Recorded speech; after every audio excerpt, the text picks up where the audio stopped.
Hello, we're back.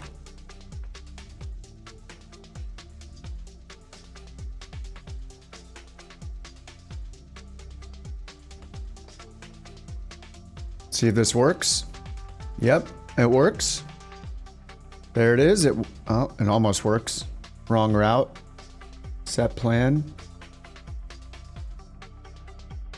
Hold on, it's got the departure twice. Uh-oh, I broke something. As usual. Oh, actually they broke something. Hold on, I'm gonna fix it. I reinstalled Windows last night. I was up until 5 in the morning. Legit. I literally didn't get in bed till 5 a.m. That's why I'm on so late today. Needless to say, I ran into crap tons of problems even just reinstalling Windows. It is insane how complicated it was.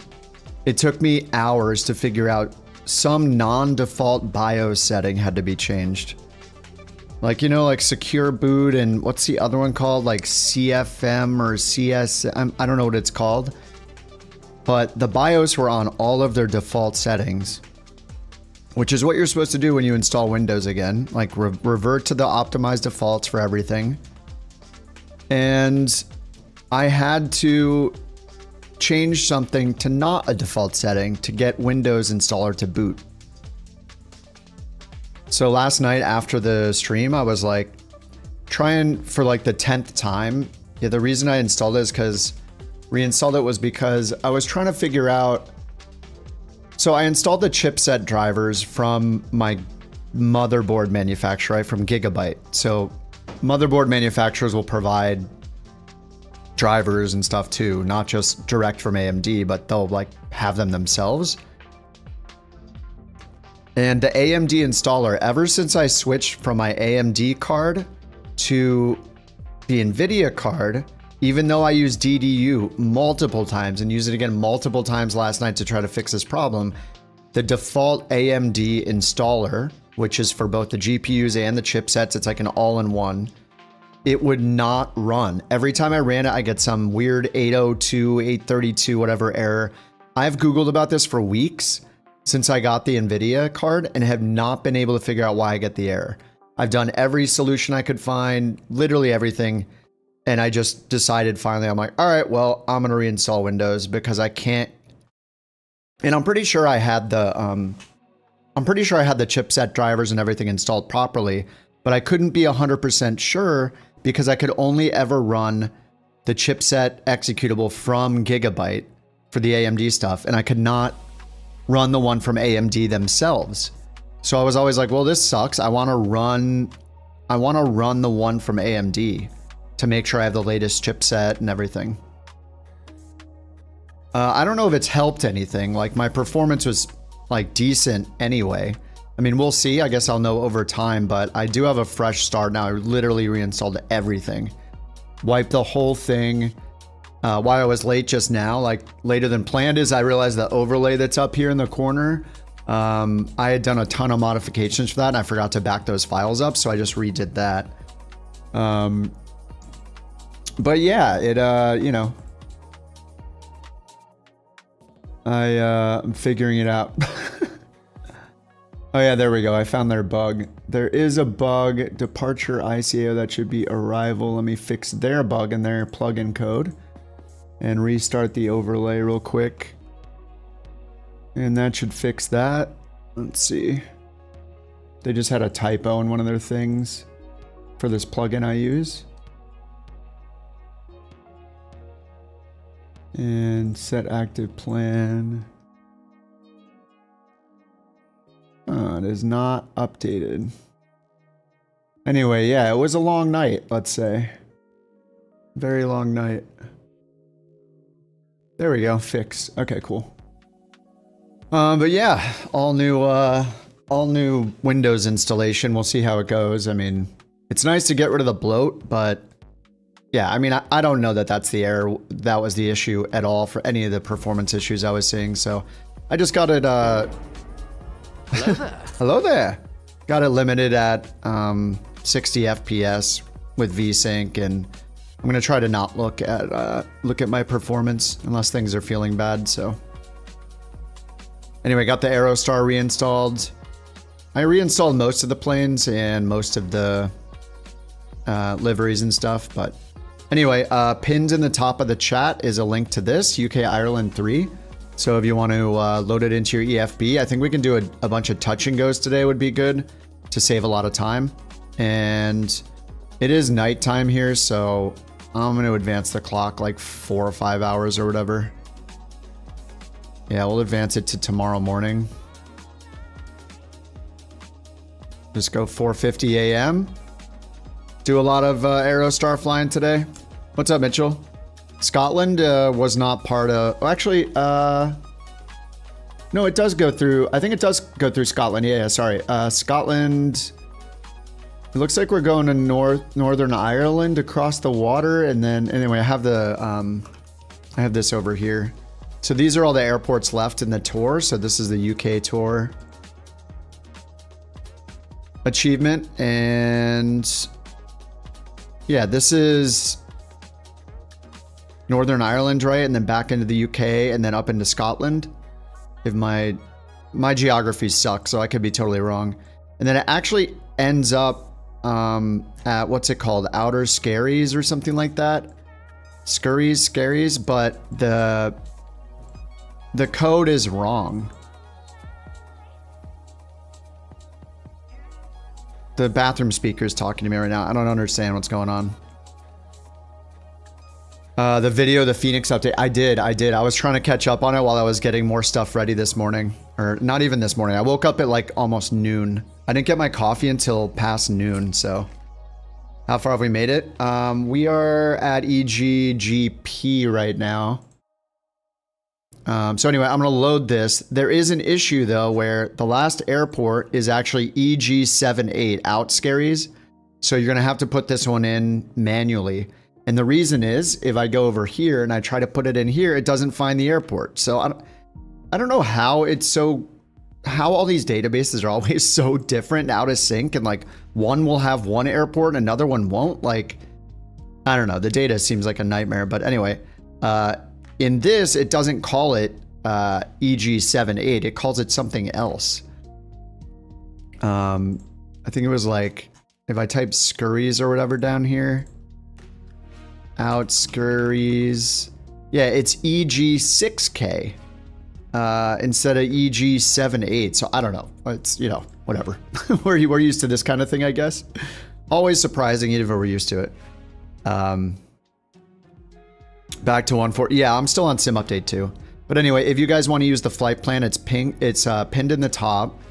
And for those of you following an FS hub with the VA tracking it, you're going to want to go into landing rate monitor and change your preferences, because I think we're going to do a lot of touch and goes today. It'll save us a ton of time. But by default, touch and goes do not work. Any touch and go will just count as a waypoint instead of a stop and then a takeoff, a landing and a takeoff. So to fix that, you need to go into edit and then preferences into this window.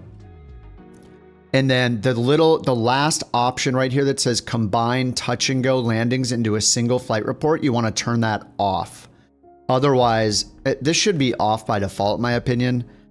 I mean, unless like most people are doing touch and go practice in traffic patterns, in FS Hub, I don't know.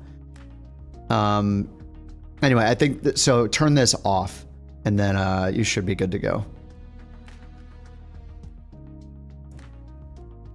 So I'm going to leave mine off, so touch and goes count today. And then this is all set, so I'm just going to send this to the avionics. A lot of tweaking on today's stream. Maybe, I don't know. Yeah, I can't help it. I play flight sim, you know? If you play flight sim, then you tweak. You tweak everything. What's up, Flo? How's it going? Code WASM stopped. That must be... Wait, what? Code what? What does that mean?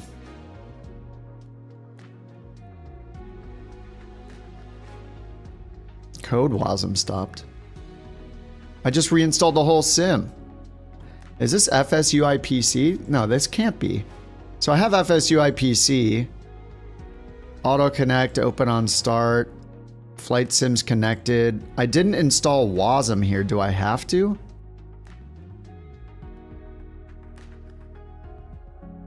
WASM crash for the airplane? Oh no. I don't know, let me try to start it and see what happens. Battery, strobe. Sorry, battery beacon.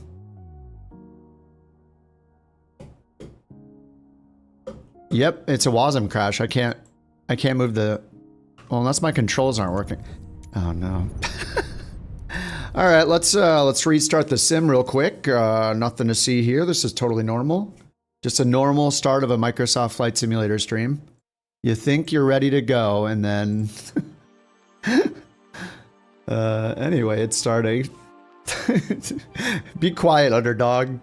Don't say anything. A restart doesn't count as tweaking, okay? What's up, Derek?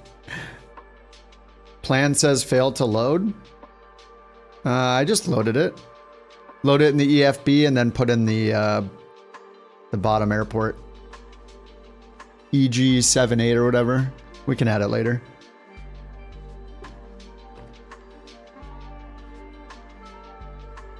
Anyway, I got about 1/3 of my coffee left.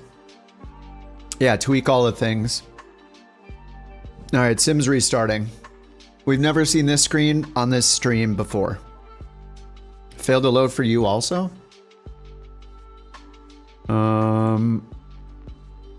It should end at EGPA. It's right here. And let me try to load it from here. Copy link, delete, open.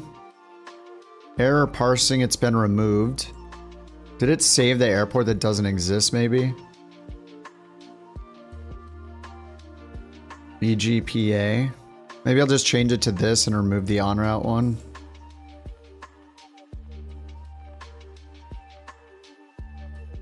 Save any changes. Open. Open. What? Error while parsing which waypoint? Okay, so if this is the final route and then I save it again, save changes. Oh, thank you.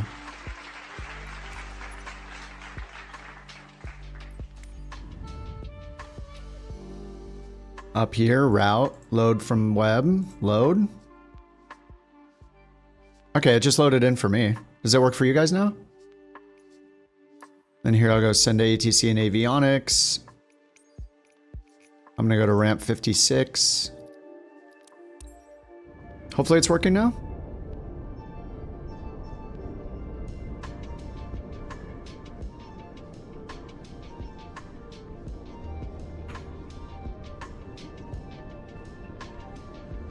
The link is pinned in the chat. It should be, unless it disappeared somehow. It is pinned, right?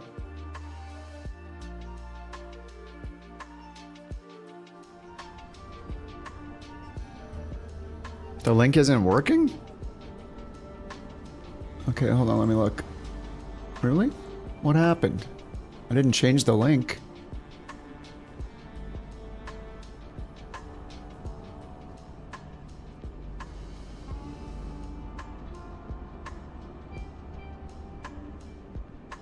Oh, error loading flight. What the heck? Okay, let me try it again. That's weird. Copy link. Link copied. Paste. And replace. Okay, replace it on YouTube. Let me replace it on Twitch.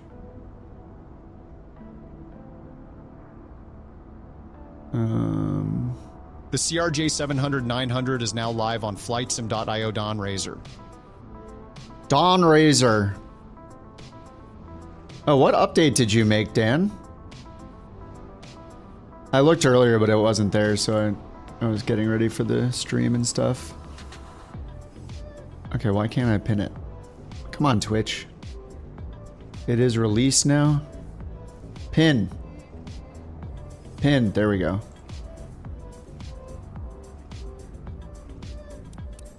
Can't wait for the new Big Phoenix update. Yeah. Gonna take Michelle up into the sky in the new Baby Shark. The baby shark. Okay, let's see if the tablet works now. Okay, it seems to be working. All right, whew, we're good. All right, cockpit persistence, not by livery, no realistic parking brake, no realistic steering, tablet volume. Whoa, oops, I didn't mean to do that. cold and dark. Let's go flight info, home, okay. This looks good, we're gonna fill it all the way up. Maintenance, inspect, wash. We're gonna go new. Yes, give me a brand new airplane. Huh. I guess when you get a new one, it does change. It just kind of randomizes it because the engine, yeah, the engines will be slightly different. Link for the livery. Thank you. Let me take a look. Let's take a look. Oh, there it is. Updated 1 hour ago. Heck yeah. Wait, what got updated? Looks the same.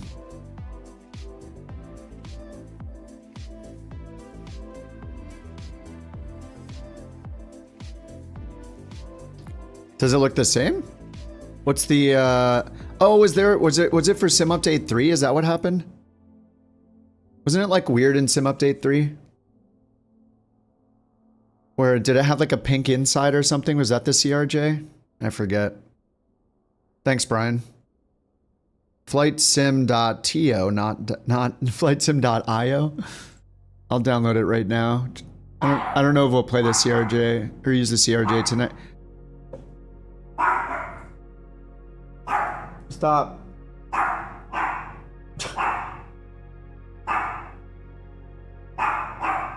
All right. Well. Quiet. Quiet. Hey. Quiet. Nope, it's not working. Maybe the mountain's coming home. Maybe the mountain's at the door. Oh, where's my... Speaking of the mountain, where's my phone? Alright, Dan, I'm downloading it. What changed with it anyway, did he say? I don't think he said. Alright, sorry about the Borks. Thank you for the Borks. Let me see if my controls work. Yep, there we go. There we go. These don't work for some reason. Let me bind that.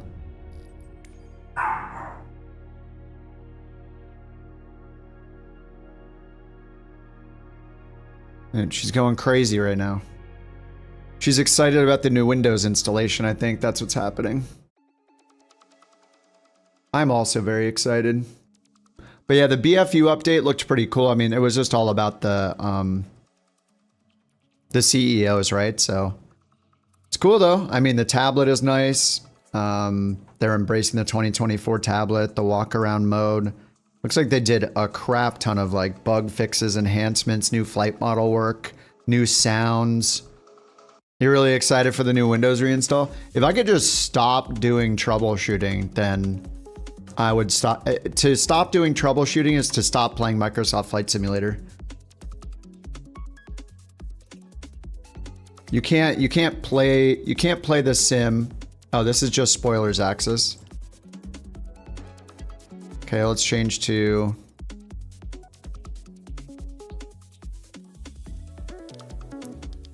I don't know why I'm so bad at just learning this. Specific Aerostar control. Oh, this got changed too. So I don't know what this other... Why does it just make new profiles for me? Oh my. Come on. Okay, so there's... What is this one called? Kip. I don't even know what this is. I need to delete all these. It's pulling in all these ones that don't exist anymore. Doesn't the sim crash if you try to delete one of these though? I don't know what this one is. Delete. Please don't crash. Oh my god. Are you joking? No wonder they all exist. I can't delete them. Dude. This is so ridiculous. Okay, let me reinstall the CRJ couch. Thank you, Dan. Thanks for the update.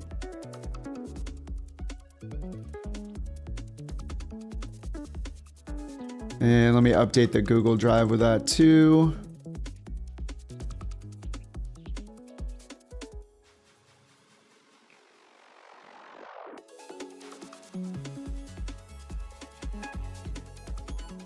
All right, restarting again. Every time. I'm just trying to fix my, I just need to not touch it. I just need to start flying and not do anything else. Every time. That is true.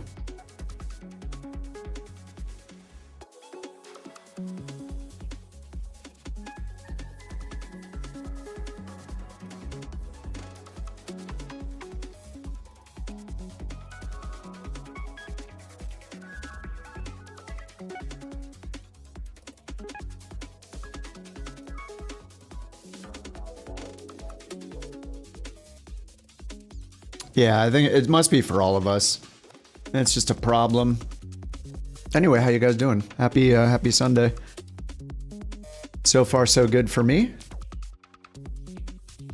The stupid McDonald's near you never has a working ice cream machine. Do you get the, what do you get? I get the McFlurries. Oh, today's Sunday. Might be a McDonald's order night. Usually Sunday night is my McDonald's day. Shamelessly. I don't care. It's good.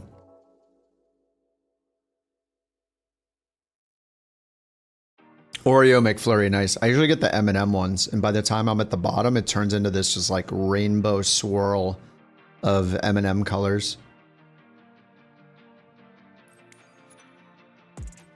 Okay, let me try this again. Load from web, load it in. Send to ATC and avionics. Thank you. Load in at ramp. And let's see where the first one will be here. I think I'm just going to use VORs, so I got a VOR right here. I'm just going to drag this up to POL. 112.1 on a 046 heading roughly. Outbound EGCM is 080. So we'll just go direct POL on 112.1. It's crashing. It just crashed again. Dude, A2A, please. I literally reinstalled Windows and the entire sim. What is going on, dude? Oh, gosh. This is crazy. You think it's multiplayer? I mean, maybe. I didn't even install most planes, so like, this is just crazy. When it's not even, like, this is the first time flight simmers experience right now. Like, I literally it's like somebody just got their first PC. They're like, oh my god, finally, I got a gaming PC. I'm gonna play Microsoft Flight Sim. This is the experience. Oh my god. I was told it would it would fix everything. Yeah. I mean, the only reason I actually installed it is I spent so many hours off stream trying to fix that AMD software bug where I could not. I think it's some bug if you switch from an AMD video card to an NVIDIA one, but I still had an AMD CPU, and then I keep trying to launch their installer, their driver and chipset installer, and it thinks I have it was in some limbo state where it couldn't forget that I didn't have an AMD card anymore. It still thought I had an AMD card, and then it was like, can't find the hardware, error, and it's like, no, I don't have that anymore. DDU didn't help. It did finally work after I reinstalled Windows though. So that's really the only reason I did it. Okay, let me try eGGP without starting with the flight plan. Maybe that's breaking it. Thank you. Thank you, LRM.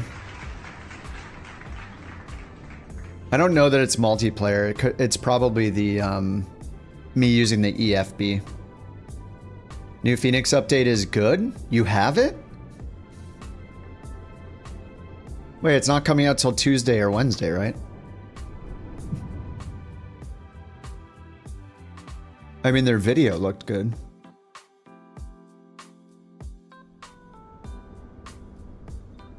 We'll see if it's actually good. Someday. What's up, Maddie? It's crashing again. Yeah, it's multiplayer, isn't it? Alright, well, as usual, it's gonna be multiplayer. Yoicks. Yoicks, yoicks.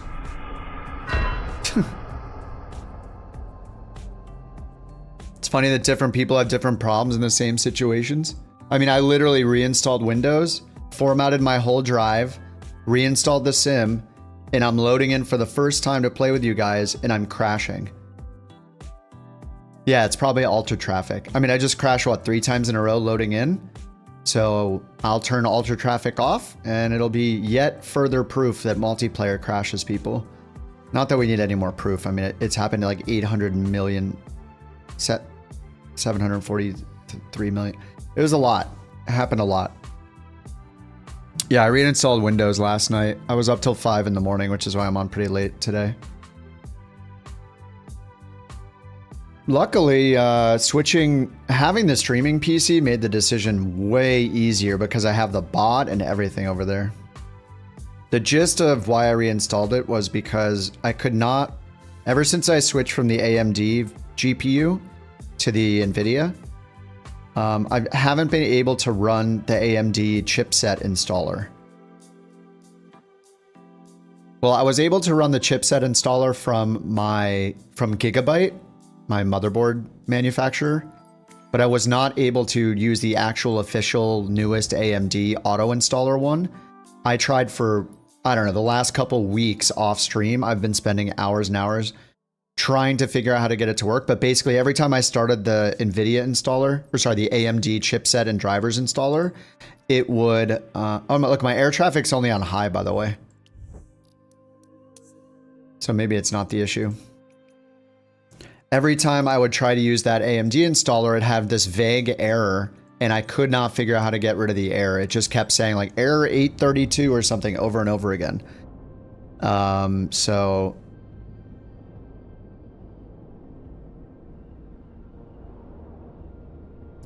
reinstalling Windows is the only thing that fixed it. So I was able to finally use the AMD installer. I think what happened was uninstalling the AMD card with DDU didn't fully clean it out, even though I tried it like 10 times over the last few weeks. It seemed to think that I still had an AMD card, even though I didn't, and I wiped it so many times. It couldn't get past the splash screen on the installer. Yep, there we go. Look, I turned high off, and now we're not crashing anymore. Shocking. I'm so surprised. So, I'm actually curious what planes people are in now, because which one could be PA-28? Dude, I think it's the PA-28. I think it's the... That's the Saab, right? Wait, what's the E50P?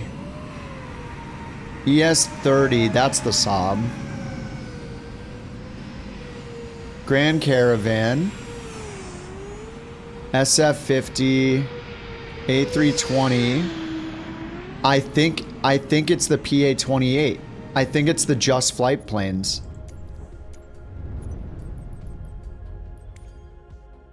That is one of the ones I have installed. I think it's Just Flight. It's the Aero bundle. It's this. Watch. Disable. And don't I also have the Comanche? That should be disabled. Yeah, it is. Because it's unverified. Now watch, we'll go back. Global. I'll even turn it to Ultra.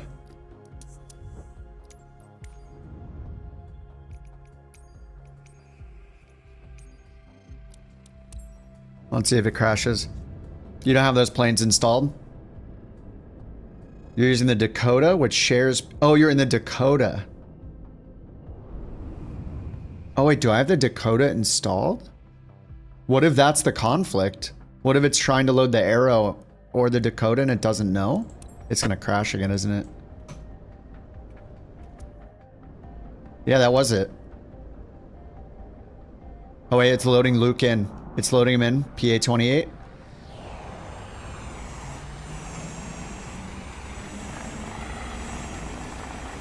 Now it says Dakota. Yup. It's Just Flight's fault. Or, you know, it's Microsoft's fault. But look, everything's fine now. I see the Dakota. I'm not crashing. Same people are here, I think.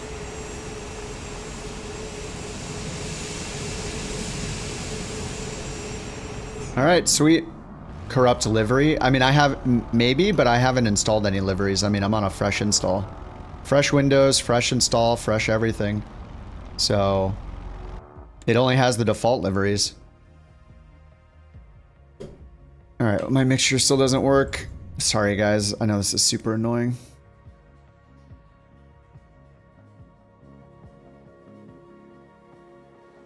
I'll just buy my mixture and then we'll go. We're gonna go direct POL, which is VOR 112.1. General Planes Aerostar profile.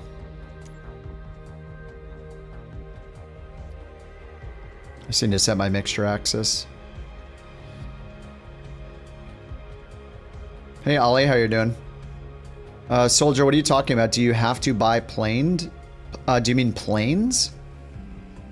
The sim comes with planes, and you also have to buy planes if you want more planes from third-party developers or buying ones in the marketplace, so it's a combination. But yeah, of course. People don't make planes for free. If they do it as a job, they have to make money, so... the best planes are paid. Okay, there we go. That's good. Played? What? Played it? I don't know what you're saying. We're going direct to the airport? I'm gonna go, yeah, pretty much. I'm gonna go direct to POL, which is 112.1.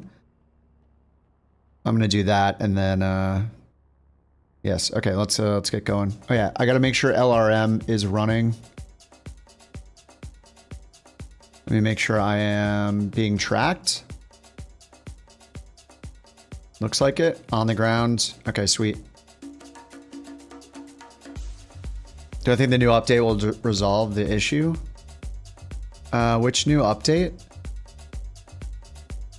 I mean, I tried Sim Update 3, was it yesterday or 2 days ago?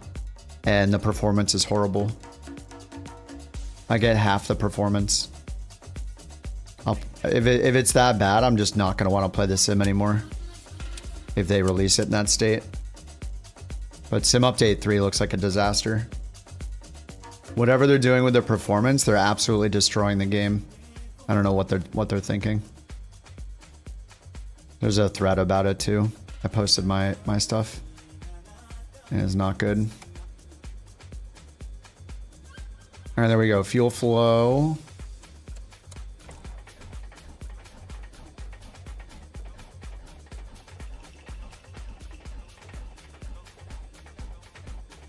Hello?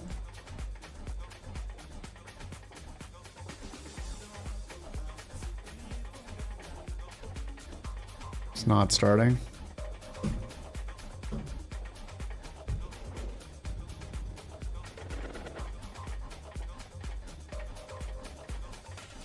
Dude, this is the same thing that happened the very first time I flew this plane. Remember, I couldn't get it started for like a day?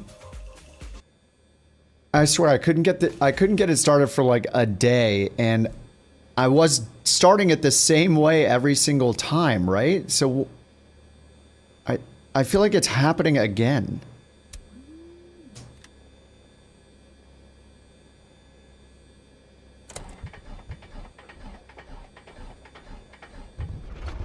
Okay.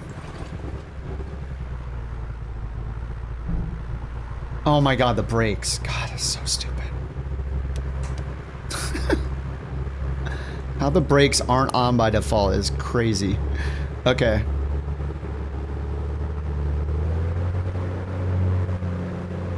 Wow, that does not sound like it's running good.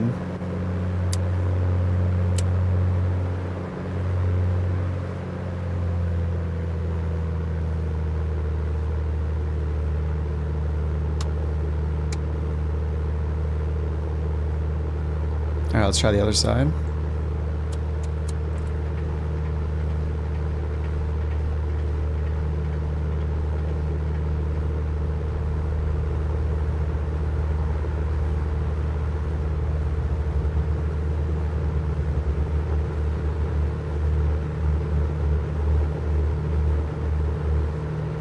That one does not sound good either. Cockpit view moving by itself?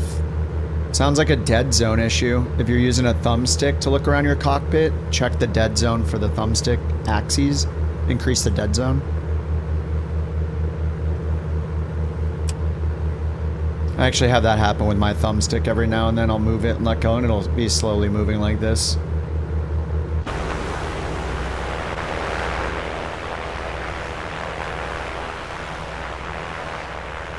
Alrighty.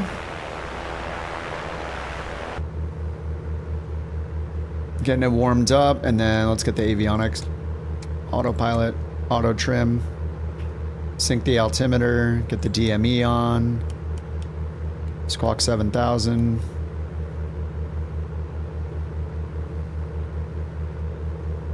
Now let's get rid of this one. We'll go here, controls, advanced, small JPI. There we go. Fuel boost off. Both. Okay, we'll get the radios on. 1, 2, 3, 4. ADF. And over here, POL is 112.1, so I'll dial that in. Put it on both.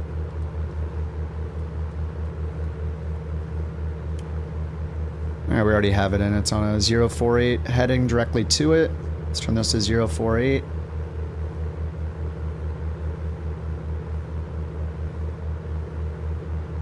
Alright. Looks like my switches are working. I mean, overall, like, reinstalling the sim was so easy.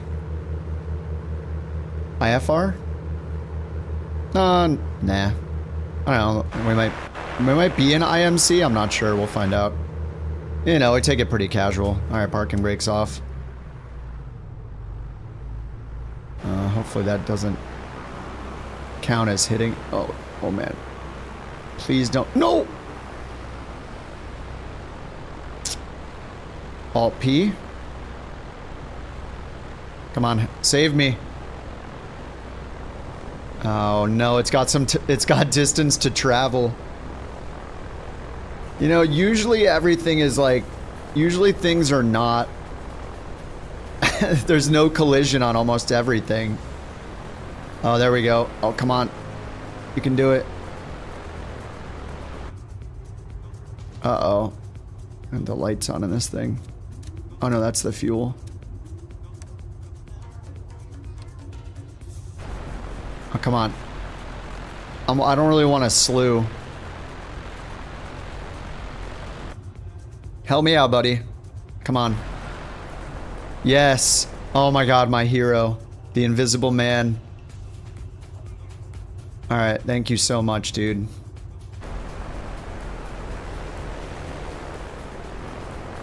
Oh my god, get out of here. Get off! Okay, thank you. Alright, I gotta turn the sun on. It's gonna be dark in the UK for the next like 6 hours, so. Or longer.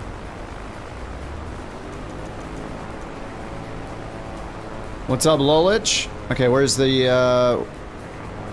I'm just gonna go where you guys are going. You crash just sitting there?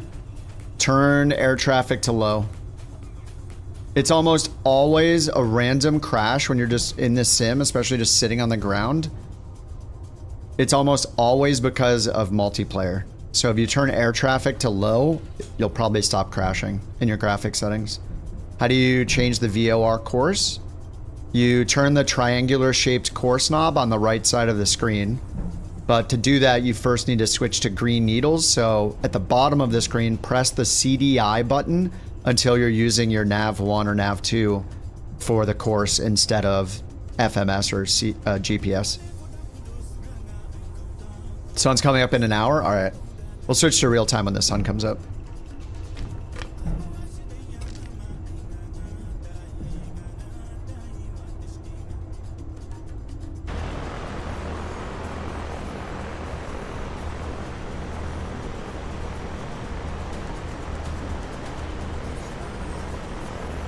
You see VOR one with green? Use the triangular knob on the right side of the screen that says course. It's shaped like a triangle.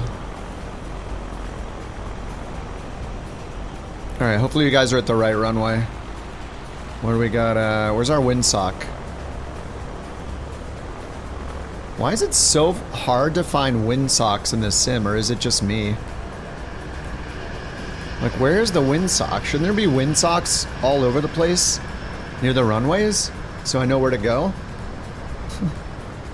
Do I think it's coming out on the 29th? I hope not. I hope they delay it because holy crap, the performance is really bad. I mean, I'll try it again maybe this week. Well, if it comes out on the 29th, then actually I guess I won't even try it again. Yeah, we'll see.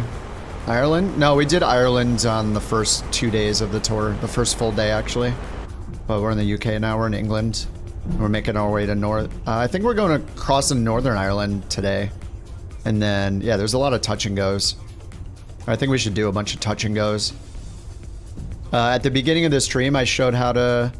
If you guys are doing FS Hub, I showed how to make sure touch and goes count as full stop landings and takeoffs. You might want to change that setting in LRM if you haven't already. Otherwise, if you do a touch and go, it won't count it as a landing in FS Hub. Alright, lights on, strobes on. BFU ruined by Sim Update 3?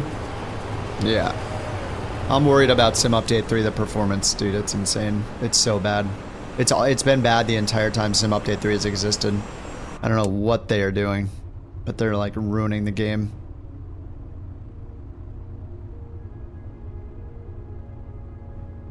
Yeah, FS Hub is free. You get some more features by being paid, but I already paid for the VA to get those features, so everybody in the VA gets them. It's just things like different points and stuff. But glad to support them. It's awesome. All right, make sure Rich prop full forward.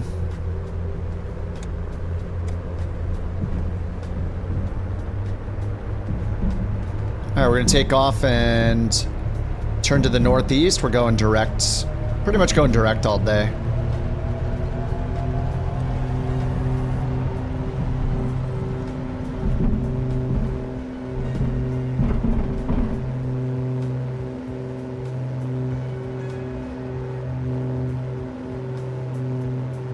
All right, gear up.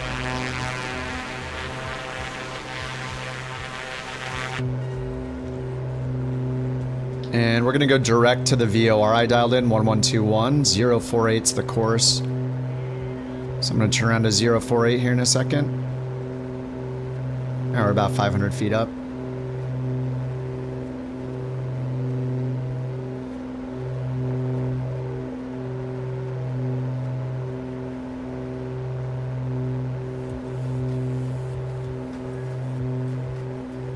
Alright, bring the manifold pressure down a little, bringing the prop down. Looks like the right prop is a little stronger. A little faster. There we go.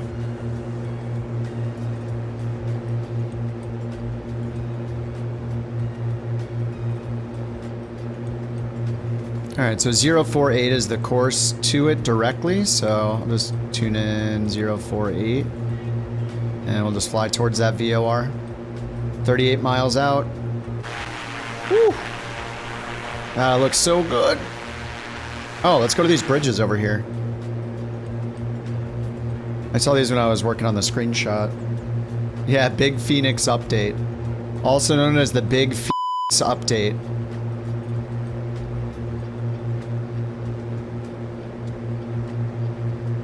You have to censor the word Phoenix. Alright, 24 inches. And 2400 RPM.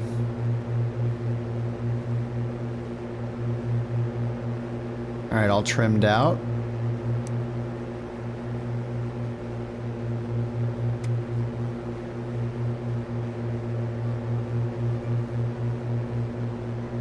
Just gonna get autopilot off for now. Just get the flight director out of the way.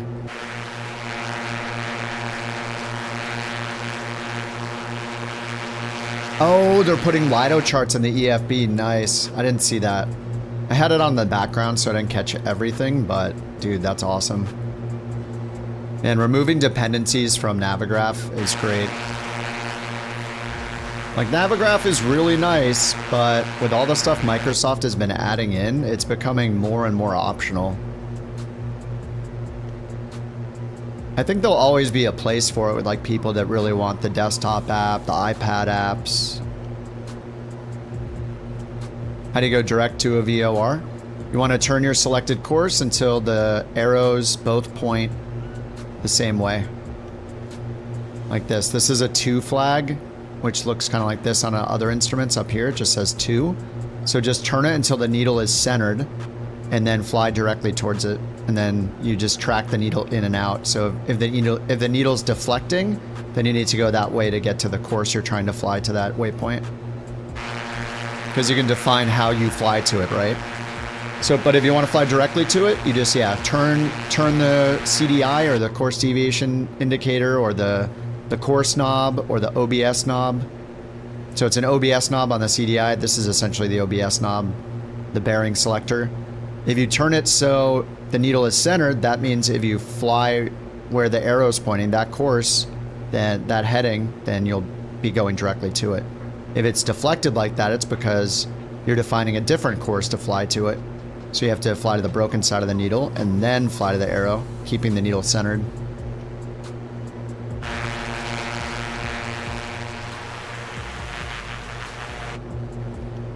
So if I want to go direct to the VOR now, all I have to do is turn it, center the needle, and fly to the arrow. And on these avionics, it's kind of neat, but I can get the direction or the course going directly to the VOR or from the VOR. So if I fly this course, I'm flying directly away from it. If I fly this course, I'm going directly to it.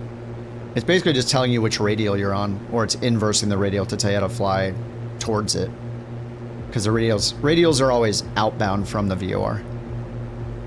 It's just a terminology thing. So I'm flying directly towards the VOR right now. So as I turn this, and if I center it, so I happen to be on the like 400 course directly to it. Because we're flying to it, if we want to talk about the radial, it's the inverse of that because the radial always goes from the VOR. So, you know, if I turn this to from, it'll give me the reciprocal 219 instead of 039. But it's just like a terminology thing. If you're calling it a radial, by definition, it is the outbound course is the radial from the VOR. But the easiest thing to do is just always think about what course you want to fly. That's the most important thing. So what course do I want to fly on to the radial, to the VOR? So here, for example, this line or course drawn between these two waypoints, it's calculating a 046 course. It says right there, 046. Now, it's not necessarily going to be 046 because it might be a few degrees off because every VOR, when it's installed physically on the ground, it's calibrated to have its north, what it thinks is magnetic north, pointing to whatever magnetic north was at the time the VOR is installed. But because of science and planets and the magnetic field and stuff I can't really explain in depth, the magnetic variation changes over time and changes depending on where you are in the world as well. But just as years pass, the magnetic variation or like the drift will change. And therefore, because they're not going to go there and recalibrate the physical VOR over and over again all the time, over time, the VOR's idea of what magnetic north is basically is wrong. It's outdated. So that's why if you find two VORs that are right near each other, this VOR, say this is a VOR right here. This one may say to get to this VOR, you need to fly 060. And then this VOR might say, well, to get to me, you need to fly 061 or 062. And the reason why is because each VOR has its own definition of what magnetic north is. So there can be a difference between the two. But for our case, like right now, we're just flying directly to the VOR. And I know I'm coming from down here, right? I'm coming down from the southeast, so I know I'm going to fly to the northeast. And I know I want to fly to the VOR. So to figure out how to get to the VOR, I just need to keep turning this until the deflection here, the course deviation, is centered. So if I turn this and it's centered, that means I am on the course. At this moment, I'm on that course or radial to go directly to the VOR. So if I fly the arrow and keep the needle centered, I will go directly to the VOR. And then if I look at my course, like I'm flying a north-northeast course, which makes sense. You know, based on my map, I'm flying like northeast, right? If I was flying like southeast to get to it, that would be weird, right?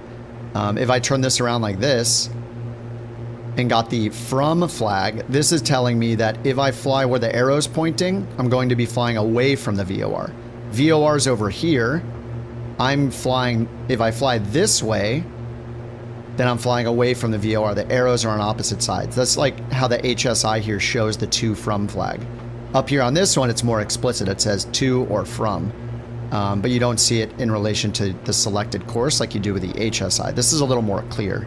If you fly this arrowhead direction, you're flying away from the VOR because it's back there.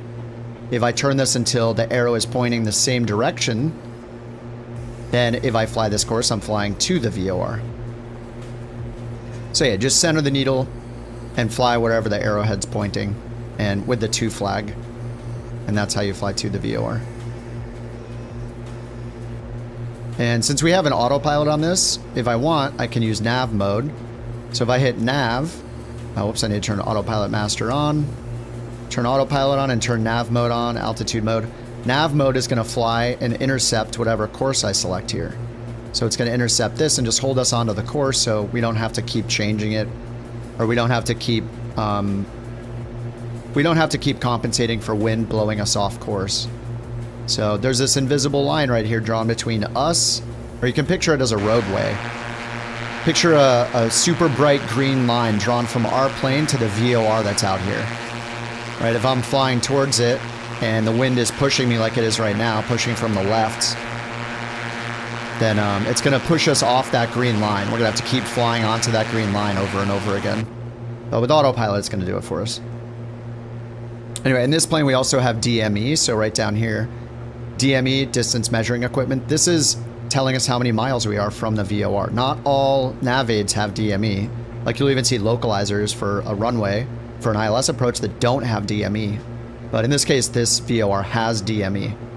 So there's a regular VOR with no DME, a VOR DME that has DME, and then there's a VOR TAC, which is a TACAN plus VOR that also has DME.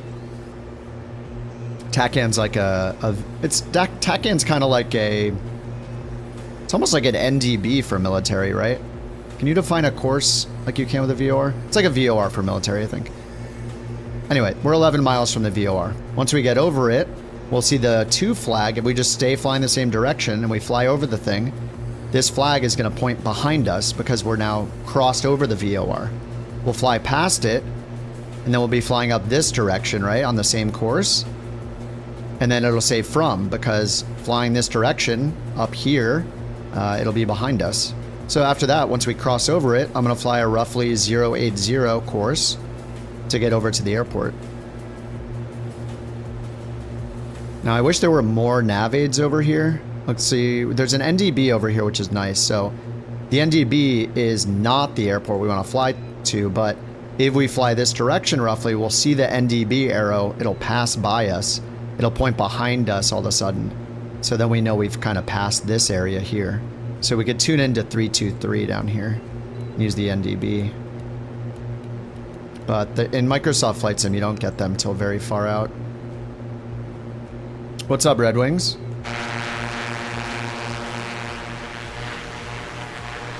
Anyway, I like flying VORs in this plane because we can physically uninstall the GPS. It's really nice to just not see the GPS.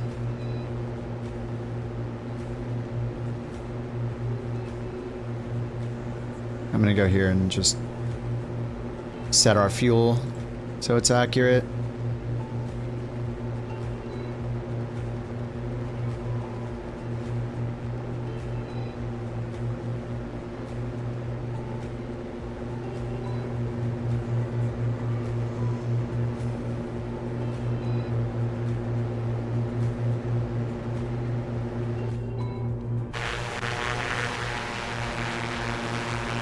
Chillin', flying the X, eating Sonic double cheeseburger. Dude, living the dream. Yeah, that sounds great. That sounds very nice.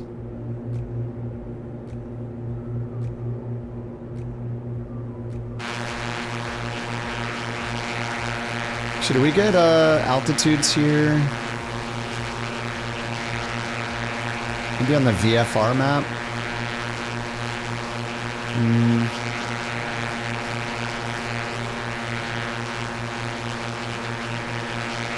Alright, 080 roughly when we get past this. I mean, ideally there would be a Victor Airway to another VOR that's on the field here, but we don't have that.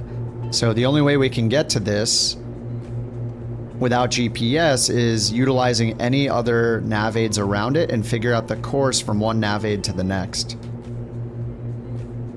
So like if I want, I could grab this and put another waypoint over here to this NDB, and then it'll calculate that if we fly away from the NDB on a 090 course roughly, or sorry, 009 course, then we'll run to the we'll get to the airport. So this might actually be better because we're gonna fly over this airport that I'm not landing at. So we eliminate this and I don't accidentally land here, and then we know it's just 3 miles north of there. So we'll ensure we don't go to the wrong airport. So I'll probably do that. Once we cross this VOR, we're basically right down here right now, like in this area. When we fly over this VOR, actually we're flying over it right now. So I'm gonna switch back to heading mode straight ahead. Watch the from flag. It's gonna get confused where we are because we're right over the VOR. Look, it loses it and now it's behind us. So we just flew past the VOR that's right there actually. You can actually see it on the satellite image. So we flew past it, and now we are going right up here. We're like right up here somewhere, just past it, right? So now I want to turn and now fly, whoops, I want to fly outbound. How do I delete this? Oh, there we go, right click. So we want to fly outbound 084. So all I'm going to do is turn my course to 084. Close 085, close enough to 084. And I'll just turn, whoops, that's not right. Turn outbound towards it, and then hit nav mode again to let it intercept that new course. So we're turning right, so we're right up here. We're now turning right to go down here and intercept that course that I drew. And what I want to do is stay on this course until I get the NDB in range, because that's our next nav aid over here. That's on 323, so I put that in on the ADF right here. 323 megahertz. It is megahertz, right? I always forget megahertz or not. Kilohertz, sorry. 323 kilohertz. I'm gonna right click on this knob so we can listen to it. So when we get closer, we'll be able to hear it. Best default aircraft for doing these routes. Oh, I mean, yeah, the 172 is great. I mean, I'm not flying that fast of one, but yeah, I like the Corvallis, the SR-22. If you want fast, I don't know, it matters the avionics you want to. Like, there's a lot of personal preference that goes into it. picking a plane. So if you don't mind a glass cockpit, the Corvallis is awesome. It's fast. Flying ADF. ADF, I'm definitely not comfortable flying it, especially flying away from an ADF receiver, but is it even called a receiver? Just an AD, flying away from an NDB. But they don't have a lot of range in Microsoft Flight Sim, so I'm not gonna pick this up until like 10 miles out.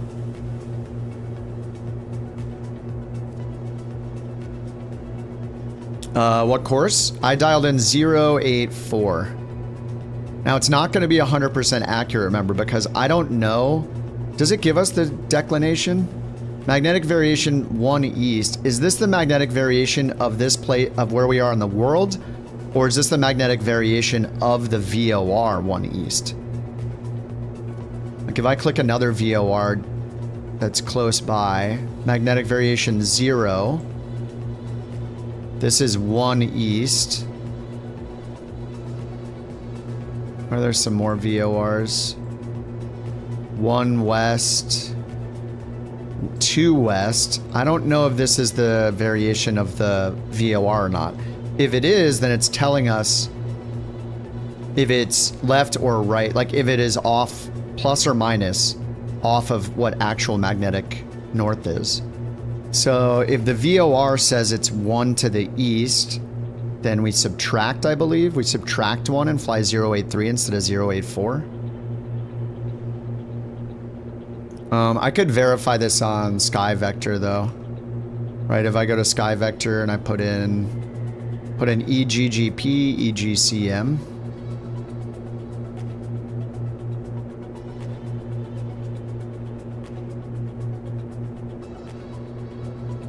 And then we go to world low. We drag this up here. Pole hill. SkyVector is actually really useful because, well, there's this down here too. So there's the NDB. It's really useful because you can go to the airport information for your destination. So we can go over here to Leeds East. This is where we're going. This section right here is super useful. This shows us all of the nearby navigation aids and exactly the frequency and radial and distance. So if we are on any of these, on that radial at that distance, we will be at the airport we're trying to get to. All of these. So we could use these VORs instead if they're in range. So I mean, we're on Pole Hill, right? So it says to get to the airport, fly outbound on 1121080. So I mean, we could just do that. So we are outbound already. If I turn this to 080, exactly, we'll do this, 080. Once we reach, what did it say? Once we get to 32.8 DME right here, then we should be over the airport. But not knowing that from SkyVector, if I didn't have that information, like I don't over here on the flight planner, then what I could do is use a different, whatever the closest nearby navigate is, which is this NDB to the south. So once we get close enough, if I can get that NDB in range, we fly directly to that, and then we just turn north and we'll know the airport right north of it is where we're going. But you don't get these NDBs out. You don't get these on your ADF for like a while, like until you're very close. DME on the G1000. At the bottom, click on PFD options, and then there's a button that says DME, and it'll bring up a little thing for DME. By default, it's on your Navigation 1 radio, but there is an option down in those soft buttons on the bottom of the PFD to change the DME source to Nav 2 as well. But it'll be on Nav 1 by default.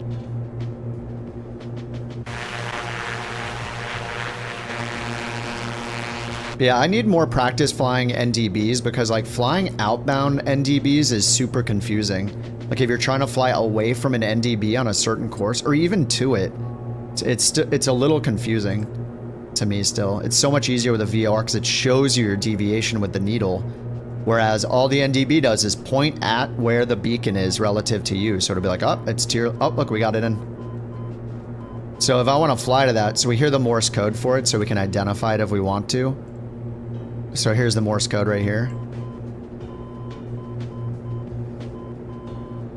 And that matches. So I'll right click to turn it off, monitoring. So what we can do is, if I didn't know how many miles to fly outbound to get to the airport, I could fly directly to the NDB. So it's over here. It is 10, 20, 26 degrees to our right.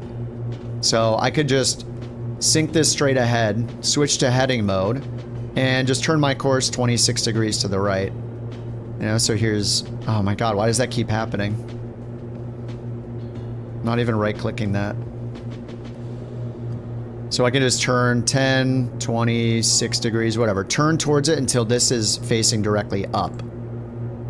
And so now, this is not the airport we're landing at, right? Because this... Actually, this might be the airport we're landing at. See where the NDB is? I need to keep turning to the right. Yeah, so there's an airport over here. This is our airport. We're at 26 miles out.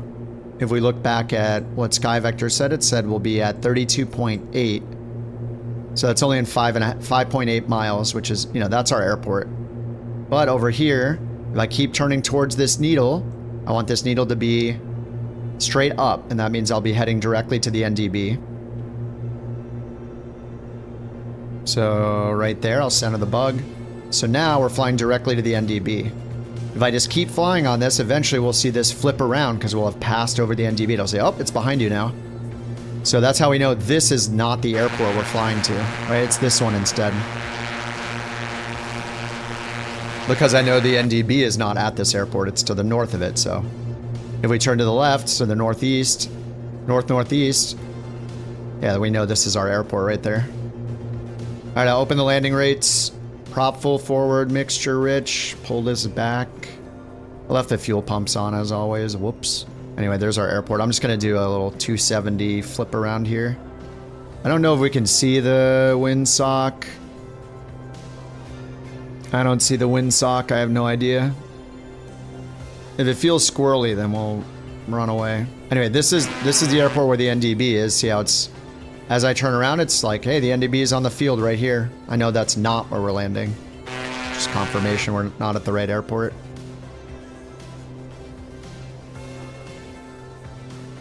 All right, let's get rid of the music for now. We got business to do. All right, landing rates. Type a minus in your landing rate prediction. Win a Bork coin. Whoa! Holy crap.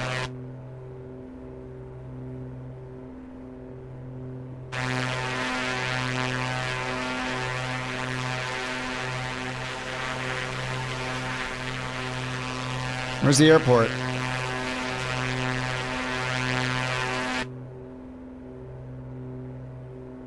Wait, where is the airport? I see lights right there. Oh my god. Where is it? How do I not see it? The NDB is behind me. I need the NDB to point at like 150. I don't know how I lost the airport already. Oh, is that it right over there?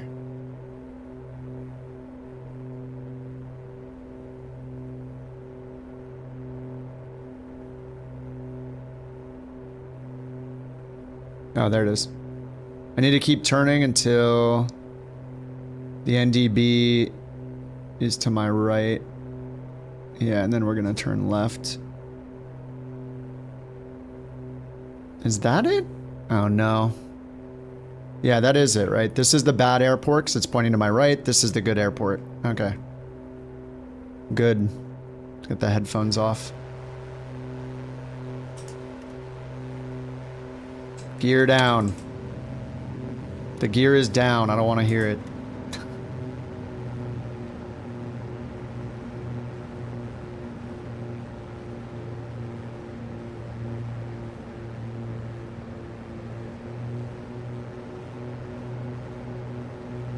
And after this one, where are we going? Oh, I didn't load the flight plan in. Load from web. Load it in. After this, we're going just to the northwest. I'll find a new NDB, or I'm gonna do a touch and go though.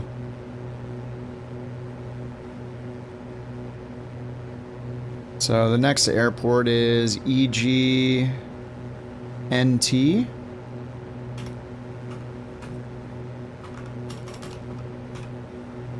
EGNT, I think.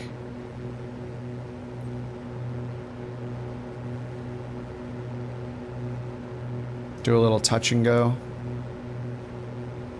Remember, if you guys are doing FS Hub, if you're going to do a touch and go, you have to have the option in landing rate monitor set. You have to untick the box that says combine touch and goes into one flight plan, one logged flight. You need to untick that so a touch and go counts as a full landing and a full takeoff.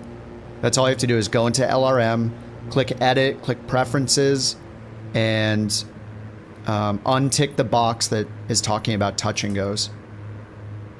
And you should double check after you land here. If you do a touch and go, double check that it counted it.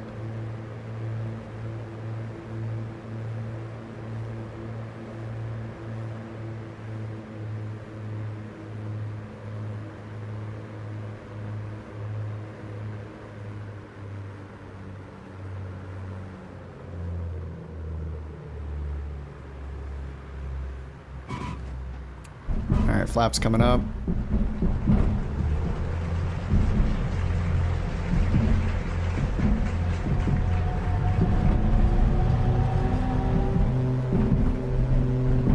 Oh.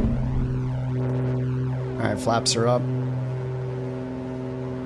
Congratulations to Whiskey Tango Foxtrot Wife for the best guess of 67 feet per minute.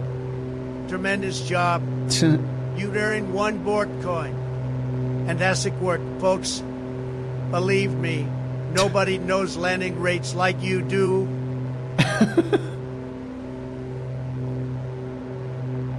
Beautiful. WTF with the BorkCoin win. Alright, so we're gonna go to the northwest now. I should probably get the gear up. So I'm just gonna start heading to the northwest. I'm gonna double check that my landing counted. So yeah, if you guys did the touch and go thing for the first time, make sure it counted your landing here. Okay, so it counted mine. EGNT is next. So let's try to find an NDB that goes to EGNT. Oh, this is a long one. Whoa. Holy crap. All right, we'll just head, we'll head like 278, or yeah, like 280, 285 for now. We got a ways to go. Alright, I'm just gonna set the heading bug over here. Then we'll find some nav aids. So we'll go heading on and altitude holds. Let me get it to 24 inches. On the manifold pressure. That is a long boy. That is a long boy. Wait, what's a long boy? The what now? And just for you guys using, again, if you're using LRM, let me show you the setting you need to change. If you want touch and goes to count, it's very important. If you want touch and goes to count, you gotta open this, go to Edit, Preferences, and it's this last checkbox on the right side right here where it says Combine Touch and Go Landings into a single flight report. You gotta turn that off. If you don't turn that off, it's gonna think you're doing one long route instead of a landing and a takeoff when you do the touch and go. So make sure you set that.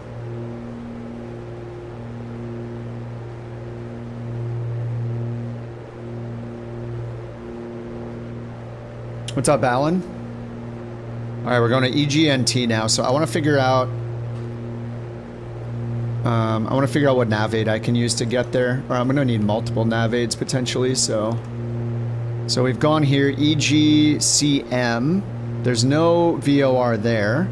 There is a VOR, and that's an NDB actually, and then a localizer. So we need to find a VOR that we can follow out here. That is just a localizer. I mean, there's one all the way out here. EGT, oh, that's an NDB again, 328.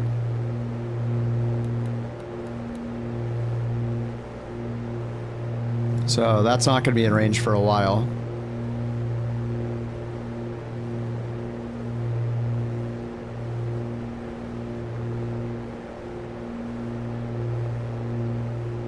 So we need to find some nav aids.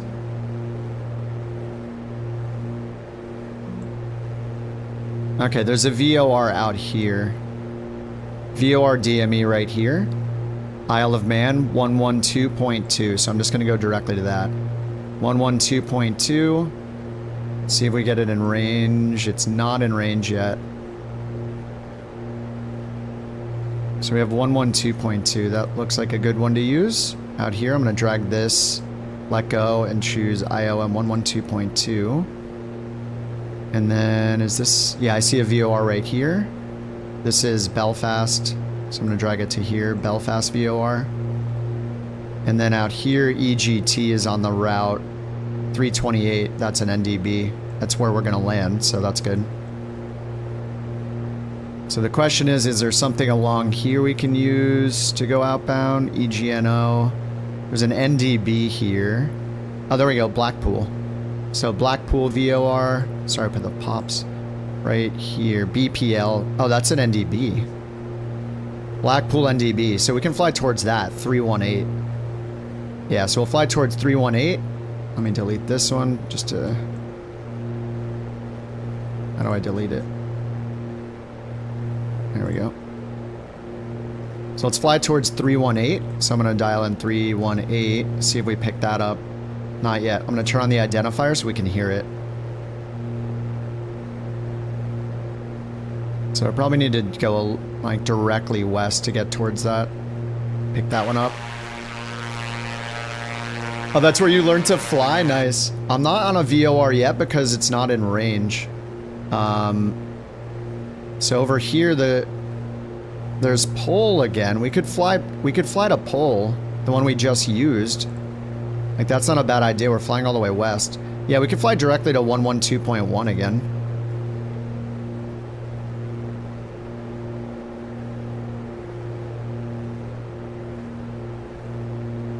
Yeah, I'm gonna fly towards 112.1. I mean, this is kind of how we'd have to do it, right? There's no... I don't see another nav aid up here. We need to get all the way over here. Another option would be like, maybe we can fly up the coast. We could just follow the coast all the way up until we get up here and then cross over and use Belfast VOR. But what I could do is like just keep the VOR off my left side. Like, I mean, we have it shown here. What we can do is change the tracking. Like, I could even use nav2 to monitor this. So I have 2 nav radios, so I can use this to monitor as well. So I want to monitor POL, keep it to my left. So what I could do is change the 2 VOR, or the 2, change it to 2 here to show what heading I need to fly to get to this VOR. So right now it's 241. As we continue flying past it like this direction, eventually it'll be like, you know, it'll say like 180 to get south to it. But ideally I wanna pick up this VOR right out here, or pick up the NDB. It's kind of just on the way though. So it's at 239. So right now the VOR is 239. It's just in front of us to the left, right? It's right over here somewhere.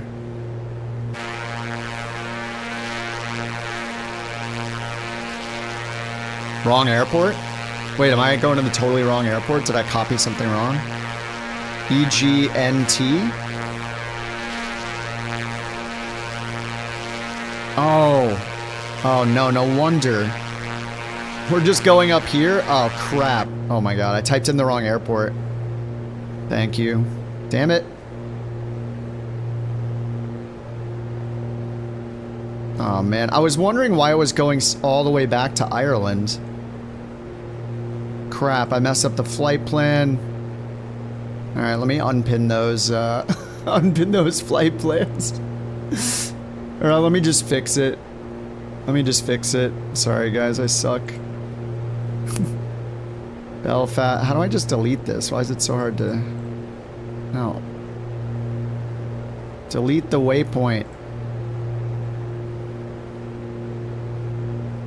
I don't...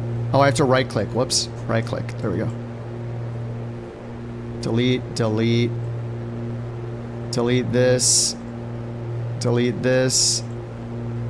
So all we had to do is go up here. I'm stupid. Alright, DME. That's not a VOR though, it's just DME. But I mean, we could still fly towards that. What is that on? 11425? So all we have is DME from that. We don't have, we can't, all we know is how far we are from it. Sorry, let me fix this flight plan. EGNT, I did type it right over there, okay. Save flight plan. How do I just save over it? I don't want to save the new plan, I want to overwrite it, guys.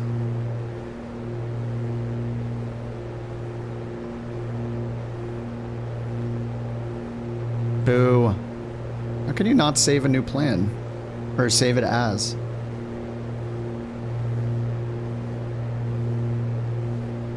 Alright, 347.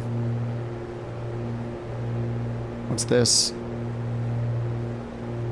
An airport. So we have a localized... Oh, there's an NDB up here. Alright, 352 Newcastle NDB.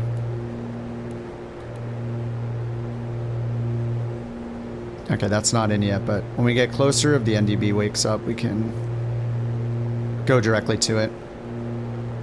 Crap, saved. Tim, what's up, dude? When you say VOR 3 times, I show up. Distribute gift cards. Tim Claus.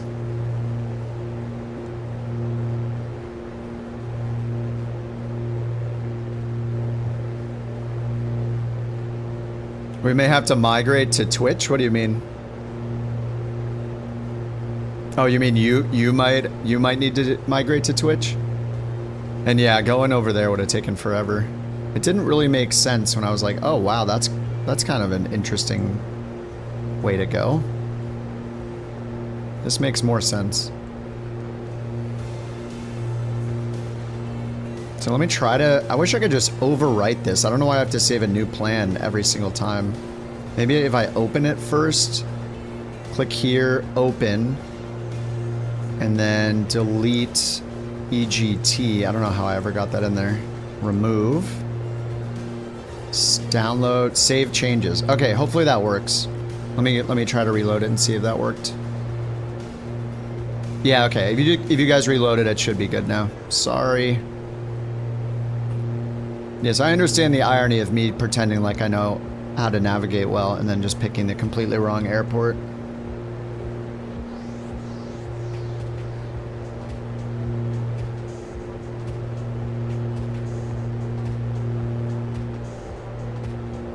Campbell has eaten 100,000 crabs? How many times did you click that button? I did it? What the hell? 100,000?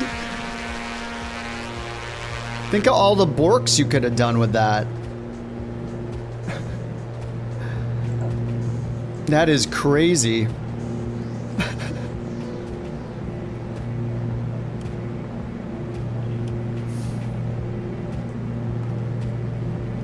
Amazing accomplishment.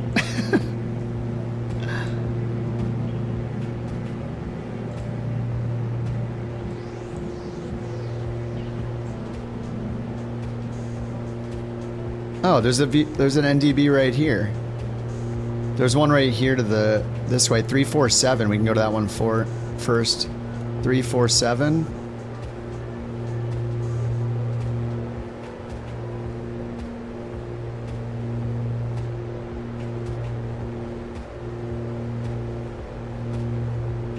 The NDB is just, the range is so so tiny. You ate crabs 200 times. Yeah, that's pretty insane, dude. That's a lot of clicking. That's a lot of clicking. YouTube looks better? Yeah, YouTube is better because in terms of quality, Because it lets you stream at like 25,000 bit rate instead of like 6,000 or 8,000. Thank you for the Bork. Shadow, thank you for the Bork. And thank you for the long boy earlier too. Oh look, we got the NDB. Here's the NDB right here. So we're picking that up. So I'm flying directly to 347 NDB. And Maddie, you can fly to an NBD as well. You just click on the NDB or ADF button. There's a soft key for ADF and you dial it in on the G1000. You just dial in the frequency, which is 347. And then you'll turn one of your bearing pointers with the soft buttons again at the bottom of the PFD to show the ADF. And it'll just point a needle, just like mine is, but digitally. Yeah, you have to turn on the bearing pointer. So click PFD options or whatever, bearing 1, bearing 2. You can set 2 pointers. So change one of them to the ADF.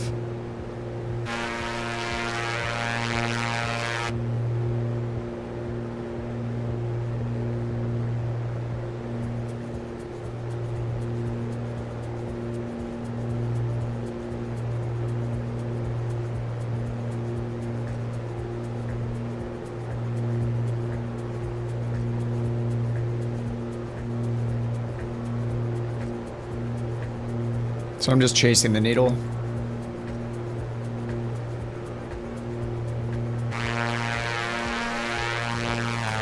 I'm a genius. Don't forget that I was just flying away from the airport. I was just flying to a totally wrong airport, so... Identified? No, but I mean it's pointing in the perfect right direction we expected. If you want to look it up, here you go.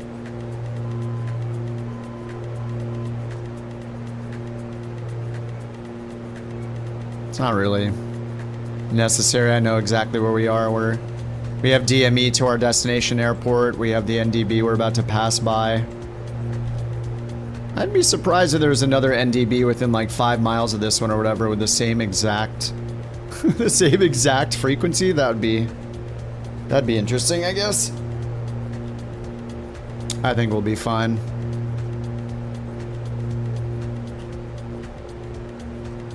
So after that one, there's another one up here. We got Newcastle NDB 352. And then we have DME right here on 11425. So we got that in. And we pass by this one, we'll hopefully get the other one. We need to make a little bit of a left turn. Another Bork? Lucid. Thank you for the biddies. Thank you for the Bork.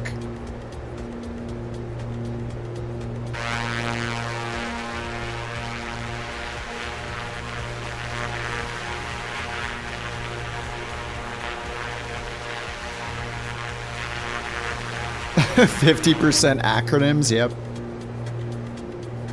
Or initialisms, technically.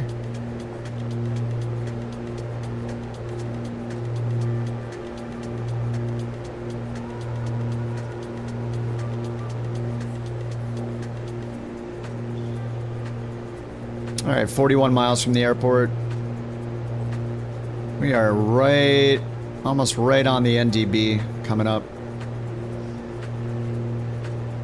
So the thing I'm really bad at, I haven't tried it that much, but flying outbound on an NDB is pretty difficult for me. So if I guess I could try it. So I would add this NDB, right? And it's estimating our course to the airport from that NDB is 314. So I want to turn to fly 314, but I want to keep the NDB pointed the opposite of that, right? So 314 is roughly here, so that would be what 314 becomes 154? 134. So I would want this to be pointed directly. No, it wouldn't be pointed directly behind me, right? See, I don't know how to use this thing properly. So I want it pointing... No, I do want it directly... Yeah, I want it pointing directly behind me. And then... it's reverse sensing at that point, right? So if it's pointing to the right, I need to fly to the left to get the needle centered and vice versa. What's the next trip after this one? Click the link at the top. It's got all of them in there. But it is EGPH. This flight plan is the link at the top. You can just open it up in the Microsoft Flight Planner.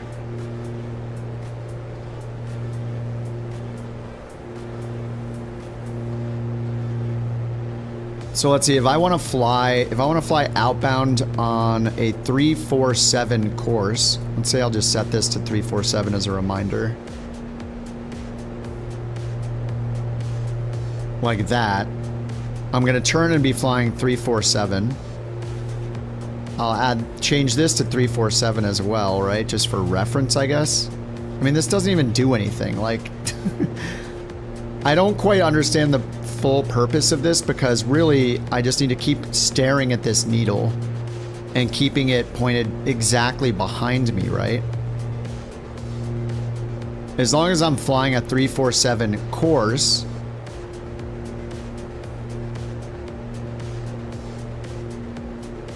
like, how do I...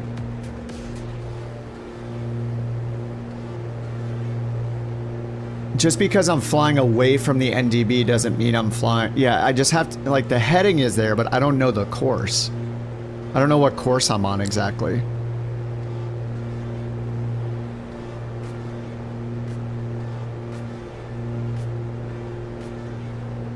Anyway, I feel like this thing should just stay fully north all the time. I just don't want to... I don't really care about what this says. I don't care about this. All I need is the needle.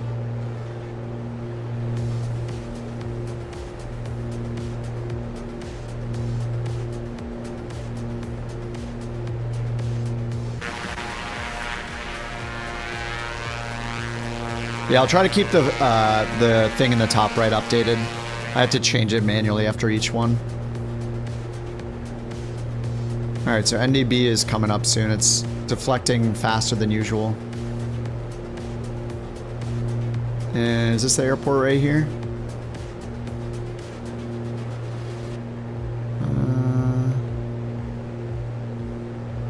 Oh, is that the airport? No?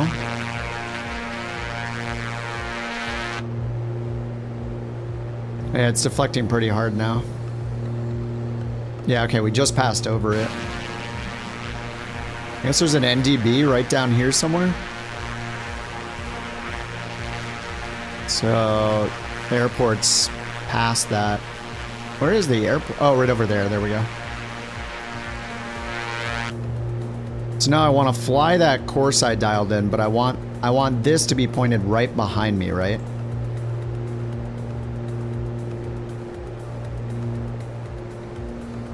Line it up with a compass direction.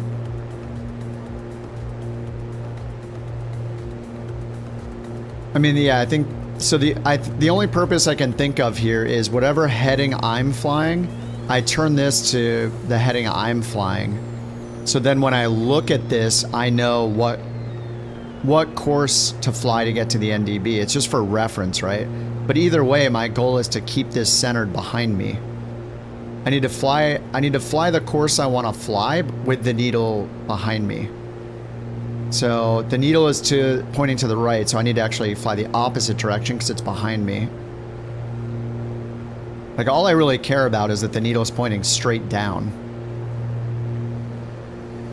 Yeah, pull the tail, yeah. So it's reverse sensing, right? So instead of flying left towards the needle, I'm flying right because it's behind me. So now I need to turn to the left a little bit. Keep turning to the left until the arrow's pointing straight down on the ADF.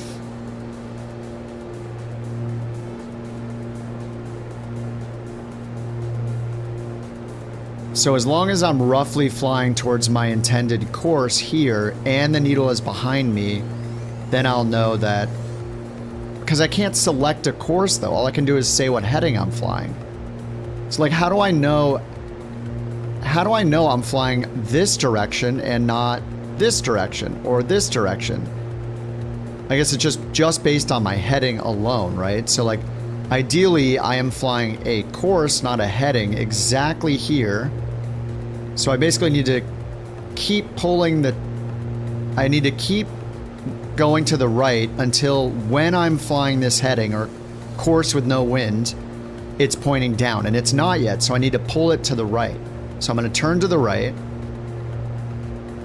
I'm going to let the needles, I'm going to let the arrow swing a little bit to the right of south, or the right of behind me, right? Like this, and wait a minute, and let it swing towards the middle, and then turn back to the left and see if it's still in the middle. So I guess this is the benefit. I want to turn, so the benefit of the markers here is I want it like 10 degrees or whatever off. I need it to go 10 degrees this way. Because then when I turn back 10 degrees to the left, then it'll be centered again. Right? So I need to keep flying right. I'm just going to put this straight up so it doesn't confuse me. I want to delete the numbers. I just don't even want the numbers. I just want I want like a 90, I want the cardinal directions marked like relative, but like it is, but I don't need the numbers. Okay, so that's about 10 degrees to the right, and I'm like 15 degrees right of course, not counting for wind. So if I wait until this needle is 15 degrees to the right, and then I turn left, then it should be centered behind me, and that's how I know that I'm, you know, I want to fly on this heading, just ignoring wind for now, just for the basics, until that's, yeah, behind me. So I'm pulling the needle to the right, the arrowhead to the right.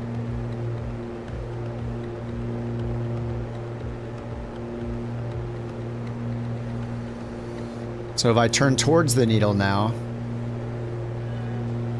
Oh, maybe I'm doing the opposite. Am I doing it wrong? You're confused how to fly outbound? Me too. I mean, basically, if we assume there is no wind, when we're flying on the course we want to fly on, so the heading we want to fly on, this needle should be directly behind us. I think I did it the opposite, right? Yeah, I think I did it the opposite. So I'm flying on the heading I want to be on, but the NDB is not directly behind me. It's offset to the left. So that means that I'm on this correct, like, I'm flying this direction, but I'm probably up here somewhere flying this way because the NDB is behind me to the left, not directly behind me. If the NDB was directly behind me while flying this heading, and it was pointing directly down, then I would know it's correct. So don't I need to turn to the left now for a little bit? Deflect that? Or was I doing it right? If you line up the outer ring on the NDB with the current magnetic heading, it gives you your required heading. Line up the outer ring on the NDB with my current magnetic heading. So I'm like 330 or 330 right now. If I turn this to 330, then the NDB is at 180. So I want to turn until the NDB is at the reciprocal of the heading I want, right? I want it to be at a 134. I want it to be pointing at 134, which is over here. So I need to pull it that direction by flying this way? No, it's counterintuitive, right? I feel like I need to fly left.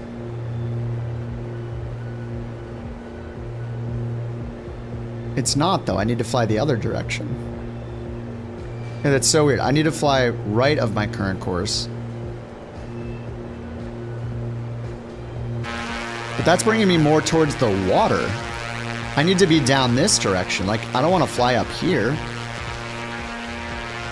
I want to fly down here. I'm right along the shoreline. Oh, there's a VOR right there. So I'm way too far to the northeast. I need to be the south.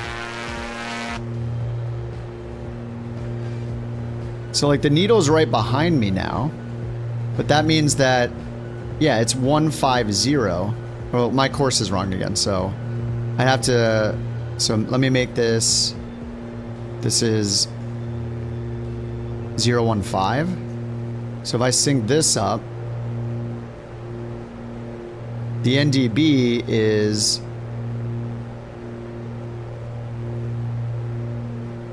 at 173 or something. I want the NDB to be at 134. Anyway, I know I need to go left because I'm near the shore and I'm way northeast. I'm flying like up here somewhere. The NDB is behind me if I'm flying this direction. I need to fly this direction. Like, I'm just way far north. I need to fly way back this way to the west. So let's see, if I fly directly, let me fly on a 300 course. I'll change this to 300. And then I need to wait.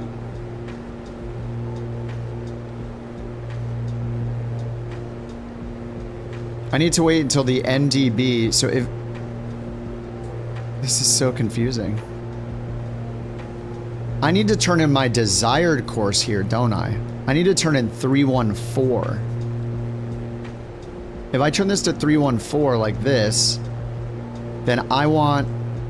If I'm flying 314 heading, this would need to be at 13 something. I need to wait till this needle gets way over here.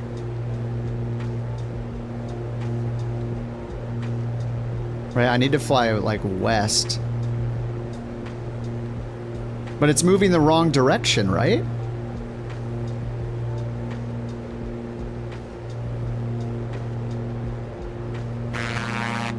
This is confusing me.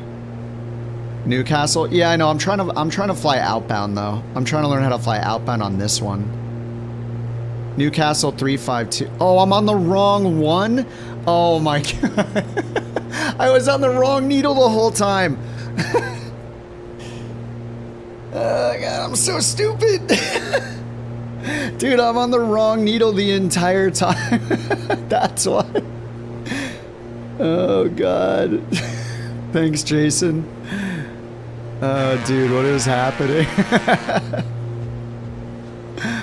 I have no idea what's going on. Yeah, you're right. I was on the one up here. We're on this one up here. There's an NDB right up here, isn't there?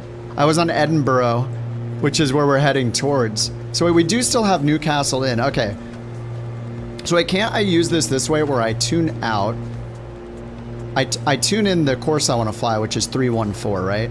So if I put 314 up here... Wait, where is this pointing now? It's saying it's north of me? Oh god, I'm so lost. I hate NDBs. Wait, I'm at the airport? Oh, it worked, guys. Look, we're here. Wait, how am I here already? What is this showing? Wait, hold on. I don't understand.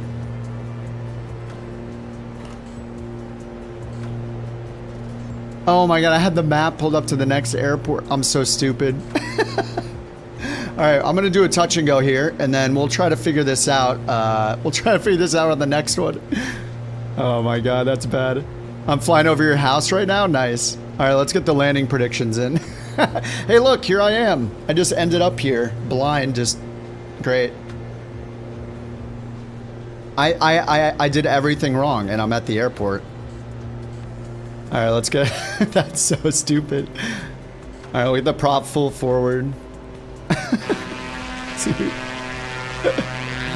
Alright, we'll land here. Get your landing rates in. Type a minus sign. Type in the...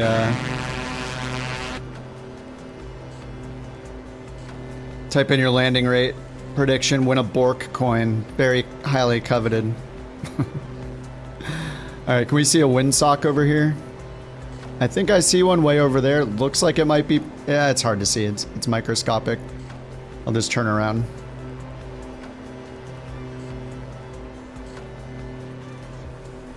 Alright, let's get flaps 10. Props full forward. Mixture's rich. Let's get rid of the music. We need some landing sounds.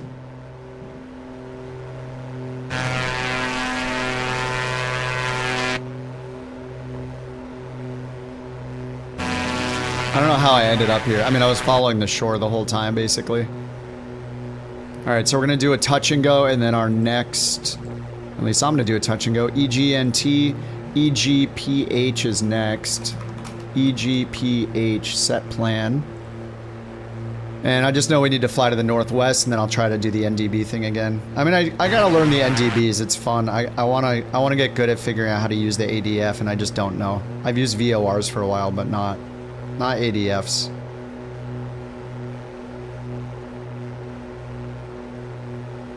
All right, I'm gonna get the gear down. Flaps 20. There we go. Prop full forward, mixture rich, fuel boost on.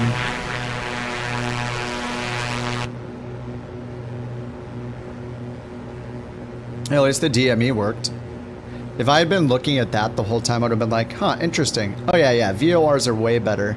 But I just want to try to use the, I just want to try to use the NDBs. It's just a challenge, you know? And I never learned how to use them, so I don't know, it's kind of fun. We're getting to our destination, so it's fine.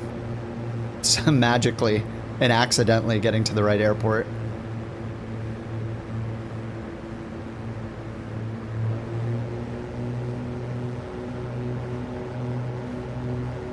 "20-knot crosswind? Heck yeah. Flying NDB into a thunderstorm? Yeah. Oh yeah, I can see the crosswind, right? Like, I think I can see the windsock pointing, like, directly to the right. So this will be a fun one. Look at our crab already. We are crabbed in. I just keep the flaps at 20. Maybe even at 10.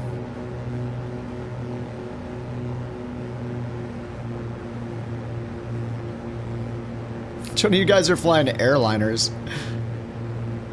Ren's in the super tanker.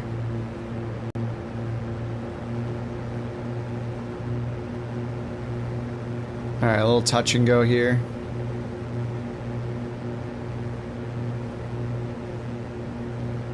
And then we're gonna fly to the northwest. So we're gonna make a right turn after landing, or after our takeoff. Just go northwest and then I'll find an NDB once we're airborne again.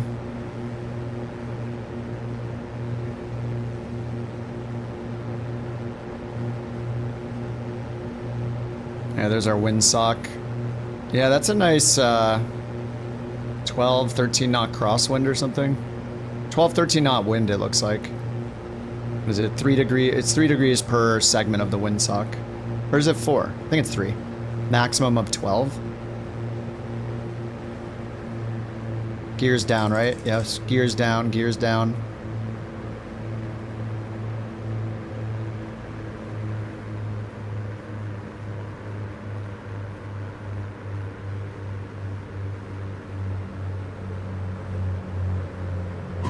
Ooh. Flaps up. Okay, flaps are up, full power. 49? No way. Congratulations to just John 54321 for predicting the landing rate of -40 feet per minute.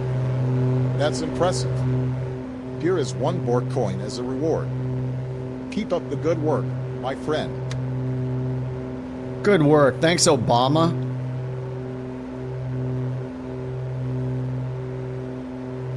The stats guy won the BorkCoin. Alright, so we're going to turn out to the northwest. We're going to EGPH. Let me refresh that.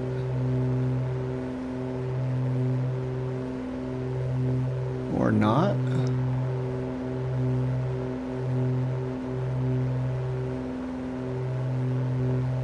There we go, EGPH.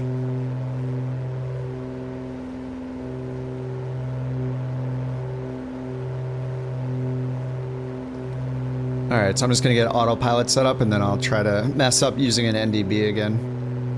We'll get the prop back to 2400. Manifold pressure back to 24. 24, 24. Oh, do I have wake turbulence on? Did you see that? I think, wait, no, it should be off. It's saved in the cloud, right? It felt like I shook around when you passed me. All right, 24. 24.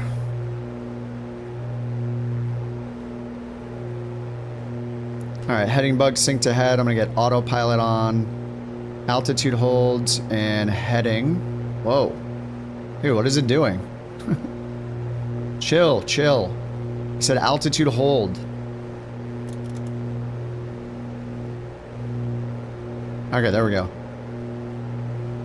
All right, bring back the music and let me find the wrong way to fly again. So, okay, we're going here now, EGNT, so we can go outbound. Did I just set it up? Oh my God, I set it up for the wrong airport, right? I set it up as if we were going to EGPH on that 314, right? Anyway, so we want to fly a 314 course. So if I set this to 314 here, don't I want to... Yeah, if I set this to 314, if the needle is perfectly down and I'm flying that course, then the reciprocal at the bottom, I want the needle to be pointing straight down while I'm flying the 314 course. So 314 is... And you know, I have to account for wind at some point, but if I turn this direction, like...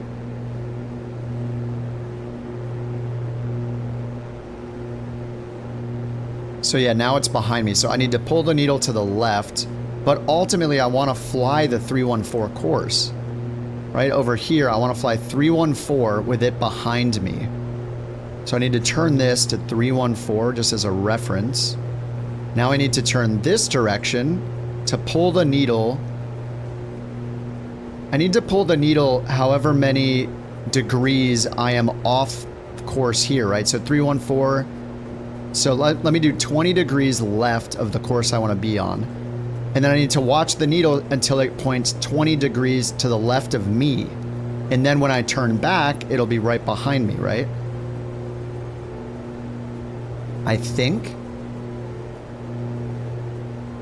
So, I mean, I don't really care what these numbers say over here. All I care is that when I'm on the 314 course, it's directly behind me. These numbers could not exist and I could still use this.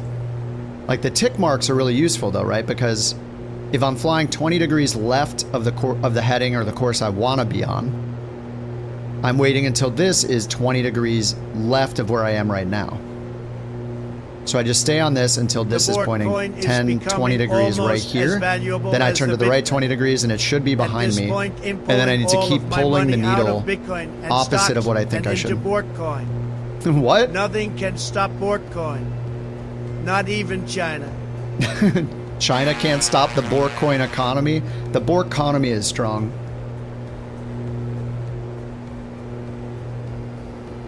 It's not strong when everybody keeps hoarding their Bork coins, though. You gotta gamble them, trade them, spend them. It's important. Okay, I'm waiting for that needle to get in. But I guess by turning this, I can just use this as a reminder what course I want to fly and what the reciprocal will be, what bearing the NDB will be when it's behind me. So because I want to fly on the 314 course, the bearing to the NDB would be the reciprocal of that, which would be 134. So when this is pointing at 134 while I'm flying the course, then it'll be correct. Actually, don't I just need to wait until it's behind me and then turn to the right? No, because as soon as I turn to the right, it's going to deflect back that direction. So I do need it to be 20 degrees to the left. Yeah, I need to push it 20 degrees to the left because I'm going to turn right to 20 degrees. Oh, Speeve stole the VIP back? Nice. Wait, did it play the alert? Where's the alert? Oh, did I make up? Maybe I broke it. I mean, I break it half the time.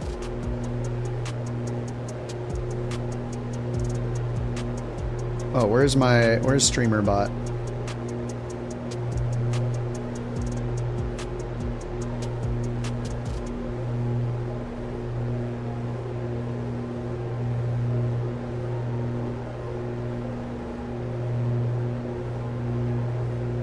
Oh, there's StreamerBot. I found the window. It was hiding.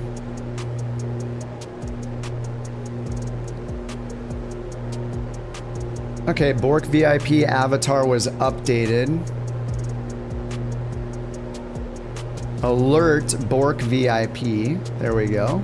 Wait, if I test it, let's see. Oh yeah, there we go. Okay, nice. It just didn't happen automatically. There it is. Speeve has taken the Bork VIP status on Twitch. He can do TTS once an hour for free. And obviously he has the diamond. That's what's the most important, is the diamond. Yeah, the panel looks great. They did some more work on it. This is the latest update. I think it's like 1.95, I think is the version now. Something like that. Okay, they improved the glass on all the instruments. It was like really cloudy and weird looking. But yeah, it looks good.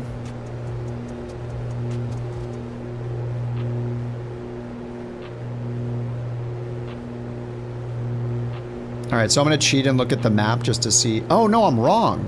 Look. Wait, how am I so off course? Well, if I turn to the heading I want to be on, which is up here. I mean, maybe it's just the... No, it's not the wind, right?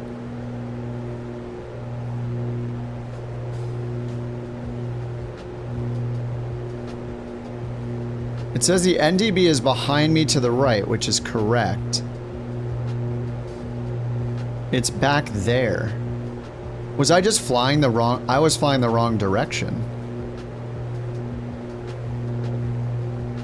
So I need to fly... I needed to fly the opposite way. I need to fly...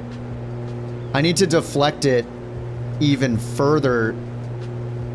Yeah, this is kind of confusing. I'm thinking the opposite. So I need to fly... So now if I turn left right now, I see that the NDB needle is still to my right. So I need to fly to the right.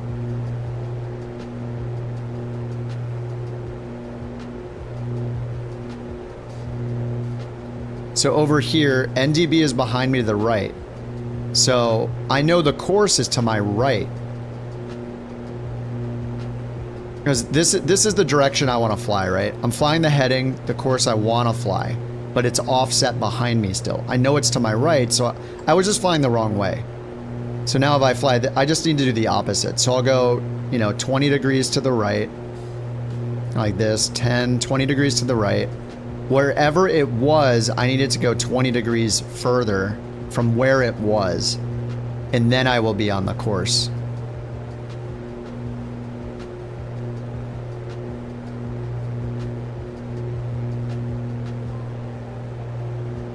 So if I'm flying 3, what am I flying? 3, 1, 2, 3, 3, 4 roughly. So if I turn this to the heading that I'm flying, 3, 3, 4.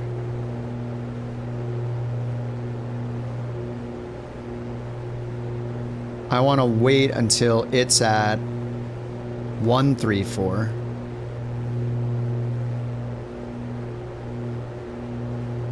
One, 2, 1, 3, 4. Yeah, so when this needle is pointing here, I turn to the left. Okay, this is making more sense. So this is the use here is, yeah, you just turn this to your magnetic heading. And then when this is pointing at the right bearing from me to the ADF, the bearing I want to fly away from it on. So I'm essentially like waiting until I'm on that radial, for lack of a better term. So when this gets to 1, 3, 4 right here, I'm going to turn left to the reciprocal of that, and then I'll turn this back out. Okay, okay. I see what's happening. Yeah, I was just flying the wrong direction. Whoa. Hello, terrain. Hello, terrain. You know, that's we have other important things to look at, like needles. Who cares about the terrain? It's not dangerous at all. It's totally fine. Yeah, so this is on 1, 2. So I could do a more drastic angle. I could fly at like 3. Let me fly at 340. Turn this to 340. Like that. And then still, I'm waiting until it's pointing backwards at the course. You know, this represents the course. The course is just to my right. Like I need to get this to point to the number it should be at to point backwards to the NDB itself. I'm basically just defining a radial. Like I'm just basically intercepting a radial. Whoops. Delete. Hey, why does this only work half the time? There we go. No, I want to pan the map. Crap. Okay, 314. So yeah, I'm waiting for 134, which is the reciprocal. When this is pointing at 134, I turn to my desired course.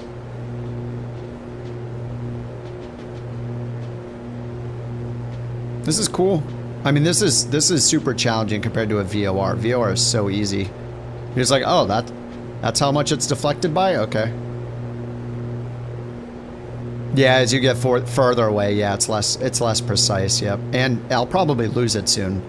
I'm surprised we're even getting it 30 miles out. Usually these things have, like, in the sim, they're like 10 miles of range or something like that. So then we'll want an inbound one anyway. We do have Edinburgh right here, 341. So we can fly directly to 341 to find Edinburgh.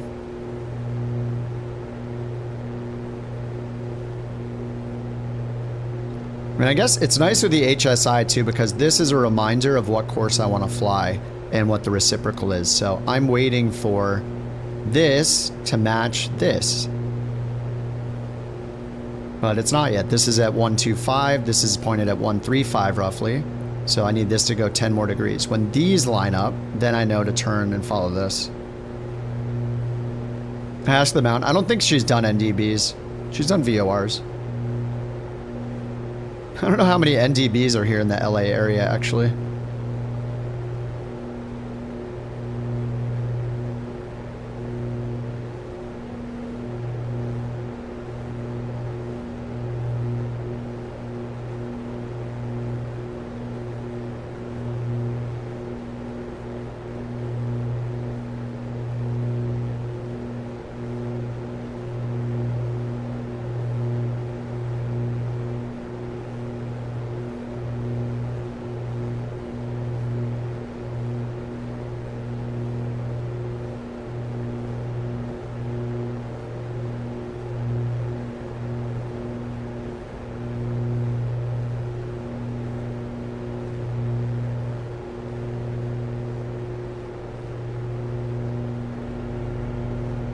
Ooh, that's some nice music.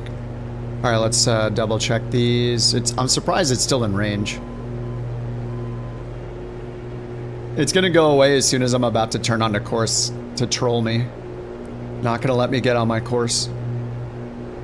Yeah, this makes a lot more sense. The help. Oh, yeah, it's dead. There it goes.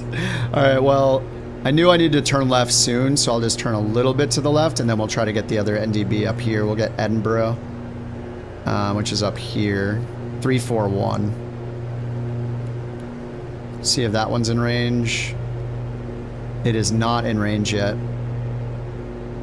So if I was higher, it would probably help too. So let's go attitude hold and just pitch up a bit and try to get a little higher. See if I can get it in range. They were used a lot as the outer marker. Oh yeah, I still see them every now and then on an ILS approach. There'll be an NDB as the identifier for like the final approach fix. Yeah, it's pretty cool. I'm not good at monitoring them. Like, I'll tune them in and then forget about them. All right, we're just gonna try to climb higher and see if I can get the Edinburgh NDB in range. I don't think there's another one. Is there another nav 8 out here? There's a VOR over here. We could use this one. I could just draw this outbound, get a rough idea of the heading. 112.5, 112.5. And we should get that one in range, yep. And then the course would be 275. So if we set this to 275, then yeah, I mean, we're headed right up towards this line from here. So we'll end up intercepting that, and then I could just follow this to the airport. That's assuming the magnetic variation. It says it's zero variation, right? So I don't know, do you guys know, on this info here, this says magnetic variation. Is it just telling me the magnetic variation of of Earth, basically, in this lat long, like where I am, what the current magnetic variation is? Or is it telling me how offset the VOR's magnetic north definition is, you know? So I don't know if this is telling me how to correct the VOR's outbound course. So if this said like 3 west because it's not calibrated, would I add 3 to this? So it'd be 278 outbound. Like I don't know what that means, or if it's just giving me like an FYI, like an approach chart or an airport diagram does.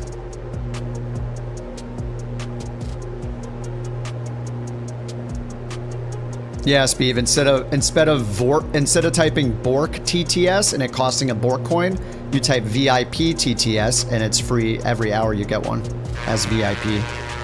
Just a little experiment to see if it's a bad idea or not. Don't make me regret it.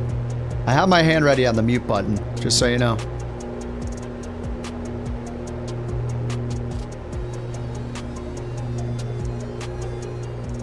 Yeah, so we got a mod TTS command, we got a Bork TTS command for BorkCoins, and now a VIP TTS command.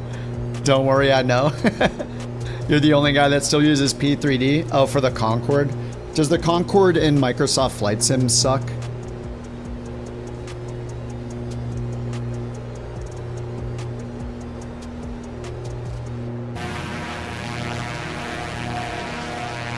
What is that? Oh, what the heck?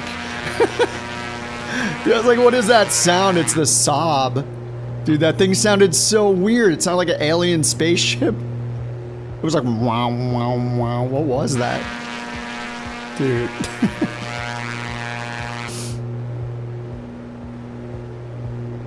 What's up with all the lurkers on YouTube today? Did somebody send people over to my channel or something? We have an abnormally high number of people here hanging out. The hybrid, yeah, it is. I don't know if it's still bugged, but I haven't flown it since Flight Sim 24 came out. Taco Bell, there is still the Taco Bell command for mods to use, yeah. It was getting used too much when we weren't even talking about tacos. Oh, the NDB's alive, nice. All right, so let's just hold it here at 5,000 feet. Almost at 5,000.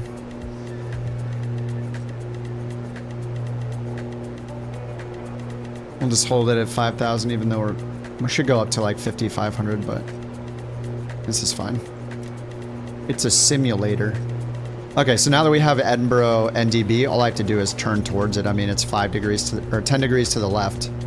So we'll just turn 10 degrees to the left and just keep chasing the needle. Keep the needle at the top, that's it. In this case, I don't really need to use the plate, right?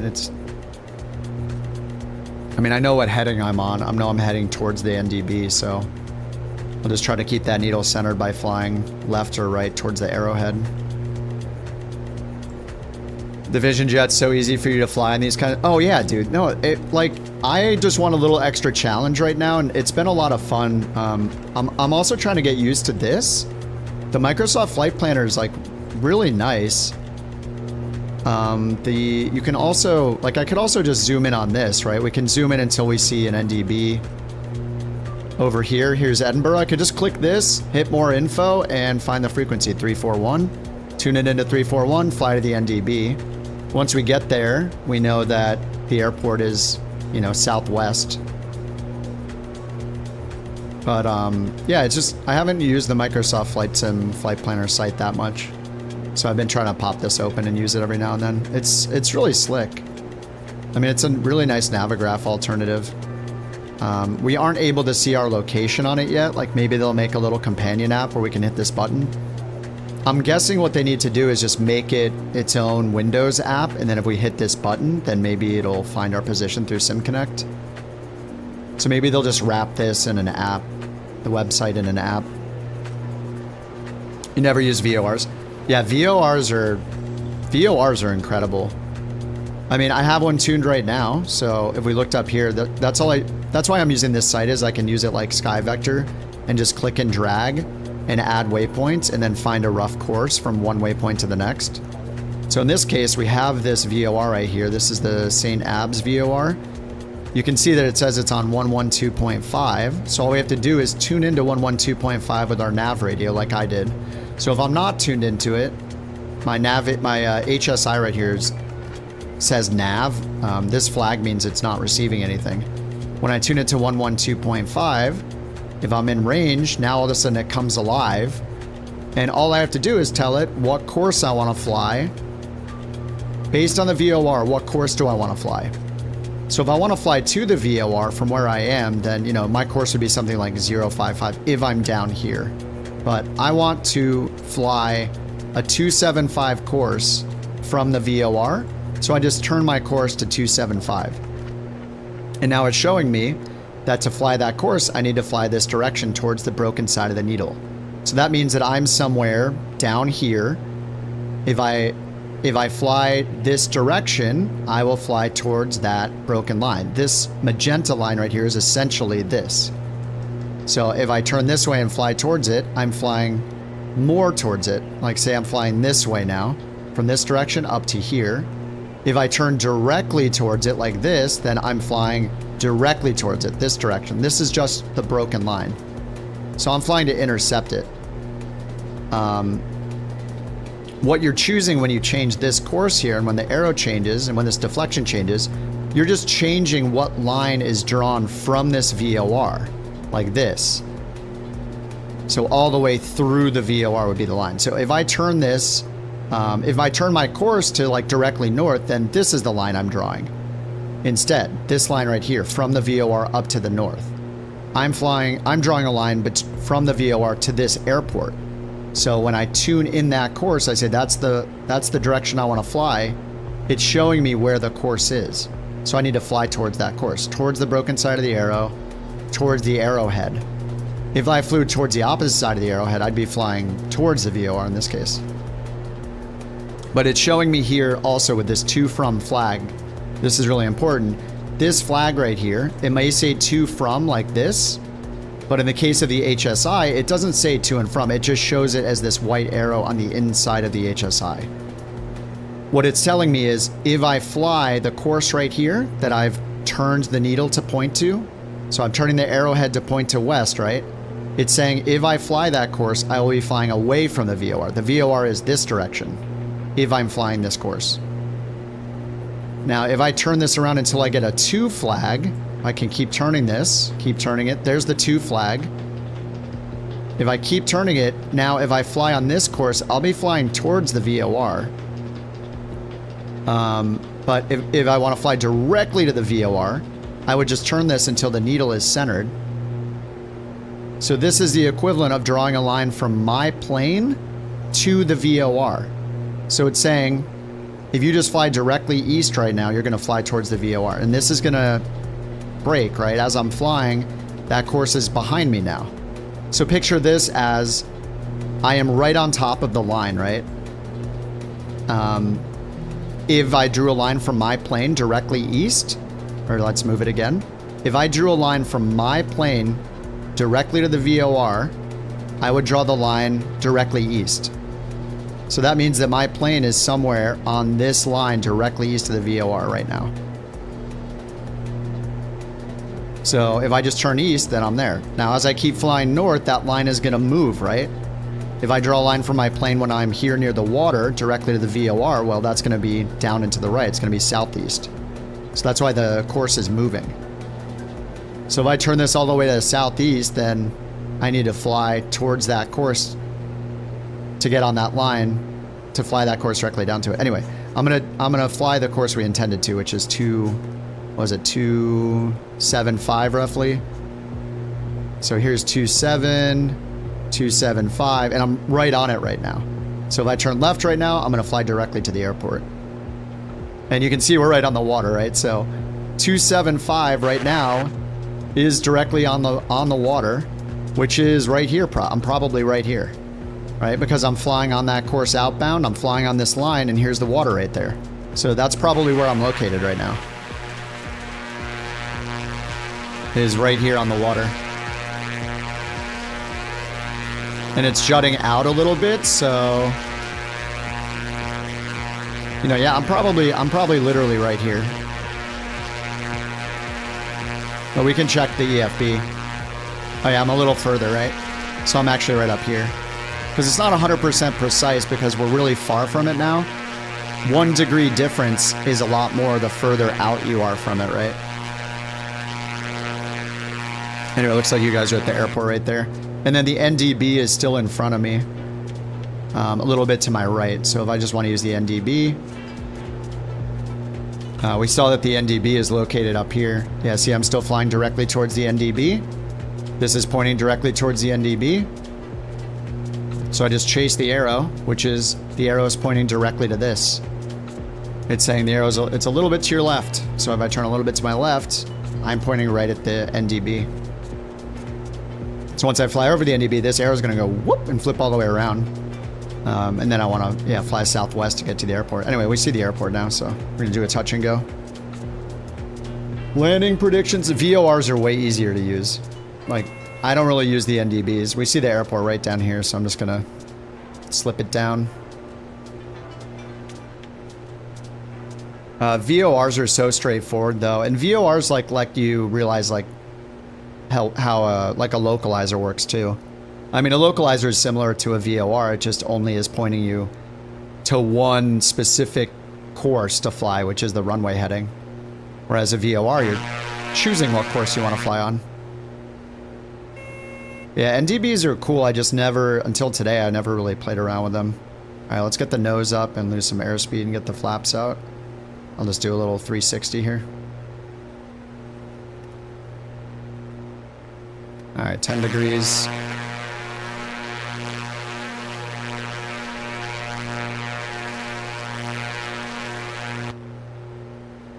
Bridges look pretty good here.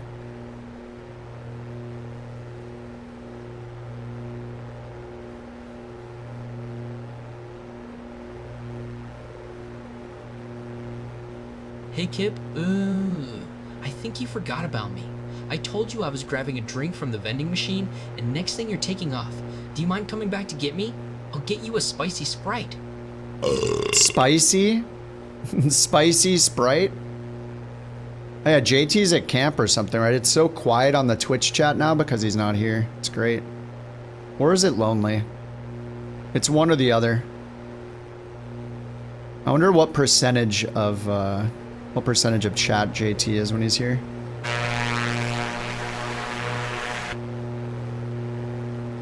Alright, let me check the next airport after this. This is EGPH. Next is EGPF. Yeah, update that. Oh, yeah, and it's a good idea to check your achievement if you're doing it and make sure you get credit for each of them when you do the landing. If you're doing FS Hub. Alright, let's keep it going around. Flaps are 10, gear is up.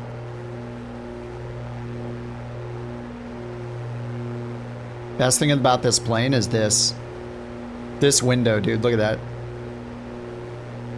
The visibility in the turn. It's so awesome.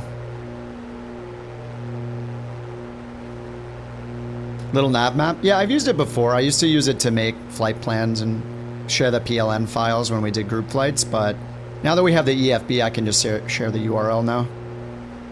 Yeah, people love little nav map. I mean, it's super powerful. Alright, flaps 20. I'm not going to forget the gear. Do another touch and go. Dude, I need a sip of coffee.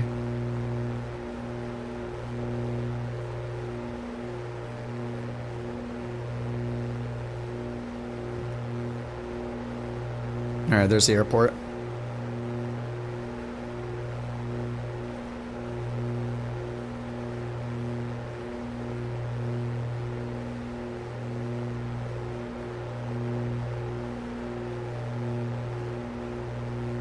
Alright, gear down. I'm actually remembering the gear. Flaps 30. Here we go. Alright, do we see a windsock? I do not see one yet.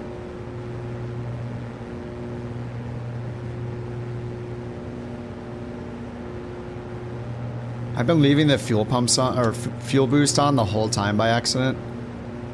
All right, mixture's rich and props full forward.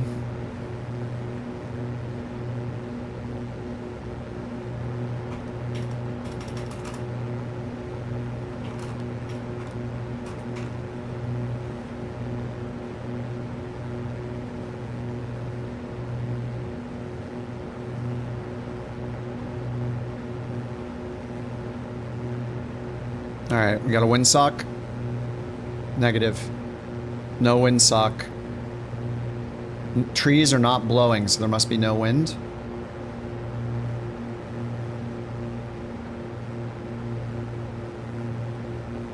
And after this one, we continue west, right? Yeah, pretty much straight west.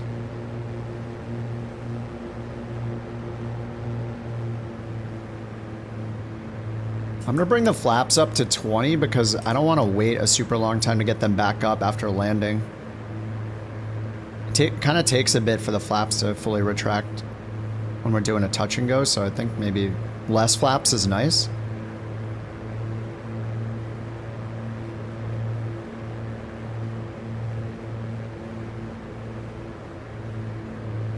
Somebody, it looks like one of you guys is in a glider.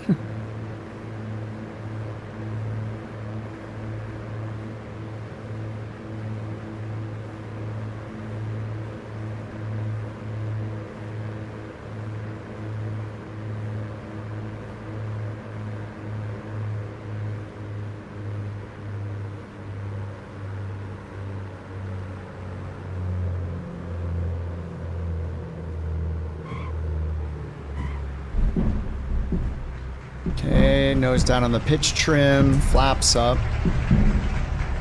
35? That's a lie.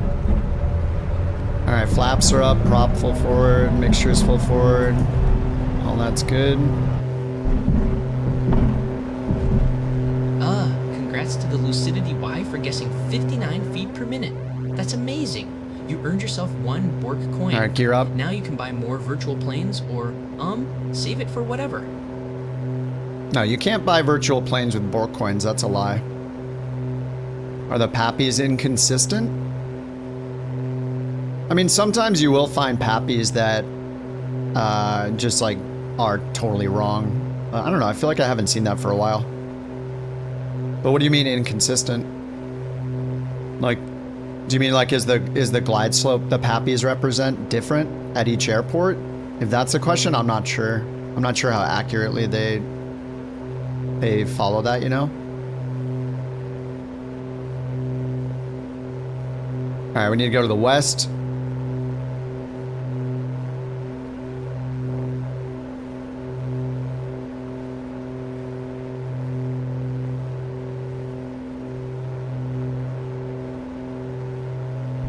Okay, get the music back. Very important. Maybe we can get the headphones on. Ah, nice.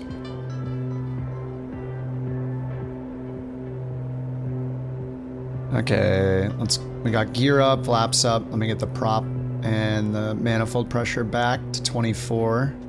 I know I can barely hear the engine. All right, let's do 24. 24, 24.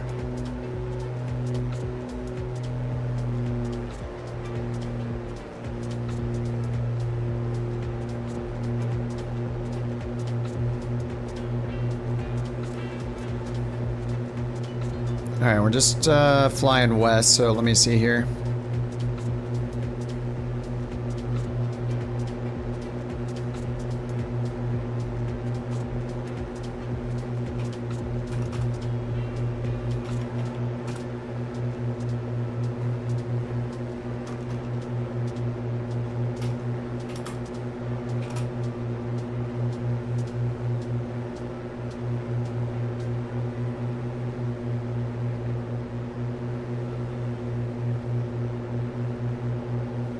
Alright, let's bring this back. So now we're going EGPH to EGPF.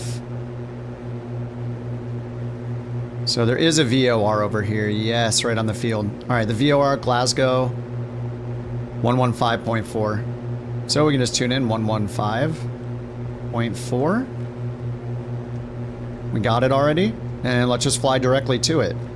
So to fly directly to it, all we need is the 2 flag, which we already have. Turn it until the needle is centered.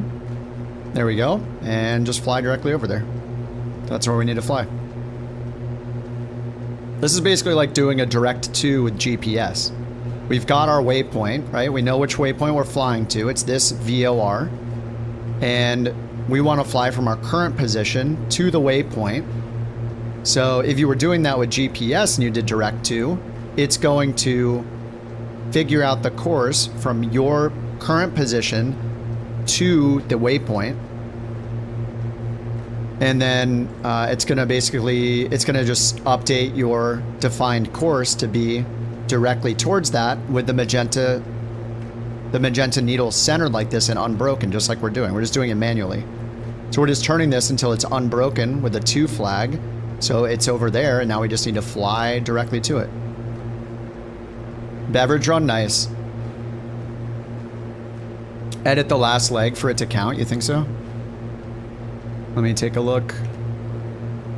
It counted for me.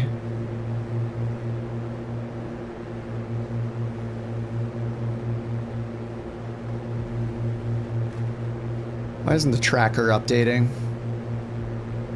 There we go. Updated. Alright, EGPF.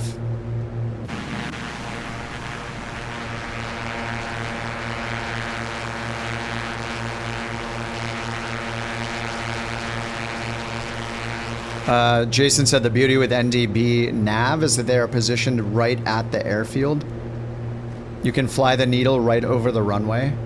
Oh, right. So you're saying generally the NDBs are positioned to be on the final approach course, right? Like we were talking about before, like outer markers.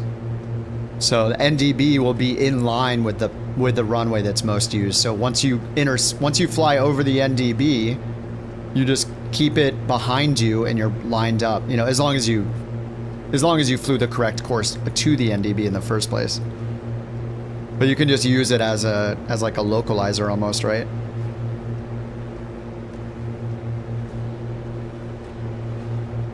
Because like a VOR will be offset pretty often, right? Whereas an NDB is more likely to be placed so you can fly directly over it and then in line with the final approach course for the runway. So I'm off course a little bit, so I just need to fly towards the broken side of the line.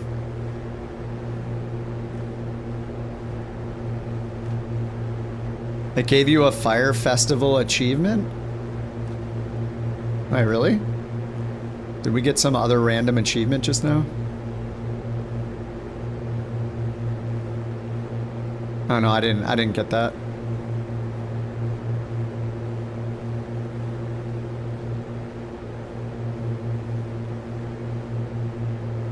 Glasgow NDB is 331. Alright, not in range yet. Oh, it is in range. Oh, nice. Okay, so Glasgow 331.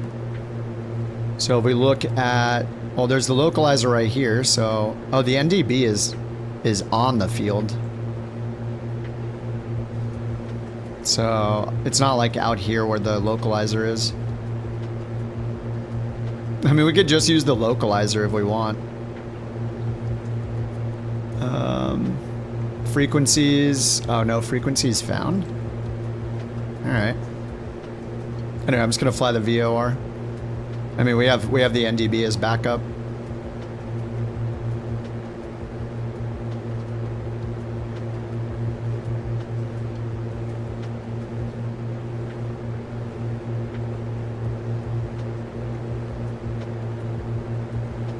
Reset. Oh yeah, reinstall the entire sim in Windows. I was like, oh, I reset my cameras. Like, dude, you don't have anything saved anymore. There we go.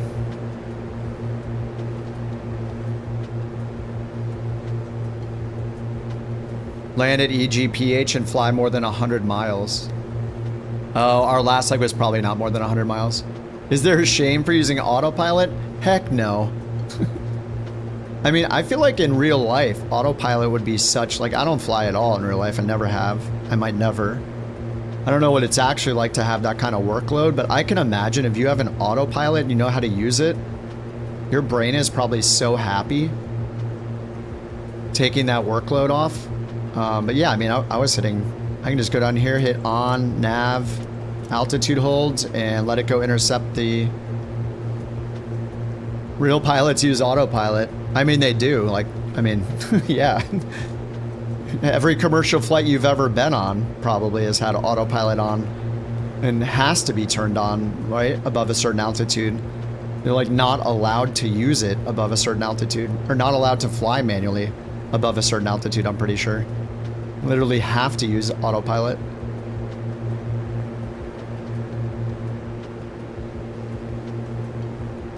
But yeah, I mean, why not? We paid for it. We paid for this plane, we're gonna use the autopilot in it. Plus we get to look outside more. Go do our window views without worry.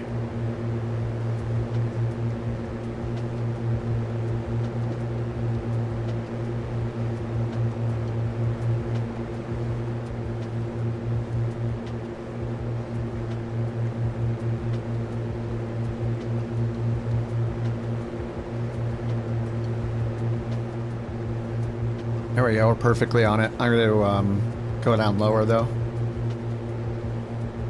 Pitch it down.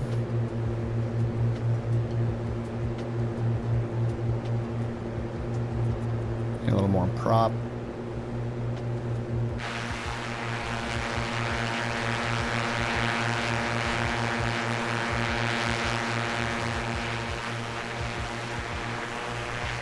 What's Jersey Devil doing down there? In the cross cart or something? Oh, he's in the Starship.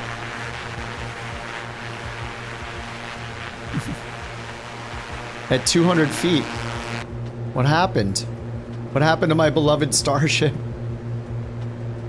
Did I see the Phoenix update? Yeah, I did. I watched a little bit of it in the background this morning while I was like reconfiguring Windows because I reformatted.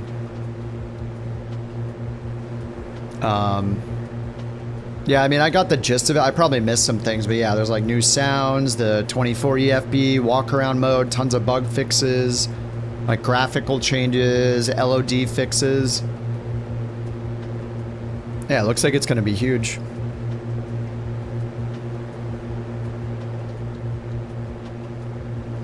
Oh man, this weather is nasty. We're only 8 miles away from the airport.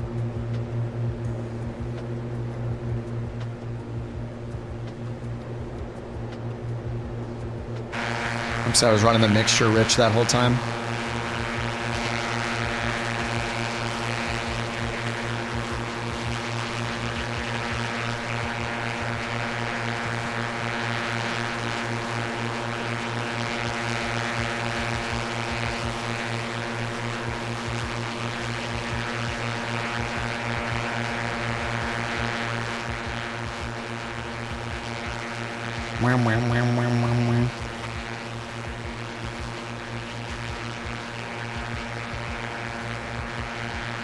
ILS. I think I'll be fine. There it is right there. We're good. Alright, more predictions. Touch and go predictions.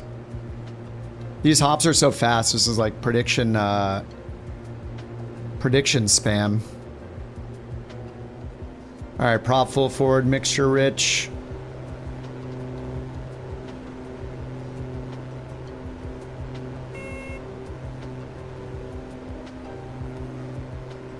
Let's do a full stop and take a little break here. Just for a couple of minutes. We can get use the restroom, grab a beverage, all that stuff. We'll take like a 5 minute break. Alright, let's get the flaps to 10 degrees. There we go.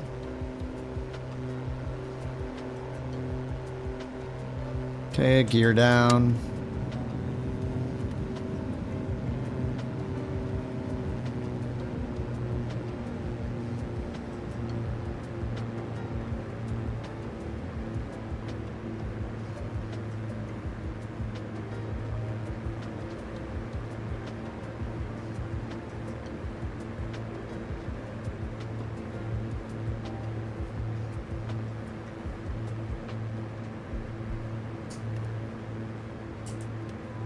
Alright, flaps 30.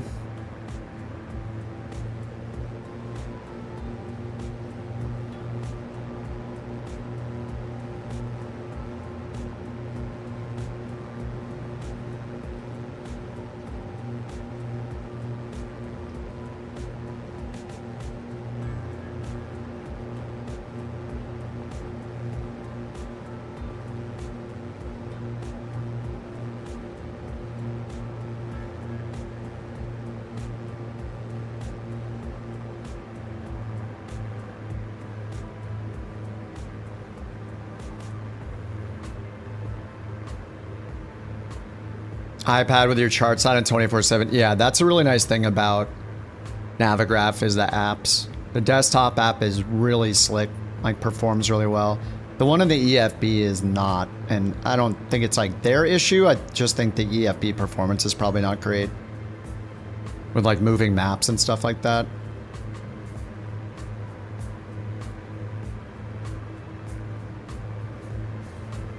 I wonder if Microsoft is ever going to make the EFB, like make this able to put on an iPad. If you could put that on an iPad, that might be cool. If the performance is good.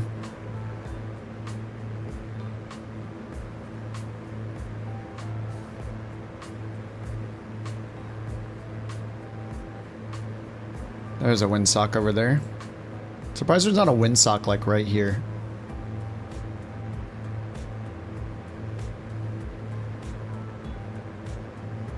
Alright, we got sim update 2 runway lighting still. Soon, this fuzzy runway lighting will be gone. Alright, full stop here. Take a little break.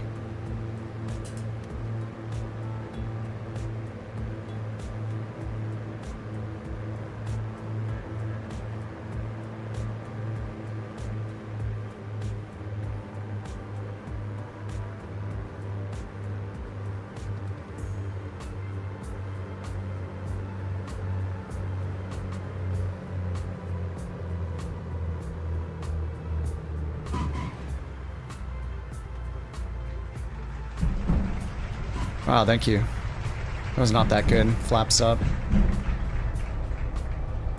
What was it? -69?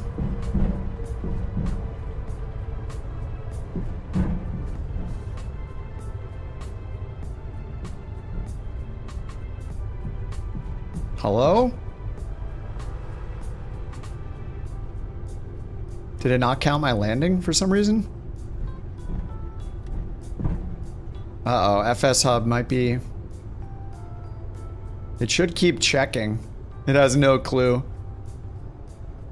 Well, it hits the FS Hub API to find what my landing rate was.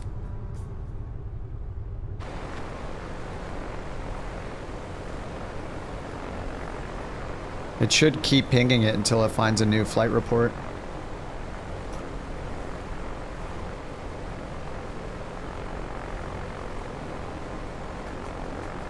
Yeah, it keeps checking. It hasn't found a new flight report yet. Too short of a flight? I don't know. Yeah, it didn't count it. 37 miles. I mean, that should be enough.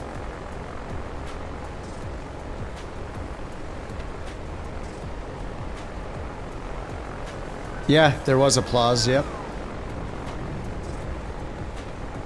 Does the Aerostar get dirty? I believe it does, yeah. I think that was in their release notes. 40? Was that less than 15 minutes? It didn't feel like it. Yeah, it's not finished. Yeah, they said you should disable logging of short flights. Oh no.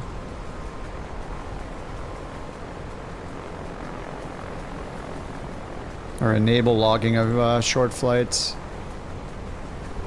33 minutes. Yeah, it's right here. Oh wait, no, that's not it. We're at EGPF. Yeah, it's not in there. Oh no. Did it register me taking off? On the ground at Glasgow.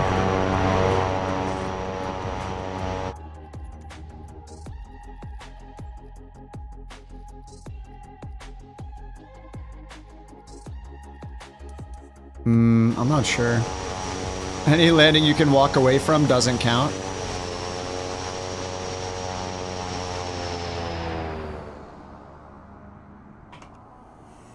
LRM, go to help advanced debug log.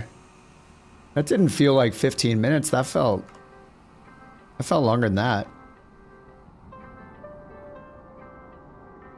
Help advanced debug log.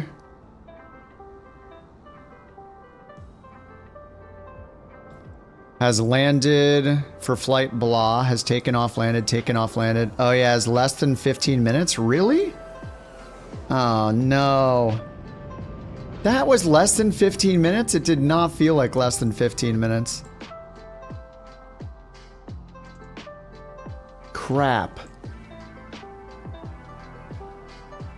So does that mean I have to go back there, take off again, wait barely less than 15? Oh no.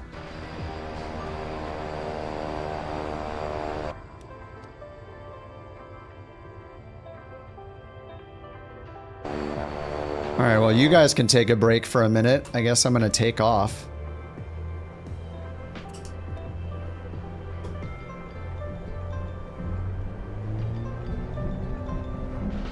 From here.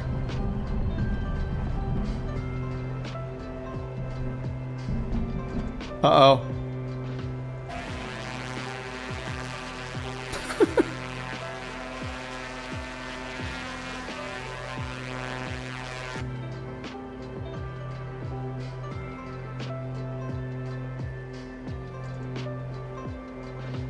So I have to take off from EGPH again. Yeah.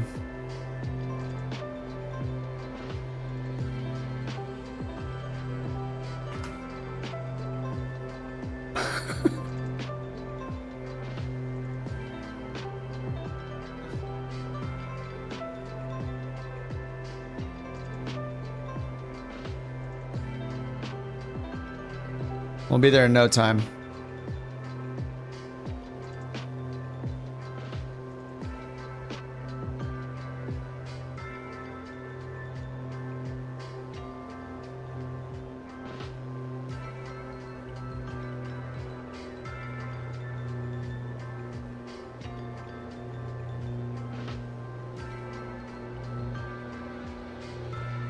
Speed running. Yeah, that was, man, I wonder how many minutes. It was probably like 14 minutes and, 52 seconds or something.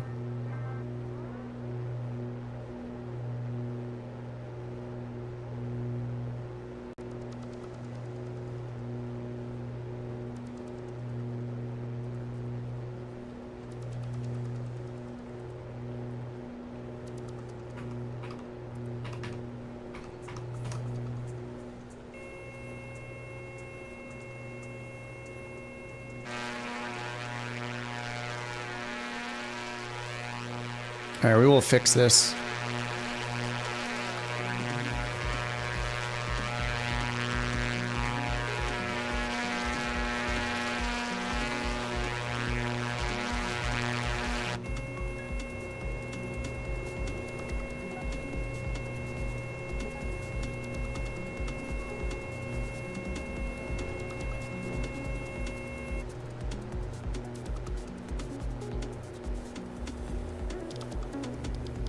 All right, double speed.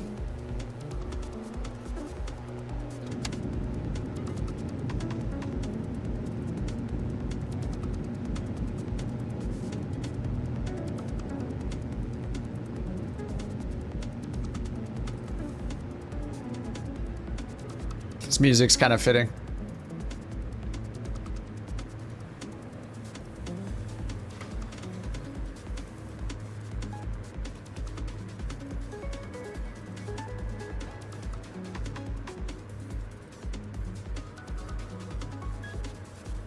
I'll just disable the logging and then simulate the flight and land and then re-enable the short flight logging.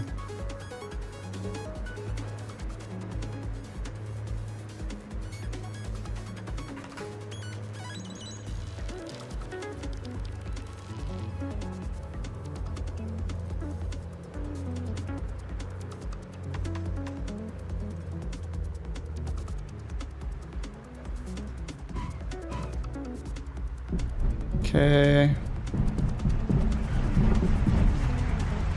Now let's go to LRM. Edit, preferences. Disable logging of short flights is off. Get the flaps up, turn around, take off. Yep, thanks, Brian. Got it, got it. Prop full forward, mixture rich.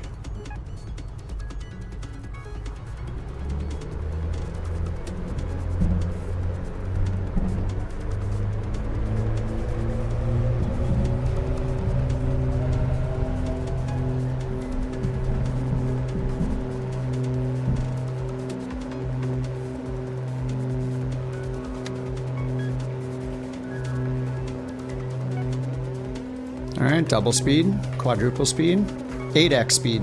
Ooh.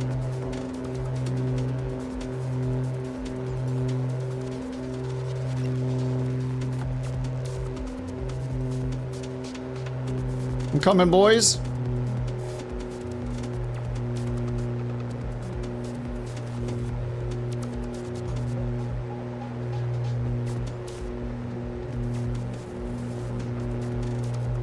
Oh, I didn't install the SimRate EFB app.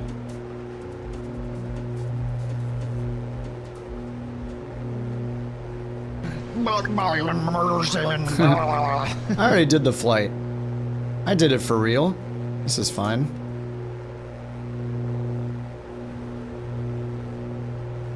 My immersion. He's saving himself time. Unacceptable.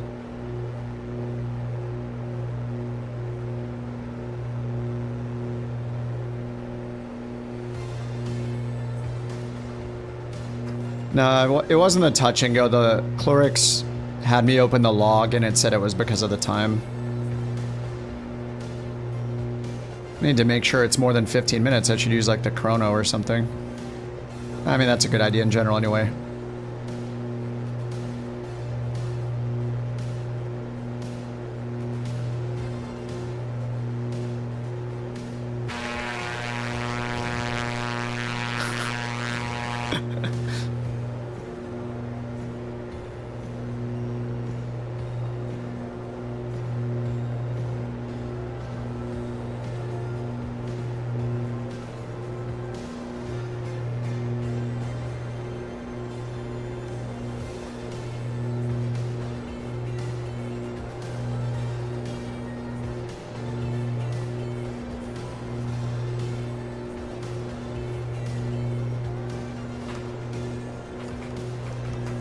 Okay.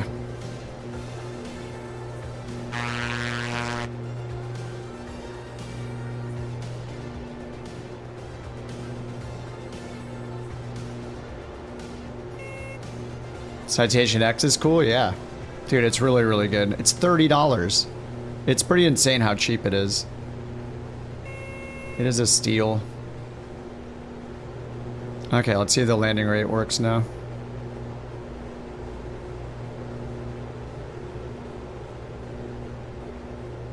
Alright, should be back in real time.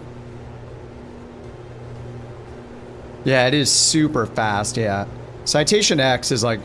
I wasn't that excited about it because I don't fly business jets that much, but man, that thing is great.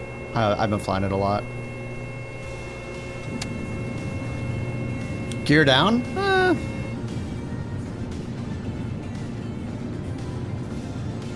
This is fine. As long as I get the landing rate, that's all that matters.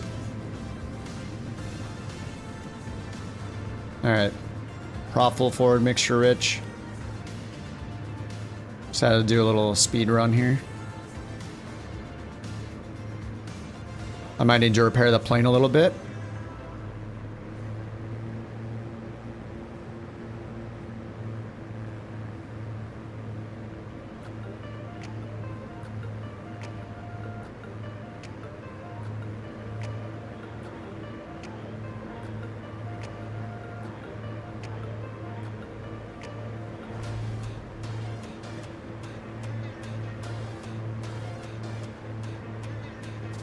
All right, deja vu.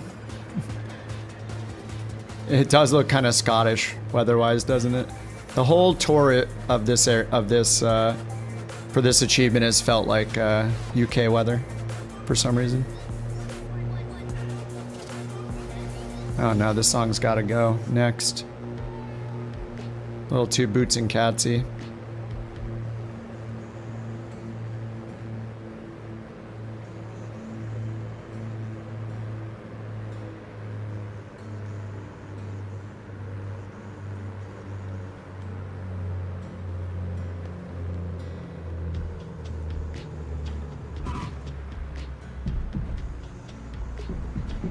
All right, flight report.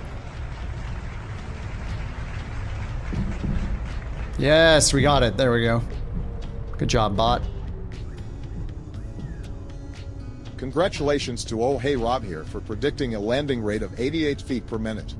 All right, disable That's logging of impressive. short flights is back You on. earned 1 BorkCoin. Keep soaring high, my friend. Thanks, Obama. All right, there we go. Man, I didn't get to take a break. Everybody else did. It's not fair. I will probably grab a shake from the fridge real quick, though.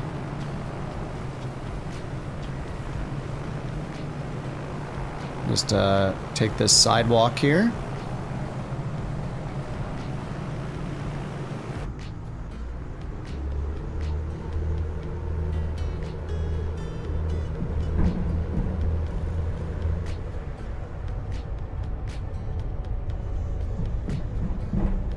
All right, what's the next airport?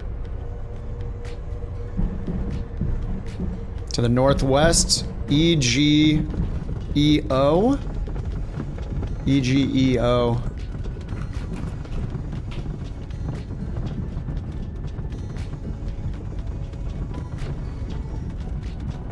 Sorry, I'm refreshing the tracker. There we go. This is fine, she can take it. Plane is fine.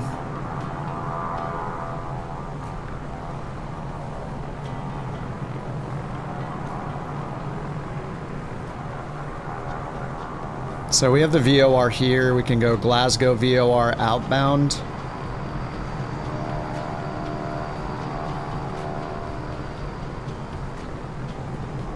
Glasgow.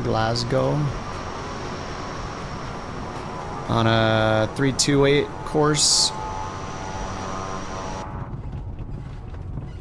So hopefully this is still Glasgow, and then 328. 3128, right around there. And we're on, let's check the frequency, 115.4, yep, DME, good.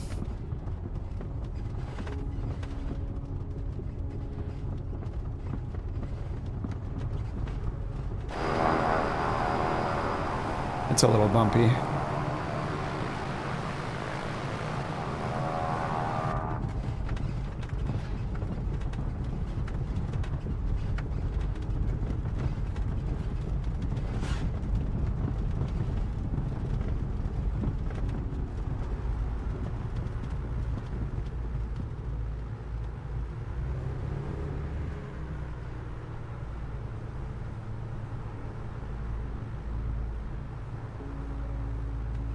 All right, I'll grab the drink when we're in cruise. Okay, so logging should be good now, and yeah, we're gonna take off and go to the northwest. Course is about 330. And what's the airport we're going to?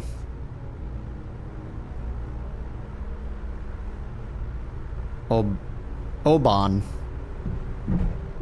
Is that an NDB? There's an NDB right there. 110. Oh no, that's DME actually. All right, let's go. Flaps are up. Prop and mixture full forward. Pitch trim is way too nose up. Bringing the pitch trim down a little.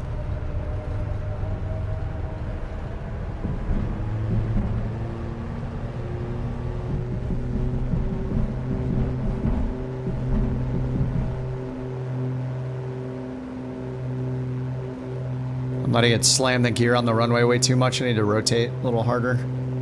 All right, gear up.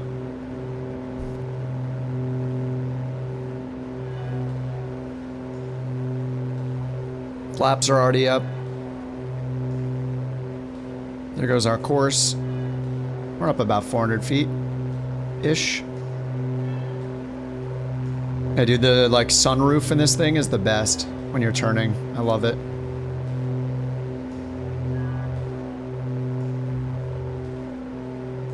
We're just gonna follow that VOR course outbound.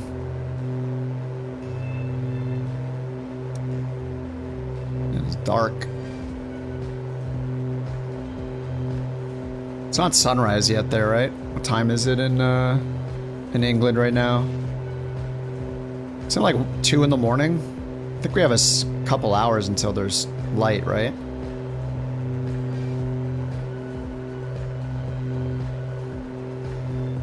Alright, so we are flying from the VOR on this heading, and we just want to fly over this direction. Autopilot, nav, altitude hold. Let's pull the manifold pressure back. I'm just getting autopilot on quickly so I can go grab a drink. Alright, 24 on the manifold pressure. Pull the prop back to 2400. And it looks like the left prop needs a little more juice than the right one. There we go.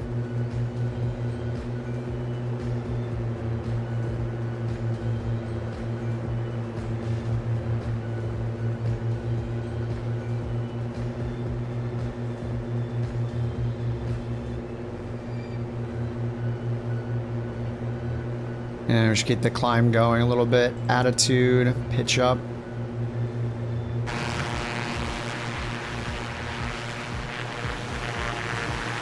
Rex, have you been flying this super tanker this whole trip?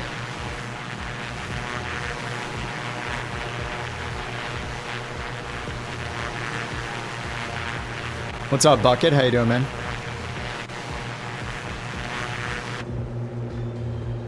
Alright, intercepting the course. I don't think we get any elevation figures here, do we? Even on the VFR map? Oh, yeah, okay, we get the peaks. 2000, 2000. Okay, right there it says 6,000, right? Is that? Oh, that's the airspace. 2,300. Seems like we'll be okay at like 4,000 feet or so. 5,000 feet. 5,000, yeah. 5,000 seems good to me.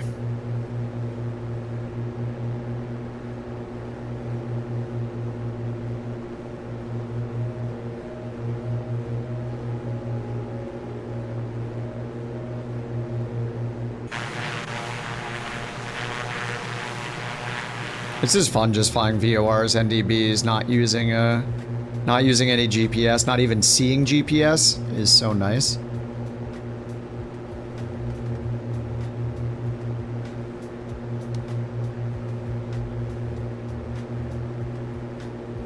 How many legs? There are 22, I think.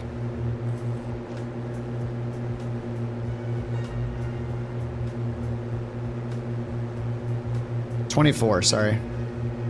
1, 2, 3, 4, 5. We got 7 left. You like this team gauge, but you also like 530, 430. Yeah, I mean, you could just swap it whenever you want in this plane. There are a bunch of planes that do that. Like even the Carenado planes, you can choose between like 530, 430, GTN 750. I just hope that Carenado starts making it so you can just only do nav radios. They seem to stop short of doing that. But when you use their apps for their newer planes, the 210 is really good, by the way. The 210 even has working circuit breakers. The F-33, so if you want a Bonanza, F-33 is good too. I mean, they're $20 planes. And they're like fully 24 compatible. They have like the wear and tear. They have the dirt and grime and all that. The Centurion, that Cessna 210 Centurion, has working circuit breakers even. For a $20 Carenado plane, like it's good. It's really good for 20 bucks. Yeah, I think the new ones are very worth 20 bucks. 2024 just makes them instantly more valuable when they implement all the 2024 things. Like the wear and tear, you know, you can break the gear, you know, there are failures built in, even though the vast majority of them are just time-based failures. You just add in bird mod and you're good to go. Exclamation bird. Though the A2A guys are coming for bird mod. Bird mod, I mean, not really, but the A2A guys added the power wash. Well, it's not a power washer. Technically, it just says wash plane. Where is it? In maintenance. Yeah, wash the plane is an option now. Right here. That's where Bird's mod started, was Power Washer mod. But now he's doing all the wear and tear that's not in the sim by default. And failures for like the engines. I haven't done the landing gear failures with this mod yet. You can do all the failures in the M500. Yeah, if you have like a AAA plane, right? Like the A2A, where like Bird's mod is awesome is not just the persistence between flights, but all the planes that have no failures, as long as they implement the 2024 wear and tear system, then his mod will add those failures that they didn't code themselves. So if you like go in here and you go up to aircraft wear and tear, this that shows up, this is the indicator if they've put the wear and tear in the sim, if they're using the wear and tear in the sim in 2024. These are not ticking down because I have crash damage off. Or it's like the other damage here. Stress damage, engine stress damage. So now they'll tick down over time, and then, you know, the problem is though that these, like, if I am really rough on the yoke, that kind of, like the cables, like the aileron cables and the ailerons, they don't get damaged based on my usage of them. They only fail if the time ticks down. So if I failed the left aileron and now I try to use the ailerons, you'll see only the oh no, it doesn't work. Look, left aileron's moving. What about left aileron cable? Ooh, it's still moving. All right, I guess maybe it's not implemented. Let's try the flaps. Flaps left. Flaps down. Okay. Nope, flaps are still going down. Oh, maybe they didn't implement it fully then. So in like the Carenado planes, these work. If you fail the flaps and then you put the flaps down, try to put the flaps down, then you'll see the flap that failed does not go down. I'm on the wrong course. Not again. Wait, no, I'm not. Wait, I'm good. Oh, I didn't set the chrono. We need to see, oh no. I need to know if, it's been a 15-minute flight or not. I need to learn to set that for, just for FS Hub.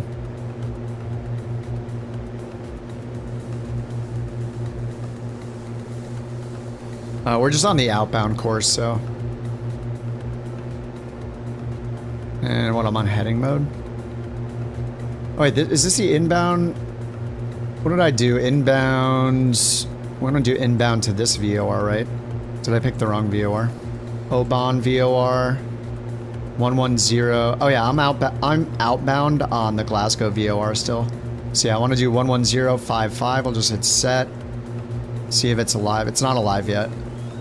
So I'll just stick to heading mode for now, but when we get closer, once we get this VOR, we can just go direct to it. Oh, it's just DME. Yeah, you're right. You're right. That's right. Whenever we had the NDB and then... Yeah, this is DME. You're right. And then this is the NDB 404. And it's not alive yet. Oh, it's alive now. Nice. All right, let's just fly to the NDB then. 404 kilohertz on the ADF and fly to the needle. And then, yeah, you're right. We have, by tuning that in, we have NDB, or we have DME, but not yet. 11055. And I'm high enough. I'm just going to hit altitude hold. 11055 for the DME only. I'm just not used to using these. 11055, and then no DME is showing yet. All right, so I'm going to turn a little bit to the left, chase the needle. How busy are the skies in the UK? It's just us. I mean, I don't know how many people fly in the UK on the USA West server. We're on USA West right now. So, you know, we're probably not seeing how many people are flying around here on the Europe servers. Or we're definitely not seeing them, you know.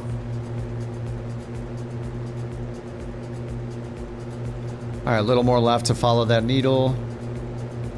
We just want this needle straight up.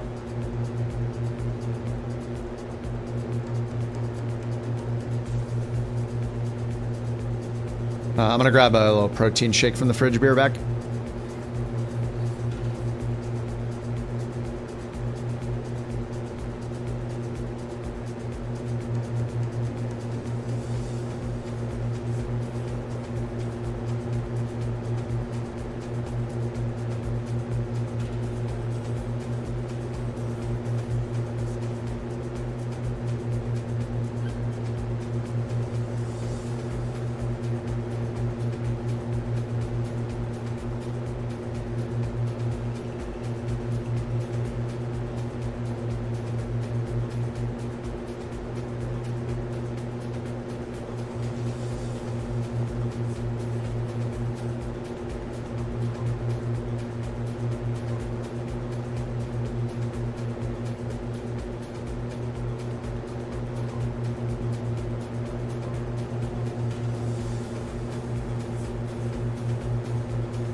All right, I'm back. Puppy got some treats.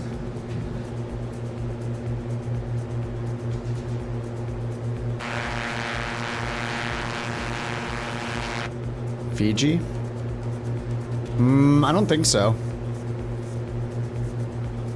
It's hard to know. I have to open like 3 different flight trackers and Flight Sim 2020 and look through all the logs. I have no idea. Let me get dev mode off.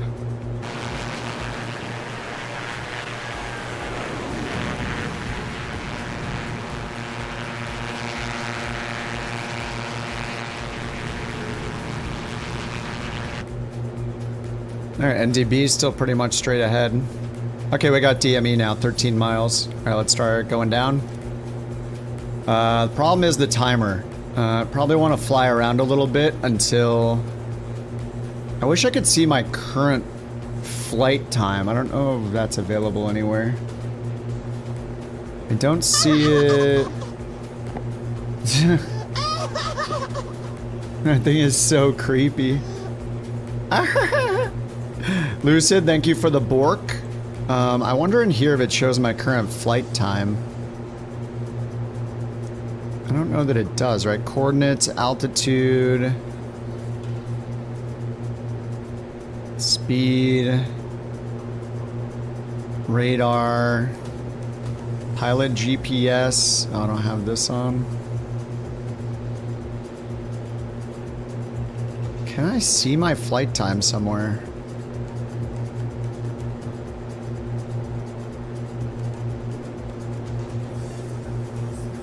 I don't know if it shows your current flight time. It just says in flight. Yeah, I'm not sure if that's possible.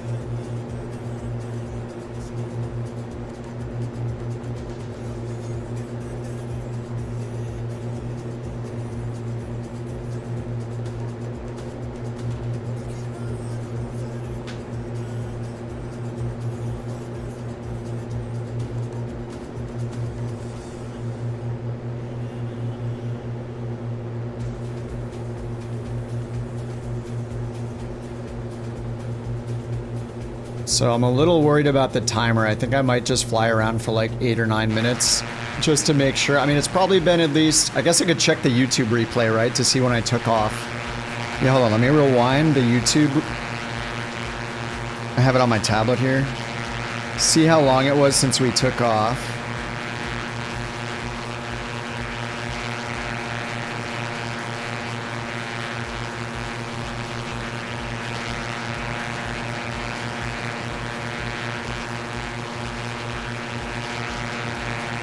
Oh, it was 15 minutes ago. Yeah, it says 15. It was like 15 minutes ago we took off. So I think we're good.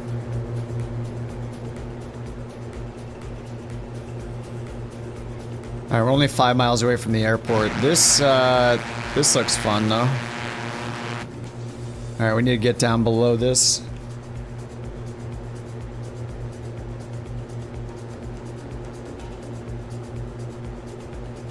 I'm just gonna turn around this way and then flip around for the airport.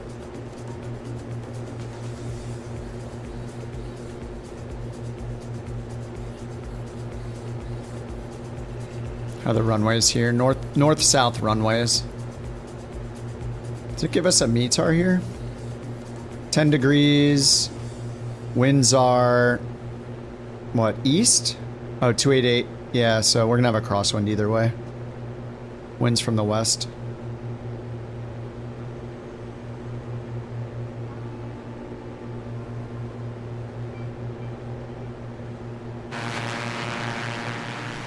Lovely weather, lovely weather.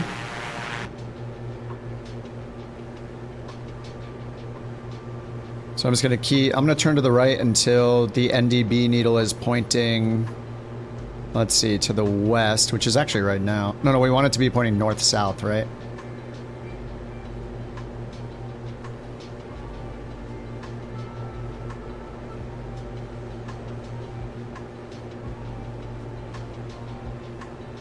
There we go, I'm kind of see now. So this is pointing towards the airport. My current heading is north, so north-ish.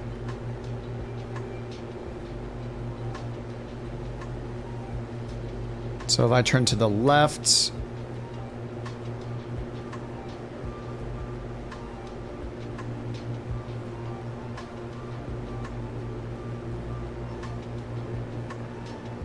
all right, let's get the autopilot off.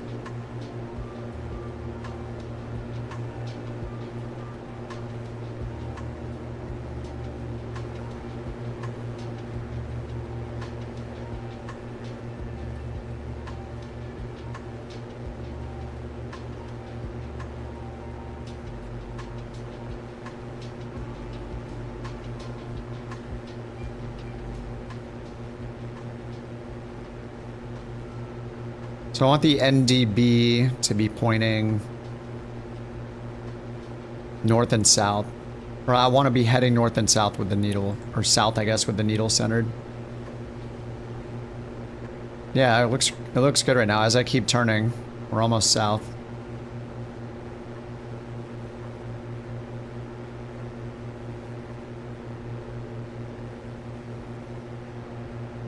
It's 5 miles out.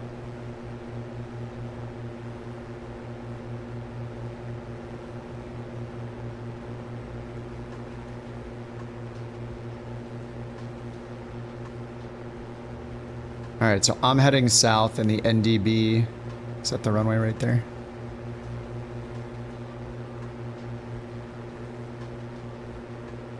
Negative. 3.9 miles to my right slightly.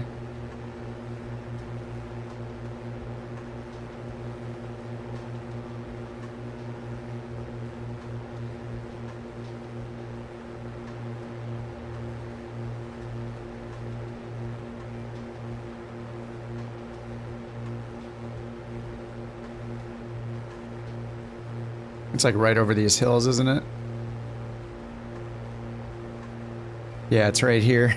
Alright,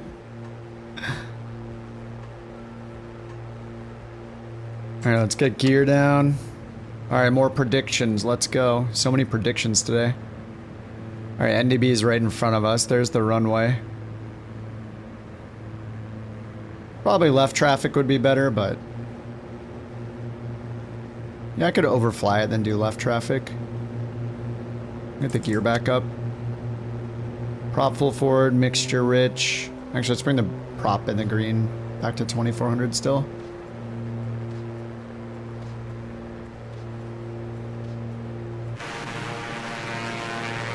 See, there's a windsock on the field. Supposedly the wind's out of the west, though. Yeah, there it is. A little bit of a crosswind.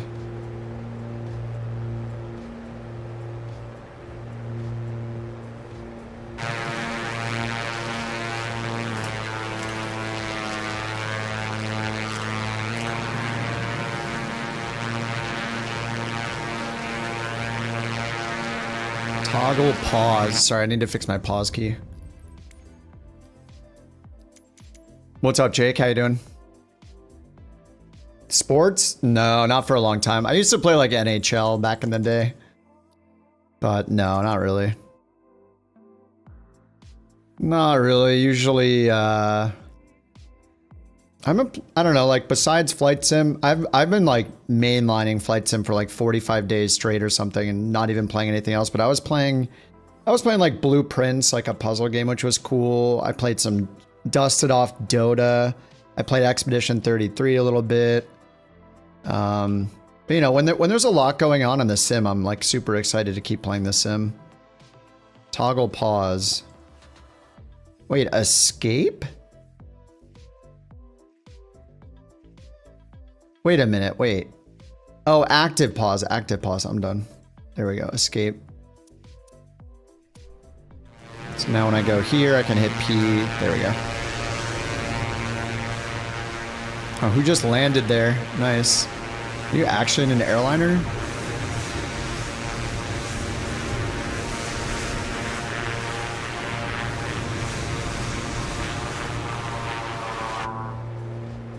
I don't want to land on the other runway. I want to go this direction. Be fun. Right along the water. Dude, is that a proper castle right there?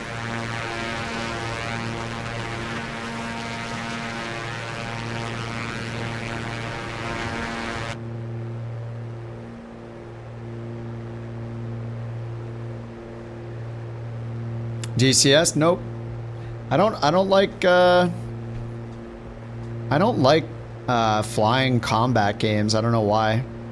So like DCS, even like I played Star Citizen for a bit with some friends that are like definitely on the copium train with that game, and I'm waiting for it to be a real game. So maybe in 2045, when it's an actual MMO, I'll go back and play it long term. But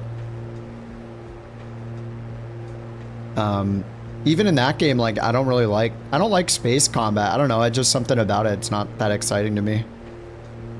I want to play like a space trucker instead, you know. I want to be the logistics guy. I want to haul stuff, set up bases. That kind of thing interests me more now than like the combat side of things. And like in like Star Citizen, I would do like I do FPS combat for sure. I'm just not really interested in it. And I'd be like a turret gunner. I just don't want to fly it. Yeah, I played Kerbal Space Program. I loved Kerbal Space Program. It's such a bummer.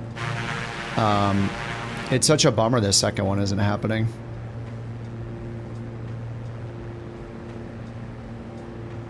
Yeah, it's a shame. Alright, flaps 30.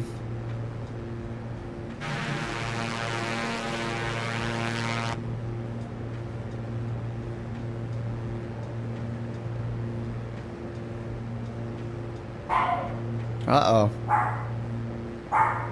Alright, prop full forward, mixture rich. Oh, I see a starship, and then it disappeared. Alright, let's get the flaps full.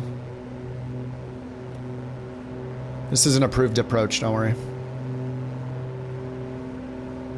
The Borker, she just approved it just now. That's what she was saying, is landing approved. This is an approved approach. Approved touch and go. Alright, we already hit 15 minutes on the chrono down here, so. Alright, what's the next airport after this? Alright, northwest still.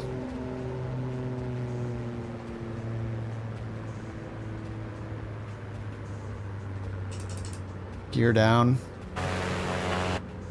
Gear is down.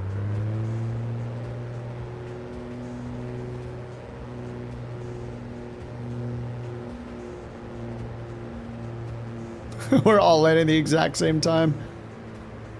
Stay focused on the runway.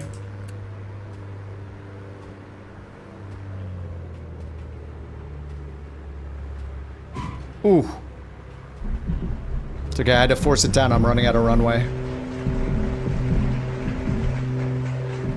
Yeah, 146. I forced it down. I didn't want to, I didn't want I brought my flaps up really early too, like as I was touching down.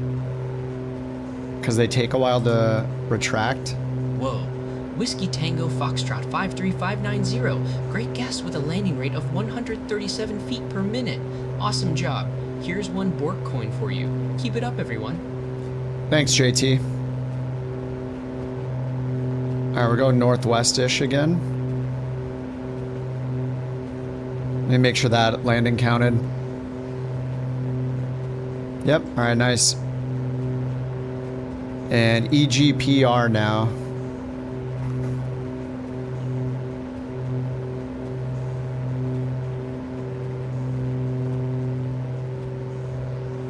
Okay, see you later, Lucid. How far is the next airport? I don't know. We're going to it, though. Alright, manifold pressure. I mean, these are all short hops. They're all like 20 minutes. Now, let me reset the chrono. Reset, start. There we go. Make sure we get at least 15 minutes in so it counts. Oh. Alright, bring the prop back. Left prop needs to be forward a little more. Mixture back a little. Oh, CHCs are angry. We'll leave it rich for now. Whoops, gear up. There we go. Right. Oh man, this weather. Alright, CHT's angry. I'm gonna hit calm and just update the baro. Alright, let's see our next nav aid. There's an NDB over there.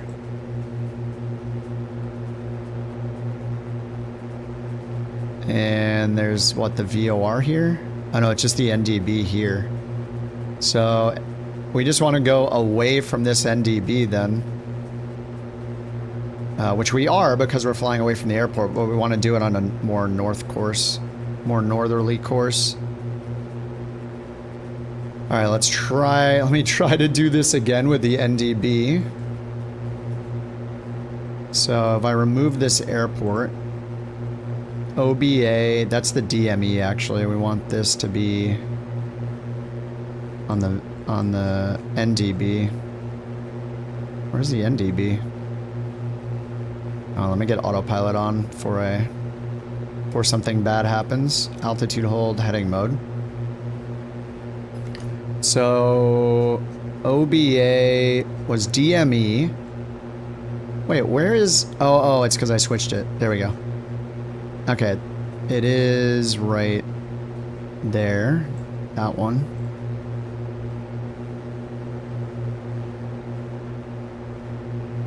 Move that. Okay, so it's 404. And we want to follow that outbound on a 300 course. So we have 404 in here, which is right, 404. And then is there an NDB over here? There is. 316 is Barra. So we're not going to get that in yet. I'm guessing we want, how many miles is it? 75 miles, yeah. So, oh yeah, the outbound course, 300. So I'm going to change this course to 300. And we'll just turn towards 300 for now. And then when we're flying 300, the needle is to our right, so we need to fly towards the needle. So we're going to go...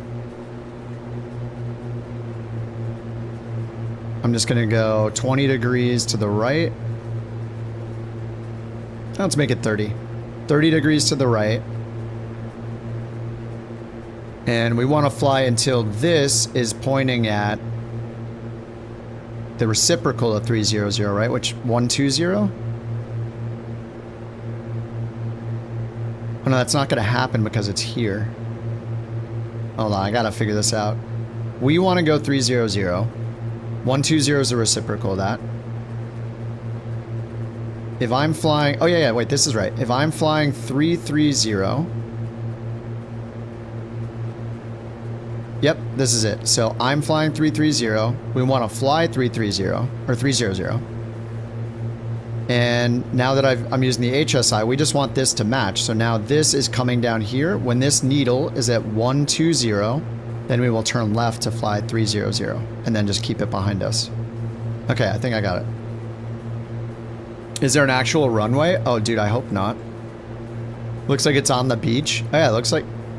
Uh-oh. This isn't a water airport, is it? Is this water sea base? EGPR. What if this is only water? EGPR, 76 miles out. Runways. Sand. It's sand. Oh crap! Aren't some of you guys flying? Aren't some of you guys flying airliners? Good luck, guys. All right, good luck, everybody. I want to wish you all good luck. Now let's see if we can find any obstacles along the way. We're over the water, but I just want to double check. I just want to tell you both good luck. We're all counting on you. Good luck. Good luck, everyone. Damn it. Okay, over here it's 1,700 feet for that. So as long as we're like, I don't know, call it 3,000 feet. Yeah, we're almost at 3,000. Let's pitch up to 3,000. EGTs are happy now. Let's get up to 24 inches. There we go, 2,400 RPM. And lean it out a bit.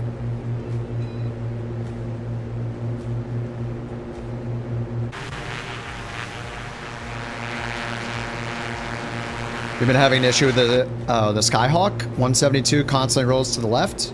That is how physics works with airplanes. So a single engine piston, it's like part of the left turning tendencies. So there's different science-y physics things that cause the plane to roll and pull to the left because it just got one prop on it. So even just like the way the wind goes back along the plane, and the torque, how it's like constantly spinning one direction will slowly rotate the plane. So yeah, you need to keep it level. You could try pulling back on the power, try to run it at lower power. And then, does the 172 have a aileron?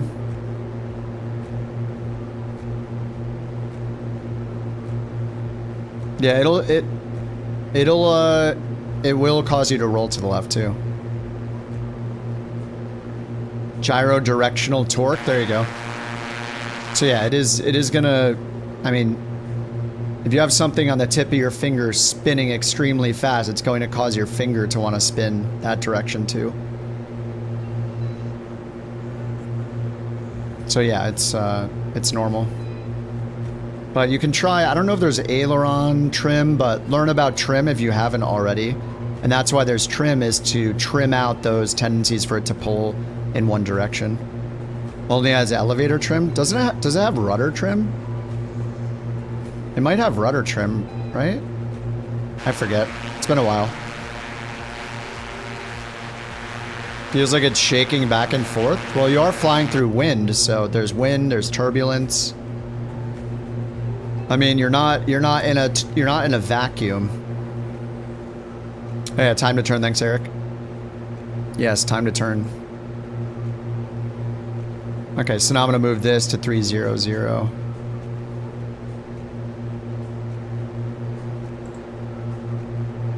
Classic, more right rudder. I mean, if it annoys you and you don't want to deal with it, you can go into the assistances and turn on like auto rudder assist and auto aileron assist and stuff like that.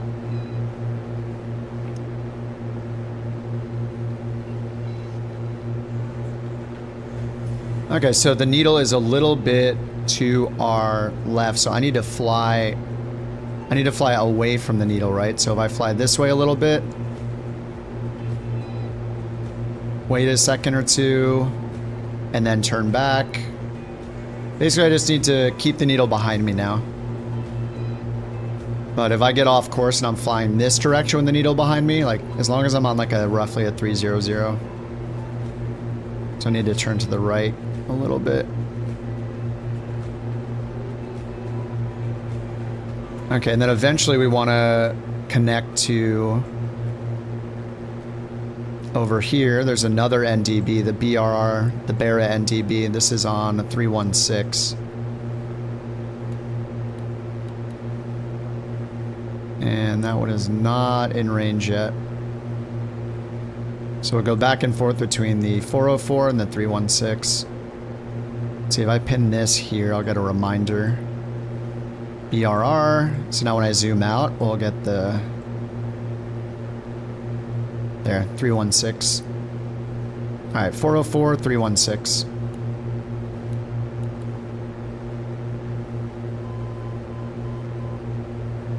There we go. Games with zombies.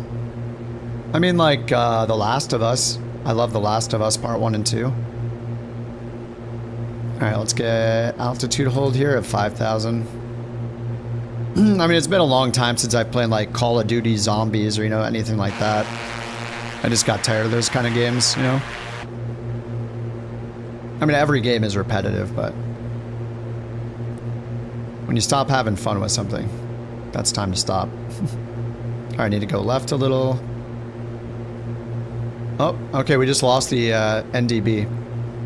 We are out of range, so we're on our own. Until we get 316. So I'm just going to keep it on that same heading, and I'll pull out the ID knob here. And I have ADF turned on up here on the radio, so we'll hear it. We'll hear the Morse code when it's in range, but until then, I guess we have landmarks, but, you know, not for long. We'll be out over the water soon. What airport is this anyway? I assume it's Barra. Untowered, and we're landing on sand. I guess. This is gonna be fun.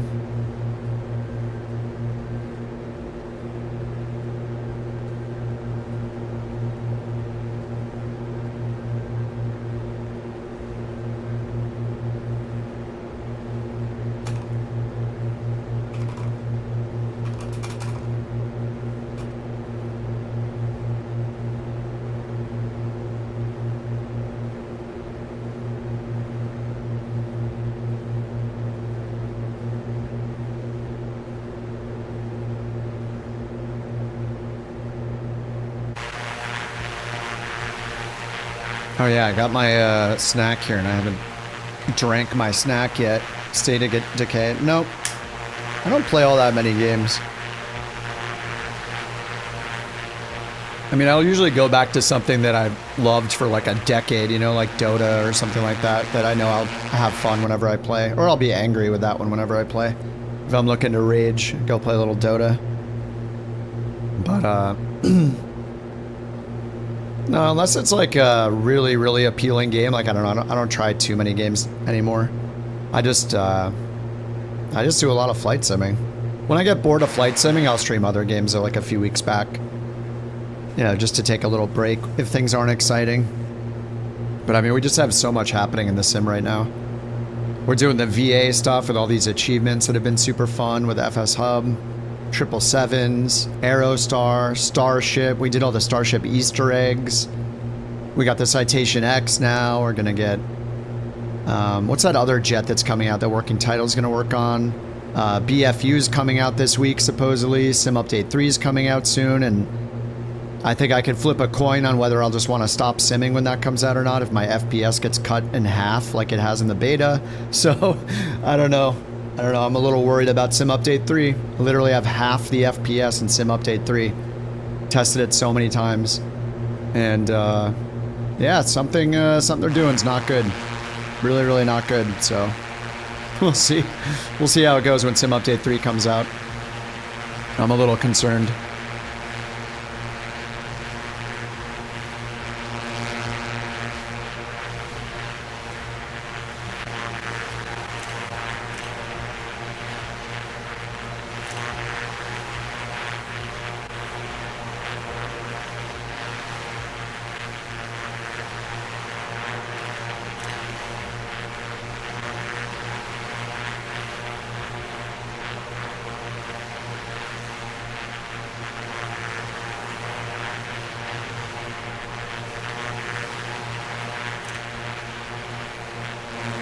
Oh, there's a Black Hawk coming out?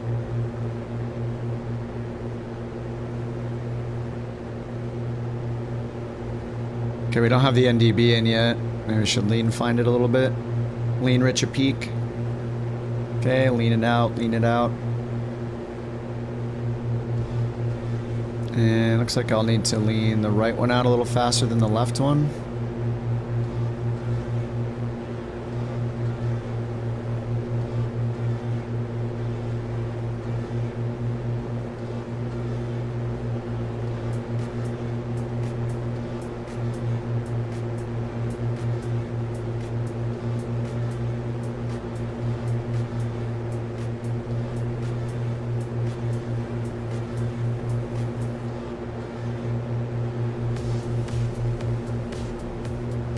Oots, oots.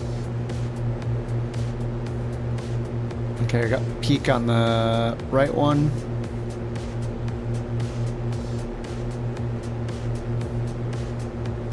Peak on the left.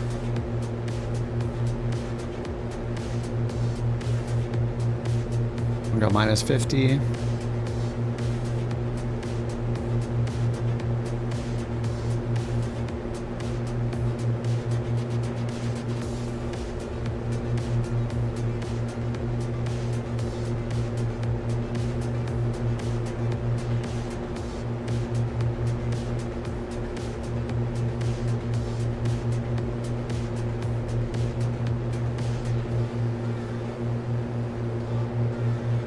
Alright, looks good. Close enough. Alright, no NDB yet.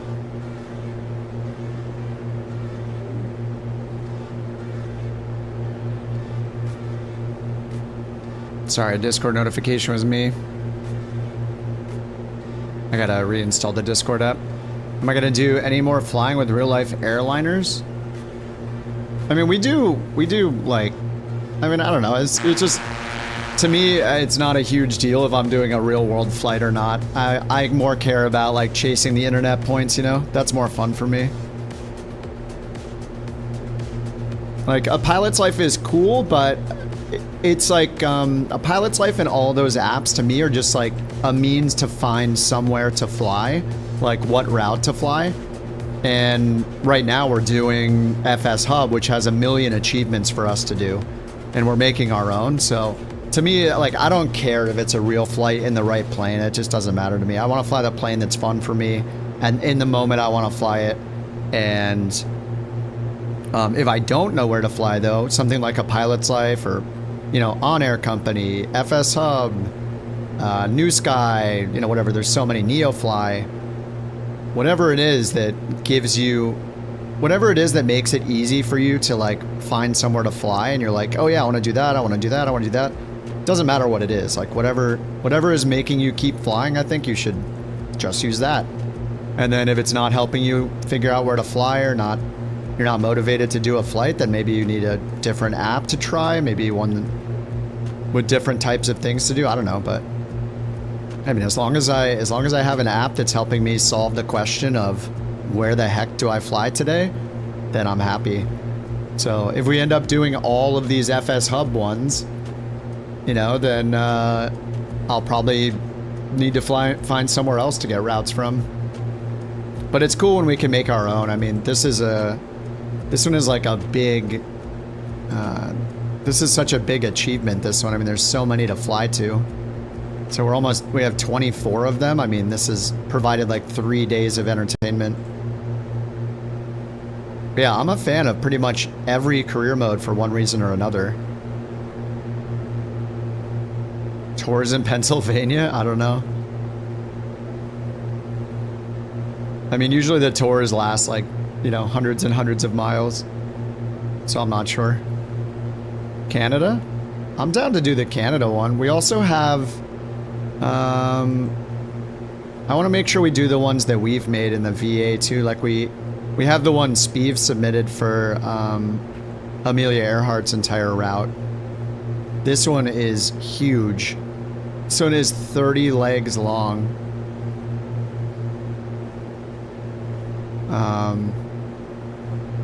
Yeah, I mean, we have a bunch of them. I still haven't flown JT back to Brazil yet. And then we have this one that Standard put in. The Adventures of Mason Rourke. Yeah, I'm on multiplayer USA West. This one's only 7 legs, but this is like, maybe he got inspired by like V1 V1 and berry seal. It sounds very similar. So that could be fun too. But yeah, I mean, we're not going to run out of things to do anytime soon. Yeah, the Canada one seems cool. All right, we still don't have the NDB in yet. And I don't know if the wind's pushed us off course or not. I see you guys a little more to my left. So I'll do 5 degrees to the left. And we lost the DME and we have no NDB in range, so we are somewhere out here. And the clouds aren't helping me find it. There's a little tiny island behind us to the right. And it looks like there's land up there. So that island might be this one, it might be this one. It might be here. No, if we were this close, I think we'd have the NDB in range. I don't know, there is... So there's an kind of an island attached here. And we could be getting close. ADF is still dead right now, though. 316, let me just double check. Yeah, 316 is the NDB. And I guess we're landing in sand, like right along the shoreline here. Something. We weren't expecting this, so this'll be interesting, man. Interesting. I'm gonna pitch it down just very slowly to get down lower. So there's this big there's a big section here, there's smaller and then even smaller attached to it. So where might that be? This maybe?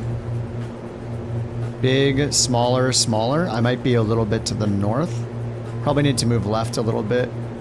Like over here. Oh, I hear the ADF.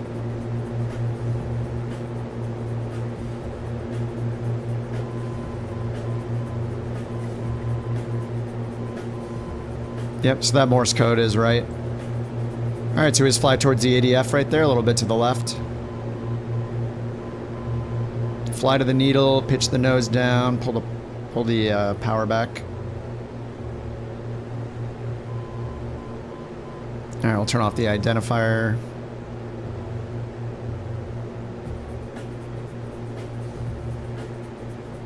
Alright, we're going straight to the NDB. To fly around here a little bit to see where to land, because there's apparently we're landing on sand right now. We've had hard surface runways all day, and now we're landing on sand, I guess.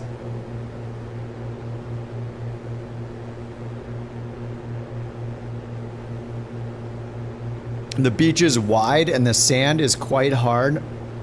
Yeah, any surface in Microsoft Flight Sim is a hard surface. Like, there's no soft. Like, when you land in grass, you're landing on a bunch of micro angled runways where if you touch one the wrong way, your tire explodes, you know, like there is no concept of soft in the ground in Microsoft Flight Simulator. There's soft looking things on top of it, but as soon as you touch down, I mean, you are gonna get rattled no matter what surface type you land on. It's just all 100% hardness ground underneath the, you know, the grass that looks all nice and soft. It's a really easy way to damage your plane in career mode. Just land remember all those, when I was doing all those search and rescues, it would be like, I'm landing at like 25 knots, stalling out in the cub, barely touching down, and it's like, you broke your landing gear every single time. Runways are not marked. Know the wind direction, get ATIS. You think there's gonna be ATIS on a sand runway? An airport on sand? I don't know. I don't think we have ATIS in range. Let's see, this will give us the closest METAR. 260 at 12.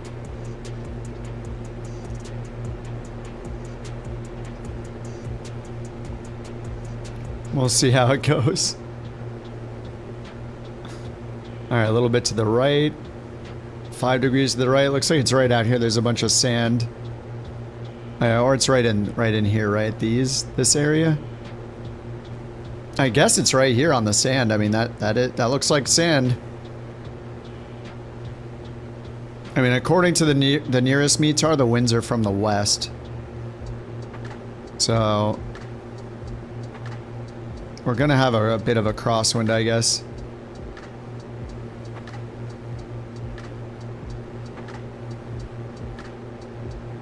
Unless we want to land right here, going this direction. Should be flying into the wind right now. It just depends. I don't know how they are.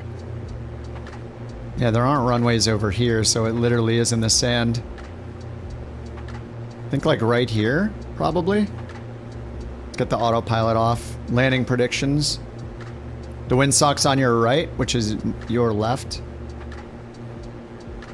Is there actually a windsock out here? I'm just gonna land right here in the sand facing west.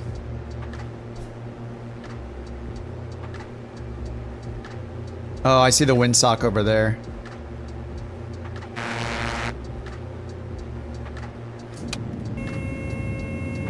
Alright, gear coming down. Prop full forward, mixture rich. Wait, is it? It's not in front of us, is it?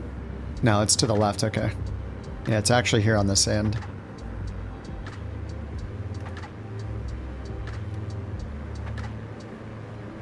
Three runways in a triangle. Yeah, it's got to be right here on like this huge sand area for sure.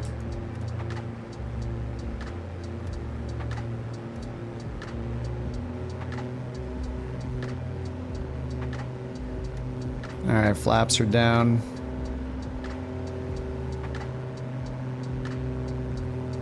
I'm just gonna land this direction.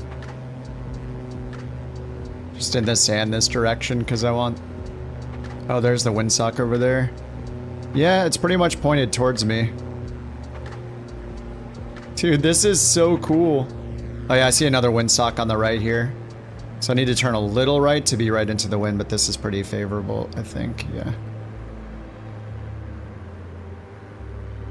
Oh, no, it's a little bit of a crosswind. Alright, if you come in from the left, it's better.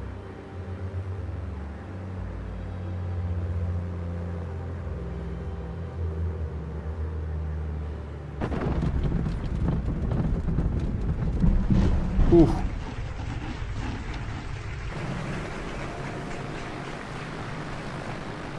Ooh, you were only off by one, Jersey. Nice. Oh my god, this is so cool.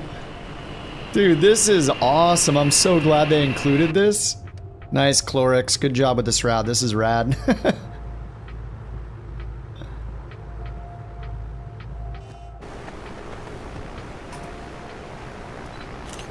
This is so cool. Cheers to Jersey Devil 477 for nailing that landing rate at 66 feet per minute. Thanks, Conti.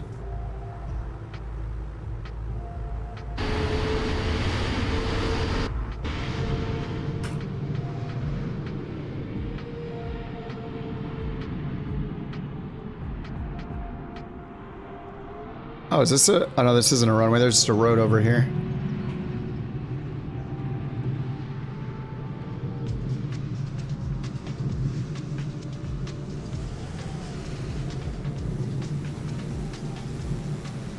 SR-22. Arriving in style. Oh, God. Ooh. Maddie.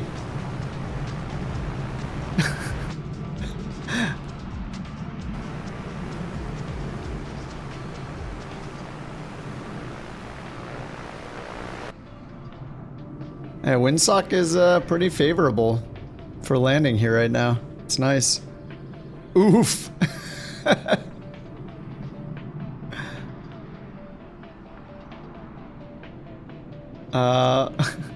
CRJ7?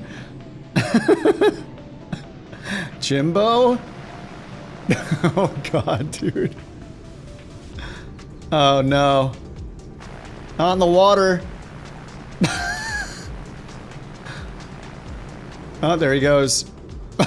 And he's off.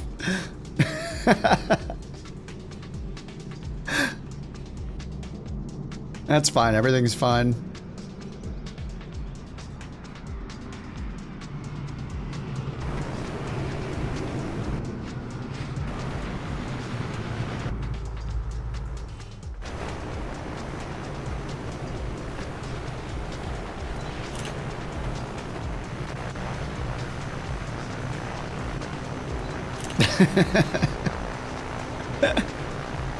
Ah, excellent. Look at you guys.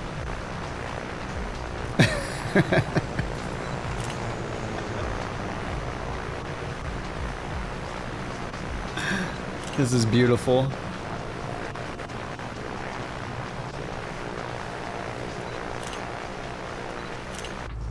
Thank you for posing, being a model.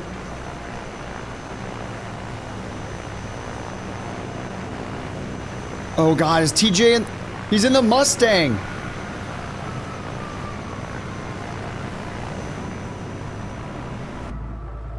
The map window? Well, there's the EFB, or over here, just in my web browser, I have the Flight Planner website. It's just planner.flightsimulator.com.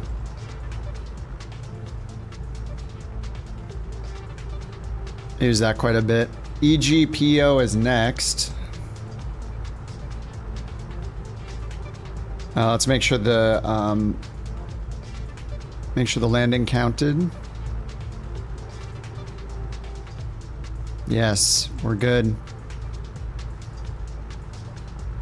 Okay, so we have the NDB, of course. This is a long one. Oh, nice. Is this a VOR over here? Oh, there's an NDB. Oh, yeah, there's a VOR. Yes. All right, we're going to use this VOR for sure. 115.3. So let me bring this over, drop it, and choose the VOR. Okay, and then hopefully the VOR lasts long enough to get out here. And then there's another NDB. So I'll move this point onto the NDB. 431. Oh, there's another VOR out here. Beautiful. We will just use the other VOR probably. Throw that in. So we'll just go to this NDB, or this VOR, 113.95. It's already in range. I'll tune in down here too, 11395. Should have gone backwards just to see the course. So it's 008.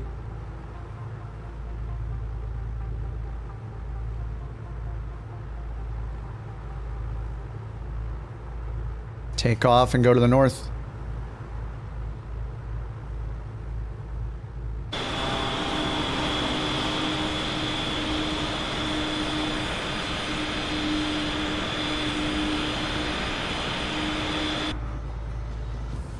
The one all the way is in range. That's okay. This looks nice. I mean, it keeps us over the land like the whole way, so it's kind of nice. I'm gonna do that. I just don't want to fly over the water the whole time, or like more than half the time. I think that'll be fine. Yeah, this is is it Barra or Barra? This is awesome. I've never been here. This is really cool. I guess it's well known.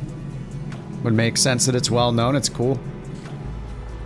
So what, people just fly in here for like a little getaway?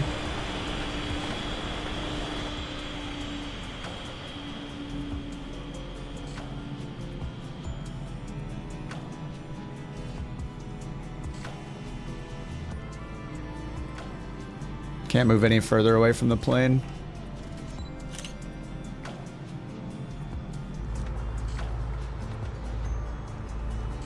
Sandabara? Sandabara? Alright, I'm gonna get the flaps to 10, I guess.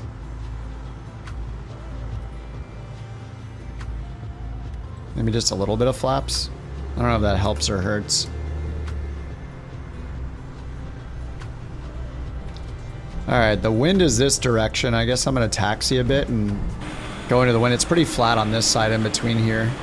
Yeah, right there, so I'm gonna go back out towards the shore over here and then fly into the wind. It looks like it's like 9 or 10 knots. Something like that.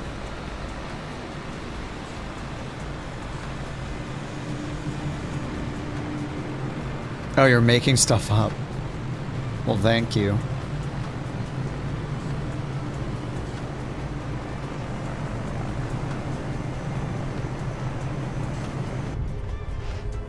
All right, we'll want to reset the timer. This will be more than 15 minutes. I think we're good. Whoa. Oh!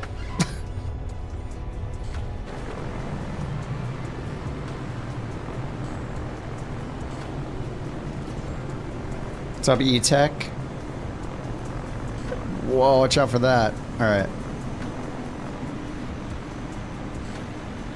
Oh, you're making a sandbar joke?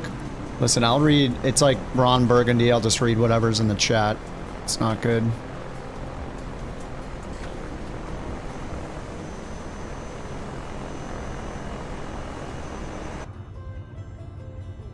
I don't know if the little flaps is a good idea or a bad idea.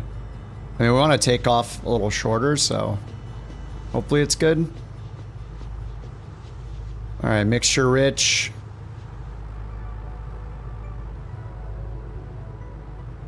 Oh, Rex is going. Oh no, he just landed, didn't he? I can wait a minute for you guys to get over here.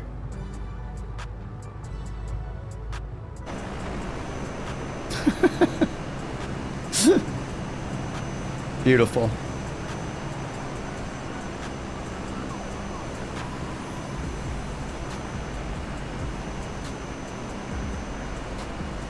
I don't know where the Orkney Islands are. I mean, we're just following the plan from...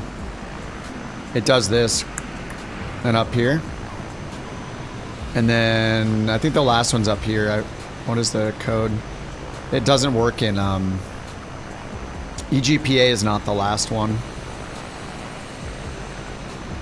It's like EG78, old scurries or whatever.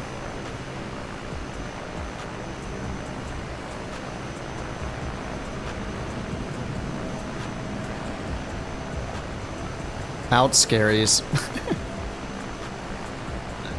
This one, EG78 is actually the end of it, but it wouldn't work in the flight planner website. They have like different ideas of what the airport codes are somehow. The last one's Orkney Islands. Oh, okay. This is a real airport, the main link to the mainland. Sand is packed and leveled daily. Oh, that's awesome. Yeah, this is really cool. Holy crap. All right, let's go. Mixture rich. I'm going to give it a hot start.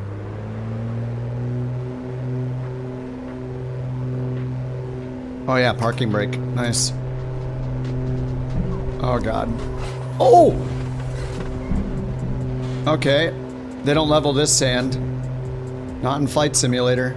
Okay, I guess we're good. We don't have any wheels anymore, but that's fine. Damn, we took off fast. The heck? Yeah, there's no concept of soft surfaces in the flight sim. Like, could look like the nicest little comfy patch of grass. You touch down and then you break all of your landing gear instantly the moment you touch it. It's just so weird. They motivate us to do bush flying, but then literally every little surface you touch wrecks your landing gear. All right, to the north.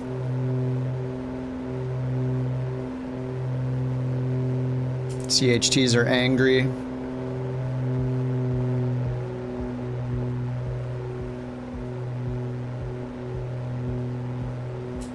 All right, flaps are up and props back a little.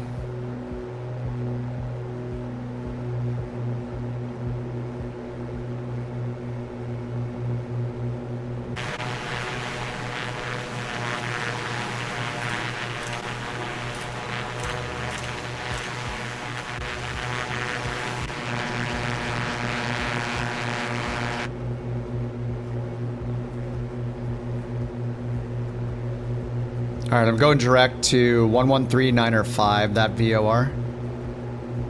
Up here, BEN, the Benbecula VOR, and then STN will be next, 11510.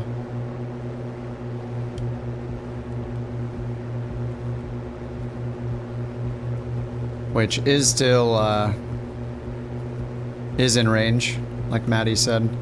That'll be on a 039 course roughly, so we'll change this to around 040. There we go.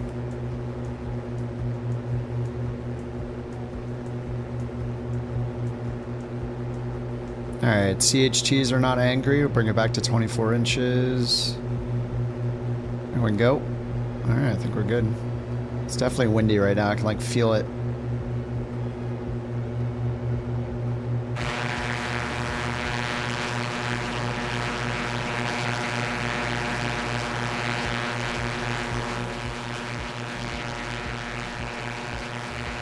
Oh, the shortest commercial flight links the 2 airstrips. Oh, we did that. We did the. There's an achievement in FS Hub for the shortest commercial flight. It was probably that one. It was like a couple weeks back we did it, and yeah, it was really funny. It was like a 3-mile flight or like 2 miles or something. Just fly over the water. You hit -69. Nice. Going to grill some steaks. Nice, man. Enjoy your steaks. God, that sounds good. Sounds very good. Oh man, this weather looks like crap.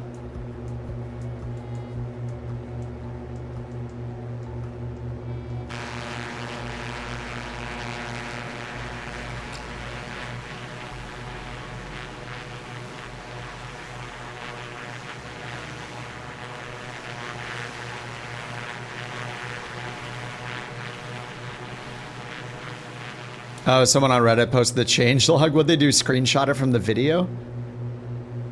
And it's funny how they rolled it like a trailer or like credits at the end.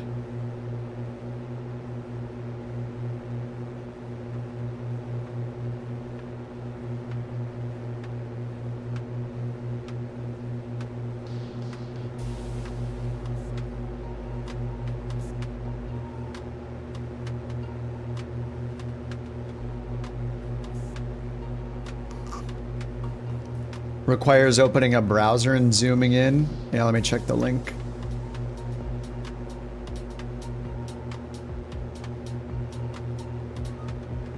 Oh my god, yeah, they took screenshots from the video. That's pretty funny. Alright, we'll keep the climb going. Get heading mode, or I'll do nav mode, attitude. Keep it pitched up. Just get above these clouds. 16 DME to this VOR, and then the one after it is, who knows? Looks like 55 miles to the airport after we get to this VOR. Yeah, the native EFB app, yeah.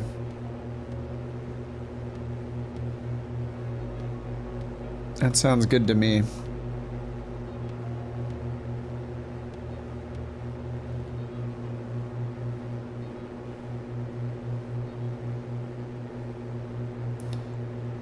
I need to set my clipboard here. Clipboard history, sync across devices. There we go.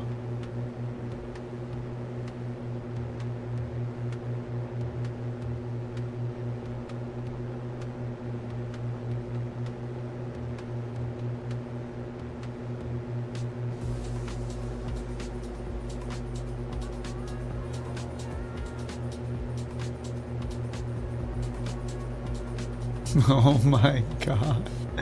Oh, I can't zoom in. Oh, it wasn't the original I copied the link from. Hold on. How do I view the original image?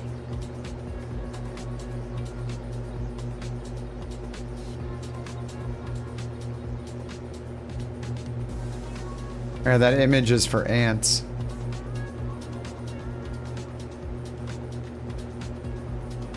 Oh, there we go. Open in browser. Okay, I got it. I got it.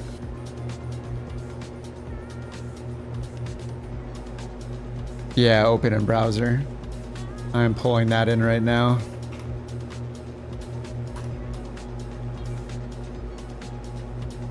God, these are some giant release notes, dude. There are a few release notes here. I actually have to zoom out. Holy crap. 319 Sharklets, new LCD screen, new colors. These are the release notes for BFU that's coming out. What did they say, Tuesday or Wednesday?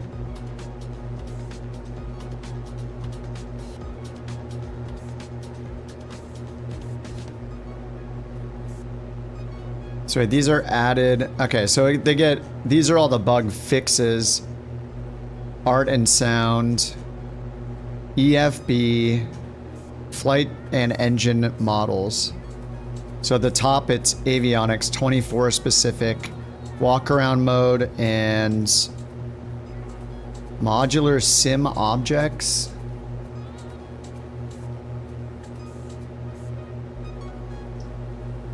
Added cargo heat. Legacy code readouts, yeah, walk around mode. Interior lights. I'm just looking at the 24 ones.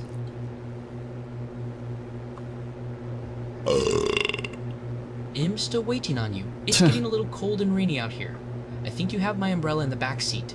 Besides that, do you think we will do any airliner flights today? I'm itching for some buses slamming into runways.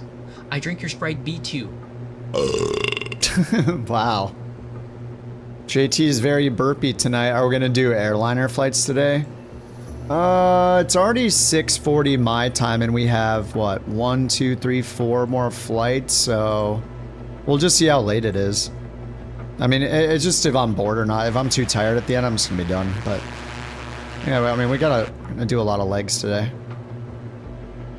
I mean, BFU is coming, so we're gonna be doing a lot of Phoenix this week, like everybody else. Everybody in the world is gonna be flying the Phoenix this week. So at the BFU, does that include the release of the Neos? Is that coinciding with the BFU, or are the Neos coming out after the BFU? LODs, cabin interactions, emergency exit light logic, exterior LODs, animation fixes, added Madi Simabi. What is that? Neos later. Okay, yeah, this is just the update. New sounds. They said there are a bunch of new sounds.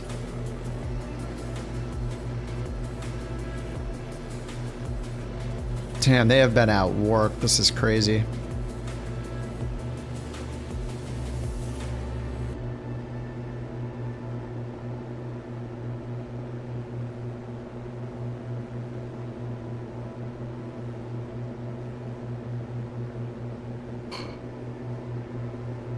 What is the FAP cooling fan?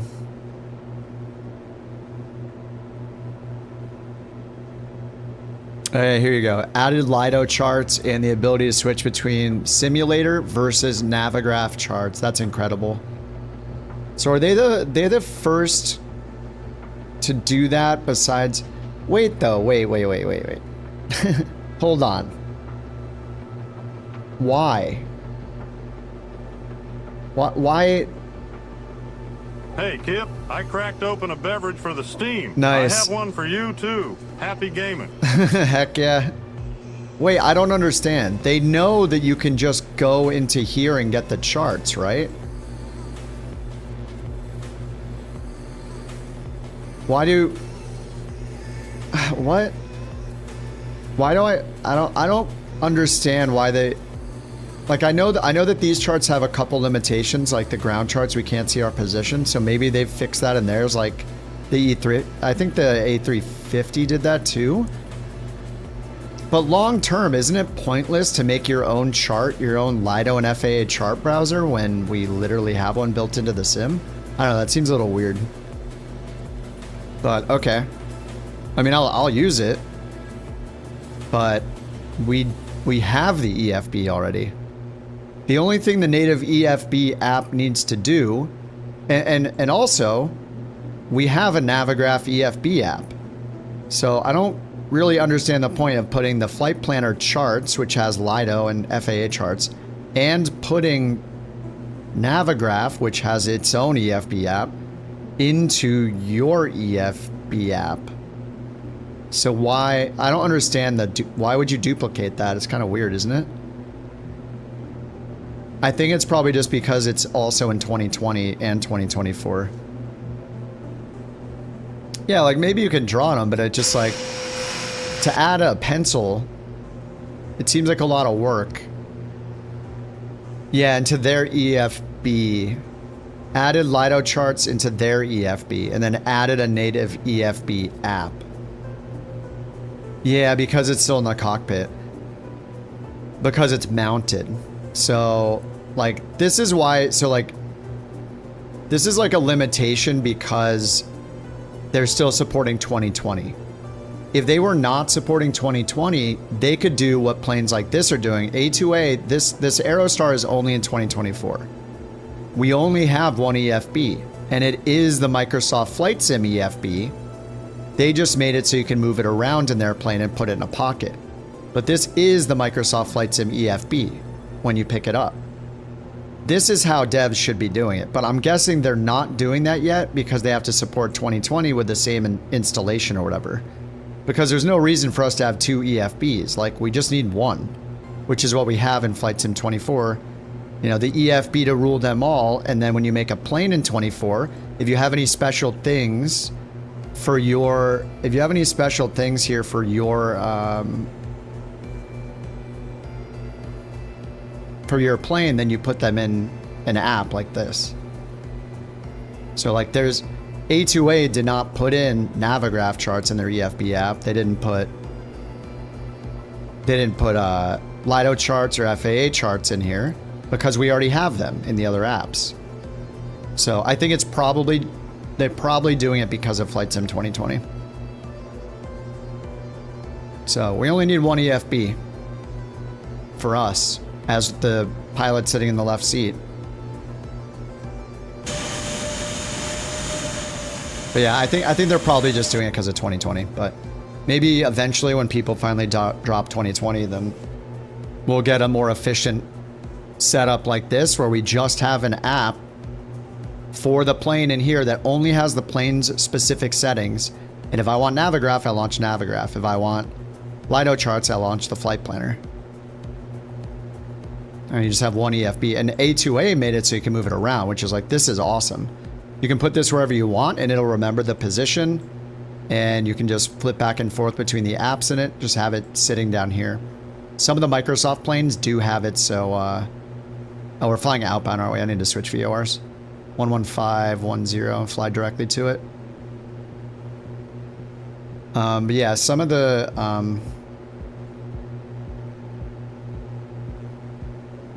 there we go, back to nav mode. Some of like the default Microsoft Flight Sim planes have the 24 EFB mounted, but you can't like move it around and switch where it's sticking and stuff. So anyway, eventually we'll have no custom EFBs. It'll just be custom EFB apps to change the setting of the plane. And then you'll use your Navigraph app, your flight planner app, whatever.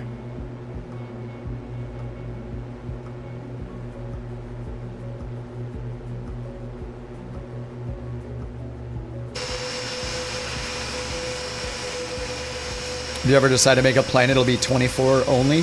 Yeah, and use the EFB. Yeah, exactly. I mean, it's great because devs don't have to make a flight planner. They don't even have to integrate Navigraph anymore. It's its own EFB app. It's here and it'll always be here in every plane that you fly. You have there's no reason for devs to have to waste their time doing it anymore. SimBrief is here. If they support the SimBrief import thing and the EFB import here, send to avionics, they'll also not have to code in a special thing to import SimBrief either. Like it's just, it's all built in, you know, they just support the native features. But yeah, a lot of them are still supporting 2020, so. Navigraph toolbar app isn't that bad. Yeah, it's too complicated. It's like kind of laggy. I don't use the Navigraph EFB app. I didn't even really use the toolbar one very much because it detects like clicks out here. I remember that if you had the window open and you like clicked over here, like clicked an instrument or something, this would think you were clicking a waypoint that's off the screen outside of the window on the map over here. It was so annoying, so I just stopped using it. But their desktop app is so good and smooth, and so are their tablet app, the phone apps. They're great. They run really well. But you know, I think with with Lido charts and FAA charts, like it's really nice that you don't have to get Navigraph anymore to have them in the sim. I mean, Jeppesen charts are really nice, how many there are, and you have the same format worldwide is really cool, but it's also awesome that we have the Lido charts and the FAA charts now.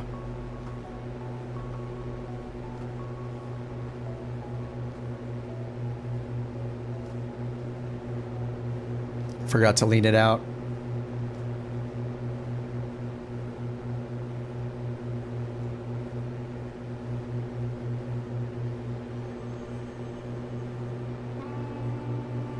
I feel like we were leaning it out to like 1420 or so I'll just do that.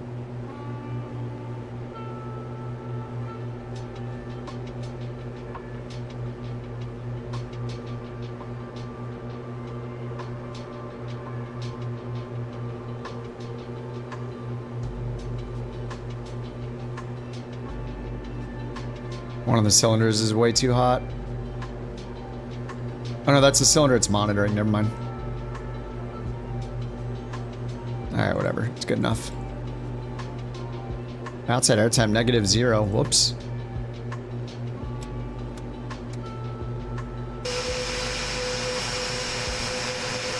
Phoenix planes have a lot of screens and the 5 or 6 apps in their EFB. Yeah.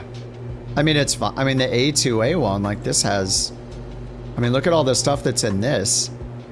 It's even got these sub-tabs down here. Controls, advanced options, fuel and payload, maintenance, animated things like engine analyzer. I mean, there's all sorts of stuff in here. Like, I don't think the Phoenix app is even this complex. Like, they have full inspection stuff, like... They just threw their whole EFB software in the EFB in 24 as its own app. That's all. I love it. And I just love that we can like flip back and forth between the different apps. Aerostar app, and then back to SimBrief, and back to the flight planner. It's really cool. Runway 24 recommended. Alright, we're 30 miles out.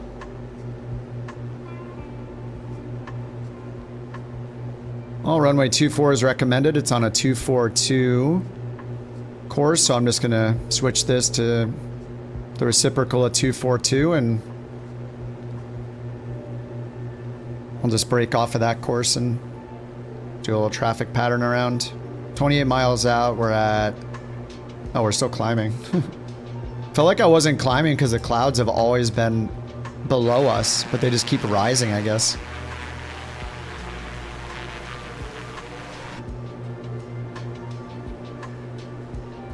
They could do better. Yeah, I think it's really mainly because of 2020, right? Like you install the Phoenix. It doesn't have like two. I'm guessing they don't separate it completely between 20 and 24.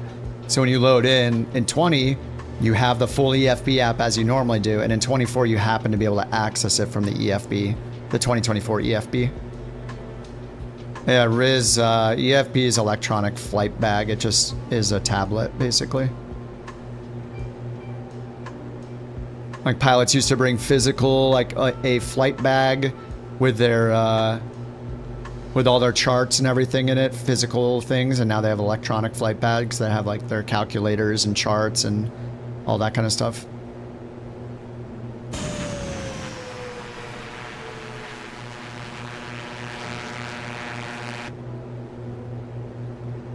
Alright, let's go attitude and pitch it down. Lose some power and just get under the clouds.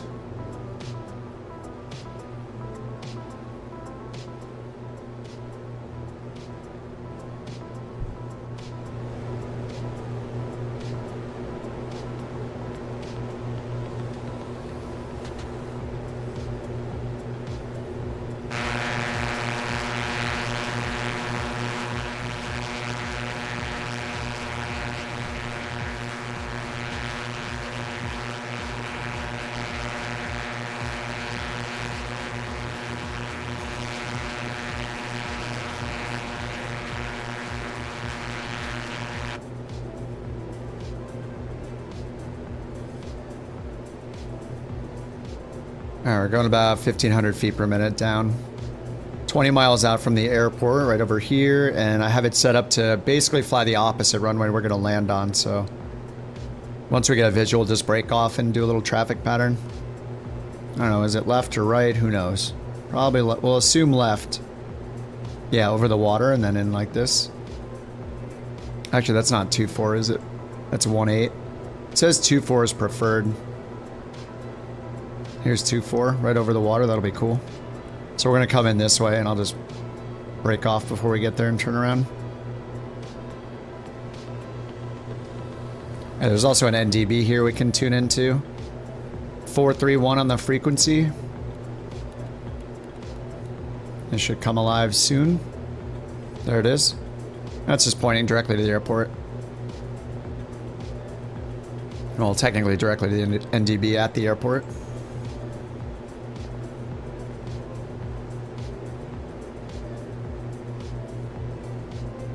All right, 17 miles out.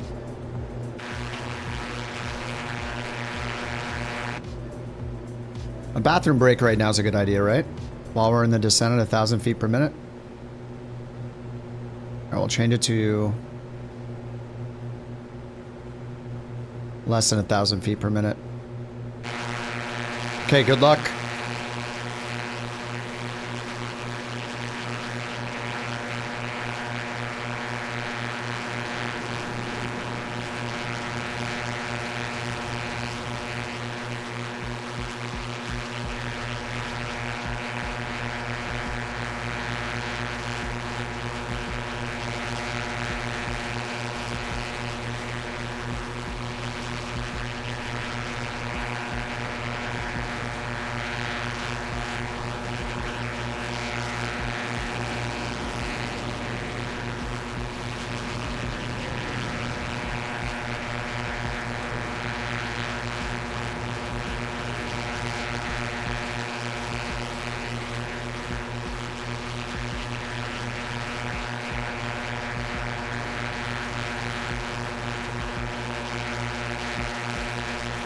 Oh, that is a buzzy engine.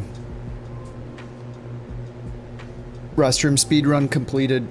All right, 11 miles out. Pitch the nose up a little bit.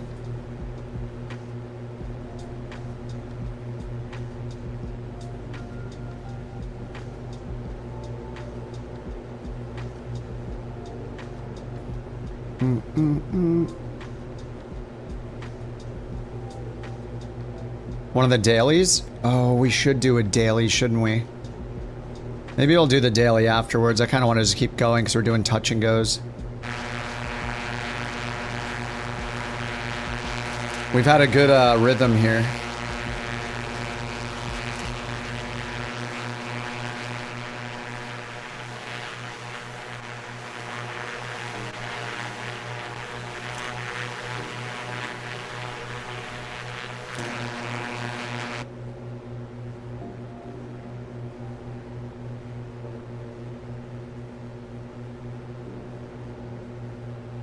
All right, 8 miles out. Nice.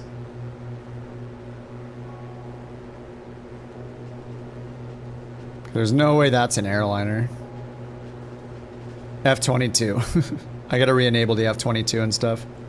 I just reinstalled Windows. I was up until 5, literally 5 in the morning, troubleshooting why I couldn't update my chipset drivers, and I just ended up reinstalling Windows.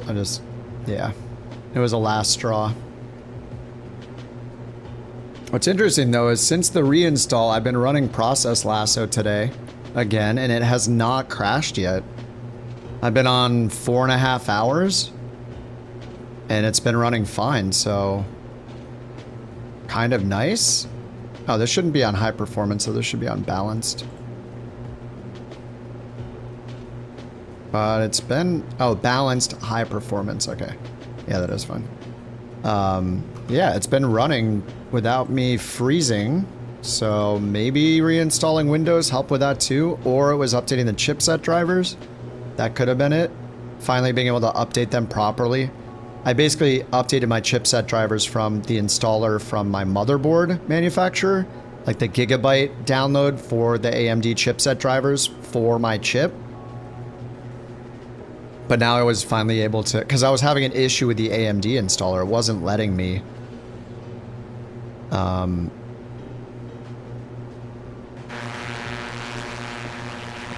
Where am I? Where's the airport?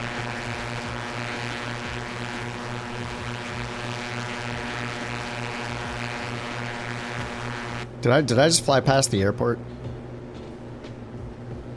Oh, I'm on the wrong. The VOR's not at the airport. Anyway, I was able to, I was finally able to do it. The AMD chipset installer was giving me this weird error because I changed from an AMD to an NVIDIA card like 2 weeks ago, and I think it basically got stuck thinking that I had an AMD card still when I didn't. I used DDU to get rid of it. Like, I rebooted a million times. I reset everything. It would not stop giving me an error message. Basically, the installer, the AMD chipset and GPU, it's like an all-in-one installer. You just download one thing and it detects your hardware and it installs all the correct drivers, GPU and CPU. I couldn't install my CPU drivers using it because it thought I still had a AMD GPU and it wasn't detecting the hardware because I had removed it. So it kept giving me an error and not installing the chipset drivers. So I don't know. Anyway, today, so far, so good. All right, I was going to fly towards the NDB. And actually, if we fly towards this, so we're flying at a, what was it, runway 24? Which is right in front of me. So we set 24 as my heading and 24 here with the landing predictions open. So if I can pull that needle over, if I go this way, pull that needle over to 240, then we'll be lined right up with the runway. Oh, I see it.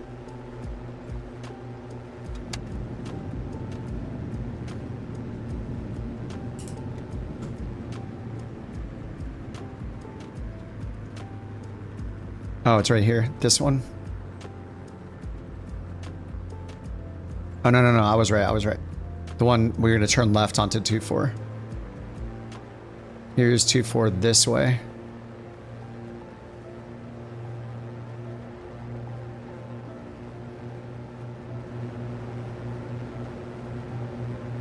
All right, flaps 30 degrees.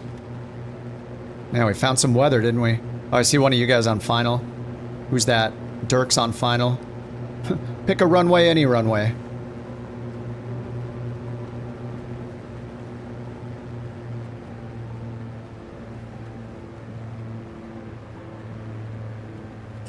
All right, let's get flaps full. All right, flaps are full.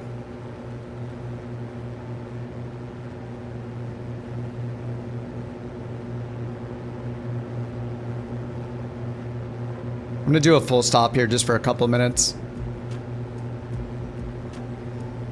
We can kind of regroup a little bit.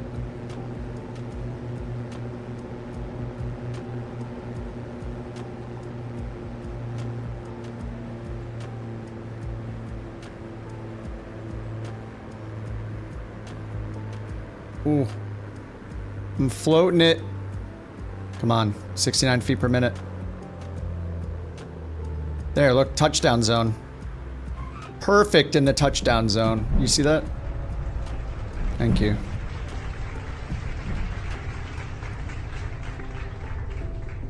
Negative 22. That sounds fake, but I'll take it. I'll take the fake landing rate. Hey, Joe. Wake up. Uh-oh. Oh, what's happening? Right, Congress to Whiskey Tango Foxtrot Y for your landing rate, gusts of 49 feet per minute. You win a 1 BorkCoin. Keep it up. There you go, okay. Thank you, Joe.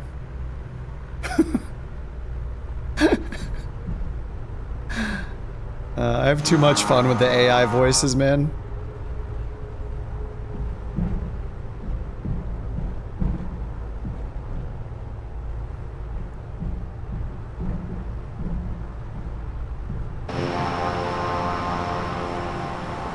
Alright, Let's stop it here. Parking brake. Just give it a few minutes, let people regroup.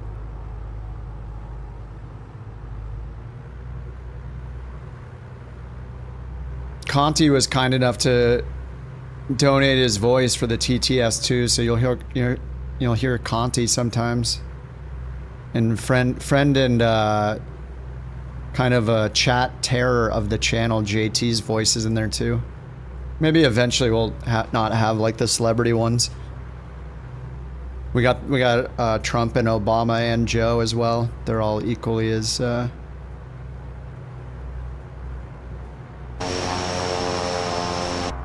hopefully they make the giggles. Out Scaries. Is it Out Scaries or Scurries? I don't even know how to say it. What a weird name. It's very strange. You didn't hear Joe? That was him right there.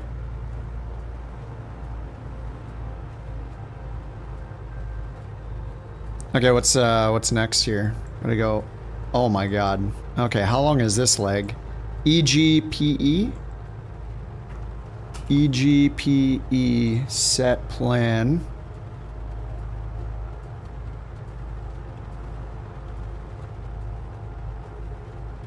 Oh no, 80 miles, 80 miles. Okay, so let's use STN VOR again. We'll go outbound 121 on the course this time. All right, 121. Right around there.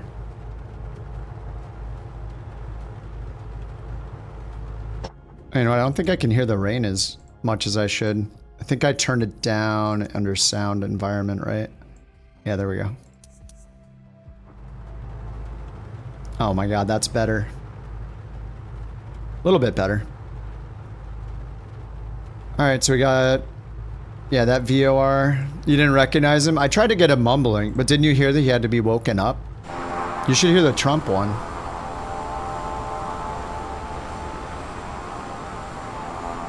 I need to work on the Obama one. I only made it so he'll mention his tan suit debacle every now and then. Trump will fart himself and make up an excuse for it, and then Joe is like needs to be woken up. We cover all the bases. It's fun to play with them though. I don't know, I enjoy it. It's just fun playing around with the AI voices. And now that we've had like a couple people like donate their voices, you know, it's getting more like personal instead of just like generic AI voices. It's fun stuff.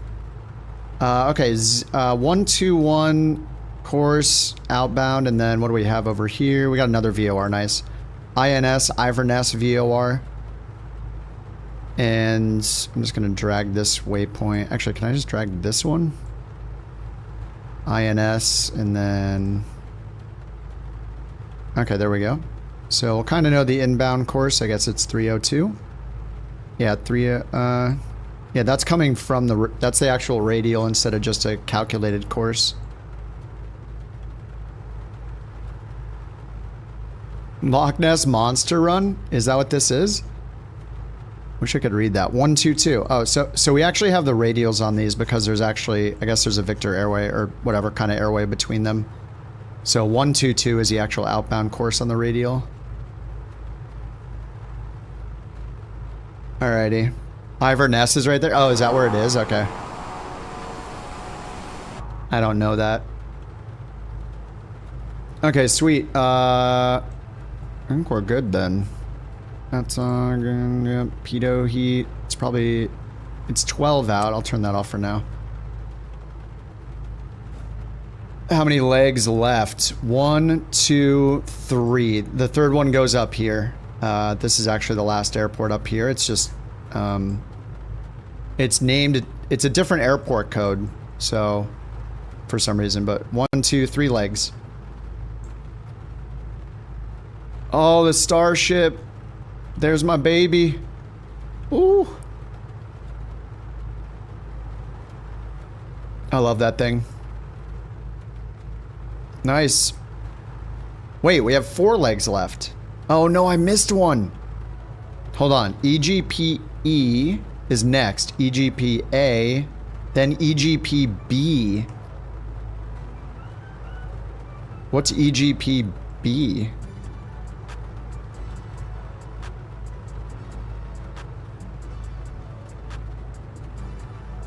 PA, EG, let me add that in here.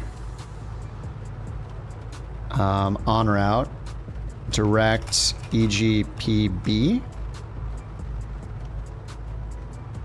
Oh, Sunbird or whatever. Didn't one of you guys just say that? And then up here. Okay, okay. We have 4 more legs. 1, 2, 3, 4.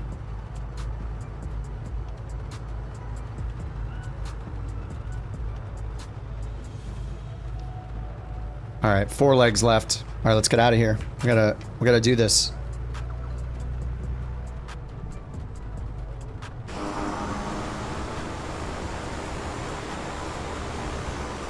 Where's the windsock at? Oh, looks like over there is the best runway. Oh no, now it shows a crosswind over there. What? Look, this one shows a crosswind. It's pointing this way.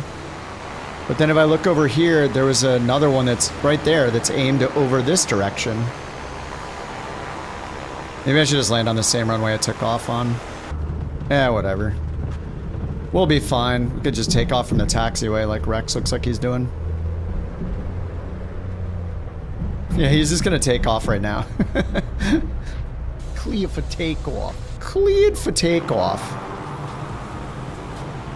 Oh no, he's not. He's just couch taxiing it. Information vodka? Nice.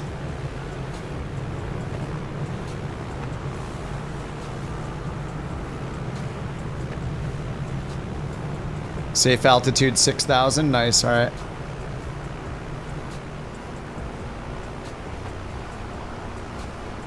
Thank you, Maddie.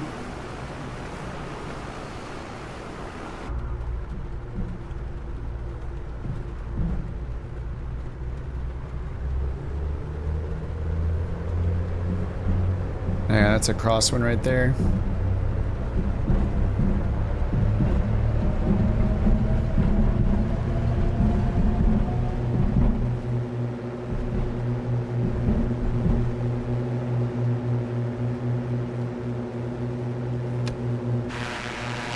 A little bit of a crab, just a little bit.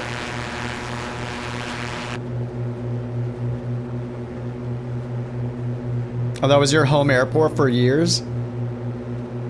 Yeah, I just must have missed it. I hand typed them in, so I just missed one of them, but saved.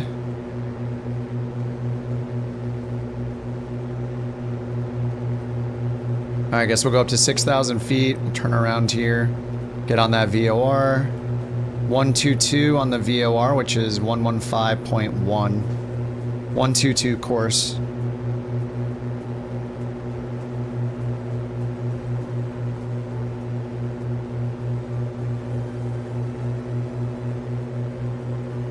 The phonetic alphabet where every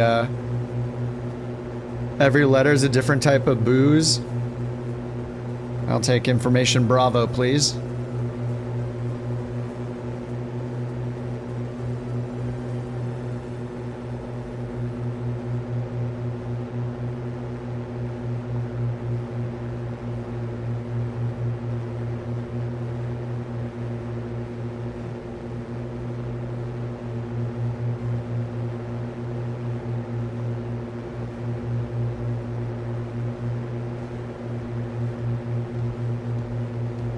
Alright, autopilot, save us.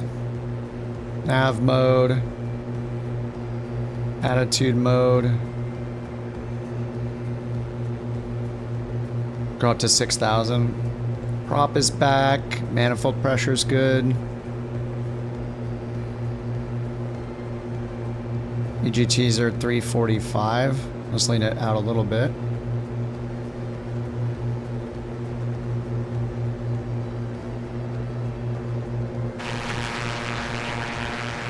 Lovely weather.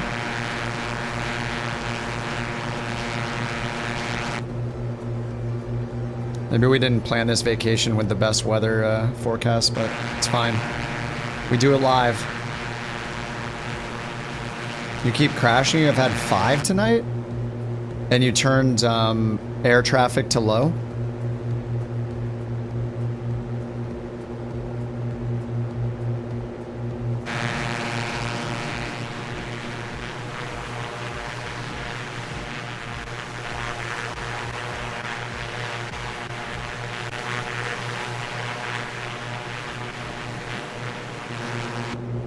Yeah, if you're crashing all the time, like seemingly out of nowhere, especially when you're like at an airport and then people like load in and suddenly you're crashing, it's probably the air traffic.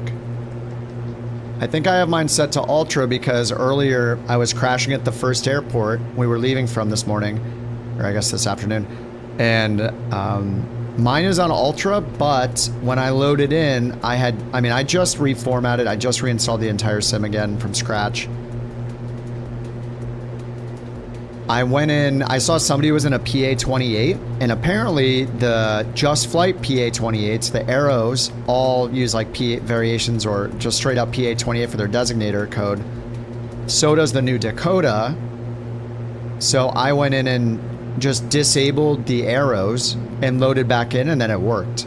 I wonder if all of the other ones are having the same problem. Maybe if there are if you have 2 or more planes installed that have the same type designator code, like PA-28, C-172, C-152, C-500, whatever it is, maybe it glitches out when it doesn't know which model to load in ultra air traffic. It wouldn't really surprise me if that was the bug. Supposedly it's like, well, they didn't say that specifically. They said there are multiplayer bugs fixed in Sim Update 3. And when we were doing Sim Update 3 and testing it, remember, none of us were like crashing like that. None of us were talking about the constant crashes.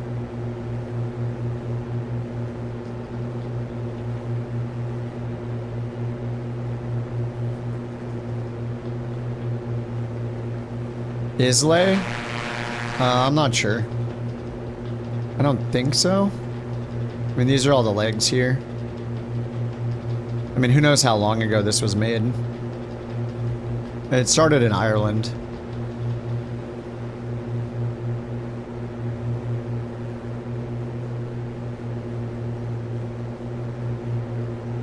This was made back when World Update 17 came out in Flight Sim 2020, so I think we could hold the altitude here soon. Maddie said 6,000 was the safe altitude, so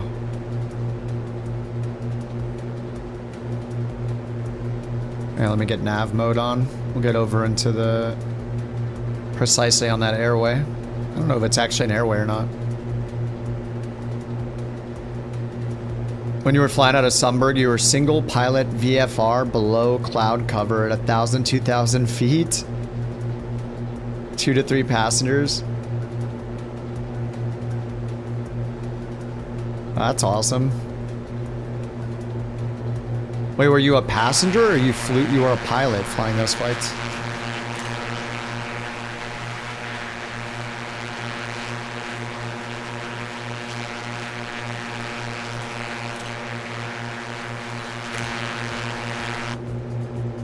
The airway is actually, oh, the airway minimum.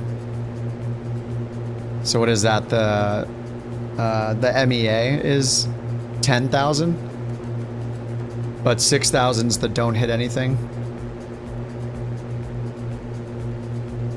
Oh, a pilot with the Islander? Oh, nice. Wait, have you tried the Islander in the sim? I know it was, I feel like that was one of the first planes I got like in 2020 was the BN, Britain Norman, right? Islander. And then there's the Trilander now in the sim. I'm guessing it's really basic though. I don't know, I remember when that came out for the sim. That's badass, man. Cool.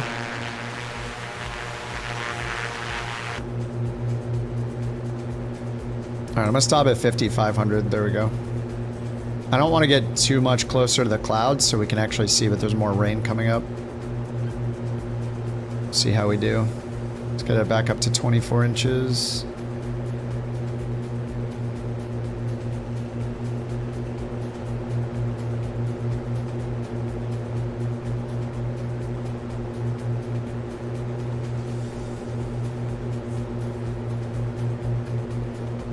Alrighty, 18 miles outbound. And there's 80 miles to go, so when, I don't know if there's like a changeover point, but we'll just do halfway. So once we're 40 miles out, we'll switch over to the other one. And the inbound radio. So when we have the compass rose, we can actually see, and if it's written in black here, we're not just estimating the course, it's telling us based on the VOR's calibration where magnetic north actually is according to that VOR. So the radials can be off by a few degrees of our estimated course, but we need to follow the radial. So 302, so inbound, 302 would be outbound, so we do 122 inbound, which is actually what we're on right now, so they do match up between the two VORs. All right, so we're on 122, heading bug straight ahead. And let's tune this in. So Iverness 109.2, we'll put that over here.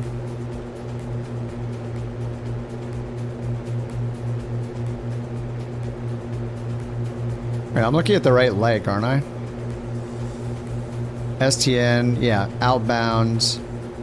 Iverness, not in range yet. So 109.2, and if you want to tune in the NDB as well, it's 328. 328. All right, so we're 24 miles out. We're expecting to pick this up pretty much at the halfway mark, maybe sooner. We're not super high, and there's terrain in front of us, so we'll see how the line of sight works. Navigraph says 123.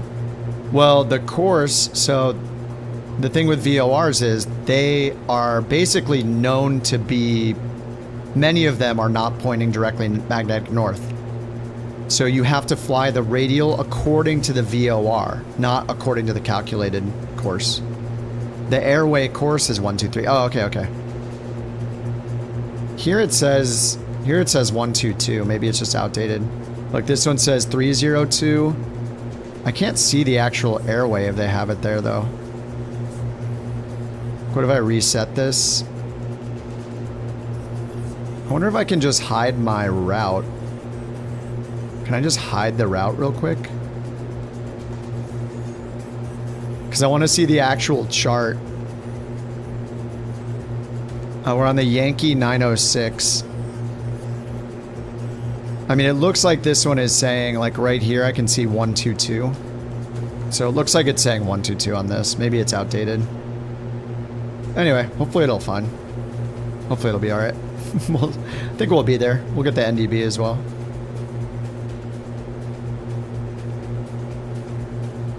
Yeah, this one says 302.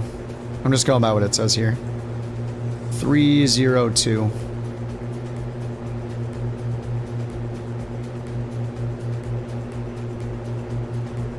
Navigraph might be updated and the data in the sim might not be, so I would trust the data coming from Microsoft more because that's probably what's exactly in the sim.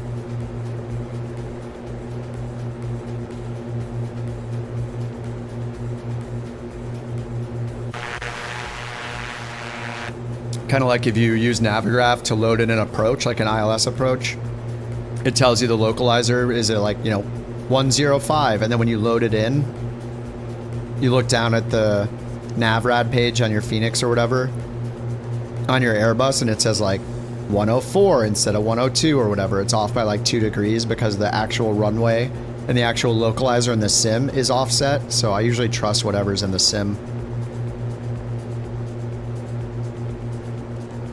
Because those charts are outdated by like years and years potentially. Or they're updated and the ones in Flight Sim are not updated, so.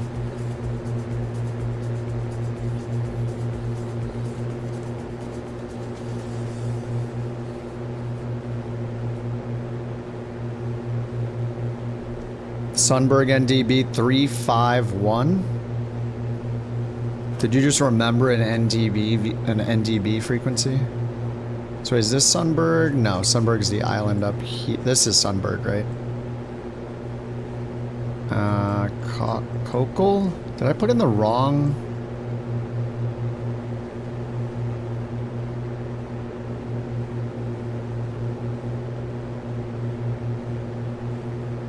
EGPA, that's in there, right? EGPA, EGPB.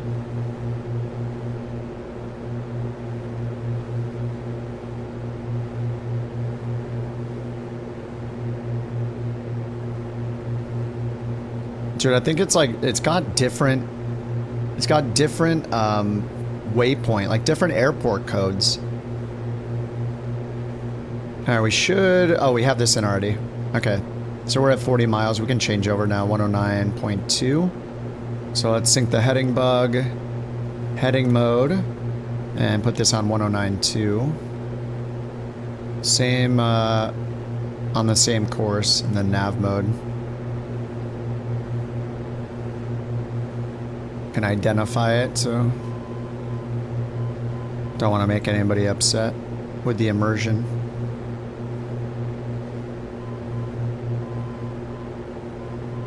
Yep, INS identified.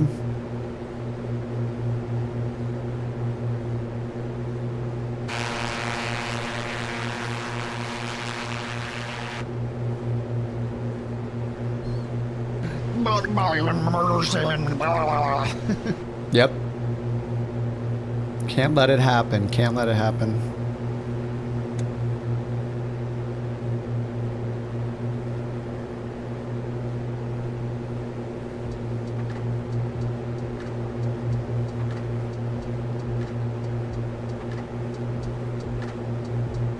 Oh, nice.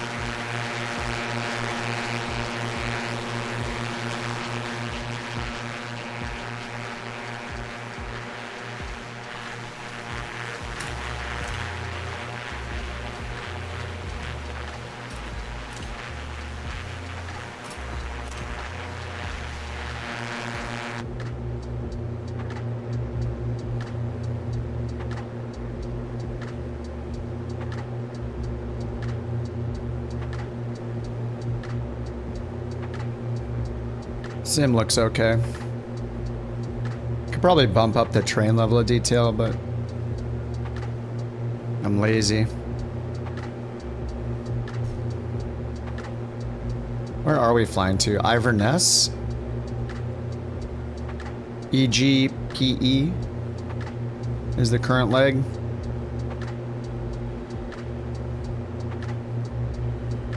Then EGPA. Kirkwall.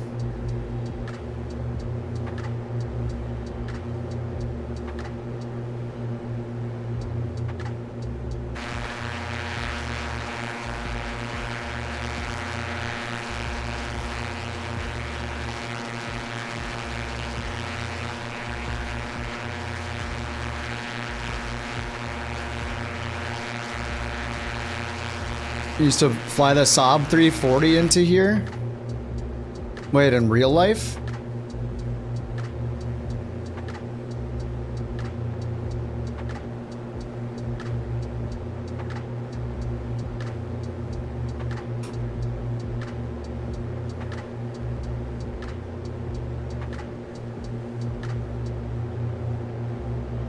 Oh, an X-plane, but it was a real route. Nice. I'm just not surprised when there are like so many pilots hanging out. Like Jason here. Like Tim, who usually hangs out.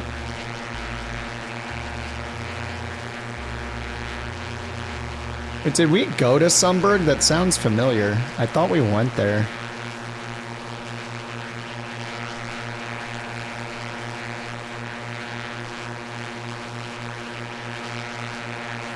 Edinburgh, Barra, Iverness, Kirkwall. Yeah, we're going to Sunberg right up here. Yeah, that's next. Kirkwall, Sunberg, and then outer whatever. Oh yeah, you were saying it was weird we wouldn't land here.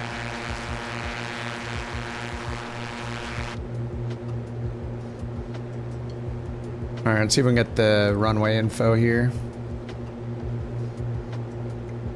I get the weather. Runway's tab is not there. All right, nearest available. Winds from the northwest.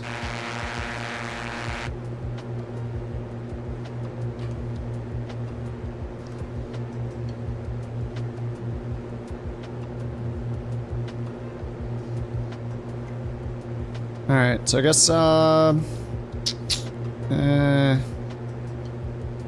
guess I'll land on 5. I don't know.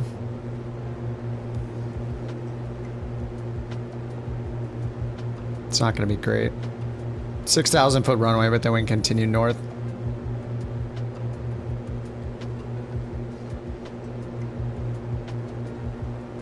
All right, let's turn on attitude. Pitch it down a little bit. Pull the power back a little bit. Still 20 miles out. Actually, I don't need to, yeah. We're too far out, still 19 miles out. We'll get the, get altitude hold back on.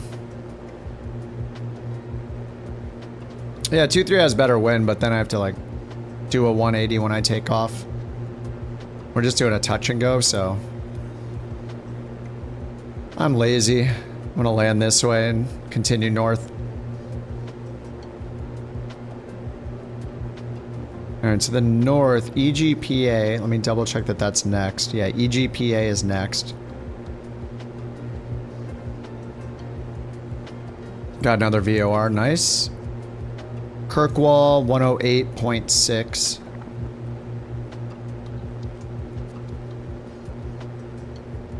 Wait, what? 108.6? Can I pull this out? Wait, how do I dial in 108? Oh, I'm so stupid. Oh my god, I was trying to dial in 108.06. Wait, that's impossible. Okay. See, this is why it's good that I don't fly real airplanes at all. And have no plans to. This is why it's good. Every day, more and more evidence that it's good that I am not trying to fly a real airplane. God, I'm so bad at this game. Exactly. Exactly.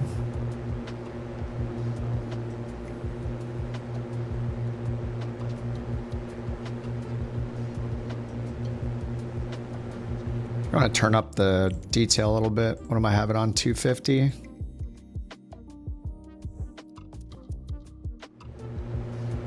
Make it better. It's like diminishing returns after 200, but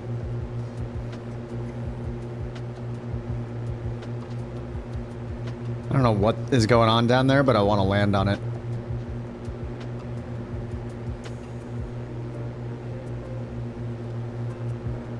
It's not an airport, is it?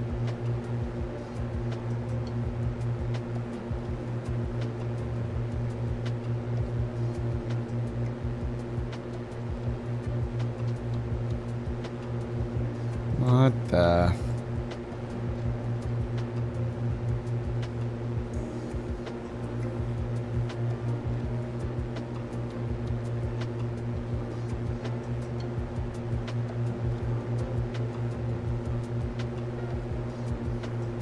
Is that a house? Or is it supposed to be an oil rig?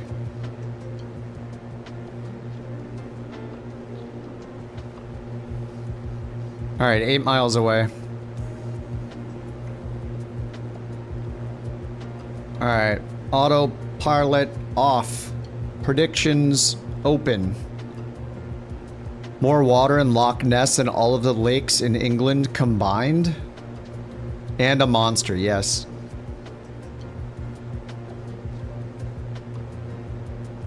Jeez, that got dark.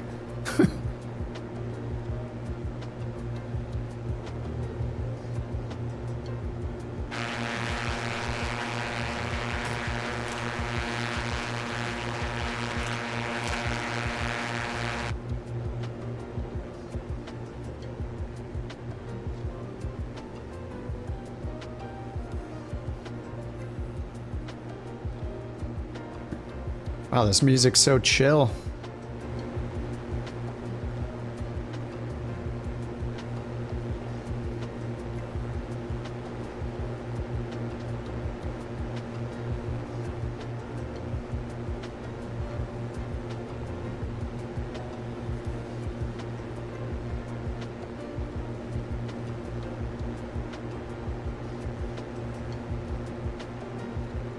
All right, a little touch and go, then continue to the north. Let's see, do I have an outbound? Ah, we can go over to this one first. We can actually get on the airway over to this one. To wick. Oh, kind of. We can go direct 1136. Next. There we go. Like a 030 heading.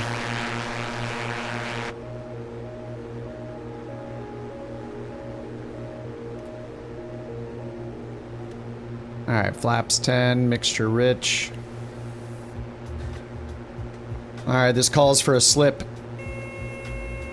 Oh! An aggressive one. Gear down.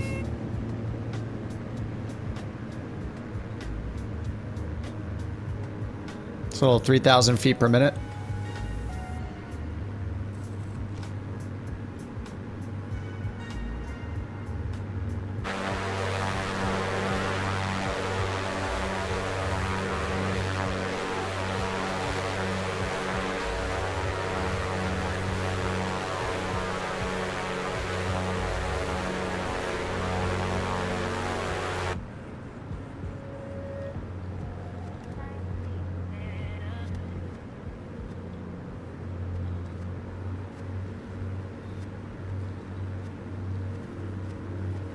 Alright, a little touch and go. And then we're gonna go to, let's see. I lost it. It was like a was that 300 course? Something like that. I'm just gonna do 20 degrees of flaps. I don't want to wait for them to retract. Just takes a while to retract full flaps.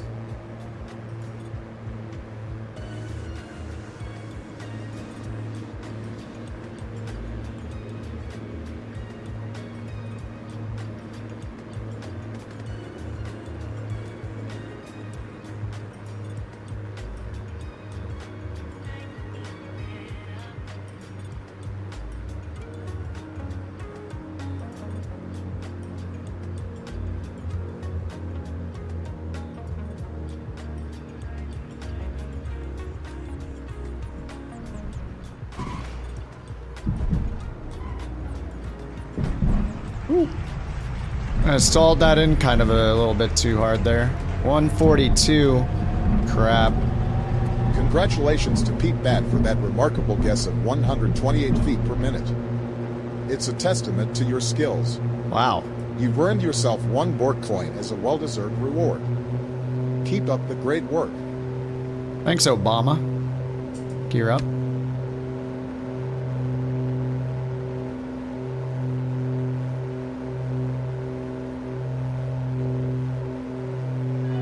Man, it looks good here.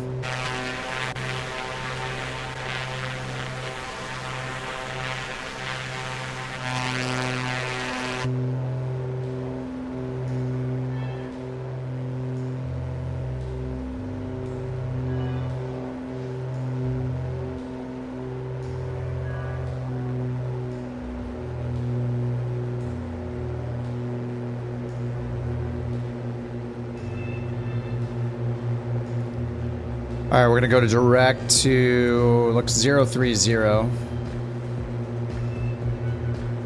Direct to 113.6. Perfect. Alright.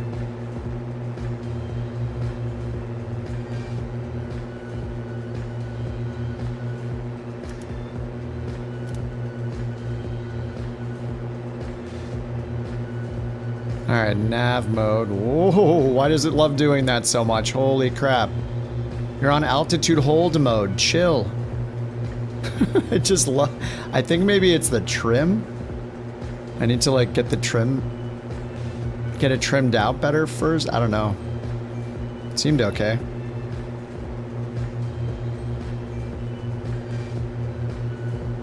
Alright, 1136. We're gonna go direct to that. 1136. There we go. Nav mode. Bam. Someone just right up here.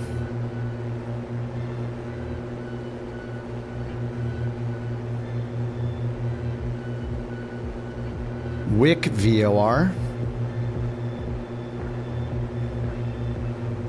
And then outbound, let's see, there's no inbound radial define. We're in between these two. We're just going direct to it. And then outbound, we can go out on 013.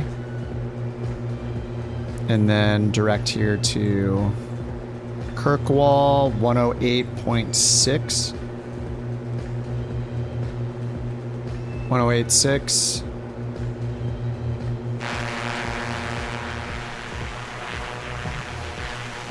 Now let me make sure that that landing counted. Nice. All right, EGPA is next. I don't think I really need the timer. I should get in the habit of setting it though. This will be more than 15 minutes. A bit more.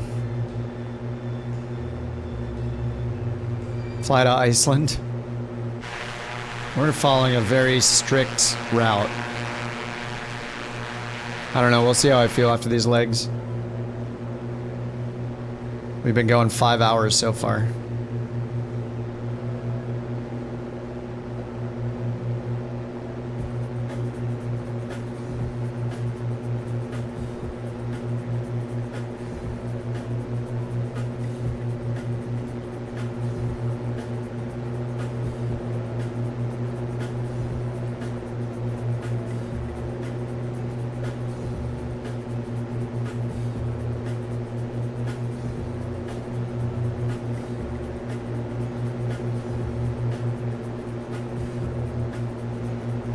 This is pretty nice. Not upset about this flying. Once we're under the clouds, like, things look awesome. I'd rather fly when it's like crappy out than clear skies. In the sim, it just looks so much cooler with the lighting. We're gonna fly out to that and see what it is exactly.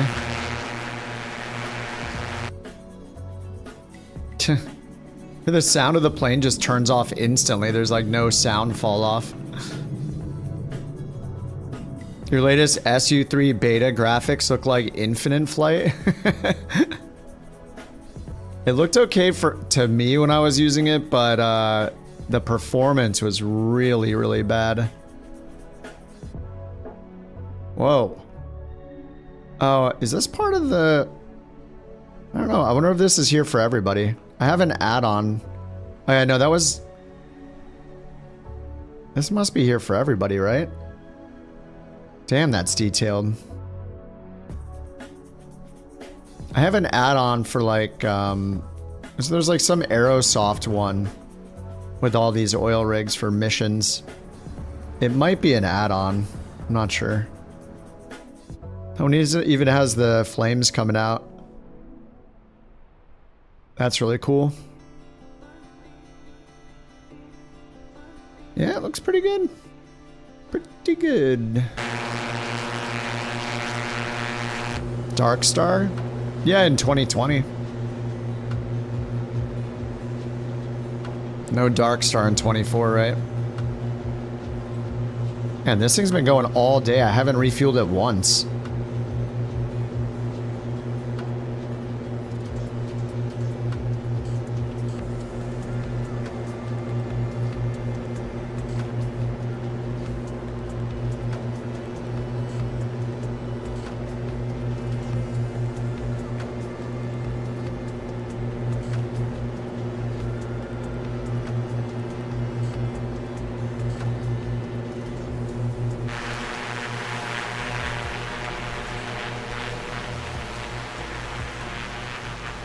Yeah, they added a ton of platforms, right? Those look just so detailed that it makes me think that it's an add-on.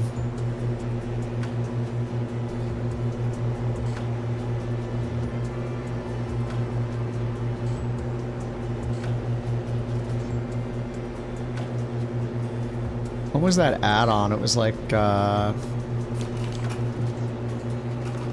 is it like the... Aerosoft offshore landmarks.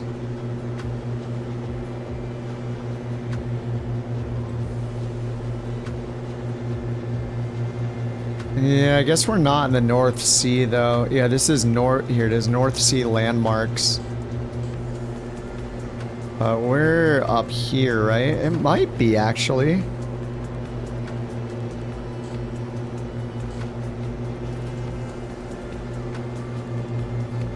Because they look like this. They're just like super detailed.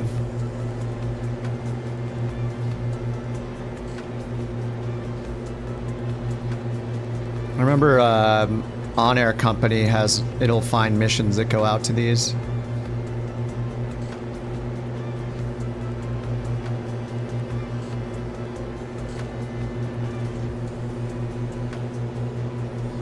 Yeah, it might be an add-on with the like writing on the side too.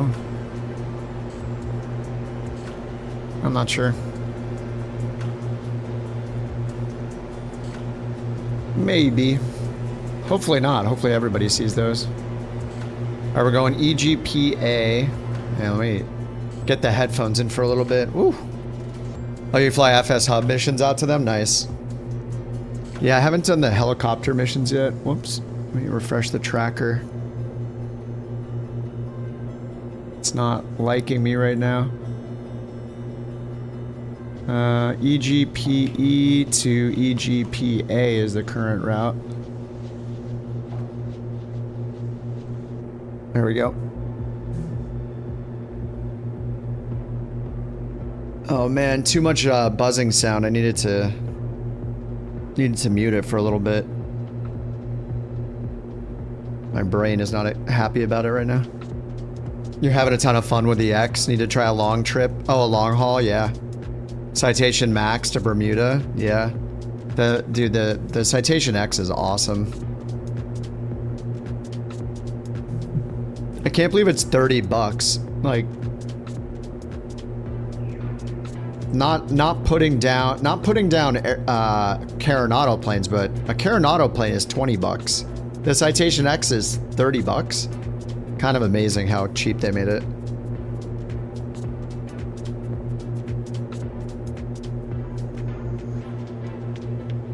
Yeah, the sounds of the Aerostar engines are super annoying. They're very buzzing. Like, they've improved them the last couple updates, but yeah, it doesn't sound great to listen to. Not great at all. It's not quite as annoying as the, what is that? The ES30 or whatever. But it's still, that Aeroheart ES30.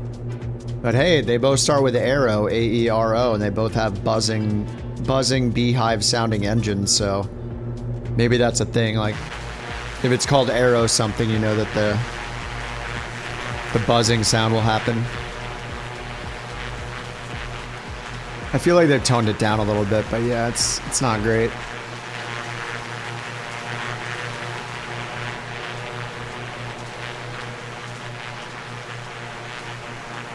Sunberg's a hub used by oil rig workers that live in Scotland and the Shetland Islands.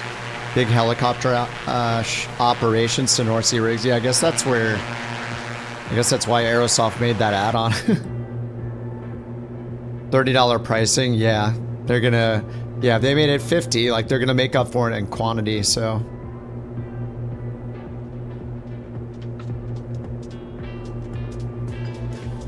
I don't think I rated it. I need to rate it in the marketplace. Just give it all 5 stars. Can you use your G29 pedals to control rudder? I mean, if it's recognized as an axis by Windows, then you can probably use it.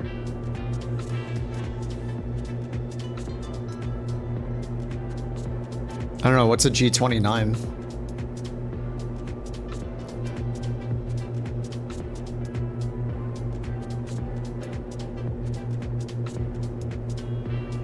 Oh, they're driving pedals.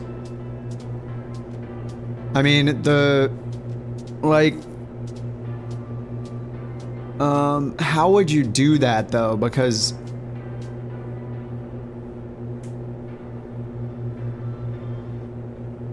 I don't know if you can or not actually, because the rudder axis is one axis with a center.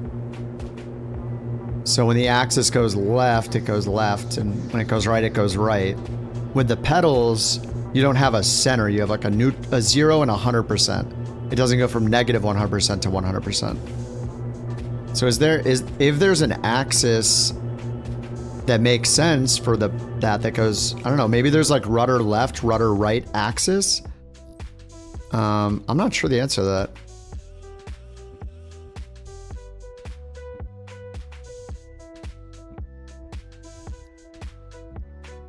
You would need an independent left half and right half, basically. Oh yeah, there are for Xbox controllers. Yeah, John's right, yeah. The native wear and tear system. Oh, I think I checked that. I think I checked it and it is implemented, but when I don't know if I tested it enough to like actually pull the failure thing to 0 and see if it didn't work. I forget. I'd have to check it again. What is this? Why does it keep doing that general profile when I have this other one? I can't delete one or it'll crash the sim. But yeah, what John said makes sense because on the Xbox, you're essentially using 2 pedals, right? The left trigger and the right trigger go from 0 to 100, not negative 100 to 100.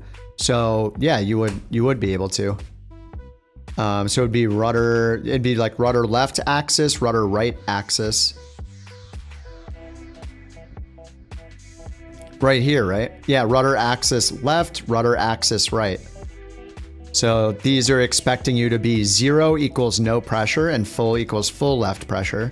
0 is no right pressure, full is right pressure. So yeah, rudder axis left and right. You probably want to, I don't know what the difference between these two. This is yaw. I think you probably only need these two though. This is maybe if you want to separate. So I called an Uber with your I don't know the credit card, difference between these found it two. in my pocket. I don't know why I had it, but it's coming in handy. McDonald's was delivered 10 minutes ago. Oh, I nice. was starving from sitting here all day. I hope you don't mind, but I forgot your nuggets. Actually, it looks like the Uber driver ate them. That's okay. Well. You're welcome, JT. Now give me my card back. You know, it's okay. Every now and then, you know, he could have some McDonald's. It's all right. You'll report back, yeah. I'm not sure exactly which of those 2 axes aren't. Oh, the top 2 weren't axes. Okay, they were digital, so they're button presses. Oh, there you go.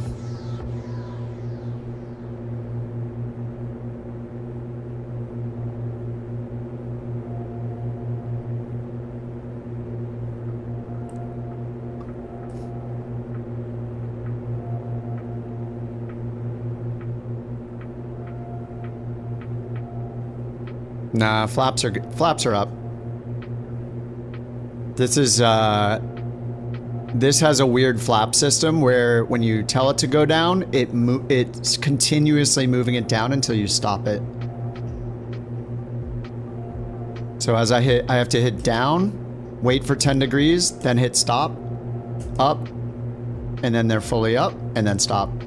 It's interesting. No notches. You're looking at rudder pedals on VIRPIL, and they have the Falcon pedals. Yeah, I don't know where the ones that I bought are. I got the Ace Intercept pedals from VIRPIL, and they were like the simplest ones, basically. I didn't want anything fancy. Like, I mean, VIRPIL is fancy in general, but yeah, I just got the ones with like the smallest foot. Just because so many of them are like full shoe size rudder pedal. Like, I didn't want that. I wanted the GA looking ones. So the ones I have that little like heel section separated so you can put your heels on the ground and just push there. But yeah.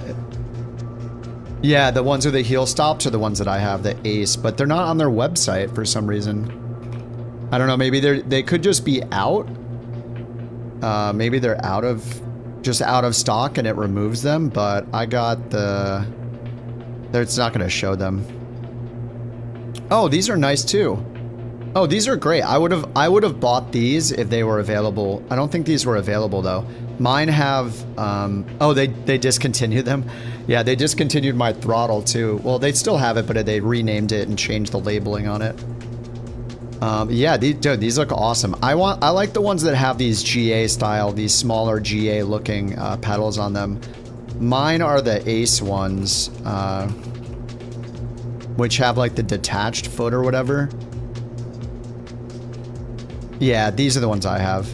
So see how like that's just separated, but it's still like GA-ish style. So yeah, toe brakes. Yep. Yeah, each one's a toe brake, but it's got this like curved look to it instead. of this like straight bar. But maybe they improved it. The footprint on this looks lower too. And then yeah, this looks solid. I mean, yeah, these look great. I would buy these if I didn't have any right now. I would buy those. Like, I like the look of those pedals, how small they are and how angled up they look. These are angled up, but see how they're like much bigger looking? They're not like this. This is what I wanted to avoid, was these huge full foot ones. I was like, no thanks. So these, I have them all pulled together like that. They're not extended. Oh, these are the same ones. They're just extended. I kept them in the default position like this, all compact. And they're very easy to push with your toes. Like, I had the MFG rudder pedals before those. And the MFG rudder pedals, the tension on the toe brakes was ridiculous. It was like way too hard to push them.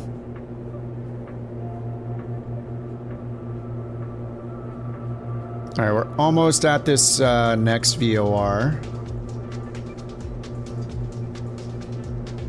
So we want to go outbound, roughly 013.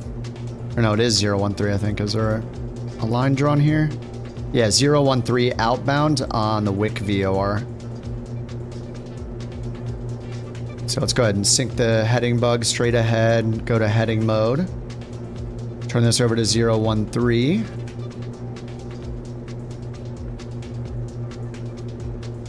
Right around there. And we're only 6 miles away. Whoops.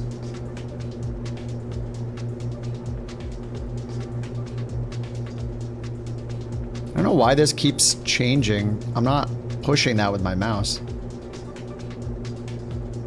All right, so we'll do the 013 radial outbound on this one.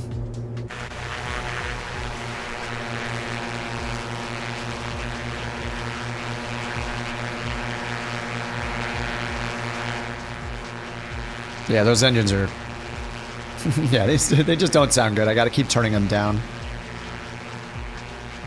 I mean, realistic or... if they're realistic, it's a shame because then there's not much... You know, what are they gonna do? Anger the realism people and dampen the sound of them down a bit so they're not as annoying to hear? Probably won't do that.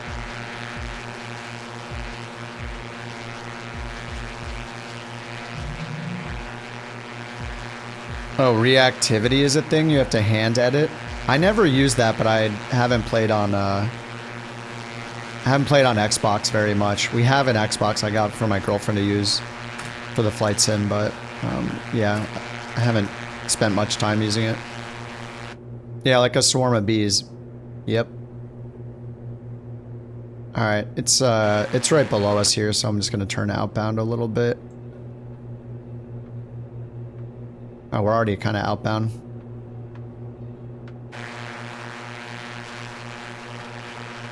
Where is it? Can we see it? It's like right there, probably. I don't know. Right there? Right there? 0.9 miles. 0.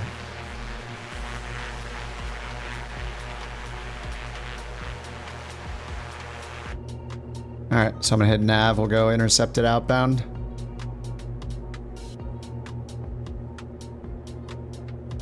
Alright, we can go down here and click. If we right click on heading, gives us heading approach. That lets us define how shallow of an angle we want to intercept the radial on. Or the course. So instead of, if you just use nav, so right now heading approach is active, you can right click either one to do that and double press both buttons. Oh, now it's going to approach mode. Oh yeah, I guess it's only really meant for, it's not going to switch to nav mode. I guess it's really more meant for localizers then. But by default, if you hit nav, it'll intercept it at a 45-degree angle, but then it can overshoot it and have to correct afterwards, so... I guess it's nice, just like hand fly it or use heading mode to fly it, and then turn on nav mode once you're on it. Whoa, what the heck was that? Oh, couch, look, we just got our tail number back. Nice. What's up, Otter? How you doing, man? Just using the CH Products Pro pedals you started with 20 years ago. Is that, oh, I never used CH. CH Pro pedals. I never use CH. Oh, I've seen pictures of these. Hey, if they work well. I mean, I had the Logitech ones first, and I hated those things so much because of the bump they had. Like, you had to put a ton of pressure even to just get them starting moving. So as soon as they finally started moving, it was like, whoa, and you're suddenly doing like way too much. It was a pain in the butt, so everything I had after that is way nicer. Base game or the... Oh, DLCs? Oh, you don't have Flight Sim? I mean, the DLC is planes and airports and, you know, stuff like that. Add-ons for, like, wildfires and, you know, like, the main add-ons for Flight Sim are planes. And then second is, like, handcrafted airports to make them extremely realistic with, like, where things are, what logos are on what buildings, things like that. But what you have to, the choice you have to make with Flight Sim is, where is it here? Planes list. The choice you have to make with Flight Sim is which edition do you want. The most popular, I would say, is Premium Deluxe. Unless you see a ton of planes you really, really want in Aviators edition, it's probably not worth it. But there are things like the Antonovs. Antonovs are pretty cool. The ATR is decent. The V-Tail Bonanza is awesome, actually. I really like that plane. The main issue, though, is like a lot of these planes have not been updated by Microsoft yet.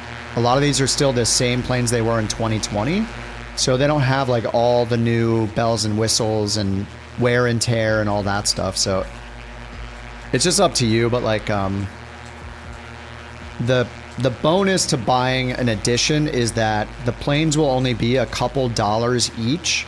Whereas if you buy them after the fact, you could pay like $10 or $15 just for one plane. So in my opinion, it's way, way better if you're going to stick with Flight Sim to look at where the look at the planes and decide which ones, you know, you think you'll like, and buy the highest edition you can based on, you know, what you might want.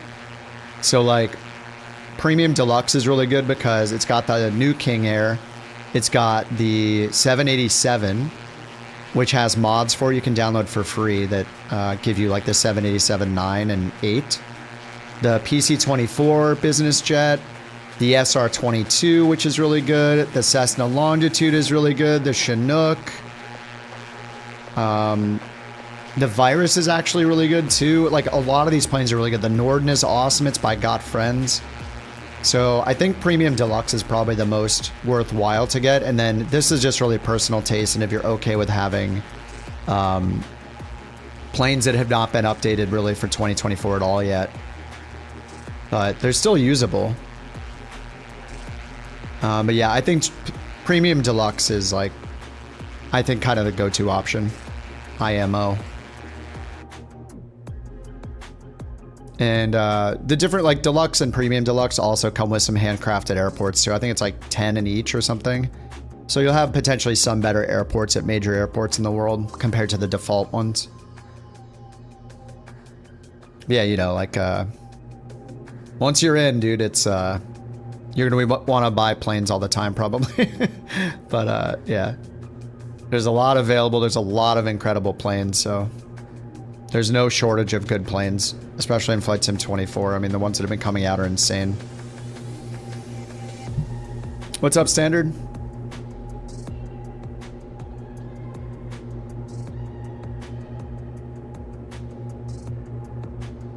All right, 19.5. Looks like we need to switch over to the other VOR, right? So let me make sure we're on that. So Kirkwall is 108.6. That's in nav 2, and 193 is the radial outbound. So that would be 373, which would be 013, right? Yeah, still 013. So 108.6. So what we could do is just hit nav 2. It's a little weird, but yeah, we could just hit nav 2. I don't know if they fixed it, but supposedly the course is still driven by this, but it'll follow the VOR that's here. So if I hit nav 2 and we dial in 013, it should follow. It should be following it here. Yeah, I think they broke it. The logic in this is not supposed to follow this OBS course. It's supposed to follow this one. But look, if I turn it, see, it's turning. So I think they broke this because or they realized that it was too confusing and they undid it. But the way this was supposed to work, according to the manual, was when you flip to nav2, it uses your nav2 radio, as you'd expect. You still see the deviation here on the CDI instead of the HSI, because nav2 is connected to this. But they said that you would be choosing your course to fly with the HSI course knob still. But that doesn't appear to be the case anymore, because as I turn this, it's changing. So they might have changed it. So when you flip to nav2, now it's the autopilot is using nav2 and the course on nav2's OBS knob here that's dialed in. Because look, it's turning towards it. And if I change this one, it's going to intercept this course, not this course. Oh, is that the airport right there? Oh, crap. Alright, landing predictions. I better disconnect the autopilot.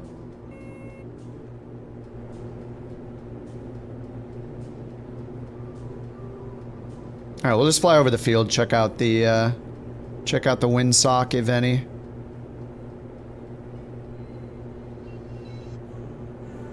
The one thing we can't get, though, when we use nav2 is DME, so... So if I switch it on nav1, this gives us DME only on nav1. Alright, and then after this, we're going where? EGPA. I want to make sure that's right. Oh no, wait, we're landing at EGPA right here. So after EGPA is EGPB, which is Sundberg. So over here, let me add EGPB. I don't think it's in here.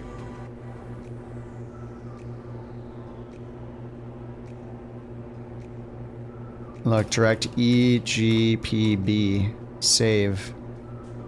Yeah, look. What? Wait, did I type it wrong? EGPB. EG... Oh. PB. Oh, it is in there. Okay, nice. Alright, so our course outbound, roughly 041. Set this over to 041. Actually, let's just do it. We'll do a touch and go again. We're going to keep this going. 041. Right around there.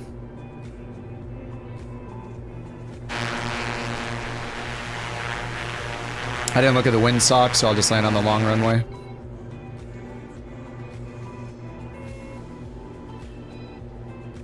Alright, let's get the headphones out.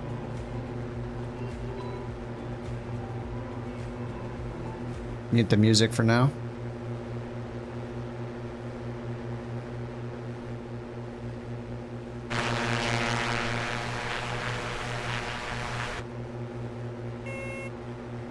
Alright, our speed is good. We'll get flaps 10. What's up, Squatch?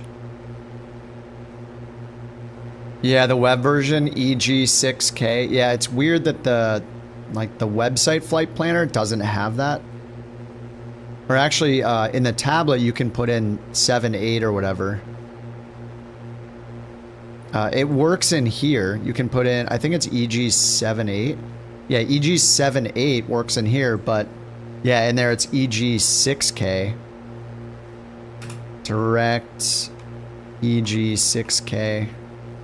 Save changes. If you guys reload it, if you're using this one, you can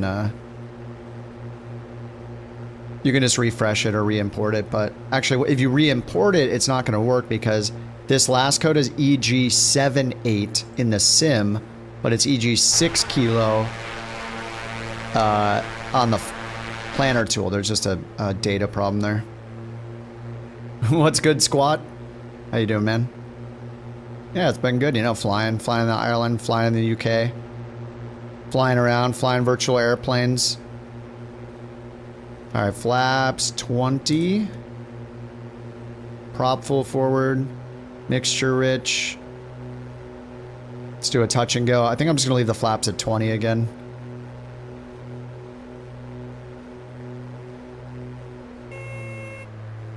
Oh, gear down.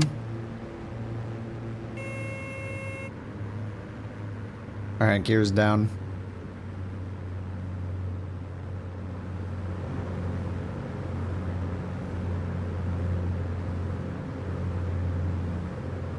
All right, we're just gonna make a turn to the north, 040 heading to go to the next airport.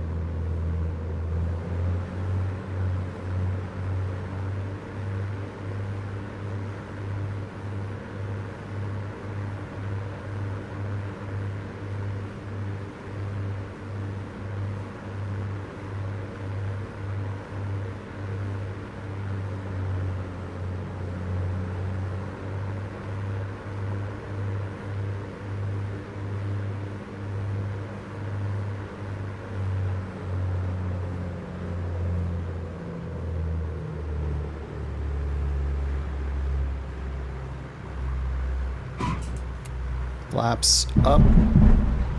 Ooh.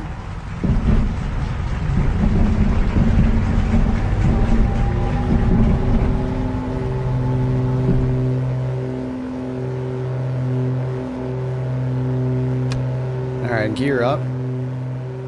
Sorry, that's loud. All right, flaps up, gear up, amber light, flaps indicating up. Beautiful.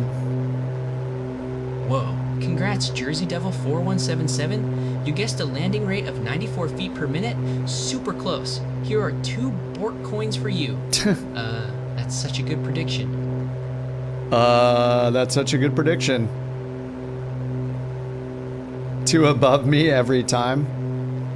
I mean, that was within 1, so...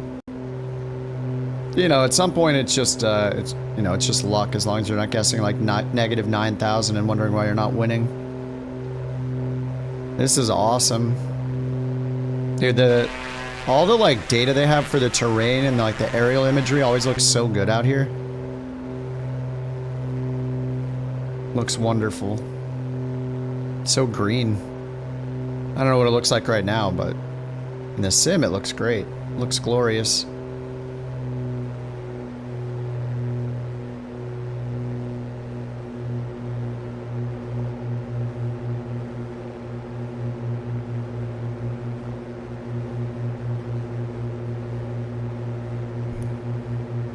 Where are the trees?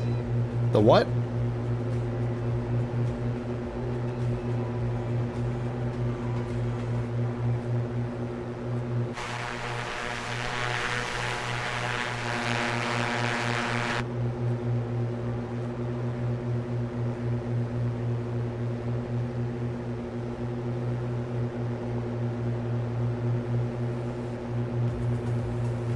All right, so we're going outbound. All right, let me change this EGPA to EGPB. That's the new active plan. So right here, 74 miles on a 041 heading, roughly. 041 course.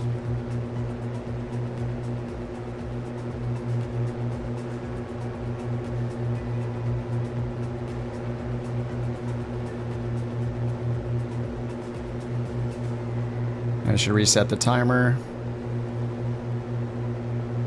Just gotta make sure this flight will be more than 15. The last one is really short, so we need to make sure that this last leg is more than 15 minutes. Or you have to go into your settings and make it count the short legs, but...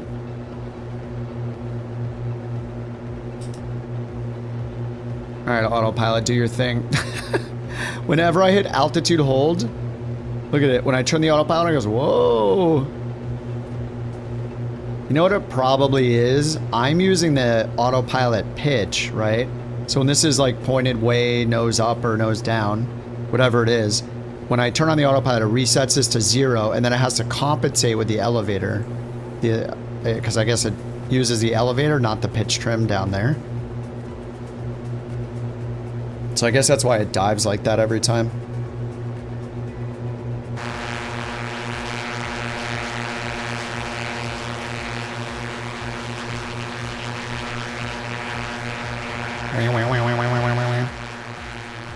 $4,000? I am at 4,000. I think I'm gonna pitch it down though. It looks like we can be pretty low here.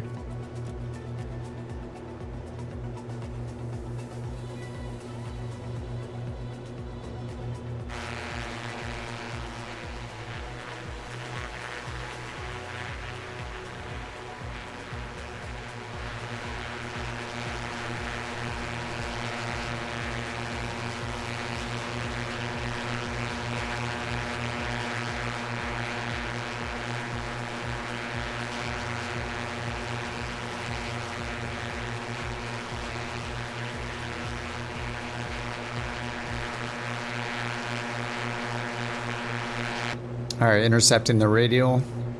Or the course, whatever. I don't know if it's actually a radial. Is there a radial outbound here?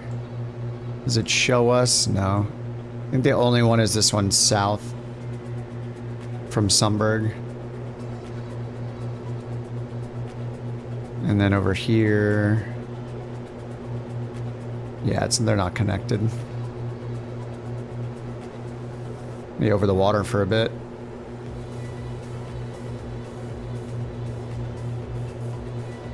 Oops, let's pitch it back up.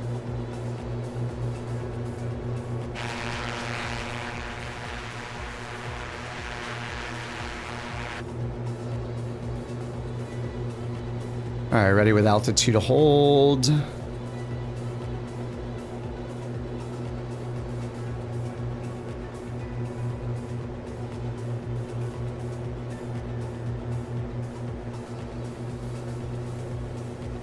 Almost out of wing fuel. We have the fuselage still. So I wonder, I should probably change this. Oh no, it is wing and fuselage. Okay, I'm just gonna leave it. And there doesn't seem to be an imbalance. It seems pretty even. I haven't played with the fuel selectors yet, but the on switch is wing and fuselage. And then you can crossfeed from the opposite side.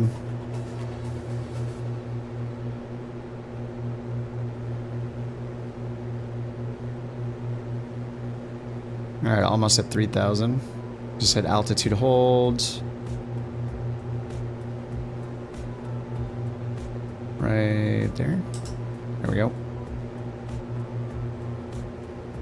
Alright, we're 20 miles away from the VOR behind us.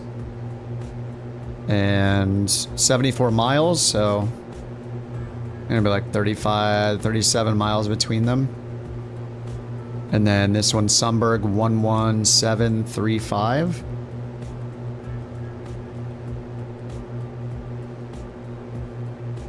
Oh, we have it already. Nice. 2 flag, center of the needle. That'll go directly to it. There we go. 043.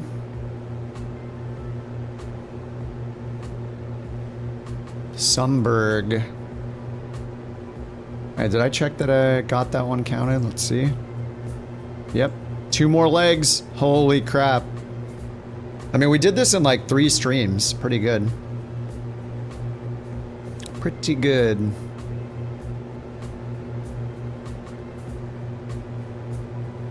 Okay, let's check the weather over there.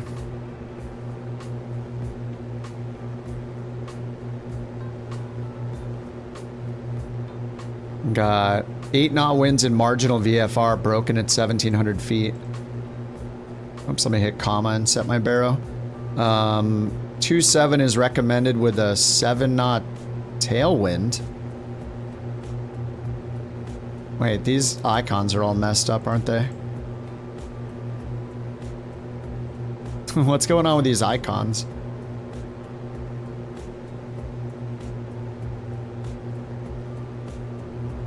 Winds are 290 at 8. So yeah, it's 234, 264, 324. I don't know, 33. It says 27. Anyway, that shouldn't be a tailwind.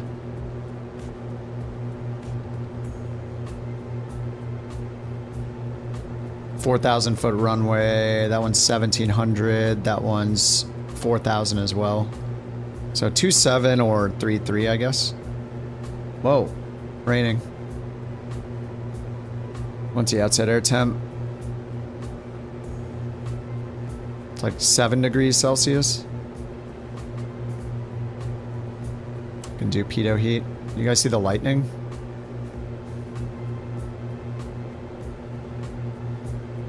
I thought I saw lightning, or it was just the clouds reloaded.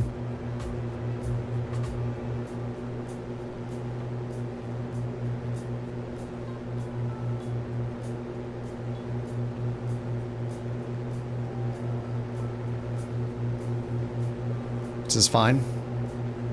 Sundberg NDB 351, thank you. 351.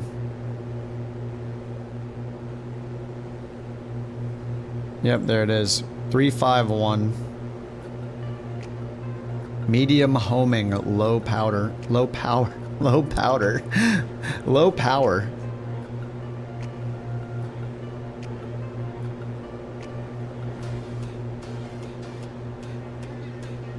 And it's only 37 miles to Old Scurries.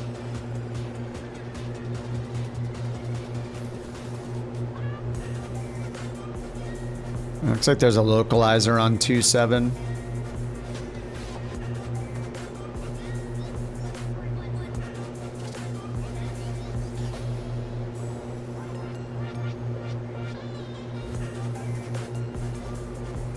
RNP. Oh, ILS DME. Yeah, there's. We got a localizer if we want to use it for 2.7. It's marginal VFR though, so probably be okay. If we're not though, 108.5.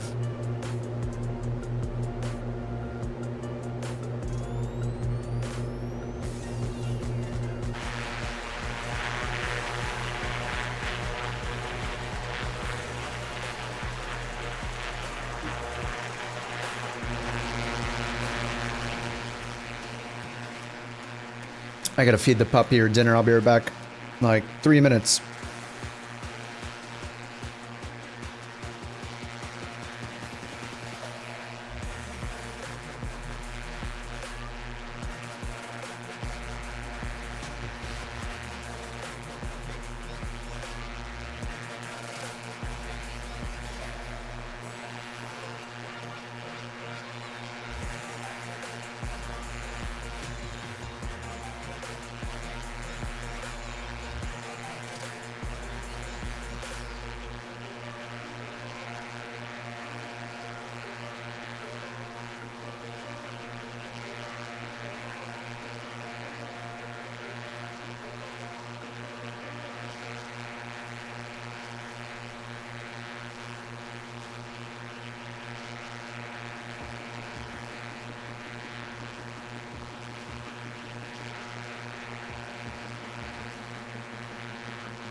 Ah, crap, almost 4 minutes.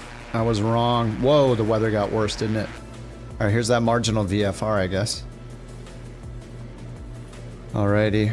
How far out are we? Okay, we lost the one NDB, huh? Or VOR. NDB is not alive. And we're back in heading mode, so let's go to... we have this one now, so... 068.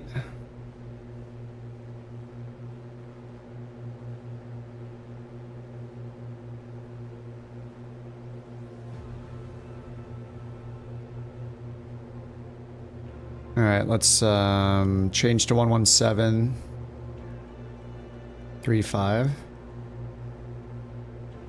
There we go.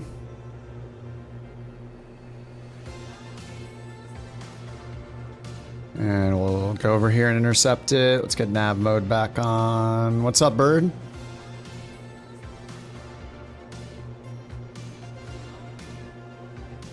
Alright, DME 26 miles out. We're at only 3,000 feet over the water.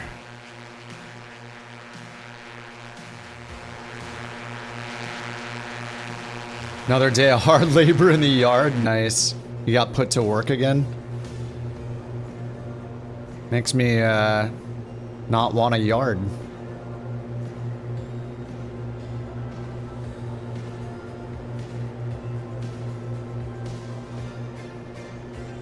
Oh, I got the NDB in. Nice.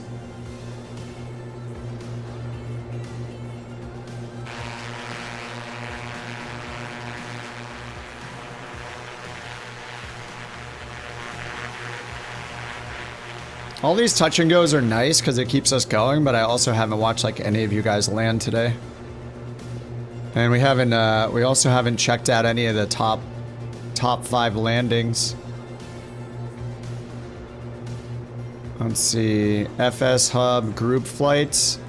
Dude, there's gonna be so many in here. Oh my god, Maddie got 12 feet per minute in the SR-22 on that last leg. Speeve got 10 in the Mustang. Dude, it might have been bad. 95 is okay. 142 is crap. Oh, I got 22. Yeah, I remember that. I called that one. That one might be BS. I don't know. 65. Oh, you weren't kidding. Somebody did get 69 in the Centurion. We've done so many legs today. TJ got a 24 in the Cockspur? What? In the is this the Mustang? 24 feet per minute? TJ again with 15? Wait, how? What? 24 and then 15? 35, nice. Lucid with 20 in the Vision Jet. I got a 49, that was pretty good. We started with 11 people on the first one, actually. Yeah, this was the first one of the day, the 27th. 11 pilots made it. And now we're down to like 5 of us. Or 6 of us, 7 of us, 7. I might also be a little ahead.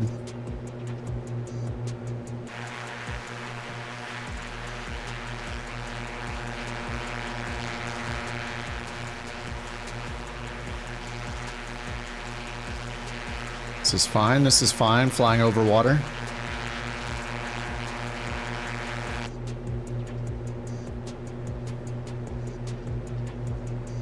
Alright, we're still trying to intercept this course here. I got off course when I was AFK. The VOR got away, I got away from the VOR. Yeah, look how off course I was, like, I was still going this way. And we needed to, or no, I was probably like, yeah, I don't know. Maybe I was still going like this direction instead of... Anyway, we're getting close. 15 miles out.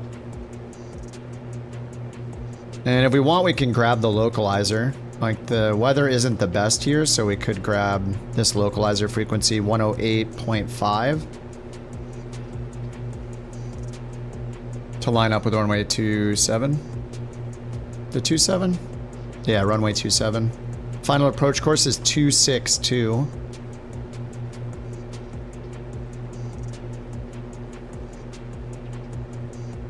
Look at that. And it's in range, so we can just go straight ahead on heading and then switch this one over. So do 1085. 24. Oh, did I say 242? No, 262.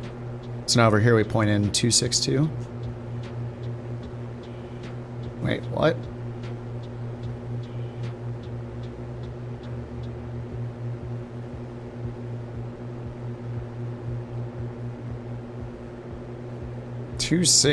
Wait, what is happening? 1085, 1085.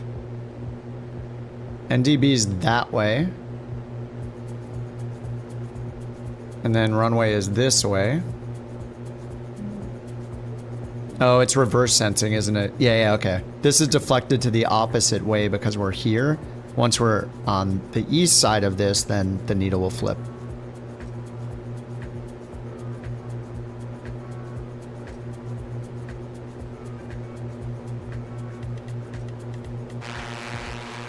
So we're gonna just fly towards the NDB until we get closer.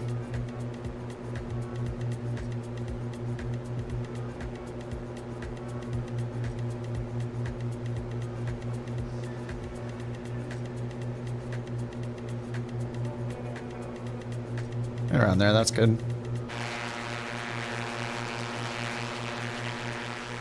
Turn off the nameplate, navigation nameplate HUD.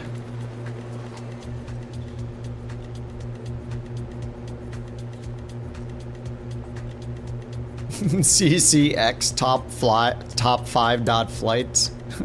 Couch dot flights.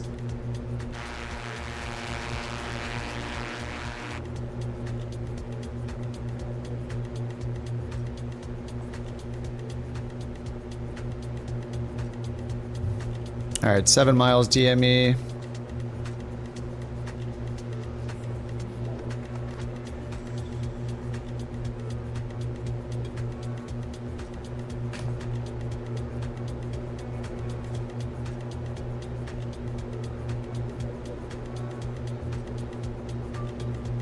Airport elevation, 21 feet. All right, let's start going down. Pull the power back.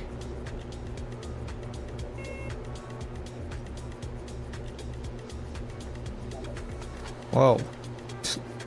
What is happening? Whoa, the sim is glitching like crazy. Holy crap. All right, we survived, I guess. We're good.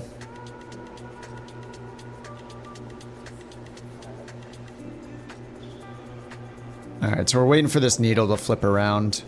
We have to get to the east side of the field first.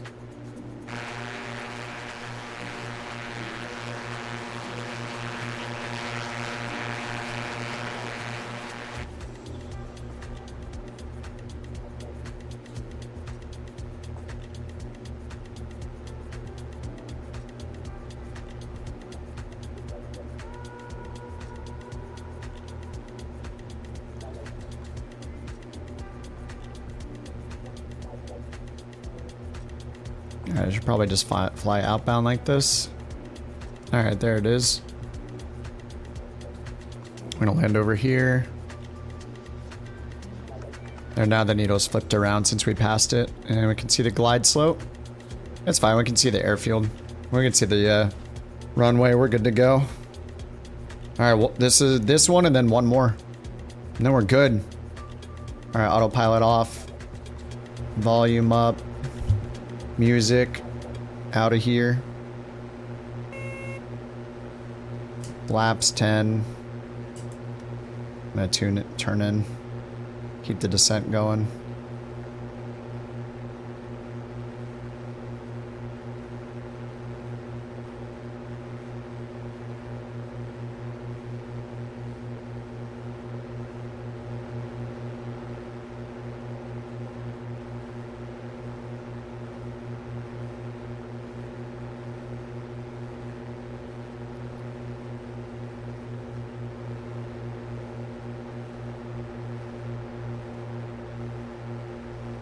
Landing rate's open. Type your landing rate. Win ein BorkCoin. Or maybe dry BorkCoinen. Potentially.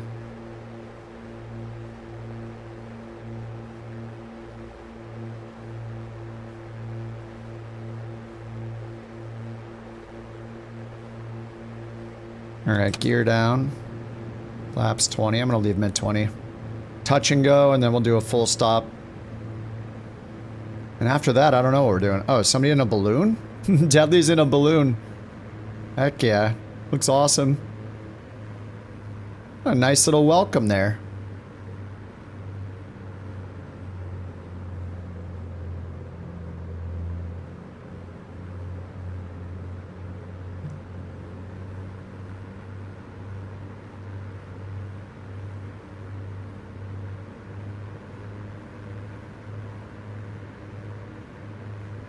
Alright, lights are on, gears down, 3 greens, flaps 20. Prop and mixture.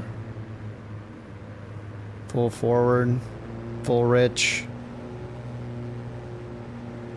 Now, mouse or HOTAS, when I'm in control of the yoke, like when I'm hand flying, I use my thumbstick a lot. I have a little analog thumbstick, like an Xbox controller thumbstick, on my stick that I use for the camera.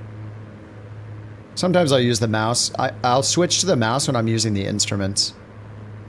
But if it's while I'm flying, I'm using the thumbstick a lot.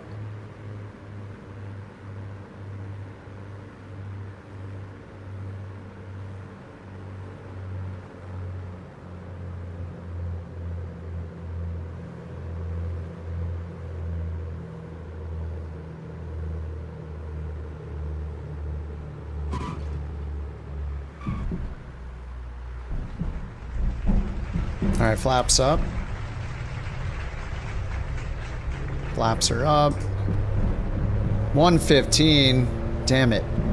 Not great. Not great at all.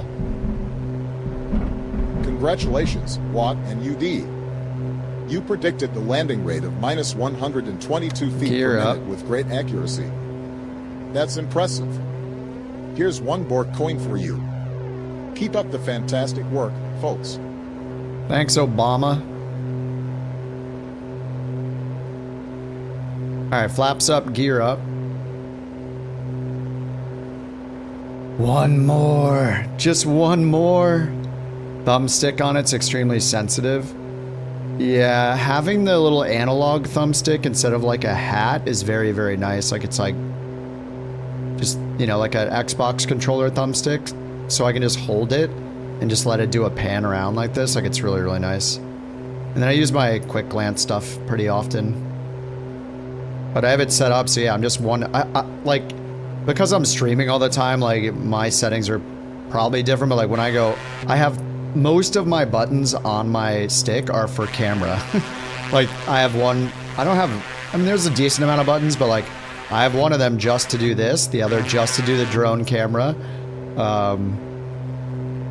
You know, my hat for glance left and right, and then yeah, the whole thumbstick for this, so I have a lot of them dedicated to the camera. But if I'm doing instrument stuff, like if I'm using the instruments or using the avionics, I'll just grab my mouse and I'll use the mouse to do it. I'll just zoom in real fast with my mouse wheel, do this, and then back on the stick, hit the reset button.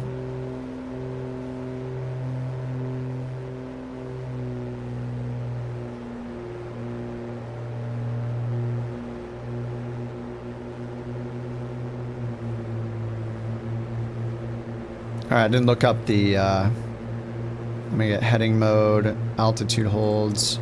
Need to look up the... Where is it? We just got one more. 026 outbound on the same VOR. Alright, 026.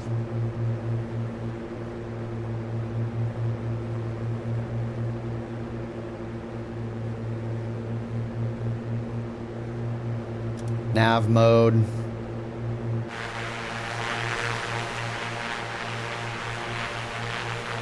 One more leg. This one's only 30 miles. Oh yeah, let me reset this to see. We need at least 15 minutes though. It's probably been like 2 or 3 minutes.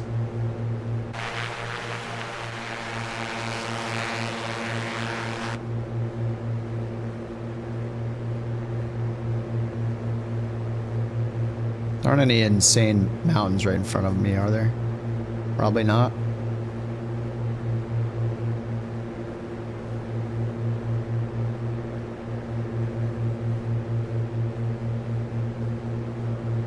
Any elevation info?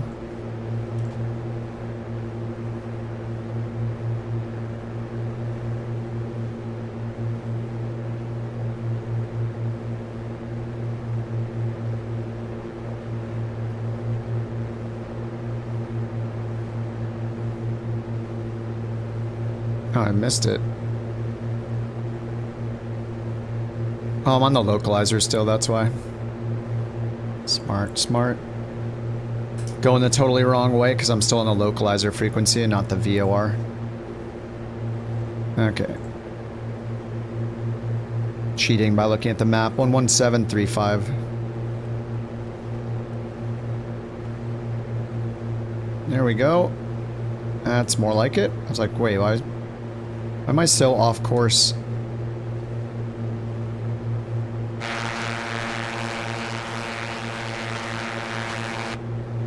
Oh, is it a short runway? Let's see what we got.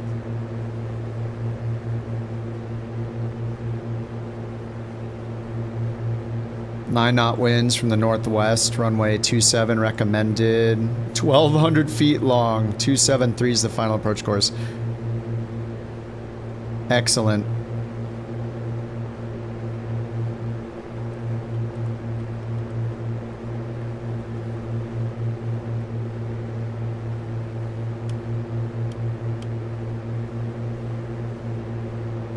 And do we have any nav aids out here? Probably not. It's on this island.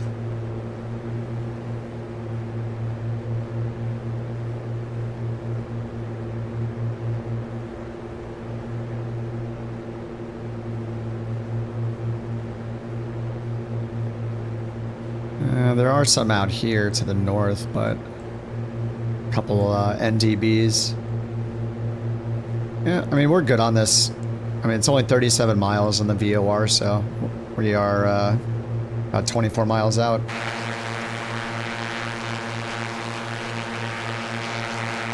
Short and on a hill. Nice, that sounds fun. All right, let me update the route. EGPB. EG78.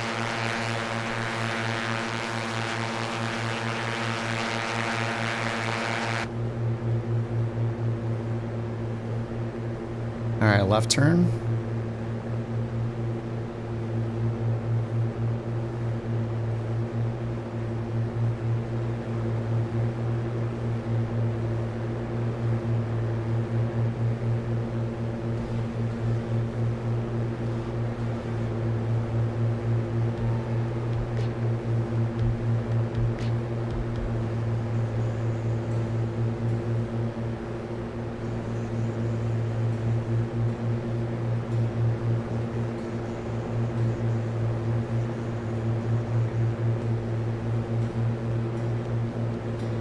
And we did so many legs today. How long have we been going? 6 hours.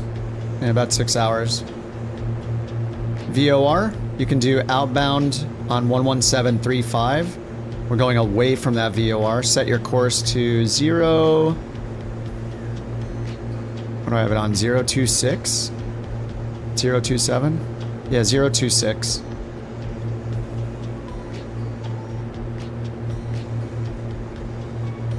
Opinion on black square, turbine or piston. It just depends on which type of engine you want. If you want a piston engine, get the piston. If you want the turbine, get the turbine. Turbine's going to be faster than the 2 piston engine variants, and easier to manage in my opinion. You know, you don't have to deal with mixture. You just go. Just don't over torque it and the engine's good. It just depends. I think that turbines are easier to fly and faster, so you don't have to worry about your mixture with the turbine engine. Or the turboprop, I mean. But yeah, I like the turbine Duke. But yeah, I mean, if you want a little bit of extra workload, then get the piston. It's just personal preference. Oh yeah, the daily, that's a good idea. We should probably do the daily. Dude, I flew the whole day today. I think I'm just on 1 full tank. So the wings are empty, but we still have like 15 gallons in the middle. Pretty sweet. I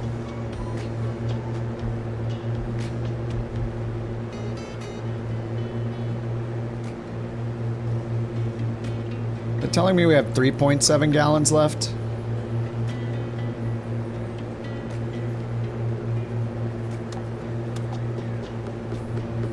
$18 gallons per hour, 3.5 remaining. This, what is this then? Pounds?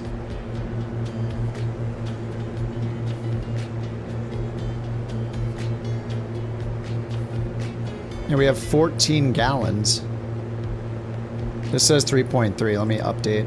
There we go. Okay, yeah. It just wasn't synced, that's all. We're good. Is that the airport out there already? It is, yeah. We're like 11 miles out. Said it was 37 away from the VOR, and we are 24 away. At 11, 12 miles out.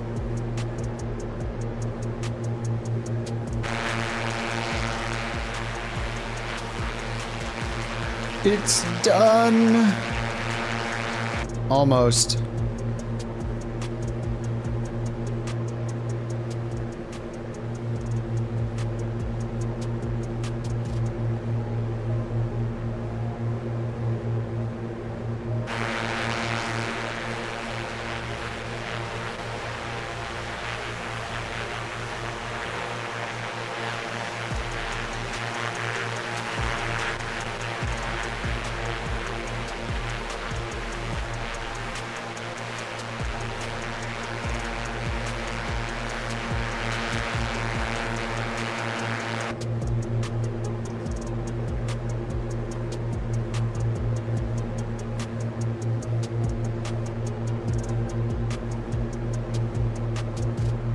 Alright, 1,200 foot runway here. The west facing runway is supposed to be the preference, so... I think it's at, what is it, 268? 273 for runway 27. 273 is the heading. Or the course, I guess. Alright, over to heading mode. Oops. I'll just turn autopilot off.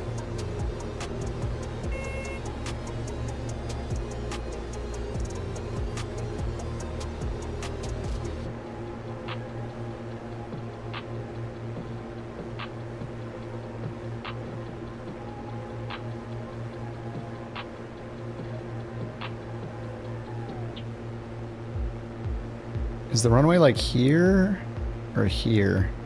Oh, or here. It almost looks like it's right here.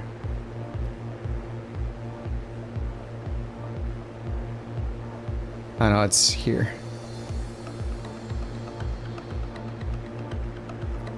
What is down here? I mean, I see some buildings there. It looks like you could land right there. We've been here before?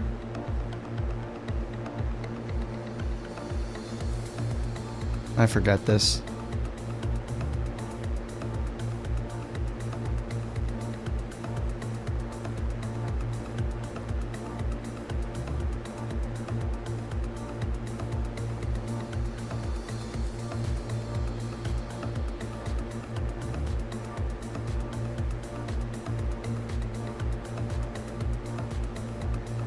Oh, the England World update. That might have been what this whole thing was based, or I think that's what this was based on. This was based on World Update 17. Okay, one more checkbox. EG78. So my timer's at 9 minutes. Is that why you guys are circling? Make sure that if you're worried about it, what you could do is go into the client, into landing rate monitor, and temporarily uncheck the box that ignores short flights. Mine's at 10 minutes. I think I need to circle for like 3 minutes or so.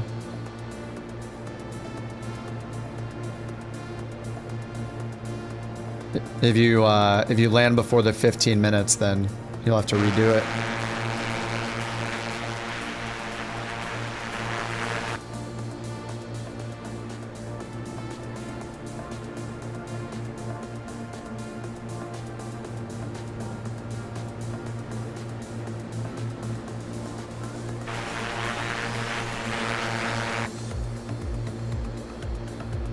I'm at 10 minutes and 30 seconds. So I'll just go outbound till I hit 12 minutes and then I'll turn around and then we should be 15. And that's with the, I think I didn't start the clock for 1 or 2 minutes until after I took off anyway, so.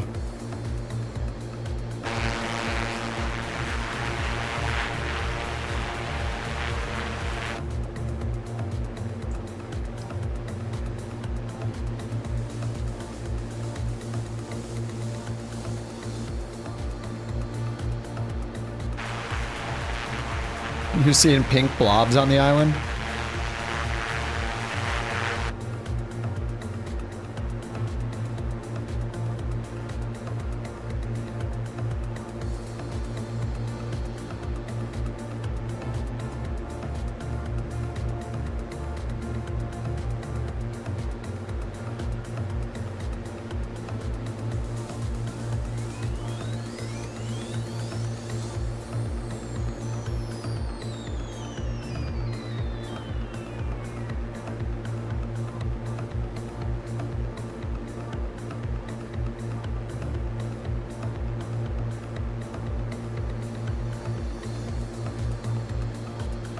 Alright, I'm at 11 minutes. I think I can turn around now.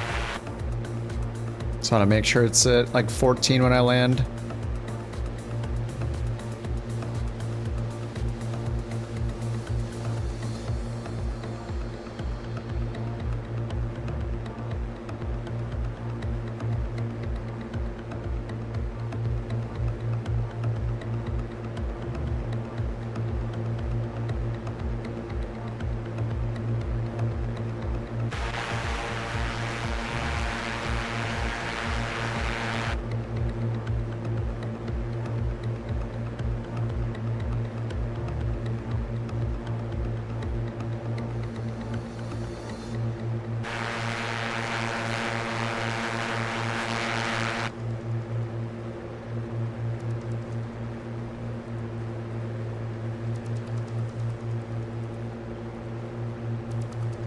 Alright, 13 minutes.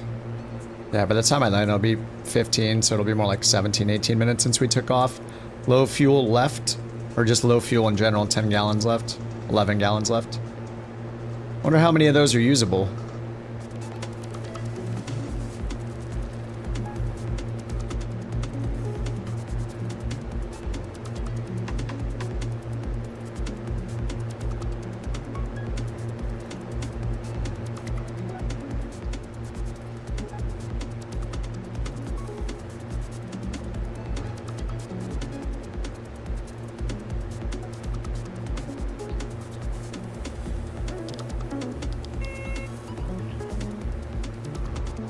Alright, get that music out of here. Alright, full stop.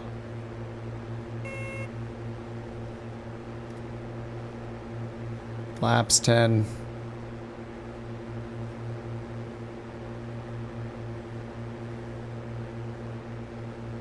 Or is it right there? Must be right there.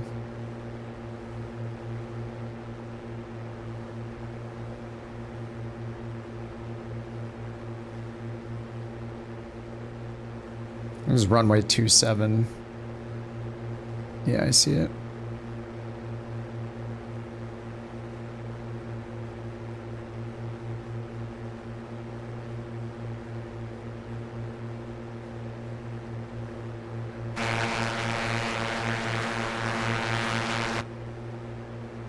All right, flaps 20.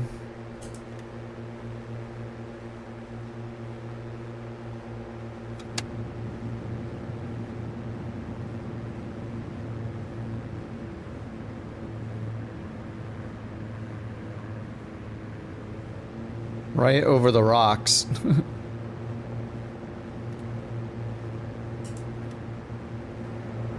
Alright, flaps 30.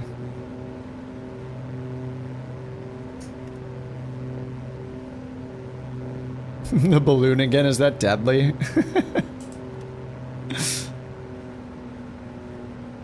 A nice little welcome party. 1,200 foot runway.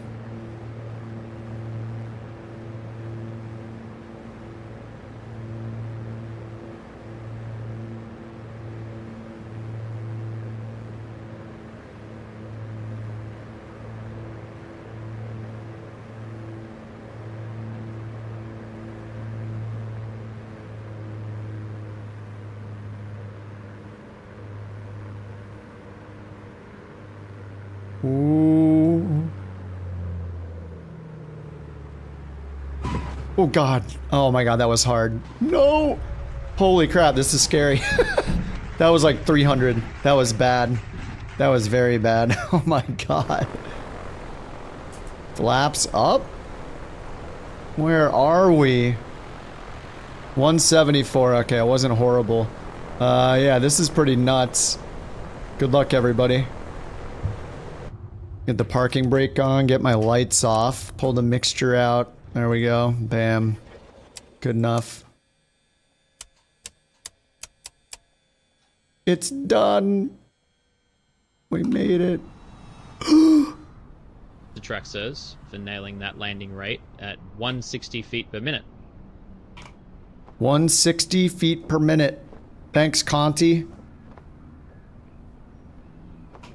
At least the wind's a little favorable, but man, that is, that's a tricky one. That was a hard landing. Oh no. John, what happened? Oh no, John. Roll the trucks. Here comes standard. Yeah, that's pretty much what I did. Exactly the same thing. Oh, float at the end. Oh god. Oh, he's going around. Smart man. He's going around. I just force myself to land it. No, next.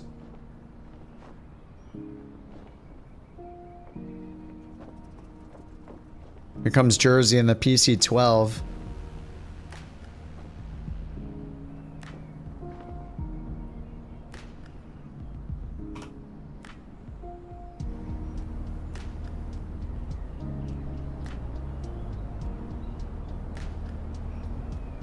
Yeah, there's a fence on the other side. You kind of have to land on 2-7.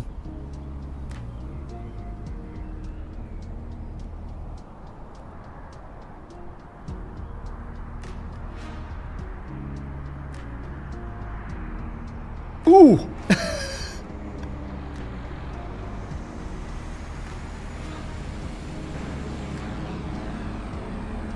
Going around. This is not an easy one. Oh no! Jersey! No! Always approach from the south, even with a tailwind.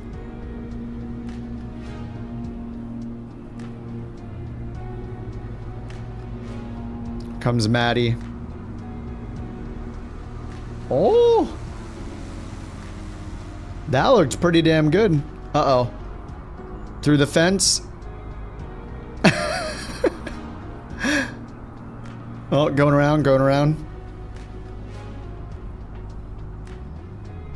Here comes Pirate. What are... Dude, are you in the longitude?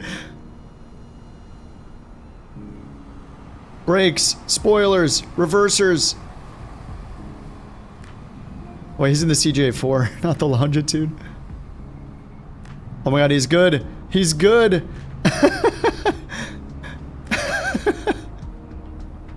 It counts. He's good. Oh, smart. Johnny's just landing over here and then driving. I think.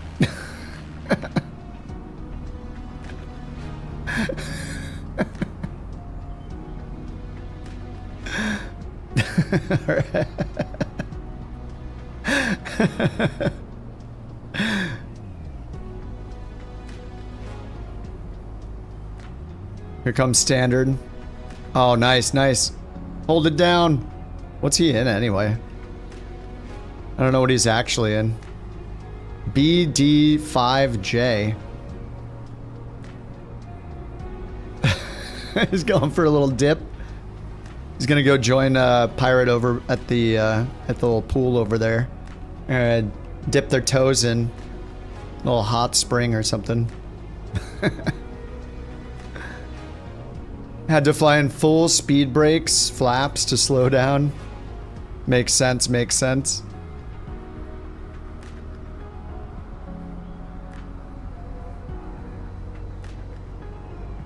Where are we? Oh, it took it away. We just finished.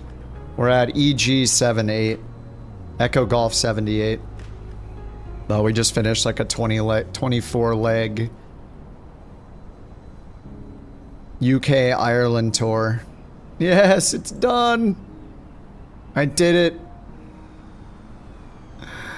Oh my god. Only 52 people have done it so far. Oh, I see Maddie. Maddie's in there.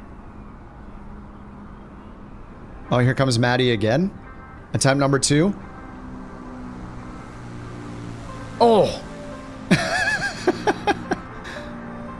Oh, he already did it. He's just doing go-arounds for practice.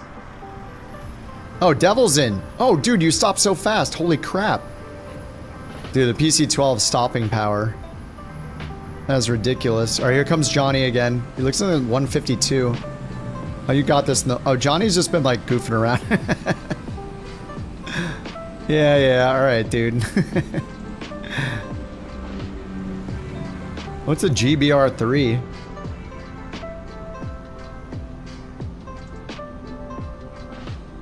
What do you mean, the north? The runway goes east to west.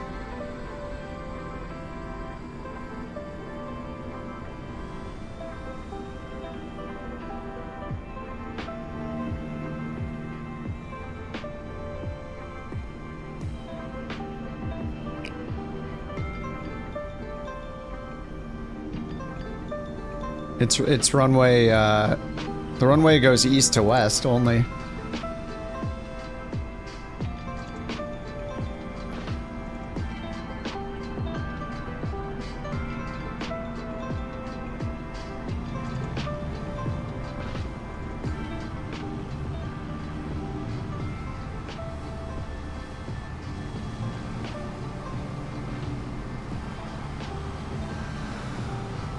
See Luke coming and he's in the Dakota.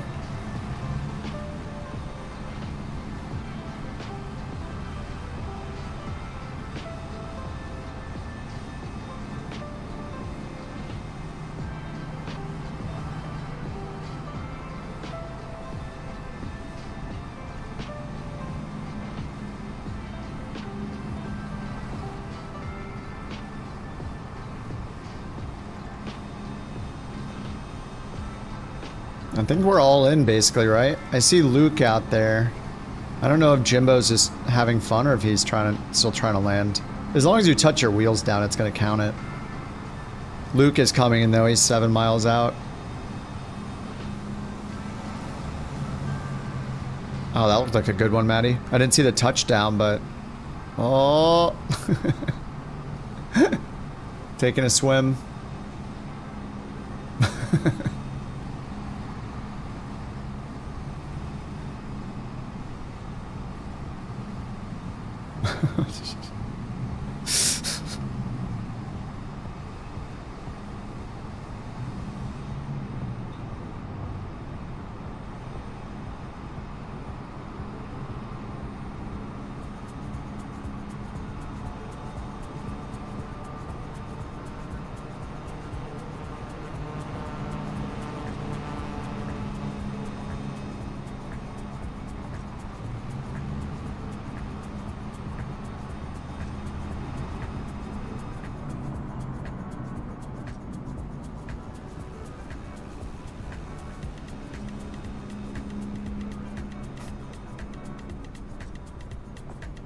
I start 22 stalls way before the indicated stall speed.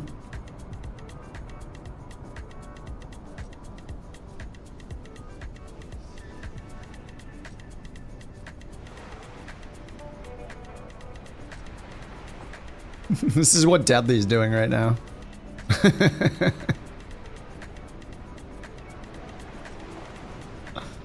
Uh-oh. Oh, God. Dude, watch out. Oh. Okay. It's a disaster.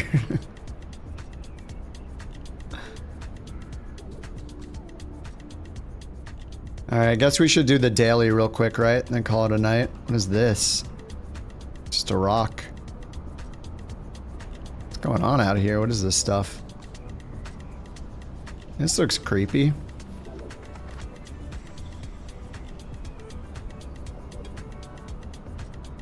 Someone started a project here.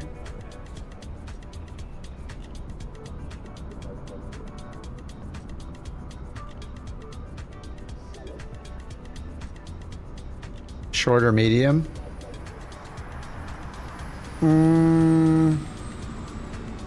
I guess it'd be nice to hop in a different plane, right?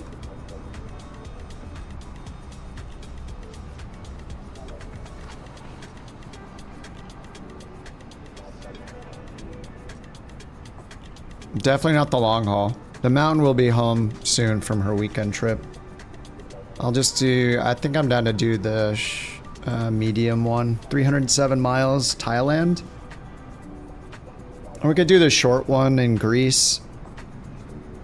Kind of want to shift, switch planes. Just fly something else for the last one. I've been on the Aerostar all day. Aerostar is awesome though, man. I like that plane a lot. With the exception of like the engine sounding so buzzy on the outside, it's so good.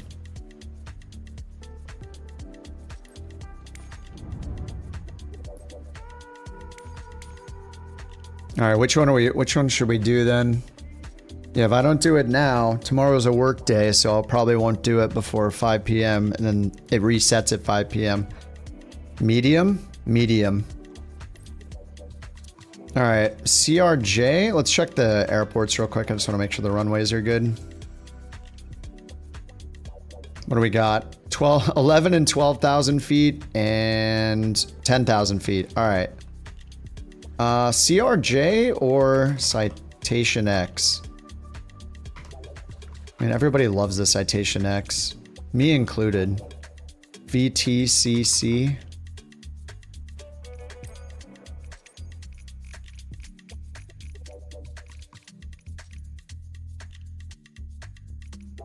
I'm going to take parking 122. Oh, I should have turned on live weather for that last flight. Citation? All right. Citation it is.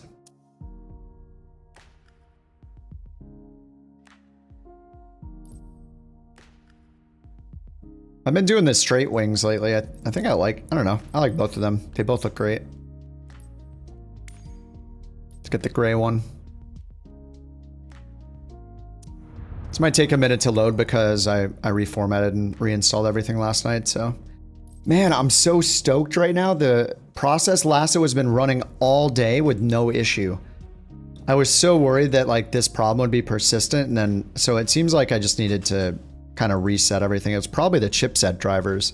Maybe they were an old version since I couldn't update them from AMD directly, but this thing has been working great. And I've just been using CPU sets to force it all into CCD0 instead of Affinity since I purchased the thing. But I'm pretty stoked it's been running today. I reformatted my hard drive, reinstalled Windows. So the main, well, I don't know if it's fixed it. I mean, we'll see in a few days or whatever, but it could have been OBS too. I mean, I'm not using OBS anymore as of a couple days ago. I changed it so I'm just, my entire monitor is just mirrored, right? Instead of using OBS to mirror just OBS over, I moved everything over to the little streaming PC. So the streaming PC runs OBS and it just, it's just getting my monitor from the capture card.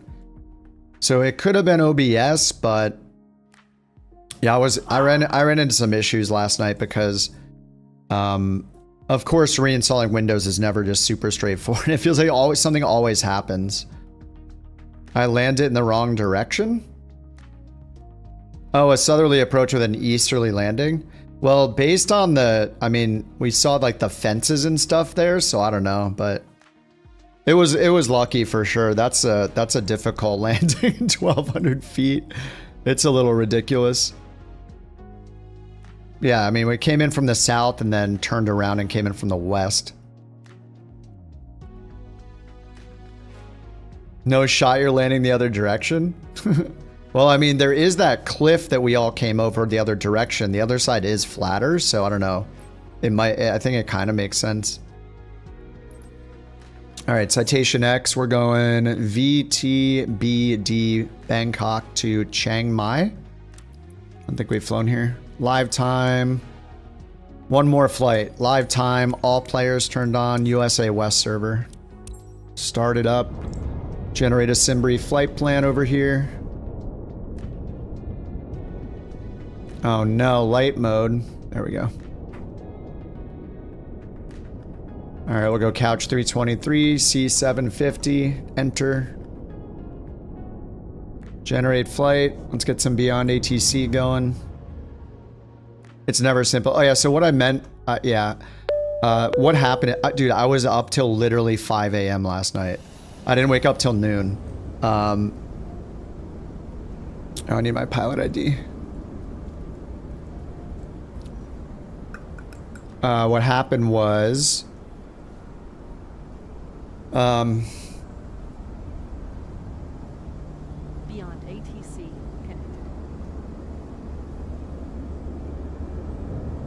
connected. Sim brief was successful. Wait, sorry, I gotta get, oh, there. Okay, there we go. Tracker ready. Beyond ATC. There we go. Ooh. Alright, we got some lightning. We got some thunder. So yeah, anyway, what happened is like, I couldn't even get Windows to boot. It kept doing this reboot loop over and over and over and over. I didn't even find, I Googled and couldn't even find the answer. But I had to go into my BIOS and turn off secure boot and turn on the other thing, CFM or whatever it's called. And then it finally booted. That took me like 2 hours to figure out. But before that, I was troubleshooting because I've been troubleshooting for several weeks now, ever since I switched video cards. What happened was, so I swapped from the AMD to the NVIDIA. I used DDU, of course, to remove the drivers for AMD and did the clean install of the NVIDIA drivers, whatever. Everything's working fine. I wanted to make sure my chipset drivers were updated for my AMD CPU because I was running into those issues the process lasted, but I couldn't ever get it to work with the AMD installer. It kept giving me an error message, and I think it's like, it thought I still had the AMD GPU even though I've wiped it. And I couldn't, I spent hours and hours, like several days trying to figure it out. I Googled it tried everything. And so finally, since I reformatted last night, I could use the chipset driver installer as normal instead of the one from like Gigabyte for the chipset. And yeah, now it's, I don't know, it's okay for now. We'll see if it lasts. Hopefully it lasts.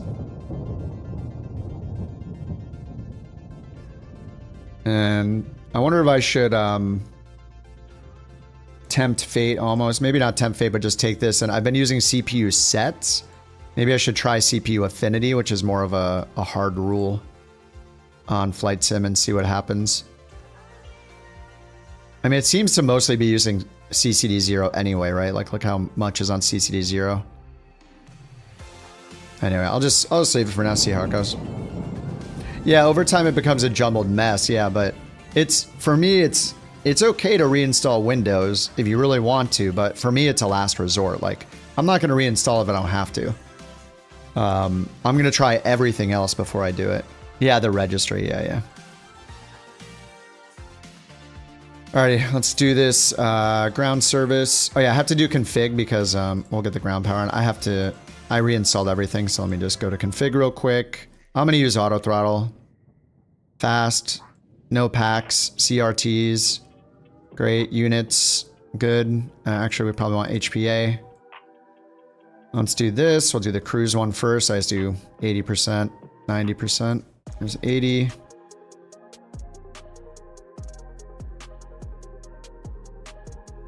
And 9D. Okay, cabin layout. Don't care. Weights. Import. Done. Alright, sweet. Alright, shift 8. Let's go. Battery 1 and 2, external power, avionics, standby power, emergency lights. Let's go down here, position in it. Load. Whoa. The heck? Align. Okay, let's get beyond ATC.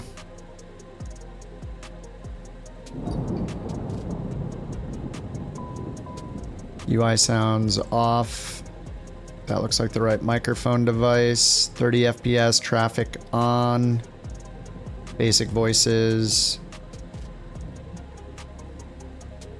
Oh, US mail. On our way to Chiang I want UK female. Couch 323, downwind delivery. Expect runway 21 left. All Victory Charlie departure. Squawk 4012. I didn't sign in there yet, that's fine. And I need auto respond on. There we go. Read it back. All Victory Charlie departure. Squawk 4012. Couch 323. Couch 323, read back correct. Contact ground 122.5. Alright, view. Alright, they said squawk. We'll contact 4012. 122.5 when ready for start or taxi. Couch 323. Bye bye. Thanks. Bye bye. 4012. My pleasure. Enjoy your flight. Wow. He's nice to her, not to me.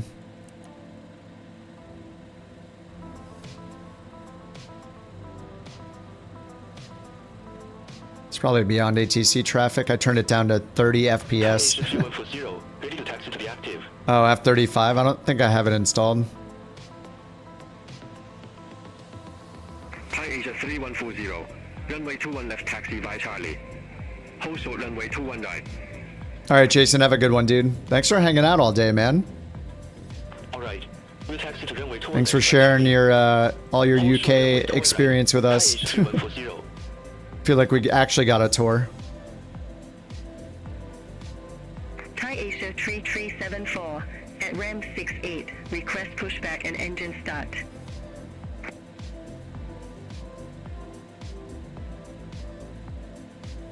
Thai Asia 3374. Downwind ground. Yeah, low deck. I know this strat. I made a video about it actually.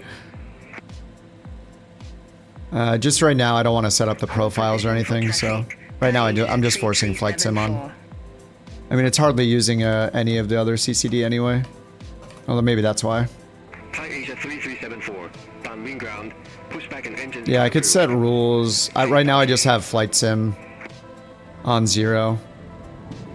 I guess I could just go and do try a set on the other ones right now. Star on CCD1 and see how it goes.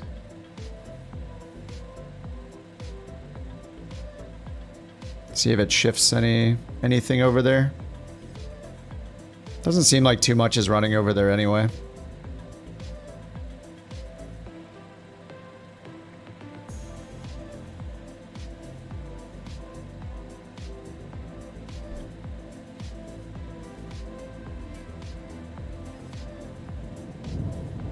Okay, that's all loaded. Let's do the flight plan. Down here, we'll go nav, sim brief, recall. Ulva 3 Alpha and 43,000 feet. Okay, departure, runway 21. They changed me to 21 left instead of 21 right. 21 left, Ulva 3 Charlie. Ulvu 3 Charlie? Yeah. Activate. Nav arrival, we got 1-8. Is that what we're expecting? RNAV 1-8 vectors. The Marn 2 Bravo. Marn 2 Bravo. No transition to activate. Asia 3374. Runway 21 left taxi via Alright, performance init. Hold short runway 21 right. Flight level 430. Runway 21 left taxi via Charlie. Hold short runway 21 right. ISA deviation 7. Sync EFB for the weight. Confirm. Okay, then takeoff data.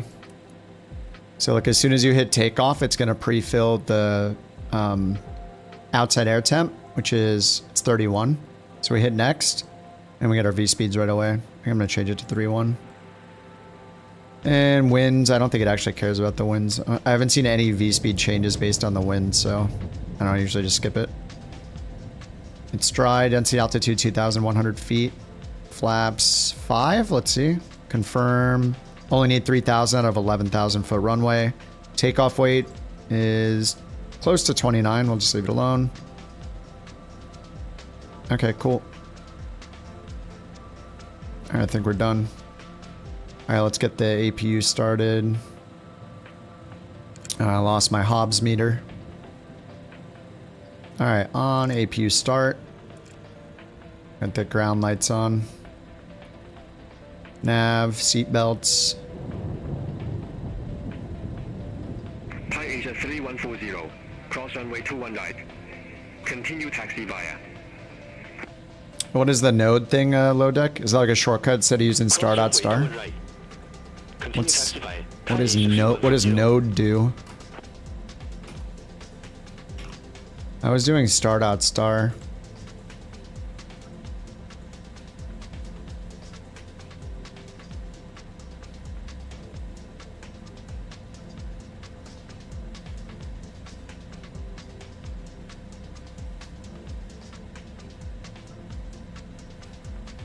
Thai Asia 3374.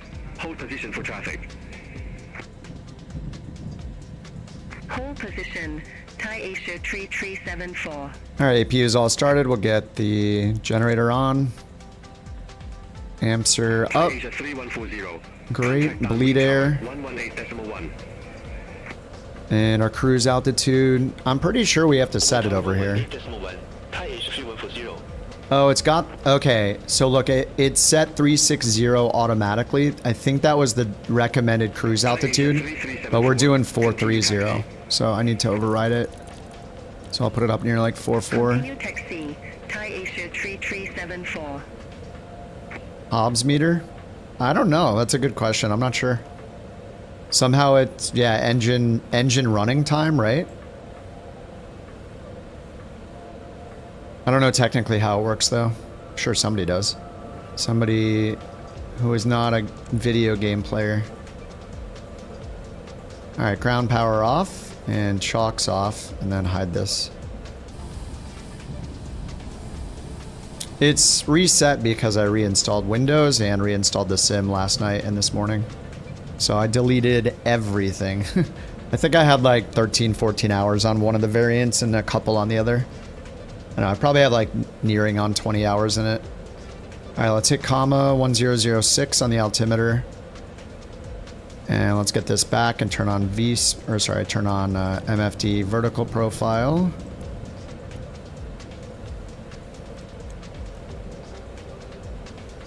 Okay, and then over here let's import and get the charts.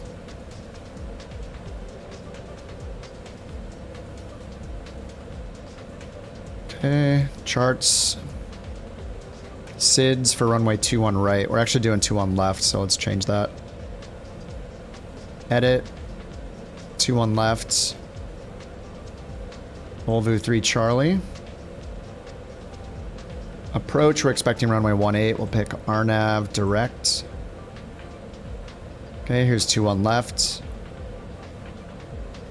And we need the other page for it, so we're gonna go info, charts, 21 left. Sorry, departures, 21 left. And grab the white page here and find the altitude. So we need to page through this and find Volvo 3 Charlie.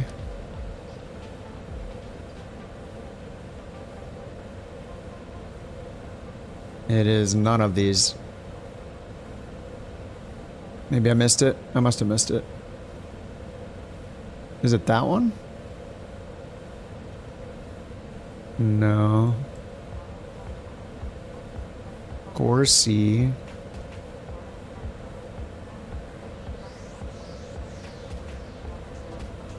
Oh, maybe I filtered it. Maybe the filter broke it. RNAV SIDS runway 21 left, north and south. SIDS 21 left, south. Where's the... They're missing the one page that I need. Alright, we'll just look at this. It looks like we're at 13,000 over there, so we'll just put in 13,000. That's fine. 13,000, we'll do VNAV climb. And let's set this up. 13, and then we'll set up the autopilot. Alright, 13,000. I'm gonna do, we're gonna do auto throttle. And then we're departing on 21 left, so we'll just put the heading at 210 for now. 210. We're gonna use heading, nav, VNAV, flight level change. There we go. So when we take off, we'll be on a heading, probably then switch to VNAV right away, or LNAV right away. And then VNAV, flight level change, will use flight level change with the auto throttle to pitch at a certain airspeed to climb, but with the VNAV also on, it's going to automatically abide by all of the restrictions on the way out. Because we got 1,500 or above, then 8,000 or below, and then 13,000 or above. So it's going to follow those for us. So VFLC, VNAV and flight level change on. And then combined with auto throttle being armed, it's going to just do all the work for us, which is so nice. All right, let's get the engine started up. My throttles are already out of the D10s, but all right, that's fine. All right, right engine first. And our alignment's ready. We'll go to nav.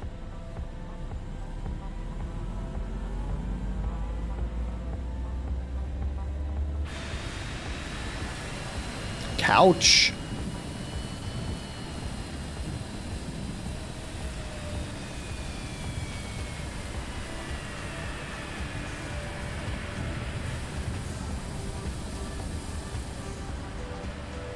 You're taking off? I don't know if I see you. Ooh, deadly nice. That's a nice livery you got there, dude. Mine is work in progress.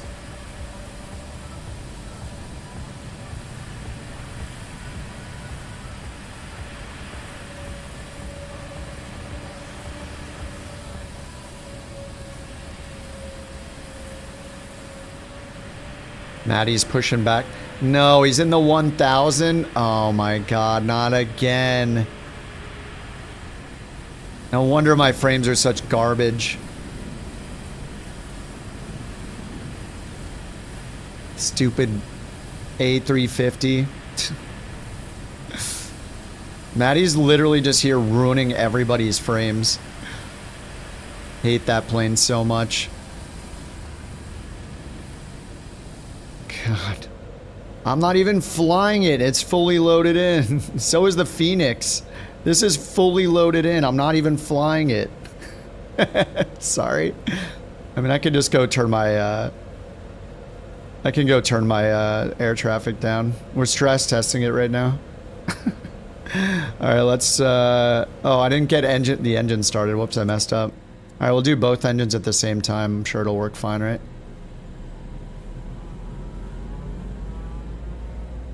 See if it lets me.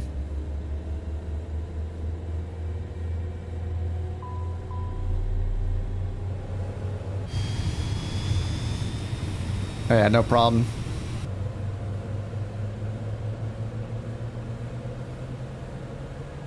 Thai Asia 3374, cross runway 21 right. Continue taxi via. Taxi via? Cross runway 21 right. Continue taxi via Thai Asia 3374.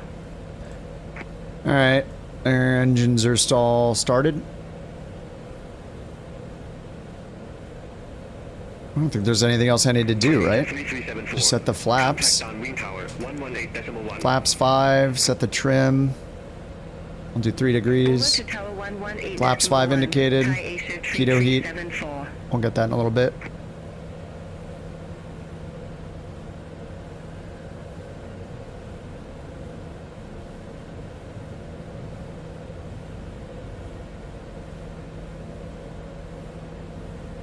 Ground couch 323 ready to taxi.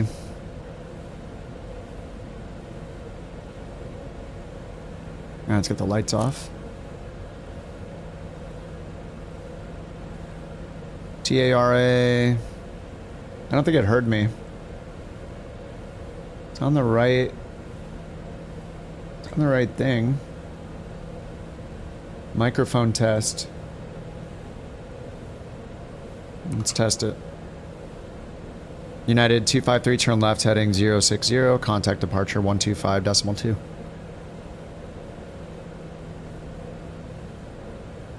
Okay. Oh, I didn't set my push to talk button.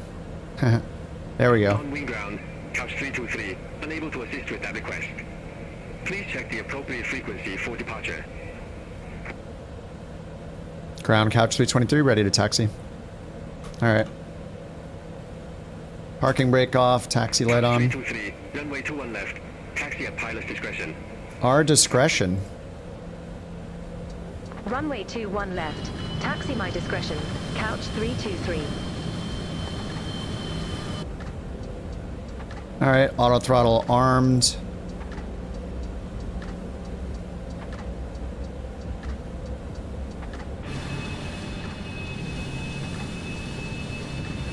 Two one right. Alright, we need to cross over to 2-1 left over here.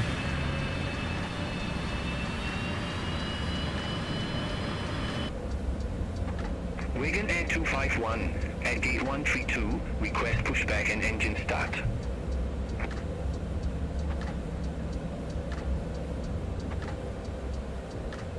Wagon Air 251, downwind ground. Out of the way, Wagonair. Traffic. I'll call you back. Yes. They gave us priority. Wagon Air 251.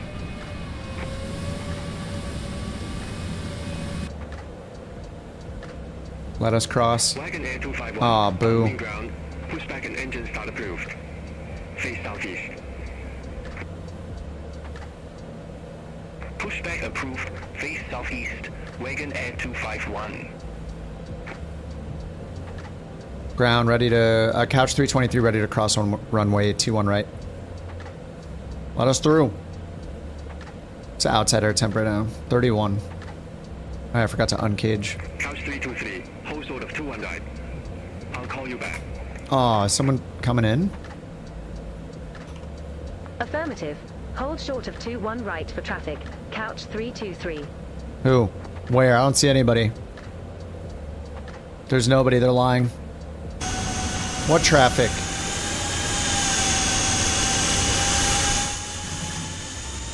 Is that traffic right there? No.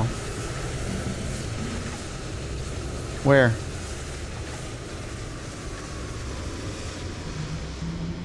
Hey, we don't see anybody on final. Are you sure we can't go yet? Couch 323. They're just lying to us. They don't want us to fly this beautiful bird. Let us go. Let us go now. Wagon Air 251, taxi for departure. Really?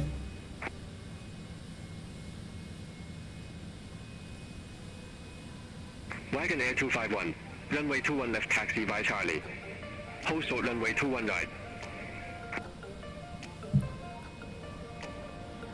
Oh, here it comes. Damn, there is somebody coming in. Hold short runway 21 They weren't right. lying. Wagon Air 251. There it is. Couch 323, contact tower when at runway hold point. Oh, now he passes us off the tower.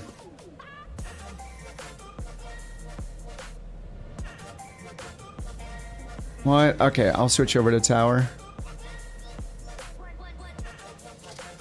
Oh, wait, he didn't tell me to cross. Alright, whatever. Couch 323. We're crossing anyway. Runway We don't need 21 left. him. It doesn't matter. We're just not gonna listen. Seatbelts on. Couch 323, you are now we're near 21 lot. Why in the world are Yes, you we are. We're good. Roger that. Couch 323. Tower couch 323 ready to go. Runway 21 left. What is this song? Next. Couch 323, you are now we're near 21 lot.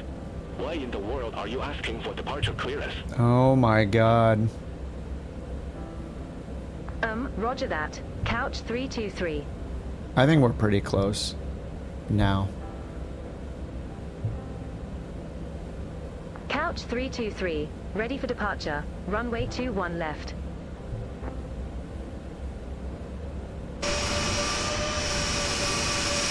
Hello Sky Charlie Sierra. Monitor ground 121.9er. Have a good day.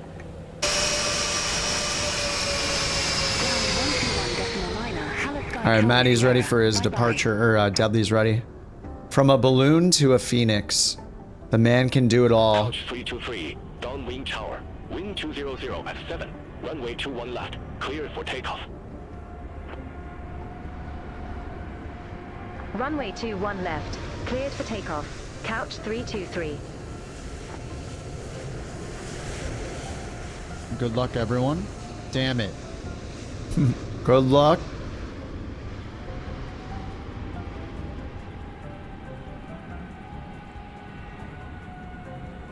Couch, rotate.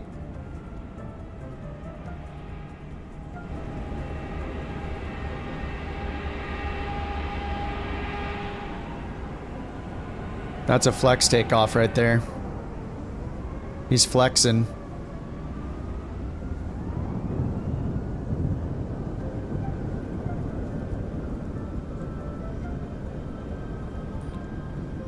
Did Matty already leave? I hope he left because then my frames will get better. Oh no, he's still here. Oh my god. There it is. Destroying our frame. Someday Microsoft will totally solve this problem. I say, rolling my eyes.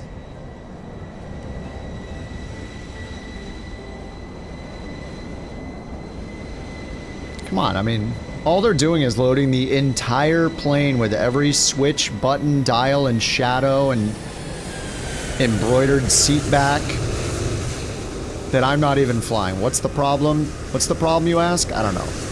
Seems okay to me. Seems like a good idea. And he builds A380? God, can you imagine how bad that would be? Performance-wise? All features, 0 frames. Look at this cool, look at this awesome feature in the plane. Click, tick, 1 frame, tick, another frame, tick, three frames have passed. Cool, man. Woo.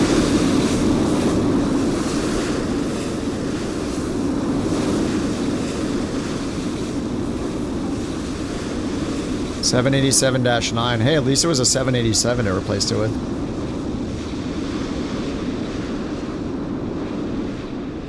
Imagine how good the suites are gonna look as slideshows, yeah. The 350, yeah, it's just... they need like 3 updates fully focused on getting more than 40 frames per second in their plane at an absolute maximum.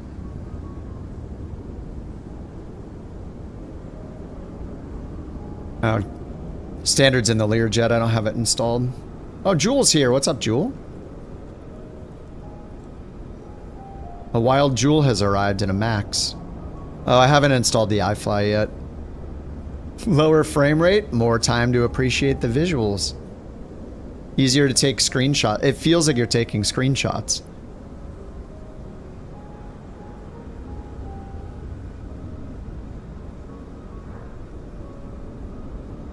I forgot to unpin the message, sorry.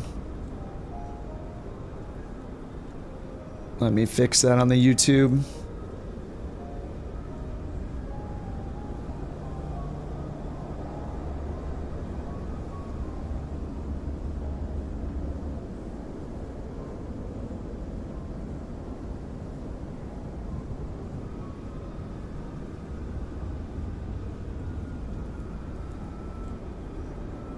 Alright, I'm just gonna go for it.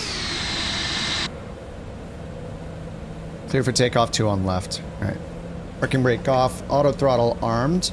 Heading mode on, LNAV, flight level change. VNAV flight level change armed. Flaps are set, stab trim is set. Lights are on. We already had all of our lights on. Alright, let's get out of here. Wagon N251, ready to go. We have a crap ton of runway, I'm not gonna hold the brakes. I'm just gonna hit toga, let auto throttle do it.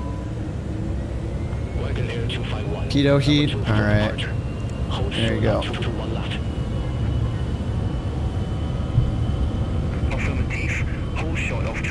100 knots already. Be sure to follow V1 simulations, rotate. Keep the nose down. Keep the nose down, landing gear up. Huh?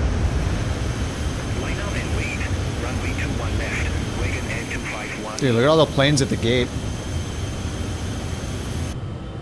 Oops, nose down, 13 degrees. All right, LNAV is on already.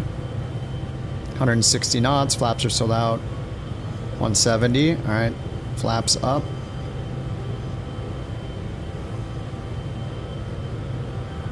Wagon Air 251, downwind tower, wind 200 at 7, runway 21 left, cleared for takeoff. Slats up. Taxi light off. 1 left, cleared for takeoff. Wagon Air 251. We're good over there.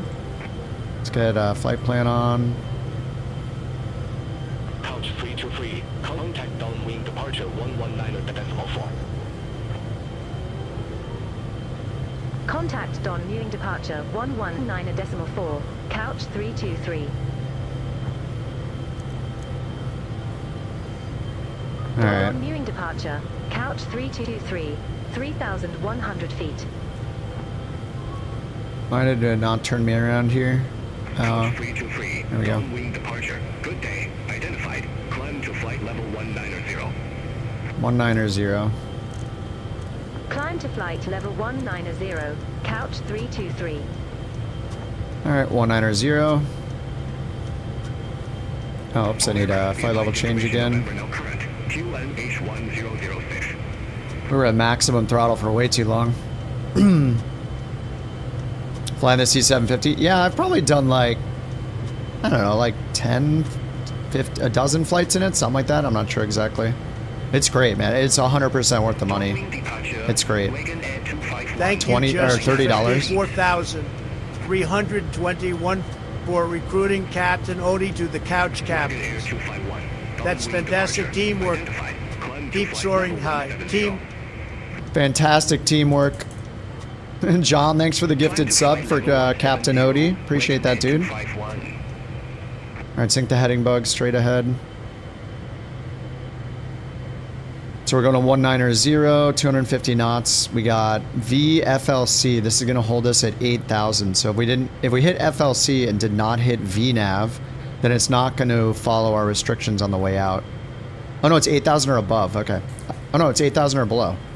So watch, it should, with VFLC, both VNAV and FLC armed, it should level us off at this 8,000. Yeah, hear it pulling it back. So it's pulling our throttle back, holding 8,000 until we pass this waypoint. We can't go above 8,000, so it's doing it automatically for us. And with auto throttle, now it's dialing back to cruise speed and abiding by the restriction at 10,000 feet. Under 10,000. So we're at, oh yeah, this is cool. Okay, so it went to V altitude hold, VNAV altitude hold, and flight level changes on standby automatically. So when we pass by this waypoint, it should switch back to VFLC. And you could actually do this on the Vision Jet too. Bork, she's whining because the mountain just walked in. Who's home?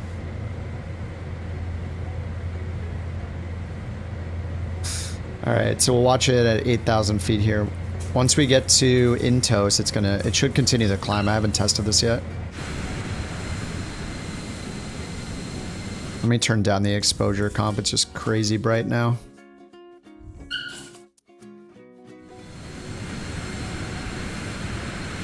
Yeah, let me bring this up.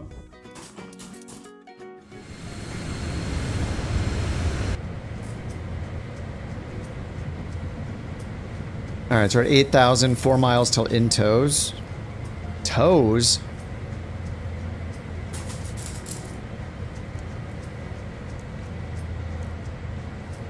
It's like a 300-mile flight, I think, right? Yeah, I should probably stow these. Just so they don't get deployed by accident. You're on Sim Update 2? Yeah, me too. I'll give it I don't know if I'll give it another shot if it's going to be out this week, then we're all going to be on it. I'm just worried about the performance being doo-doo, like it has been in the beta. Okay, so here we go, 1.8 miles. And then we will see if it continues the climb automatically. Contact Bangkok Center 120.5, Thai H3140, bye-bye.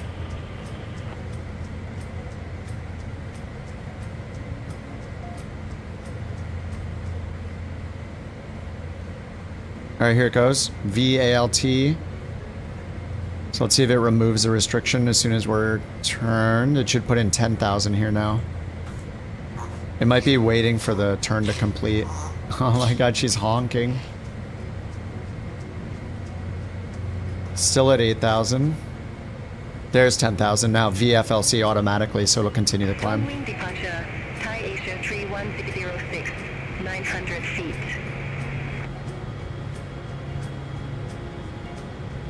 Thai Asia 3106, downwind departure. Identified. Climb to flight level 170. Climb to flight level 170, Thai Asia 3106.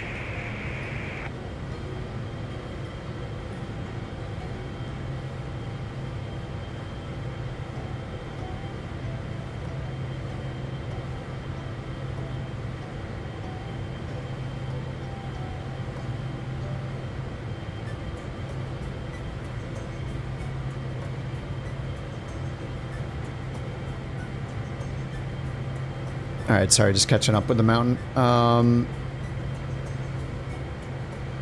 The one with no cabin, yeah, the A350. Yeah, no cabin, performance mode on, low texture pack installed, and it still has bad performance.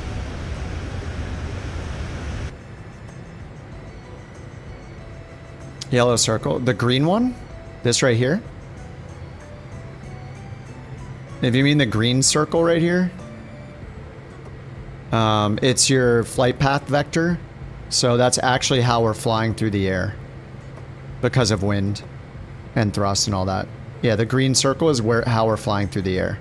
So we're aimed here, but because of wind and, you know, just our thrust, this is where we're actually going through the air.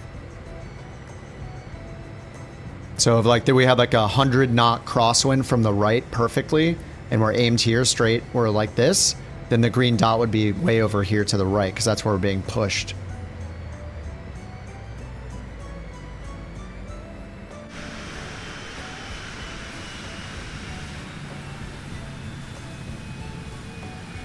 FPS, probably pretty bad because I'm at 300 terrain level of detail with ultra air traffic, so I'm not only flying this, I'm also flying an Airbus A350 and an Airbus A319 and a 737 that are all fully rendered in. I don't know, it's probably like 40 or something, I would bet, because of the traffic. It would be a lot better if I turned down air traffic to a lower setting, so it would force generic models. But then it doesn't match the generic models, and it shows everybody in a plane they're definitely not flying. Yeah, I'm only at 40. I'm getting the, I see the GTUI whatever thread. I wonder if it's the avionics or something. Does that quite a bit.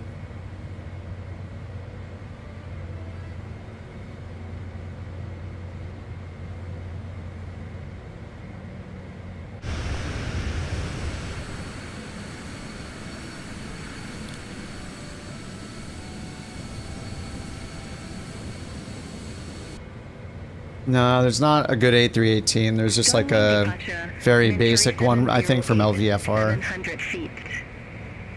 Those are like the low-end airliners, basically. Low-ish end. 2 A319s. Climb to flight level 170, Mentari 708.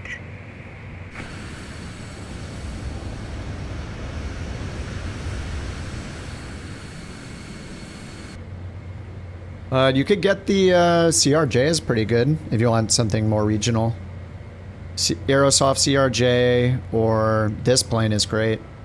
I mean, it's not an airliner, but it's very fun. It's very, very fast. The systems are great. I don't know. I like this. I think everybody likes this plane. I'm more of like I'd rather fly a regional airliner most of the time over... If I'm going to fly a bigger plane, I'd rather usually fly an airliner. Like the CRJ or the 319 or a 737 over a business jet, but there's something about this that's really, really fun. It just, I think the avionics are awesome. Like, it's a little more old school feeling almost than like the CJ4, and I don't know. I like the, you know, the speed is obviously really fun. And it can go to like 51,000 feet. The auto throttle is great. CJ4 doesn't have auto throttle, so it's nice you can add it in this. What's up, Gino? And what's our total air temp? 17. It is warm. Oh, they told me to climb a while ago. 1900. I didn't do it. Oh, it's because we're restricted still, right? Yeah, 13,000. Oh, or above. Shouldn't we be climbing right now? Oh, did I have this at 13? No. Interesting. Anyway, I should have just done FLC because they told me to climb to 190, so you have, just ignore the restrictions. But this isn't above restrict. Oh, sorry, that's below. It's below. I'm dumb. It is doing what it's supposed to be doing. The line is above, we stay below. So yeah, I was just following it. It was my fault. Alright, it's speeding up to 300 knots, then it'll continue the climb. Yeah, it's really good working. The ECAS pages, they're pretty simple. It just changes like this bottom right section here. So you have like fuel, hydraulics, electrical. You got your controls, then engine, VADEC, oil. We did use the start pressure when I restarted an engine that we shut off in mid-flight. It's kind of cool.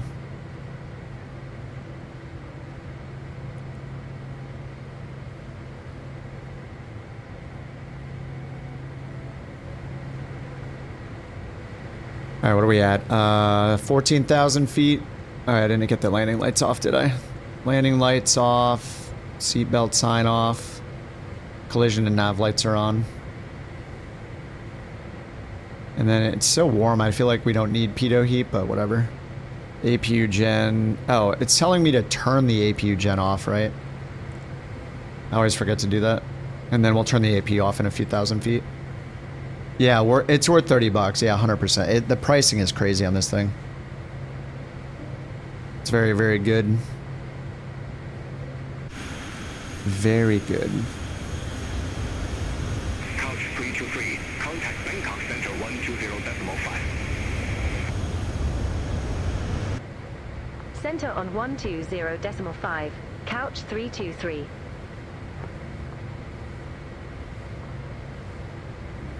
Bangkok Center, Couch 323, through flight level 166 for flight level 190 direct over.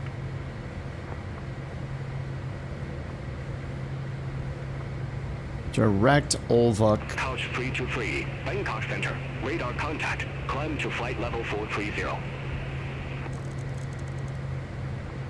Climb to flight level 430, Couch 323. Alright, 430. LNAV, flight level climb, flight level change, and selected altitude. Comes 18,000 feet. I don't know what standard altimeter is here. But we're on standard. Alright, then APU can come off. So we will do bleed air off, and then APU shutdown.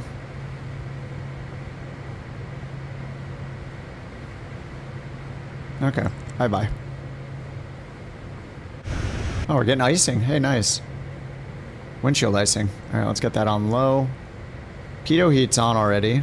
I don't know if this has ice detection or not.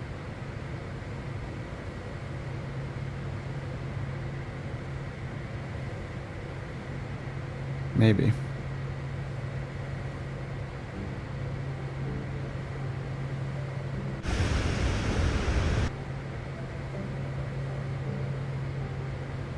Bangkok Center, Thai Asia 3106, leaving flight level 140 for flight level 170 direct number.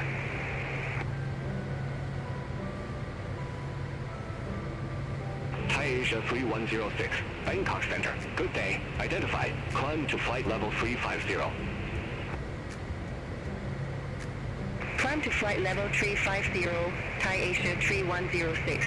Engines, the Citation X became a symbol of ultimate performance and luxury in private aviation.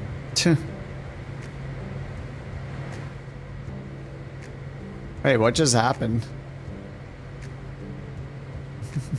He only read a little bit of the message. Uh-oh, he got ripped off.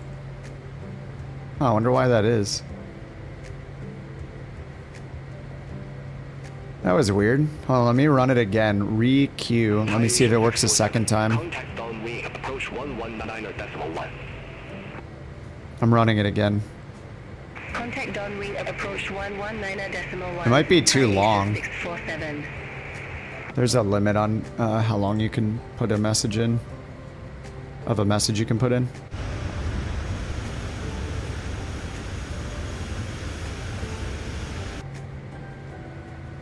What is this music?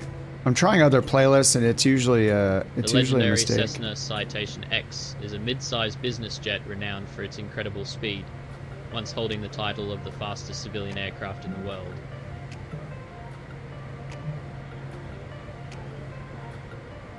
Yeah, it's probably just too long.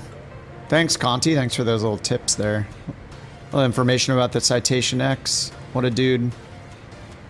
Engines, the Citation X became a symbol of ultimate performance and luxury in private aviation.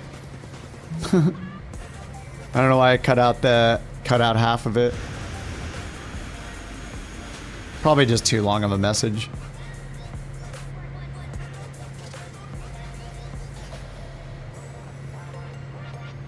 All right, let's get this music changed here.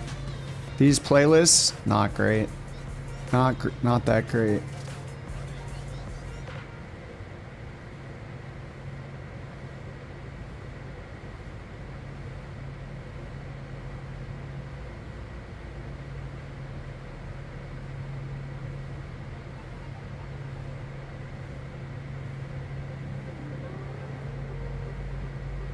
Music, it's Epidemic Sounds. It's royalty-free music. Would I fly the longitude again? I never really flew the longitude a lot anyway, actually. You know, the one thing about the longitude that I think keeps me from flying it is just the seated position, and like, this is like basically how it feels like flying the longitude. Like this. This is just how it feels. I don't know. It's really nice. It's nice technology in it and all that, but I don't know. I usually flew the CJ4 more than the longitude. So I really like this. With like these look similar to the Collins avionics. But yeah, I don't know. People love the longitude. That is how it feels in real life. Yeah, the longitude it's just all dashboard. All panel. It just feels weird in this sim. I don't know. I don't want to stare only at the screen. I just want to reference the screen, so it feels weird flying that thing.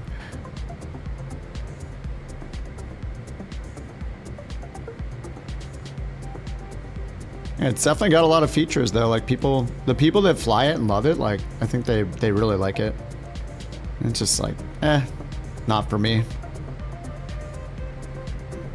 Alright, top of climbs in 49 miles, then TOD, 127 miles. Let's see how the weather is.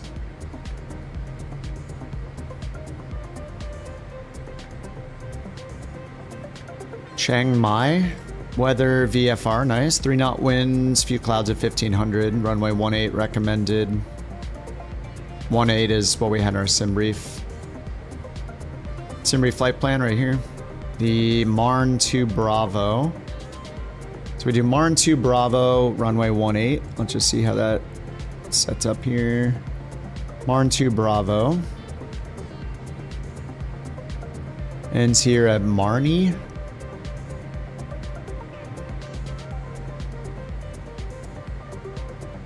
And that's runway 18 right there. So Marne.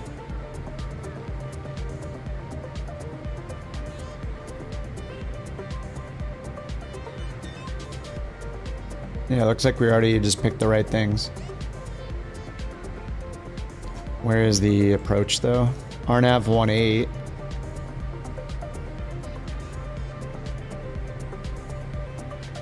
Approaches. This is wrong. We have to refresh it. There we go. RNP 18. And there's a VOR Alpha 18. Okay, this is a LNAV VNAV approach. 1560 for our minimum. I'll just put it now while I'm thinking about it. 1560.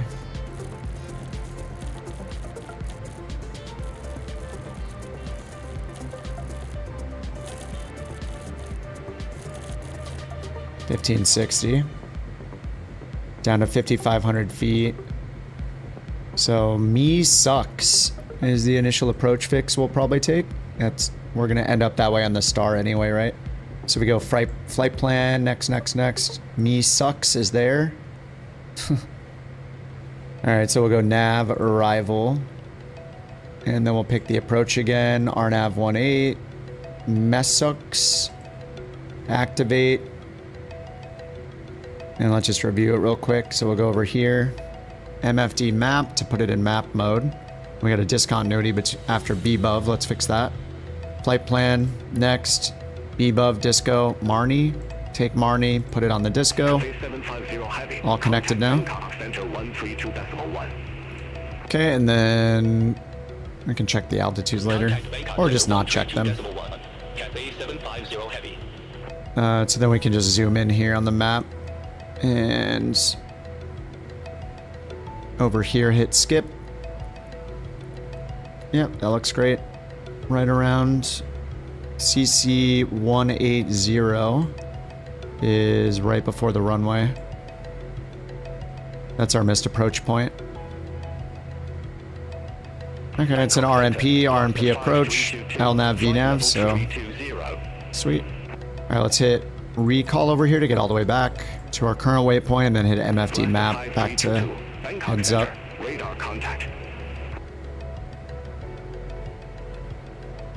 We are on standard altitude, and I don't think the transition altitude is 180 here. Transition altitude here is 11,000 feet. We're not in the US or Canada, but we are on standard right here, 1013. What's the control set where you drag it to the right or raise? Yours still has the arrows. Oh, you have to go and hit escape, go to settings, flight interface, and go to the lock interface. Instead, you can click and drag with that one. Some people hate the lock one. I go back and forth pretty often. But yeah, the click and drag is really nice. But you could point at it and just use your mouse wheel up and down. If you can do your mouse wheel real fast. But yeah, if you want to click and drag, some people like really hate these highlights. I like them for the stream just because you can really clearly see what I'm using, but yeah, you can use either one. But if you're using the one with the arrows, I mean, it's pretty easy too. You just point at it, get the right turn arrow, and just left click and hold your mouse button and just wait. Just keep the mouse button held down.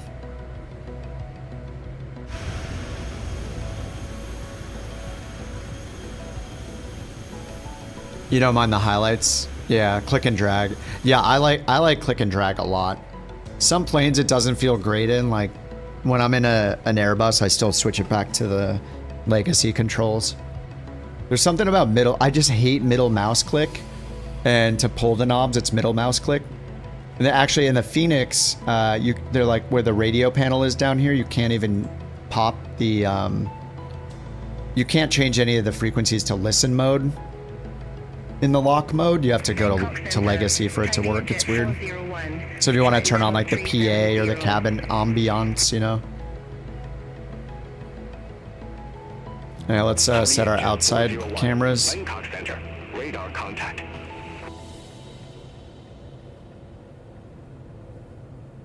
That'll be camera 1.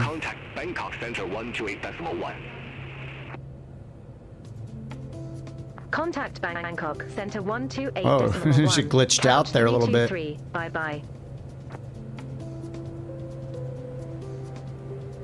Bangkok Center, Couch 323. Crossing flight level 411 for flight. Gonna make a martini. Nice. Heck yeah. Right, let's see these work. Shift F1. Oh, there's 2. 4. Oh, the other 2 kind of got messed up. Oh, 1. Oh, how did 2 get messed up so much? All right.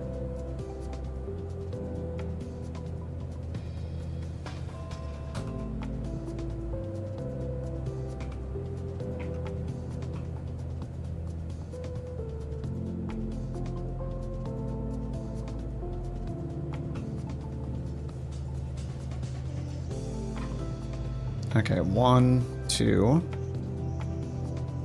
This will be 4. This will be 3 over here. There we go. 3. Alright, sweet. Dude, if you're going to make a martini and we're in cruise, it sounds like we're in cruise now. I'm gonna go grab a beverage of my own. And maybe place an order. Get some late food. Okay, 430. APU is off, no cast messages. TOD is in 70 miles. Let's go ahead and just set up for that just in case I'm late to the descent. So we'll go arrivals, actually down here. Okay, it did not automatically pin the arrival, so we need to find it. Runway 18, it could be either one of these maybe. We're looking for, which one is it? The Marne 2 Bravo? Marne 2B? I think it's Marne 2 Bravo right here. 150, 11, 9, 84. So we're going to stop at Misux. Pilex is 5,500. Oh, it does end at Pilex. I'll just make sure that both of those are in there. Misux, Pilex, yeah, 5,500. And then after that, we go down to 34. And then we're on the vertical guidance. All right, 3,400. So we'll just put in 5,500 just in case I miss it. We're at altitude hold, so we can pull this down. 5,500. All right, 5,500 is set, and then VNav. And we're in altitude hold, so it's just waiting for our TOD. Okay, I'm gonna grab a beverage, order a burger. I'll be back in, I don't know, 4 minutes and 27 seconds.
Couch 323, Bangkok Center. Expect Marley to Bravo. Runway 18.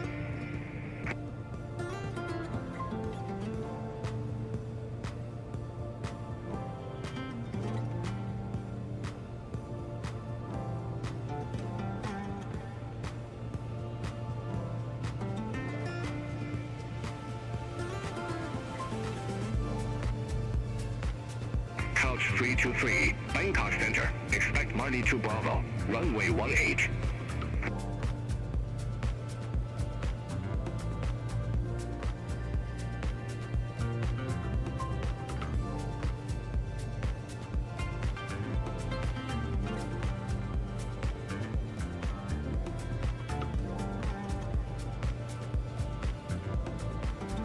Expect Marnie 2 Bravo, runway 18, couch 323.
Couch 323, Marley to Bravo.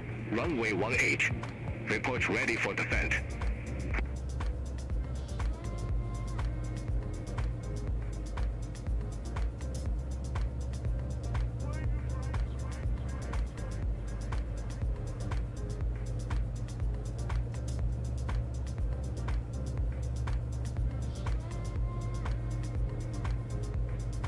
Couch 323, Bangkok Center.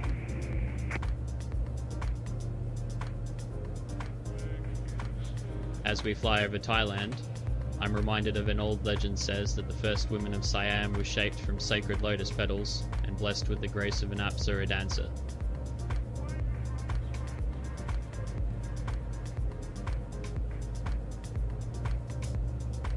Thai Asia 3161. Contact chain my approach 129.6. But the most legendary gift was their smile, an expression renowned for holding a warmth and kindness that can welcome the world.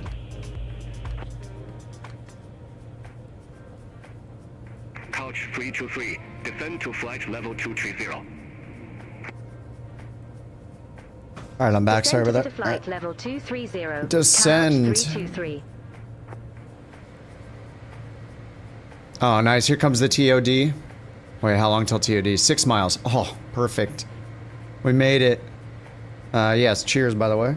Cheers. Thank you guys for waiting. Sorry about that. What's up, Q? 12% Tenchi? Holy crap. That's impressive. Descend to 230, it said? Well, TOD's coming right now, so just see how it does this. We're at V alt. It's weird how path isn't shown in white. There we go. V path, alright. Let the descent begin.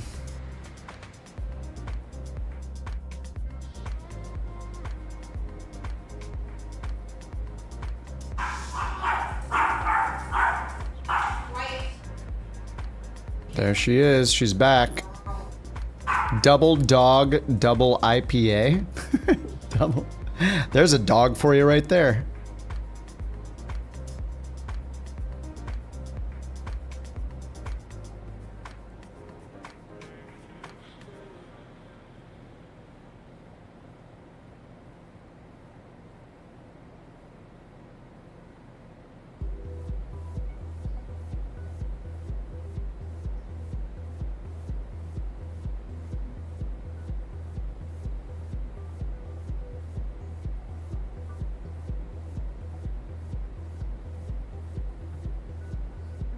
Still haven't ordered my burger. Rigged. Hey, mods can play too. Be nice, you know. They're people. They're people like everyone else, kinda.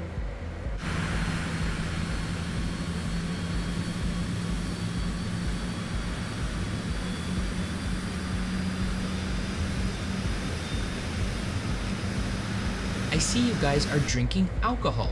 Oh no. What is that? I'm not allowed to have any, but... Oh my god. I think I Somebody got a beer take in my VIP away from Maddie. Oh, they can't till tomorrow. It doesn't taste good. Why are you guys drinking this? Yeah. I bet oh, or I mean from Speeve, not from Maddie. I always call Speeve Maddie and vice versa. I don't know why. Apparently I just want to blame Maddie because he's in the Airbus all the time. He's in the A350 all the time, so I blame him.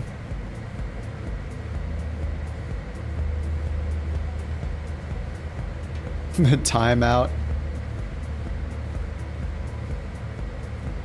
He's got VIP, so he gets a free TTS every hour, and he's taking advantage.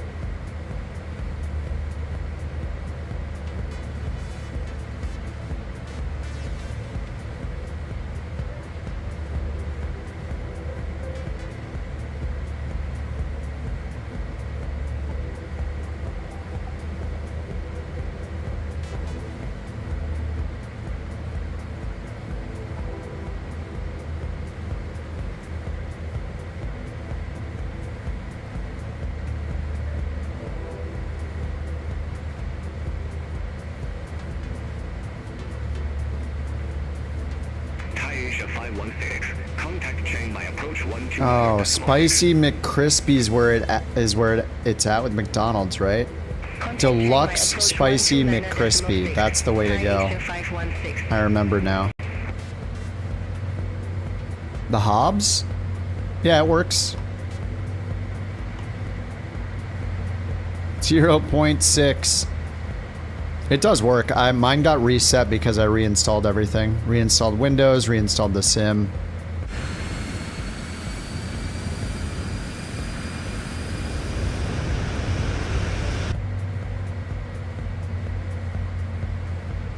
I had like, I don't know, 10 plus hours on it or something.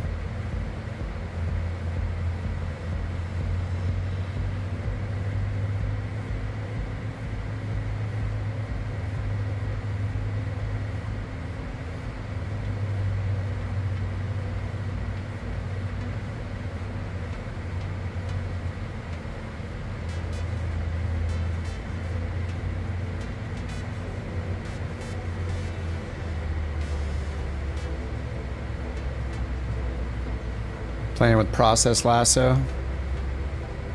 Seeing if affinities are a bad idea.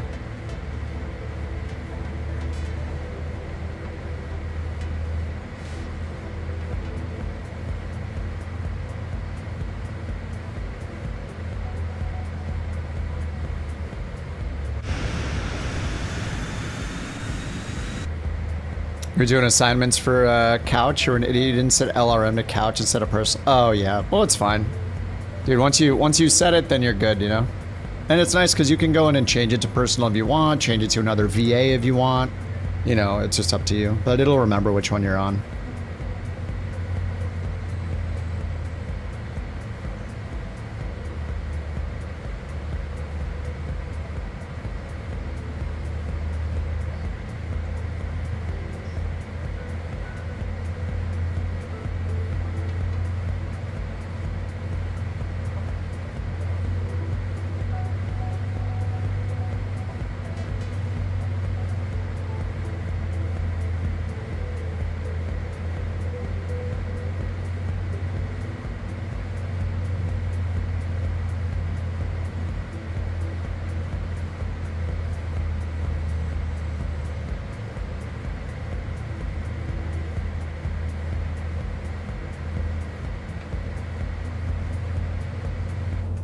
flight or engine? I think it's engine time. I don't know. I don't know much about the hobs.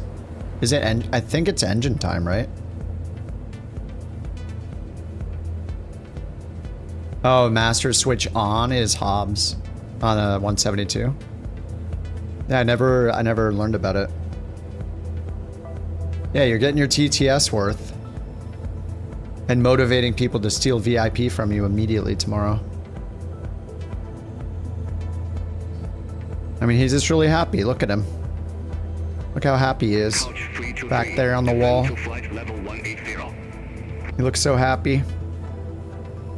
Descend to flight level 180, couch 323. Alright, flight level 180. My frames would be better if I still don't know if I want to use dynamic settings or not, but I guess I'll definitely make them a little better. It's just constantly changing the ground detail settings, so it's a little weird. I don't know what's good. Whatever. I got it all reinstalled. Everything seems to be running well today. I think I only crashed once at the beginning of the day because, and it seemed to be a multiplayer issue, so yeah, it's been pretty good overall.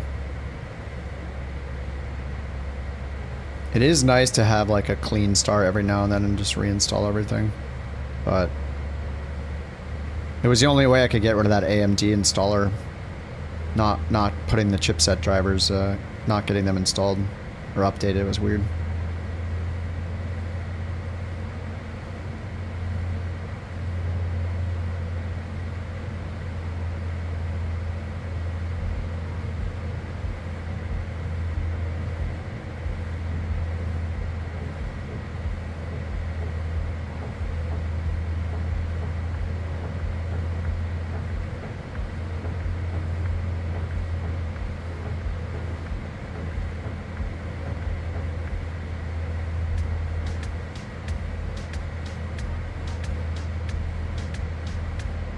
What's a trick to landing?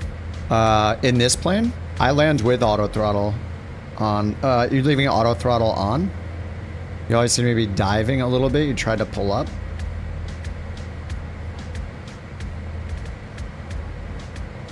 Are you leaving auto throttle on? If you have the auto throttle installed, you can leave the auto throttle on, and it will set your speeds for you.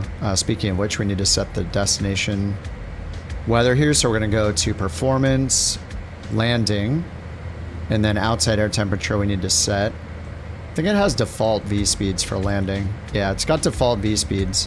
If we set the landing, let's see if it changes it if we set the outside air temp. So at VTCC weather, it's 28 here. Yeah, it raised them a bit. Descend to flight level 150. And then surface wind 220 at 3. It's really 221 at 3.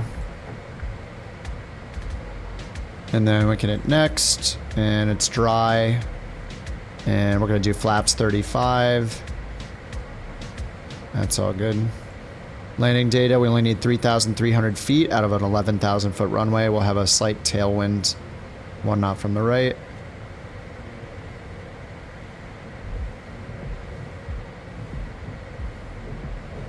So if you, as long as you put that in, you just put in the outside air temp over there. So you go performance, landing, and just look up the outside air temp at the airport and throw that in, and it'll automatically calculate your landing speeds. So if you leave auto throttle on, when you get close to the airport, you're going to start with, like, you know, slats, flaps 5, then gear, flaps 15, flaps 35. When you get flaps 35 down, it's going to use the V app speed and put that in automatically and just hold it. Every time you notch down, you can see it's got us down to 220 already because we're coming into the approach. As long as you're under 210, you can do gear down. What are flaps? I don't know. What's a flaps 5 retraction speed? Is it like 230 maybe? Oh, it's right here. Yeah, 250, sorry. Slats and flaps 5, you can get down to 250. So each time you get a notch of flaps down, it's going to lower your speed automatically. So you can just leave auto throttle on. It's like flying an Airbus. And it's actually easier than an Airbus because it's more like a 777, I guess. When you get down to the runway threshold and you cross over and then Are we on mute? What do you mean? When you land, when you get like 20 feet above the surface of the runway, it's going to automatically bring the engines to 0. It's going to bring the engines to idle for you automatically. You don't even have to pull the throttle to idle. It's going to do it for you. You just need to be ready with your speed brake and then with your reversers. So for me, I have a button that is just set to decrease throttle. So once I'm fully landed, I just hold that button and it'll pull these up. It'll pull it into reversers, I'll hold those up.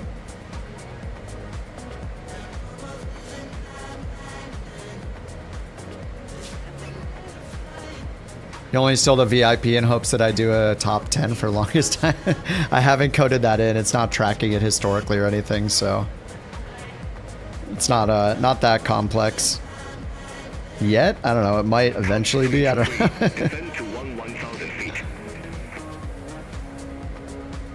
Descend to 1,000 feet. Couch 323.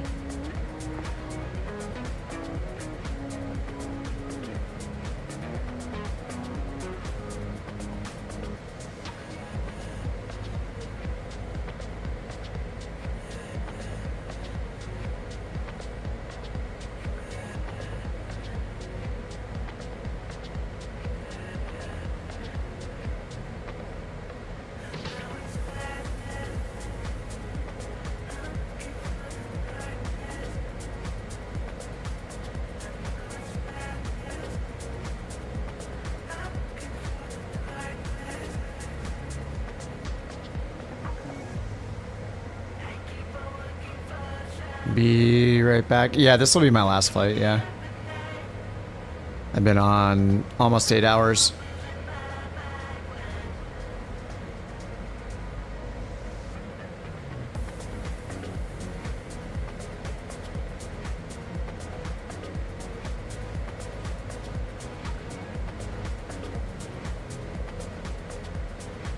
Couch 323, descend to 9,000 feet. Descend to 9,000 feet. Couch 323.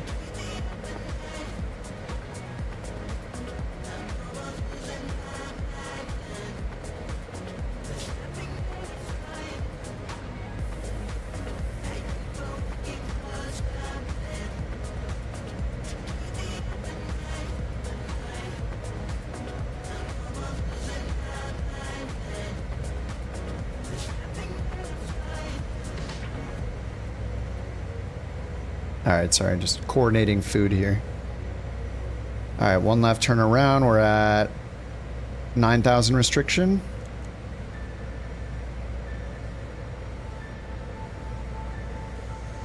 Simbrief gave you runway 36. It gave me 1.8 earlier. Did they even tell me? Yeah, they told me runway 1.8 earlier. So we are getting 1.8. Couch 323, contact chain my approach 129.6. Contact Chiang my approach 129.6. Couch 323.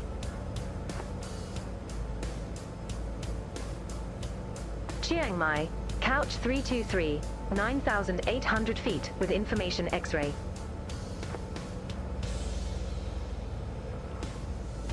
Couch 323, chain my approach. Q1H1005, expect the RNV runway 18.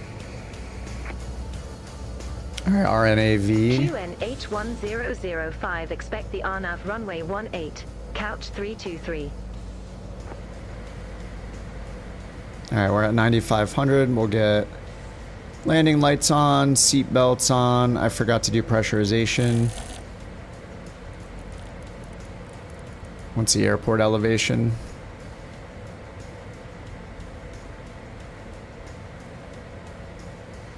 Thousand feet, so about 1,1600. There we go. Couch 323, descend to 8,400 feet. 8,400? 8,400 feet. Couch 323.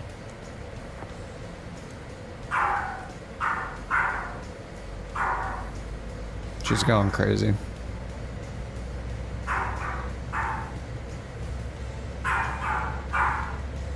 Thank you for the Borks. 13 static air temp. I'll get the windshield heat off. Seat belts are on. Nav lights are on. Landing lights are on. Taxi lights off for now. Oh, I forgot to do engine sync in flight, but apparently it doesn't really do anything in the sim.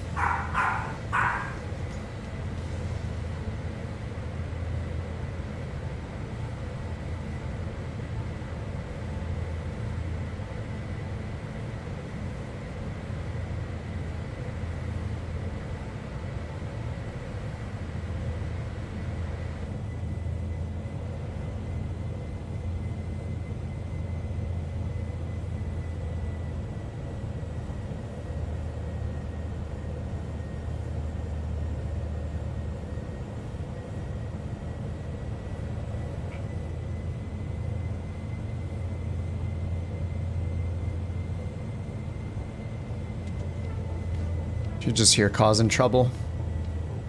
Couch 323, descend to 5,500 feet.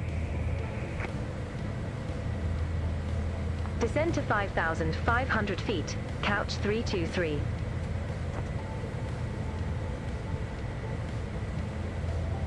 Couch 323, 14 miles from Pilax. Turn left, heading 270. Maintain 5,500 feet until established. Cleared RNV runway 18.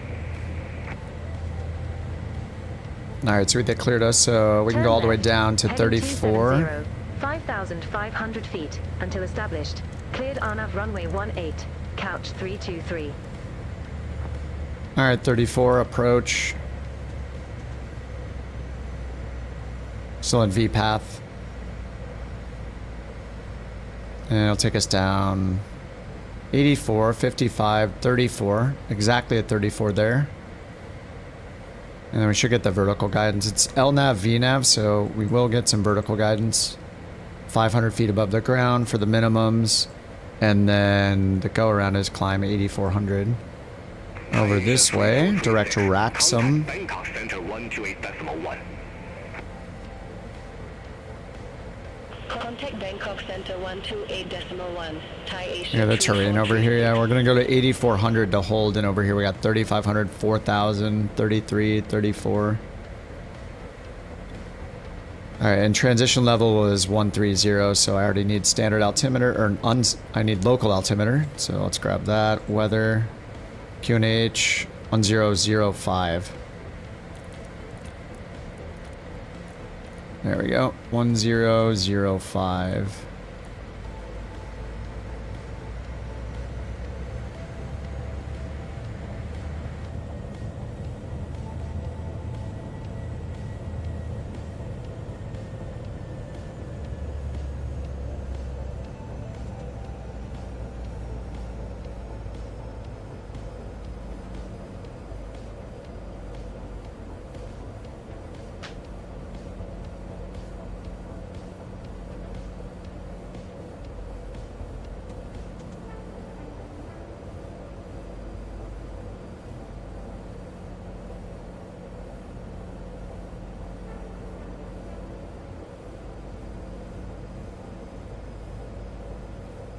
Oh yeah, we're going in.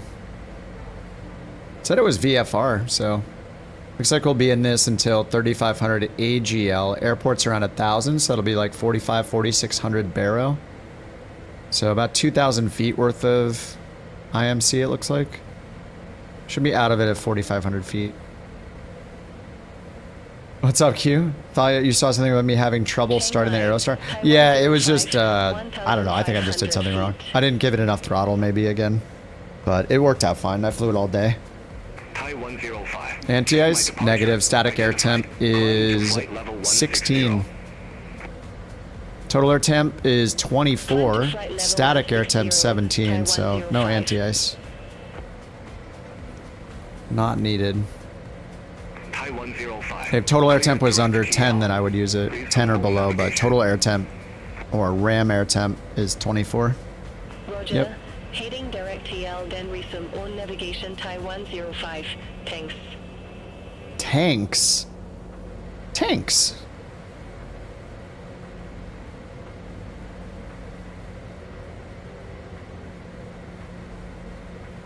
Alright, we're on the glide path. Let's get flaps 5.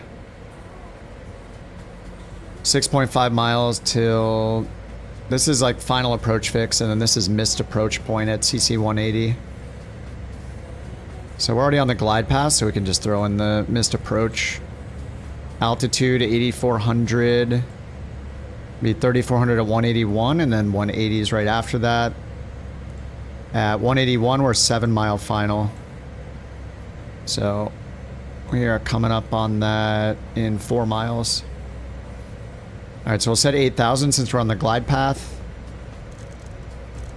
Sync the heading bug. God, the acceleration in this is so annoying sometimes. You have to like go very slow to get it precisely on an altitude. Alright, there we go. Okay, so since I have auto throttle on, this is like easy mode landing this thing. It's so good with the auto throttle. It's like Airbus. It's like a 777 technology. So we're at, I just have the slats out, or sorry, I have flaps 5 out, so it's setting 210 as our target altitude, or target airspeed. We're coming up on the final approach fix, so I'm going to hit flaps 15, and it takes us to 170. Have a good day. And then we're under 210, so I'm going to get gear down. So it's got us at 170 automatically with the auto throttle. Runway's in sight. Happies look good. We're good on the glide slope, or the glide path. And now that we're under flaps 35 right here at 180, we can get flaps 35 when we're ready. Alright, we're 0.4 miles till that waypoint. There we go. We're clear to land. We'll get the taxi light on. And then we're now 7 miles away, so I'm going to wait on full flaps for a little bit. But we got gear down. We're on the glide slope. Got flaps 15. Damn, it looks so good when it's like overcast or broken like this, the light.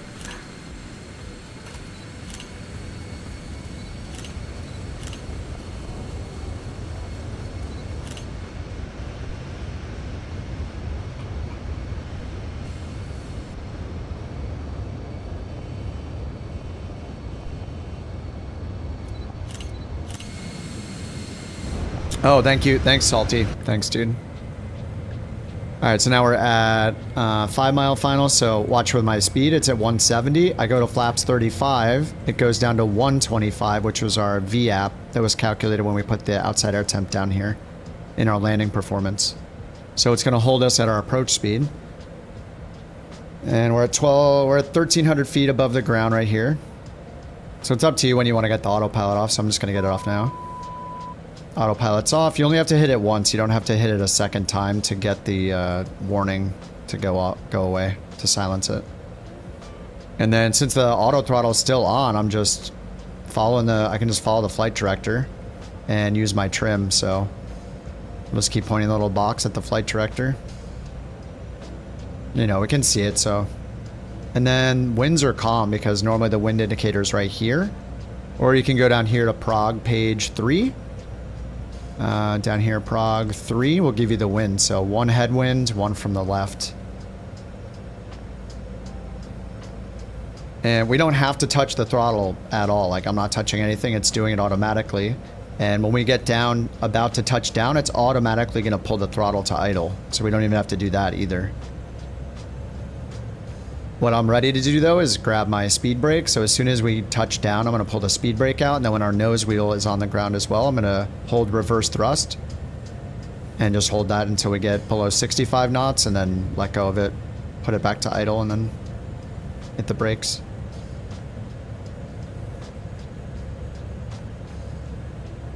It wants me to be much lower, but there's that building right there. So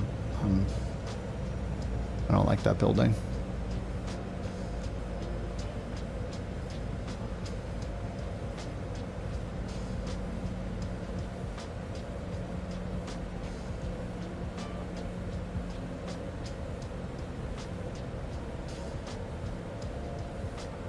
Winds are still calm.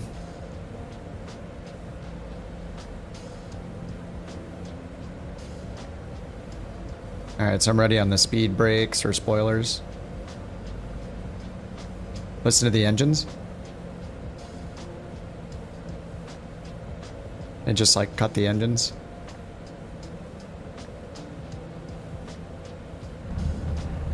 Alright, speed brakes out. And then I'm just gonna hold reverse thrust. It's gonna pull the reversers up.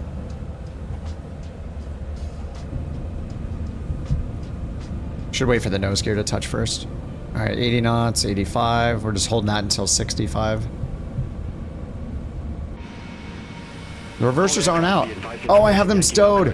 Whoops, I forgot to unstow them. No wonder we're not slowing down. All right, 65 knots, idle and brakes. Congrats. Excessively I salty. forgot to unstow them. I stowed them during the flight. Minute perfectly. That's awesome. You get 1 Bork coin. Hope to see more of your guesses. 248. Damn, that was not great. All right, let's get flaps up, spoilers stowed. Whoops. Damn, 248 sucks. I could do better. It felt okay, but it's all about the landing rate with FS Hub. All right, flaps up. Anyway, I can disarm auto throttle, put autopilot to standby. We will get landing lights off. The strobe light back to ground position just for the beacon. More often. Oh god. Need to funk more often. Alright, parking brakes on. Alright, this is where having ultra graphics on is better so I can see people. Yeah, I didn't install the iFly. I assume Jules in the iFly. I need to install the iFly. Reinstall it. Oh, John's right behind me. 444JN. Alright, here comes Maddie. Everybody change your resolution to 640 by 480 so you can see him come in at more than 2 frames a second.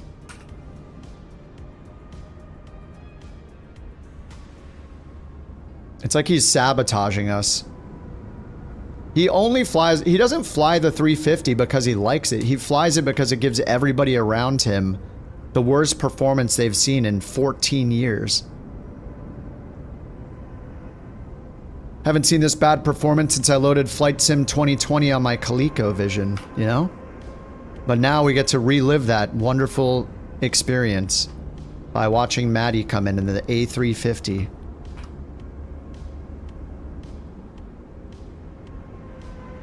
So happy. Mentari 509, taxi for departure. Is there a way for me just to block him from multiplayer?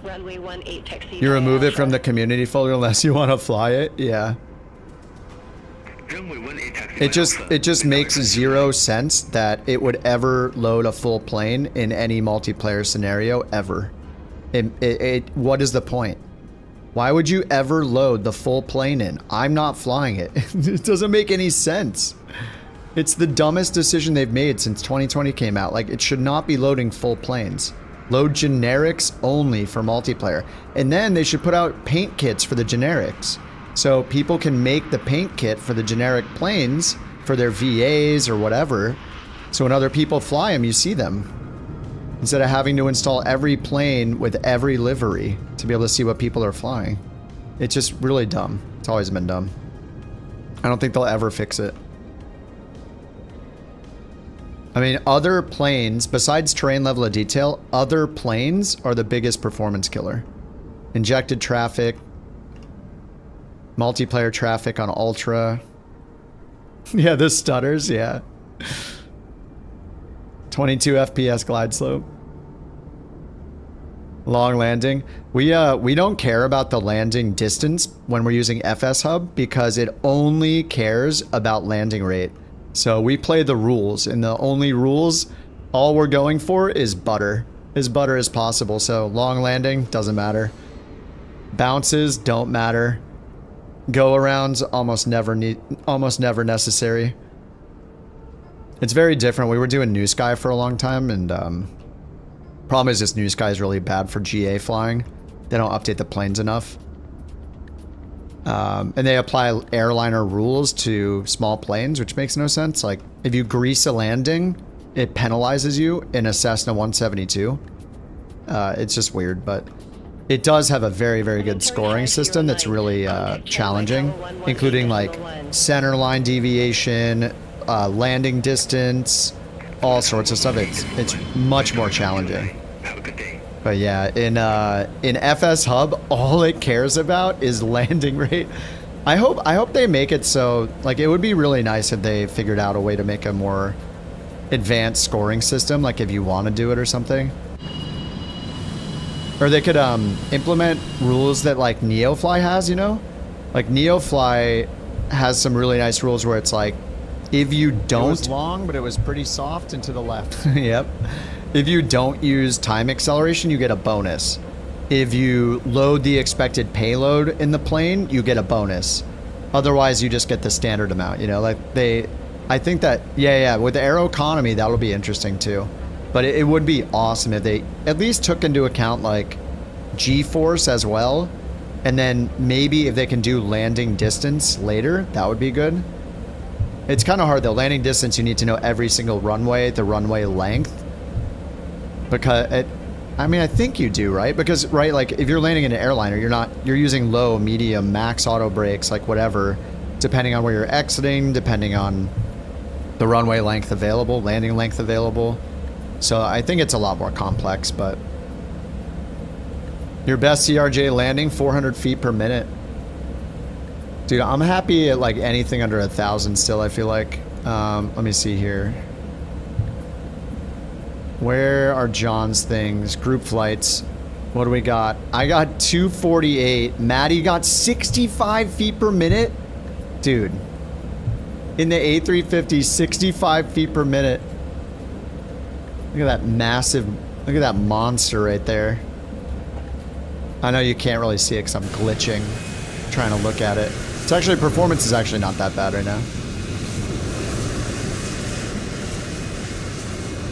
CRJ, I'm done for the night. I'm done for the night. I've been on for 8 hours. I'm gonna eat some food. My girlfriend got home from a weekend trip, and I'm gonna do that. Go eat some food, hang out. And plus, it's almost 11 p.m., so there's that too. Sobo 350? That's the Asobo? Oh yeah, it says passive aircraft. Oh right, I didn't install it. I didn't even install it. Oh my god, I've been giving him crap the whole time. I didn't install the A350. Damn it, this is good performance then. Oh no. It actually wasn't horrible. I was just making fun of it because I thought it was the INI builds. Yeah, this is the Asobo, you're right. And it says Asobo on it. That is the passive. Damn it. Whatever, the INI builds A350 is the worst performing plane in the Sims still. It doesn't change that.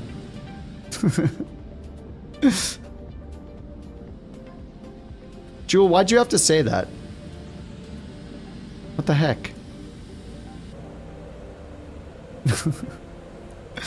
I had to shut off the engines.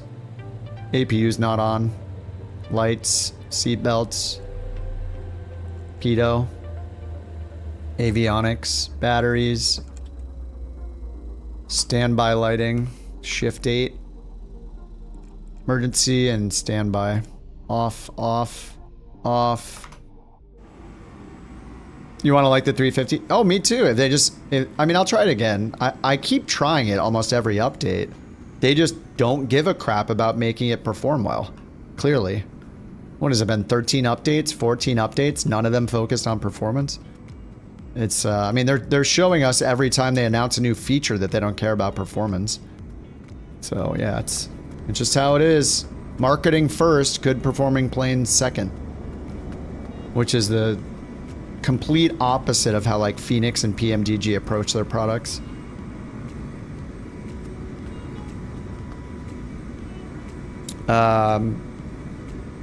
Never thought I have your jet. Oh, you don't have my jet, shows up as a Praetor? Oh, maybe they put the generic in for the Praetor already. At least it's not showing up as an airliner. That's good.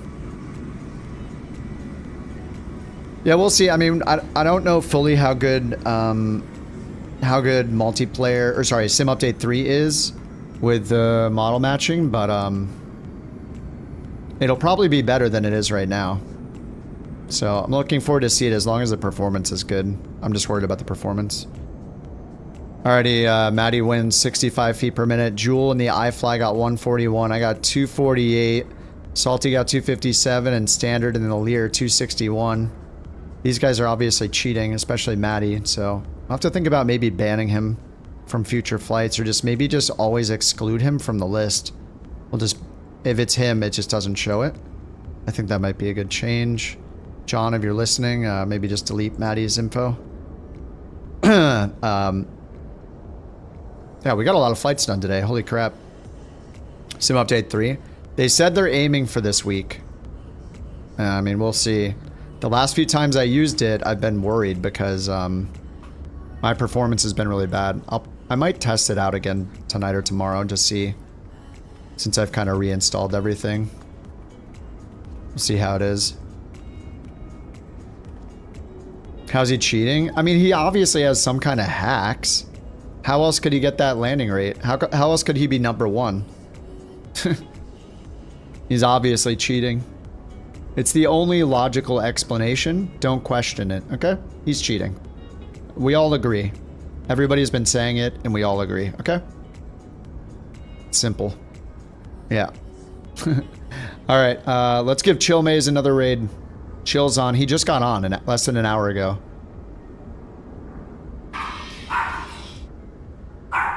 Oh, one sec.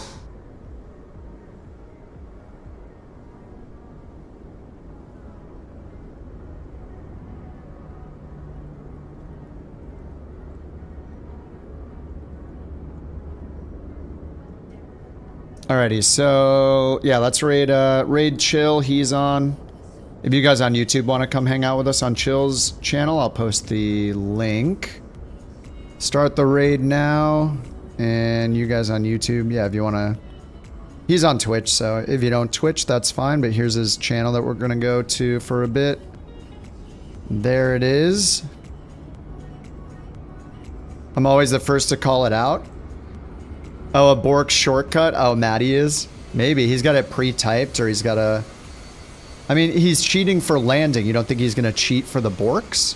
Think about it. I mean... Isn't that Standard's avatar? I think that's Standard's avatar. I don't have it on Ultra avatars right now. I was worried about performance. But I'm pretty sure that's Standard's avatar. Alright guys, GG. Thanks for hanging out so long today. We did almost 8.5 hours. John, thanks for the gifted sub. Shadow for 2 gifted. Thanks for the super chats. Jersey Devil. Lit, thanks for 6 months. Lucid, thank you for the gifted. I think that's it. I don't know. Some of those were from yesterday, I think. Alright, thank you guys for the biddies tonight. GG's. Let's raid Chill Maze. I'll see you guys over there. I don't know what he's doing. He's in an airliner right now. He's got all sorts of things. He says helicopters later. He's going to pull an all-nighter, it seems like. Alright, guys. You have a good one. I'll see you over on Chill's stream. Thanks for flying along. See you, Maddie, Q, Tenchi, Whoa, Rex, Salty, Winnebago. See you, Roll. Alright, guys. Have a good night. I'll see you tomorrow. Bye-bye.